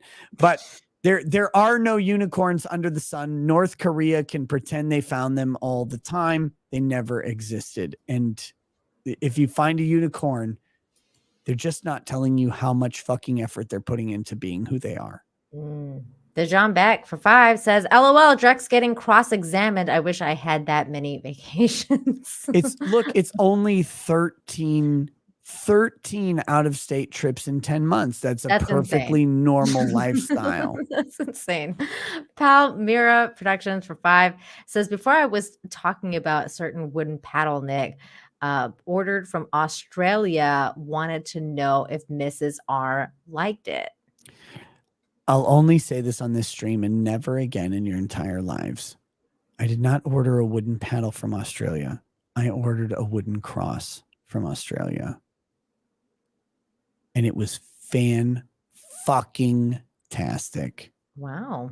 Everyone should buy whatever from that place. I tried to buy a spreader bar with handcuffs on it, and they wouldn't ship to the United States, which was very depressing. But I bought a degenerate cross, and Lady Rackets and I have enjoyed it very, very fucking much. It's great. Amazing. I've not bought a paddle, but I would buy anything from that guy. Like, it's beautiful hardwood. It's very heavy. It's durable. It's sturdy. It's one of the best products I've ever purchased. Wow. That's high praise from Australia, which is non-existent. Farhan Balance for 5. Thank you. Amen, Nick. Independent journalism and lawyers have great crossovers to YouTube, but only the strong survive. Drex, you only have the Baldo for you to survive. He should definitely review it though. I don't. The cross, but to the chat, I see the chat is very confused. The cross is an X. You handcuff hands at the top of the cross. You handcuff feet at the bottom of the cross. There's a nice pad for the back. If you don't know about the cross, you don't know. You'll never know. It's okay. Like, whatever. I can't remember the store of the Australian who does it. It's really high quality. It's fantastic. Good stuff. Wow. X Gundam X78 for 10 says, Nikki, long time brother. Nina, new sub to your channel. Oh, yay. Britt, first time. Hello. And Drex, keep them German shepherds in check. He always does. But also subscribe to Brittany Venti. She's awesome. And I think Tobias says, thank you for all your prayers and wishes. Thank you, Tobias. And Prayers to you. Handsome Jack Timus primed for 2. Speaking of Murphy beards, where the white face Drex. Talk about a where's coward. Yeah, I know. Vincent M for 10 says, without fail, mention on Reddit reading and the chat count drops by 100 every time. That's It's pretty true. funny. Suck it for 5. It says the only thing that would have made this stream better would be if we got to watch Venti down a fat boy gut buster burger live on stream. God, I want a Okay. hamburger so much right now. I'm so fucking hungry. I'm hungry too. The John Beck for 2. Drex should just mail the thing. Wow. Or just take it. Stop being a little bitch. Nvidia for 2 says redo is a good even when glossing over the sex. Like Have to legitimately, work for it. real quick, Redo of Healer is a great anime. It's an interesting anime. You can ignore the sex scenes and it's still a compelling anime. They're right. Because again, it's about a person's quest for vengeance and how unfulfilling it is. Although there's the tease that it might eventually be fulfilling. Which is the tease of vengeance for your entire life. All the revenge you've ever wanted to do is not actually doing what I wanted to do, but it might if I just keep going. It's beautifully written. It's smart. It's very funny. It's anti-woke. And that is the fucking trick. Go watch Redo Everything the in Healer. Japan is anti-woke, though. They don't even know what woke means. No. They do. They know what woke shit is. They love woke shit when it fits the business. Japan is about money. And if They've gotten woke now? Oh, no. if the woke business model suits the product, they will adopt it. If it doesn't, it doesn't. The only thing about Japan is not that they're not woke, it's that not woke companies can still exist. That's all Japan actually is anymore. All right. It's totally not up my alley, but maybe gotta one watch day it. I'll watch it. Maybe Look, one day I'll watch Nina, when you watch it, all I want to answer for you is hot poker or no hot poker. You'll understand when you watch it. I just need to know the answer. Anna says 100% hot poker. What the fuck? Why wasn't there a hot poker? So you need to. I'll have to answer when I think legitimately women who watch Redo the Healer understand it even more than men. I'm gonna have to check it out at some point. You gotta watch it. Mark, how many episodes is it?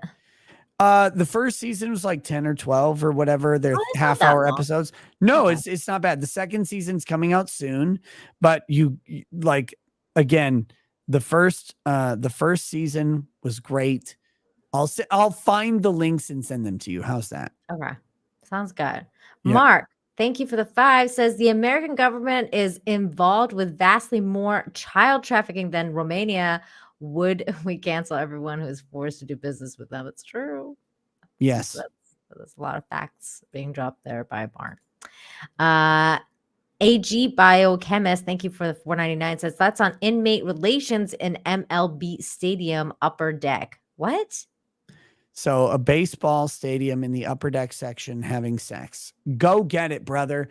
If you can get away with it, fuck everywhere. I'm so tired of this like weird scenario where like people are like, oh, well, I don't know if I want to do that. No, fuck in public, fuck in private, fuck all over the place. I've never really been for public displays of affection. Like I wasn't a huge fan of that. But if you're like one of those people who's like, yeah, I'm gonna go find a place and like, have sex or whatever. I'm not saying you should do it publicly, like for the display. I'm saying if you're gonna have sex, like go do it. Like do it. This is a weird thing I've been talking about a lot, and it seems weird to talk about as a Christian man, but I've had this sort of revelation or epiphany lately. And like any good wine mom, I'm going to tell you about the good wines I drink. Legitimately, the one thing you will regret in life is all the times you didn't take the opportunities that you had. Michelle is right. Don't get caught. Don't get caught. But like, if you don't have sex today, in a relationship that is healthy, let's be very clear on this. If you don't have sex today in a healthy relationship, when you're 60 and 70 and you can't, for whatever reason, have sex because you're in the hospital or the other person's in the hospital, your dick doesn't work, the vagina's broken, I don't know what it is, you will look back and go, why didn't I do this on that day? You will do that. Man or woman, you will come to the same fucking conclusion that you had the opportunity to have consensual, loving, sexual relations with the person that you committed to, and you didn't. You'll look at that and go, why didn't I? Like, what was so important that day that I did not fuck this person that I really like, that I fucked all the other times? And I can't fuck today. You will come to that conclusion. Please, for the love of Christ, we've been so... It's called regrets. No, correct. It is called regrets.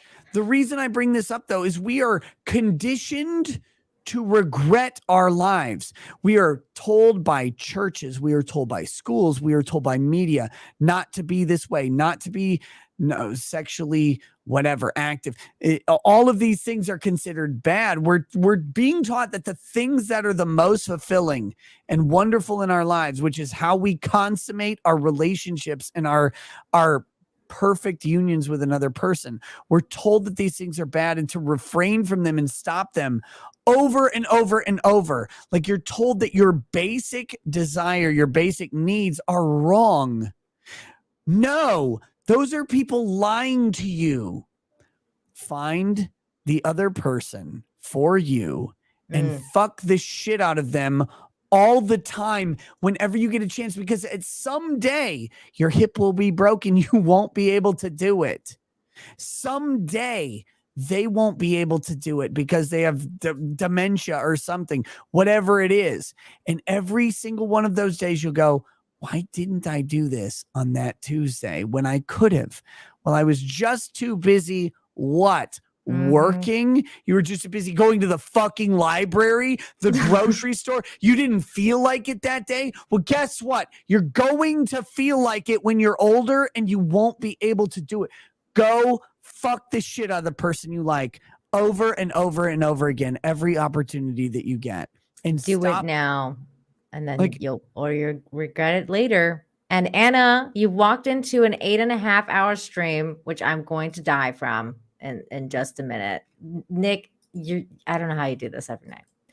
I have all the stamina in the world, girl. Lady Rackets is a very lucky woman.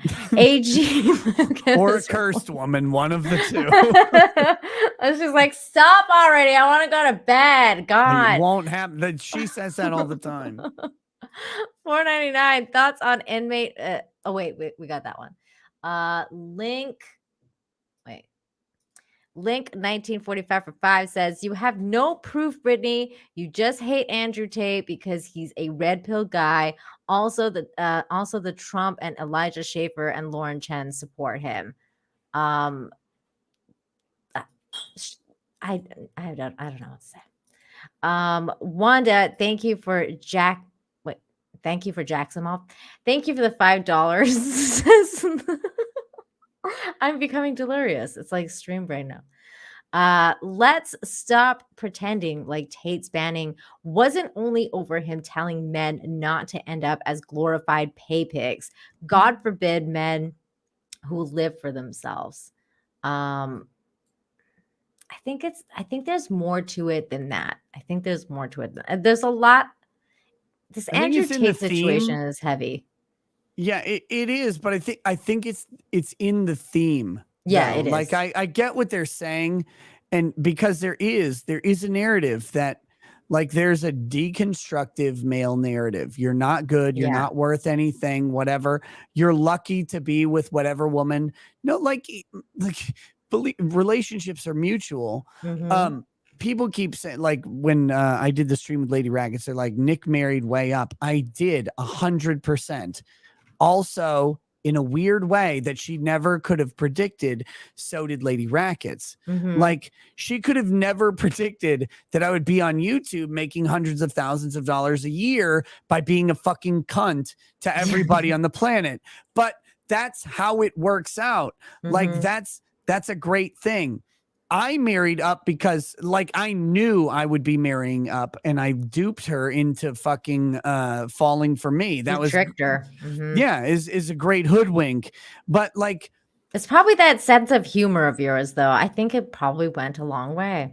It's but the whole thing, and this is the trick. It's a partnership, and guys like Andrew Tate, I don't know his message. I really don't care. But the most important thing is that they're telling guys you are not shit. Society is telling you are, that you aren't worth whatever. You are. Like marriages, relationships, these are partnerships.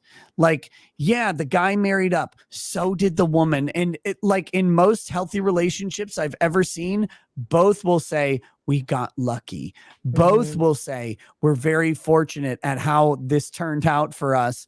And that's the spice. And Andrew Tate is one of the numerous weirdo manosphere guys who are just saying, no, you're not actually worthless. And a woman is actually benefiting from being with you, because they are. Like, if they're not, they should just leave the situation, of course. Same with you guys. If you're not benefiting from being in a relationship with a woman, you should walk away. There's no like higher value to either particular gender, but for whatever reason, society and the media right now is saying women are more important than men have ever been, and that every man should feel lucky to be with the fattest queen that they can find.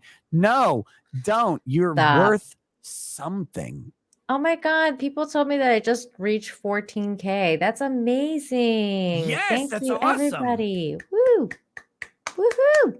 That's awesome. Thank you for your super chat. Oh, and we've got Malik Foxen for 10. Why it became a fetish, according to a JP native I've spoken to, it's because mixed JP babies, I think it's Japanese, look every pretty and exotic to them. They call foreigners fetishists kaiju hunters there. If I ever, like, if Lady Rackets were to die or whatever, I would go to Japan. I would tower over all of the manlet Japanese, and I would slay all of the crying, like, reluctant Japanese women vaginas that I could. Like, that would be my entire lot in life. That's all I do. But pray to God it never happens, because I want her to outlive me. Oh, that's sweet. Disgruntled Toonbot.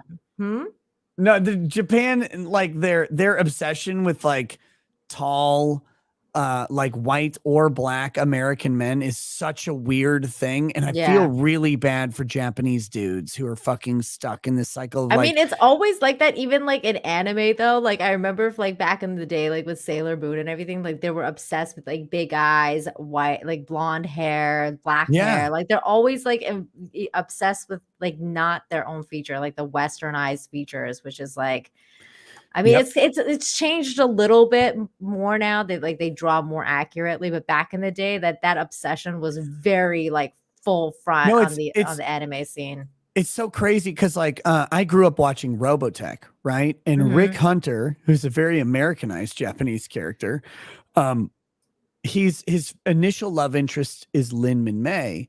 Who, if you like this is going to get super fucking gay and nerdy, but if you go to the role-playing game, Lin Min Mei had a maxed out charisma. She's the hottest chick you can possibly find. She is the Japanese ideal. She's like 18. She's a singer. Oh, it's Lin Min Mei. She's so cute.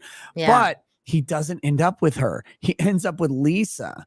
Lisa is a 17, so she's really pretty, but she's very Americanized and westernized features. She has long brown hair. She's very fucking Anglo. And it's like, wait, so even in Robotech, the Rick Hunter, who is supposed to be like basically the Japanese American, Lisa. Yeah, Lisa Hunter. He marries Lisa. He doesn't end up with Lin Min Mei, which is the weirdest thing on the fucking planet, because he was supposed, like, the whole time you're like, oh, he's going to end up with Lin Min Mei. She's hot. She's a singer. She's young. She's very Japanese. No, he ends up with Lisa. I'm trying to figure out who the fuck Lisa is. Because I'm like, I'm Lisa Googling Hunter. it I think you'll now. find it if you type in Lisa Hunter. Hunter? Well, because his name is Rick Hunter. I'm pretty sure they get married in the end. Oh, okay. Oh, that's what she looks like. Okay. I never watched Lisa this. Hayes is her name. Yeah, Lisa Hayes. That's what I said. Yeah. But it says Misa on here. That's why I was No. like, what? I was so confused. They're like very on, weird. on Google, it says Misa Hayes. But like, look at her. She's the most Western chick on the planet. She's got long brown hair with like this weird curl. She's got stern features. She doesn't look Japanese at all. She doesn't. And if you look no. up Lin Min Mei Robotech, you'll find she's very Japanese. She's got the bigger eyes, the smaller nose. She's totally like Japanese looking. Yeah. Yeah. But Japanese have fetishized the Western. That was in the 80s. They've fetishized the Western look for a long time. It's been like that for forever. Russman for $20. Thank you. Says, hell, Nick or Nina and Nick. Some Starbucks money. Yay. Thank you. Go get it. Thank you for the Starbucks. And then Disgruntled Toonbot for 5. Speaking of Gargamel, the villain from the Smurfs, deserves a loud and fulfilling sex life. Oh God, I never thought about that. That's Gargamel. gross. Come on, you little Smurfettes! I will fuck all of your little blue asses. Oh my God, I used to love the Smurfs when I was a kid, so I like hated that guy. I was like, I hated that guy so much. That guy. Gargamel was awesome forever. He freaked me out. Him and his fucking cat. Yeah. Mandy, thank you for the 10. Says, this is why we single people hate and love Nick. Wait, you're single? Why did I think that you and C. Goody were together? It's a weird, like, long distance thing where I think she sent a picture of her tits to him, but that's not like a relationship. Oh, I thought you guys were dating. Like, I thought like married. Not dating. No. I thought they were married. C. Goody lives in like an anus, and Mandy lives in Dallas, which is kind of an anus, but a different one. Mandy says he will give you pointers and make you laugh while bragging about having a love life and remind you that you're still a loser. You're not Mandy. Wow. Come on now. You are not a loser. This is the lie that is fucking sold to people. It drives me crazy. People like me got really lucky. I married Lady Raggeds 22. I got She really was lucky 20. too. I got really lucky. Yeah, you mentioned you're like younger than me. You got married even earlier. It's Well, I fucking- met him when I was 16, and we basically started living with each other right away. Yeah. So it was like, when you start living with someone, that's how long we say we've been together. It's been that long. Like we count from then. We don't count from like the actual time we got married, Yeah. So you guys have been together forever. Lady Raggeds and I have been together for a very long time. We're fortunate in that we found the people that we would be with for a long, like early, but like that doesn't mean that you're a loser if you haven't found someone by this time. Yeah, dude. There is no time limit on this. You find someone when you find someone. And look, Mandy, I can't know because I still don't know what you look like. But C. Goody has attested to me that you have a wonderful rack.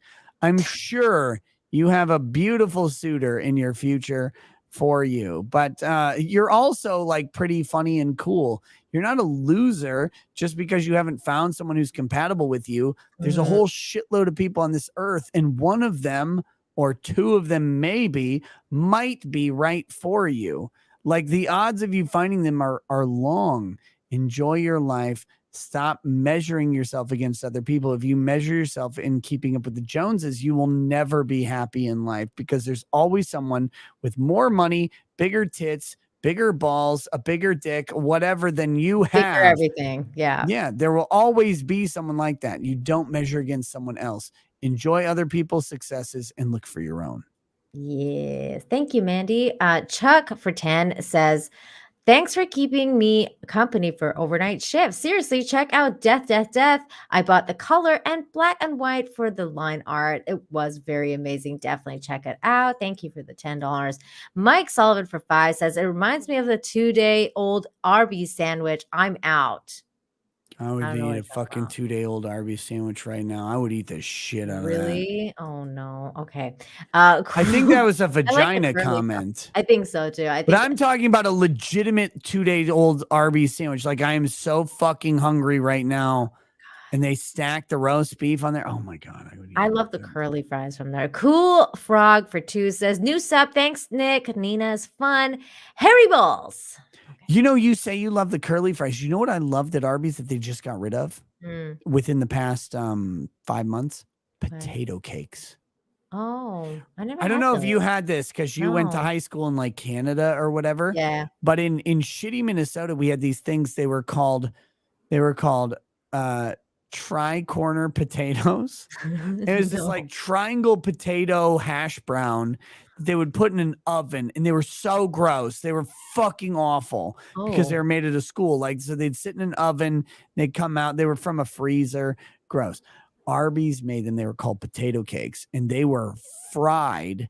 They were crispy and crunchy and wonderful, like this triangle of hash brown that you would get.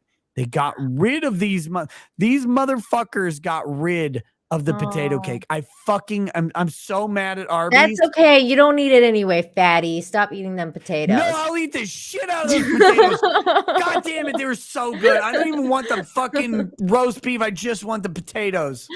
Damn it, those are carbs. No, that's fat food. Jay Darklighter for 2 says, you had me at Steampunk Goonies. That's great. Mike Sullivan for 10. All hail the unbreaded Pope of Griftville. A toast, Angels Envy, in your honor, sir. Angel's Envy Finished Rye is the best $100 bottle of whiskey that you can possibly buy.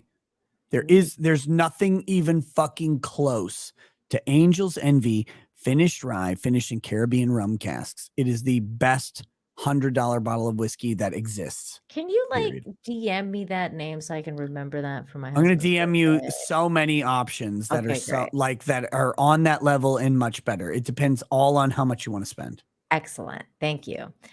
C Goody for 5 says, reminder, make sure to send unsolicited emails to rekieta@rekieta.org. His inbox needs a good fucking filler up. I hope you get raped to death, C Goody. Damn. SR Videography for 2 says, Nick, look up 2020 for all-electric Dodge Challenger. No, fuck you. Thoughts on Fitness for 449 says, this is definitely a missed opportunity for a marathon charity stream. I was off with the fairies, and you guys are still killing it. Don't do charity streams on YouTube. If you want to do charity, do your own donations independently. Charity streams are how you get banned. That's I will do. I do charity, but only in this country, and trust me, they need a lot of help. Jay, thank you for the 5. Says 1973 Ford Falcon XP GT and Interceptor, best car ever. Points to Gryffindor. If you can guess the movie it happened, it appears in without Googling or reading chat. The Great Escape. I actually have no fucking idea, but maybe it's The Great Escape. I mean, Jay Darklighter, red pill us on what it is. I don't know. Yeah. Mad Max. Everybody's saying Mad Max. So apparently that's what it is. You read the chat. That's cheating. No, I answered. You I already said The said Great no. Escape, and I don't fucking know. The I chat didn't said know. Mad Max. Great. Because I'll take it. XSL for $2 says, thoughts on 2005-2014 Ford Mustang inside and out. They're pretty cool. I liked the redesign back to the classic, like American muscle car. I don't know if Ford, like, as weird as the Challenger and Charger are, and I know there's a whole bunch of shits with like their over advertising their horsepower and stuff. Whatever that is, I feel like Dodge nailed it with the Hellcat and with the Demon. Like, these things were screaming loud V8s that were awesome and big, and they had big horsepower numbers. I feel like the Ford Mustangs should have done better. I feel like they could have been cooler. I feel like they could have been louder. I really, really wanted a V8 or a V10 Mustang to fucking blow the doors off of everything. This stream is really random. I love it. It's the best Yeah. stream I've done in a long time. John Yarber, thank you so much for the 5. Says it's a talkathon like Nina, and yes, we hate Nick. He is like crack. It's true. I'm so fucking addicted to this dude. It's ridiculous. Beautiful child goddess Nina for 2 says 24-hour stream. Let's go. Fuck no. I need to go to bed. I have to get up and go to Uncritical. If it's a 24-hour stream, we'd have to shave our pubic hairs live on air. We can't do that. That'd be for OnlyFans only. We can't do that on YouTube, guys. We would I have to like she'd go have to to be sleep. tiled. I'd be tiled. It'd be embarrassing. We can't do that. No, we can't. I have to go to sleep and then get up and go on Critical Drinkers channel, and I'm gonna look like and be a zombie. Wait, what are you doing tomorrow. on Drinkers channel? I'm doing a review with Anna and Chrissy and who's gonna be the Melanie Mack. We're gonna be reviewing She-Hulk, and we're talking about what is this hot women's squad? What the fuck? Why am I not on this? It's ladies' night at Critical Drinkers Bar. Like you, Anna, Melanie Mack, all very attractive women, And Chrissy Mayer.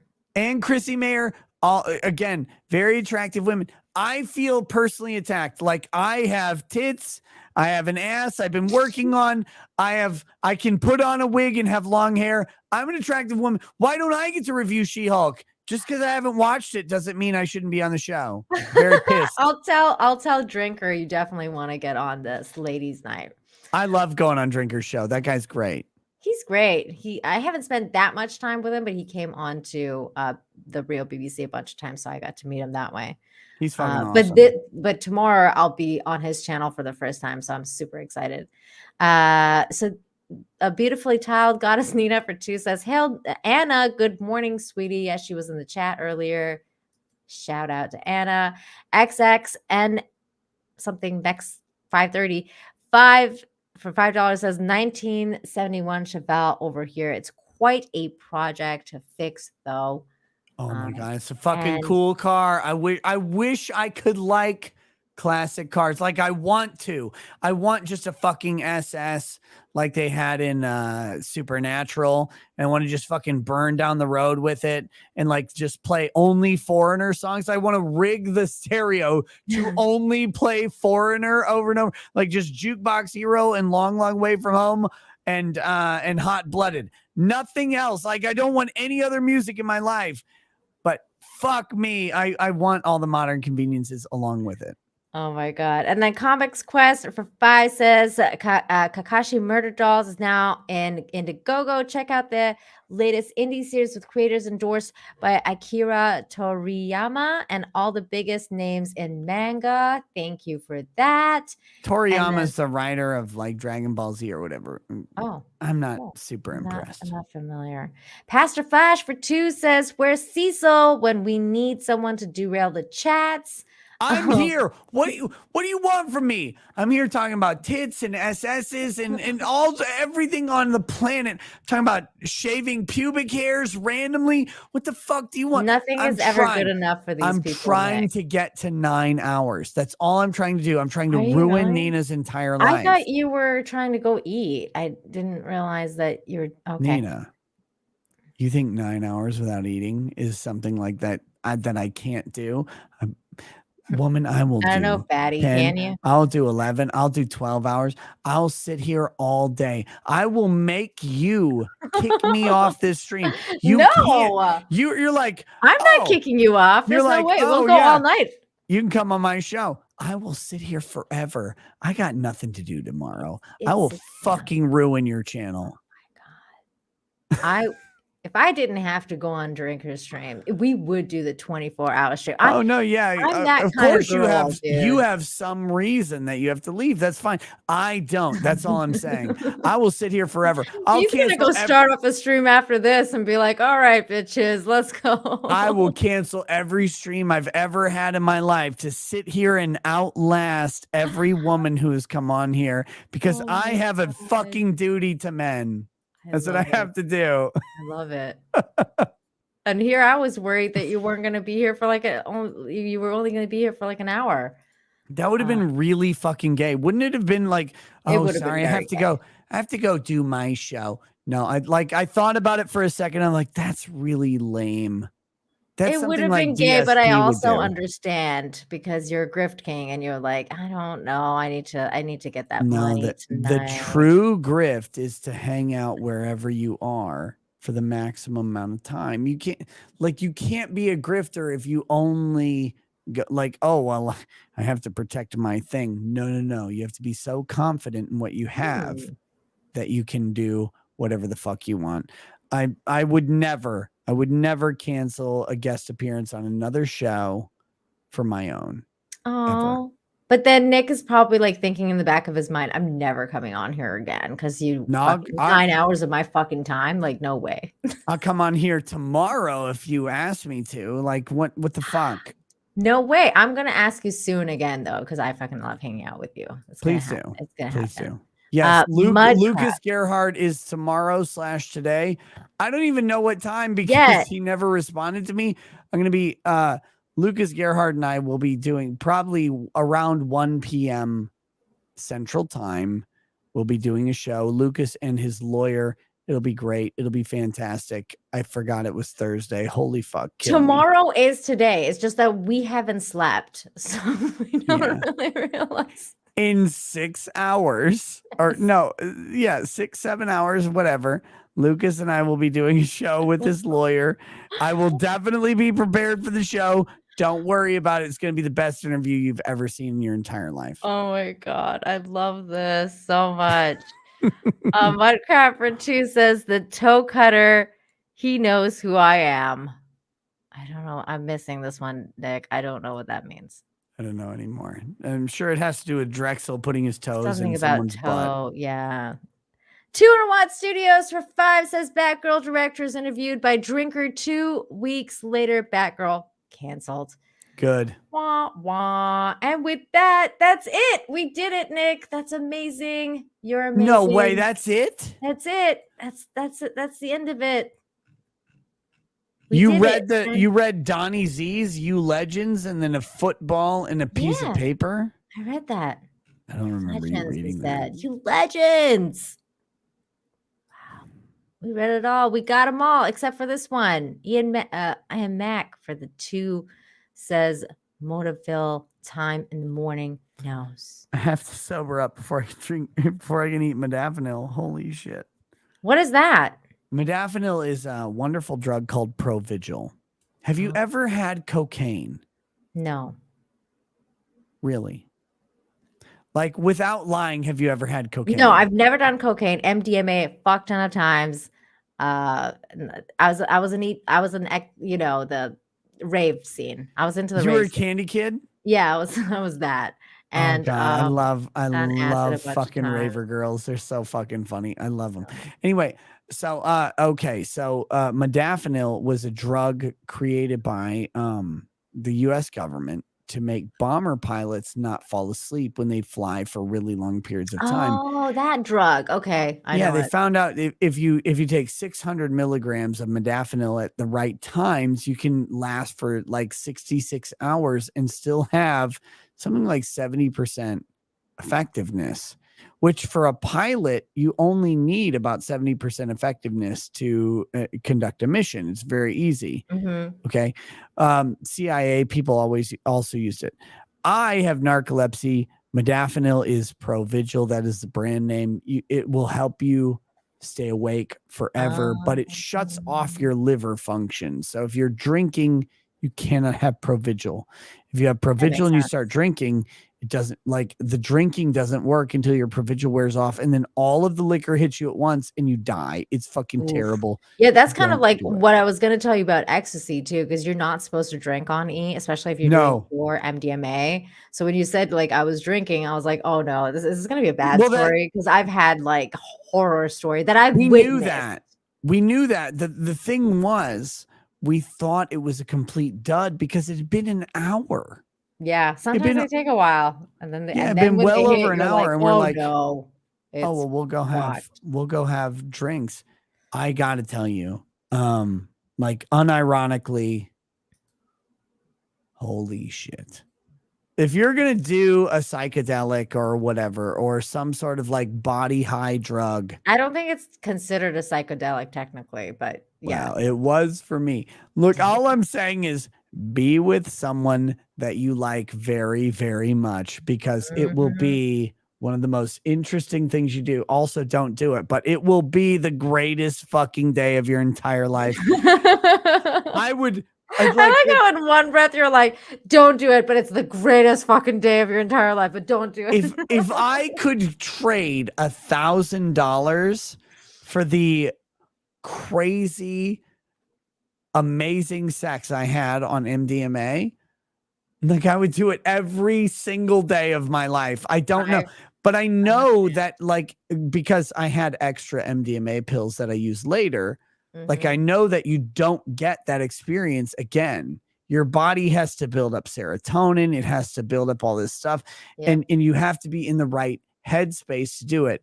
If I could find that particular thing, I would be so addicted to that night that I would never want to do anything else in my entire life. Like all of my entire life would be to try to find that night again. And that is the addictive and horrific nature of ecstasy, because you'll never get that again. That like, I can't express enough. That is a unicorn. I got very lucky. Too. Like it fucks you up because you're kind of all like always trying to reach that moment again, and you can never do it, and it's very weird. You won't do it. You will not get there. But oh my fucking god, if you do, it's the greatest thing. Like I'm like confessing to all of my sins. I'm trying out Catholic. I'm trying out Islam. I'm trying out Judaism. Whatever it is, like, God forgive me for everything. Just please give me one more day of MDMA the way I had it. And like, because I feel you, holy dude. shit, that was the greatest night ever. You're like, that was the greatest night of my life. Conquest Comics for 5 says, okay, Nick, how about my endorsement from Oda, One Piece, Horikoshi, My Hero Academia, Inoue, Slam Dunk, or Kata, Blue Exorcist, all endorses us. Look, all of the comics that you mentioned, all of the manga, all of the anime, they're all fucking degenerate, and you should be embarrassed by yourself for liking any of them. One Piece is like, I'm the grift king of the entire fucking United States. One Piece is a grift king of the entire earth, because it gets you weird motherfuckers to watch this shitty show with the shittiest animation and the fucking most subpar plot I've ever seen. Oh my god, I so agree with you, Nick.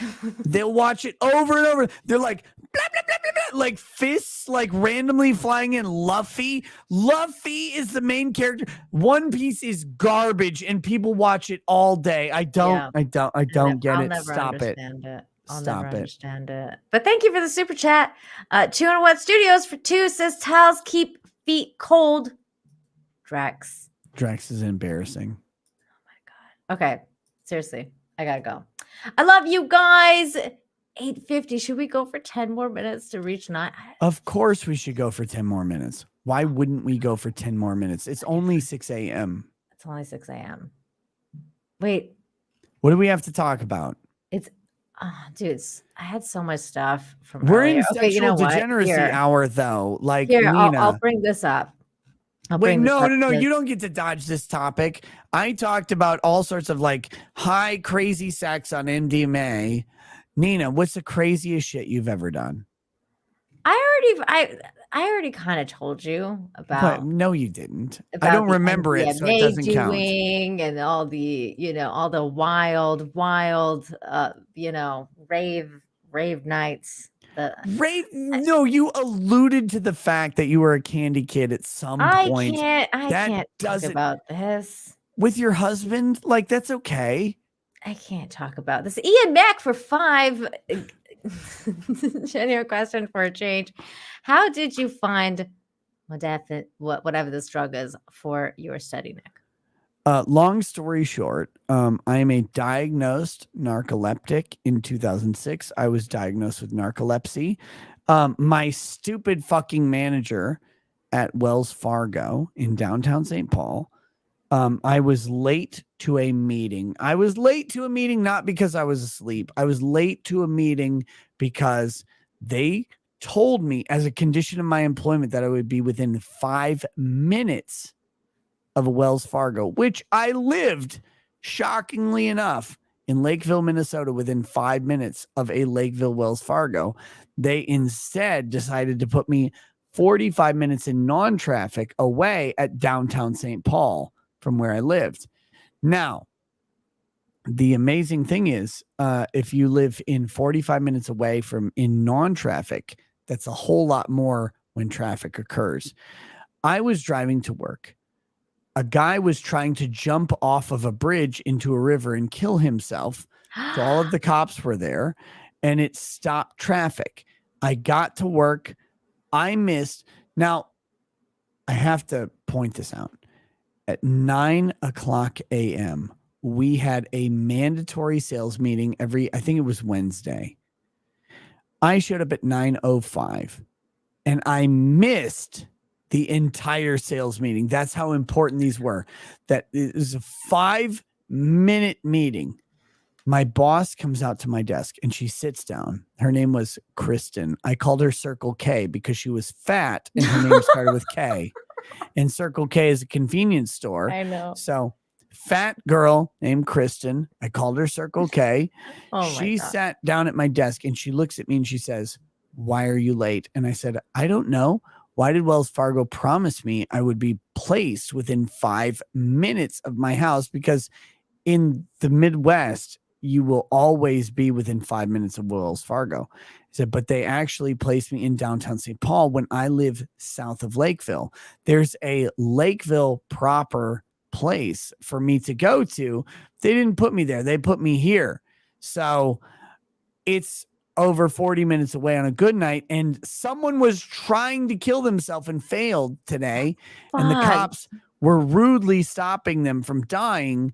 So I was late. I'm very sorry that I missed your very important meeting, which was done 4 minutes after it started. I know the meeting, by the way, here's how the meeting goes, by the way.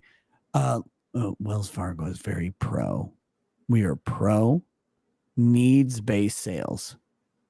Also, everyone needs a home equity line of credit because shockingly, every single week at Wells Fargo, you know what the needs-based sales was for the bankers? It was literally a home equity line of credit every single day. When our district manager came to our sales meeting and he said, okay, today is our, we're promoting home equity line of credits, which is the same thing they promoted the previous week and the previous week and the previous week.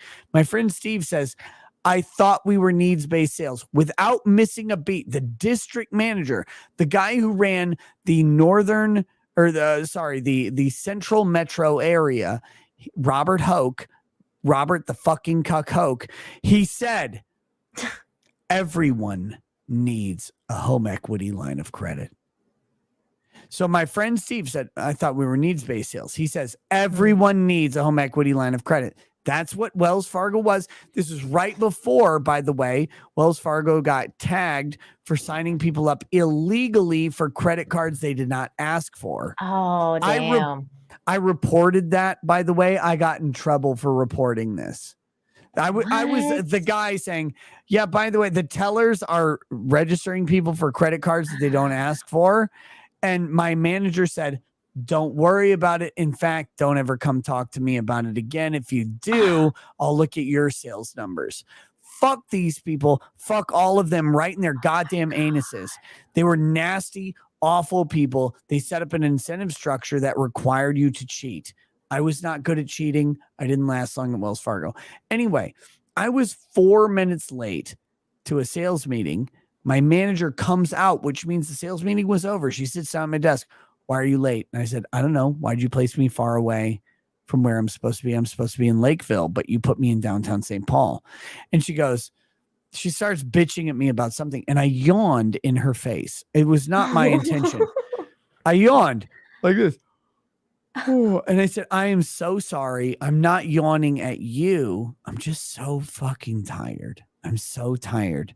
And she said, well, why don't you go to a doctor and figure out why you're tired? I said, okay, can I have tomorrow off? She said, sure. So I went to a doctor. I talked to them. I scored a 29 out of 30 on the narcolepsy inventory. What? The doctor said, holy shit, you need to take a sleep study. So then I went back to work the next day and I said, guess what? My doctor says I might have narcolepsy. I need to go to a sleep study. I need this date off in April. So I went to the sleep study. Now they wire you, they put a bunch of fucking glue and wires on your head to monitor everything, okay? And then they say, sleep for 8 hours. I slept for 8 hours like a fucking baby. I wake up. Then they say, 2 hours later, every 2 hours, they say, try and take a nap for 20 minutes. And we'll measure how long it takes you to fall asleep.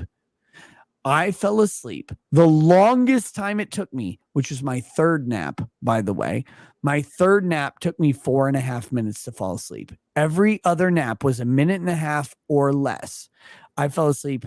The first nap. That's so fast. I can never fall asleep that fast. You can't, unless I'm like exhausted. Like I'm, right. Like tonight. Like after we're done with this stream, I'll probably go pass out pretty fast. But legitimately, like it's an unfathomably fast level of falling asleep. That so my first nap was a minute. My second nap, 30 seconds. My third nap, 4.5 minutes. My fourth nap was 1.5 minutes.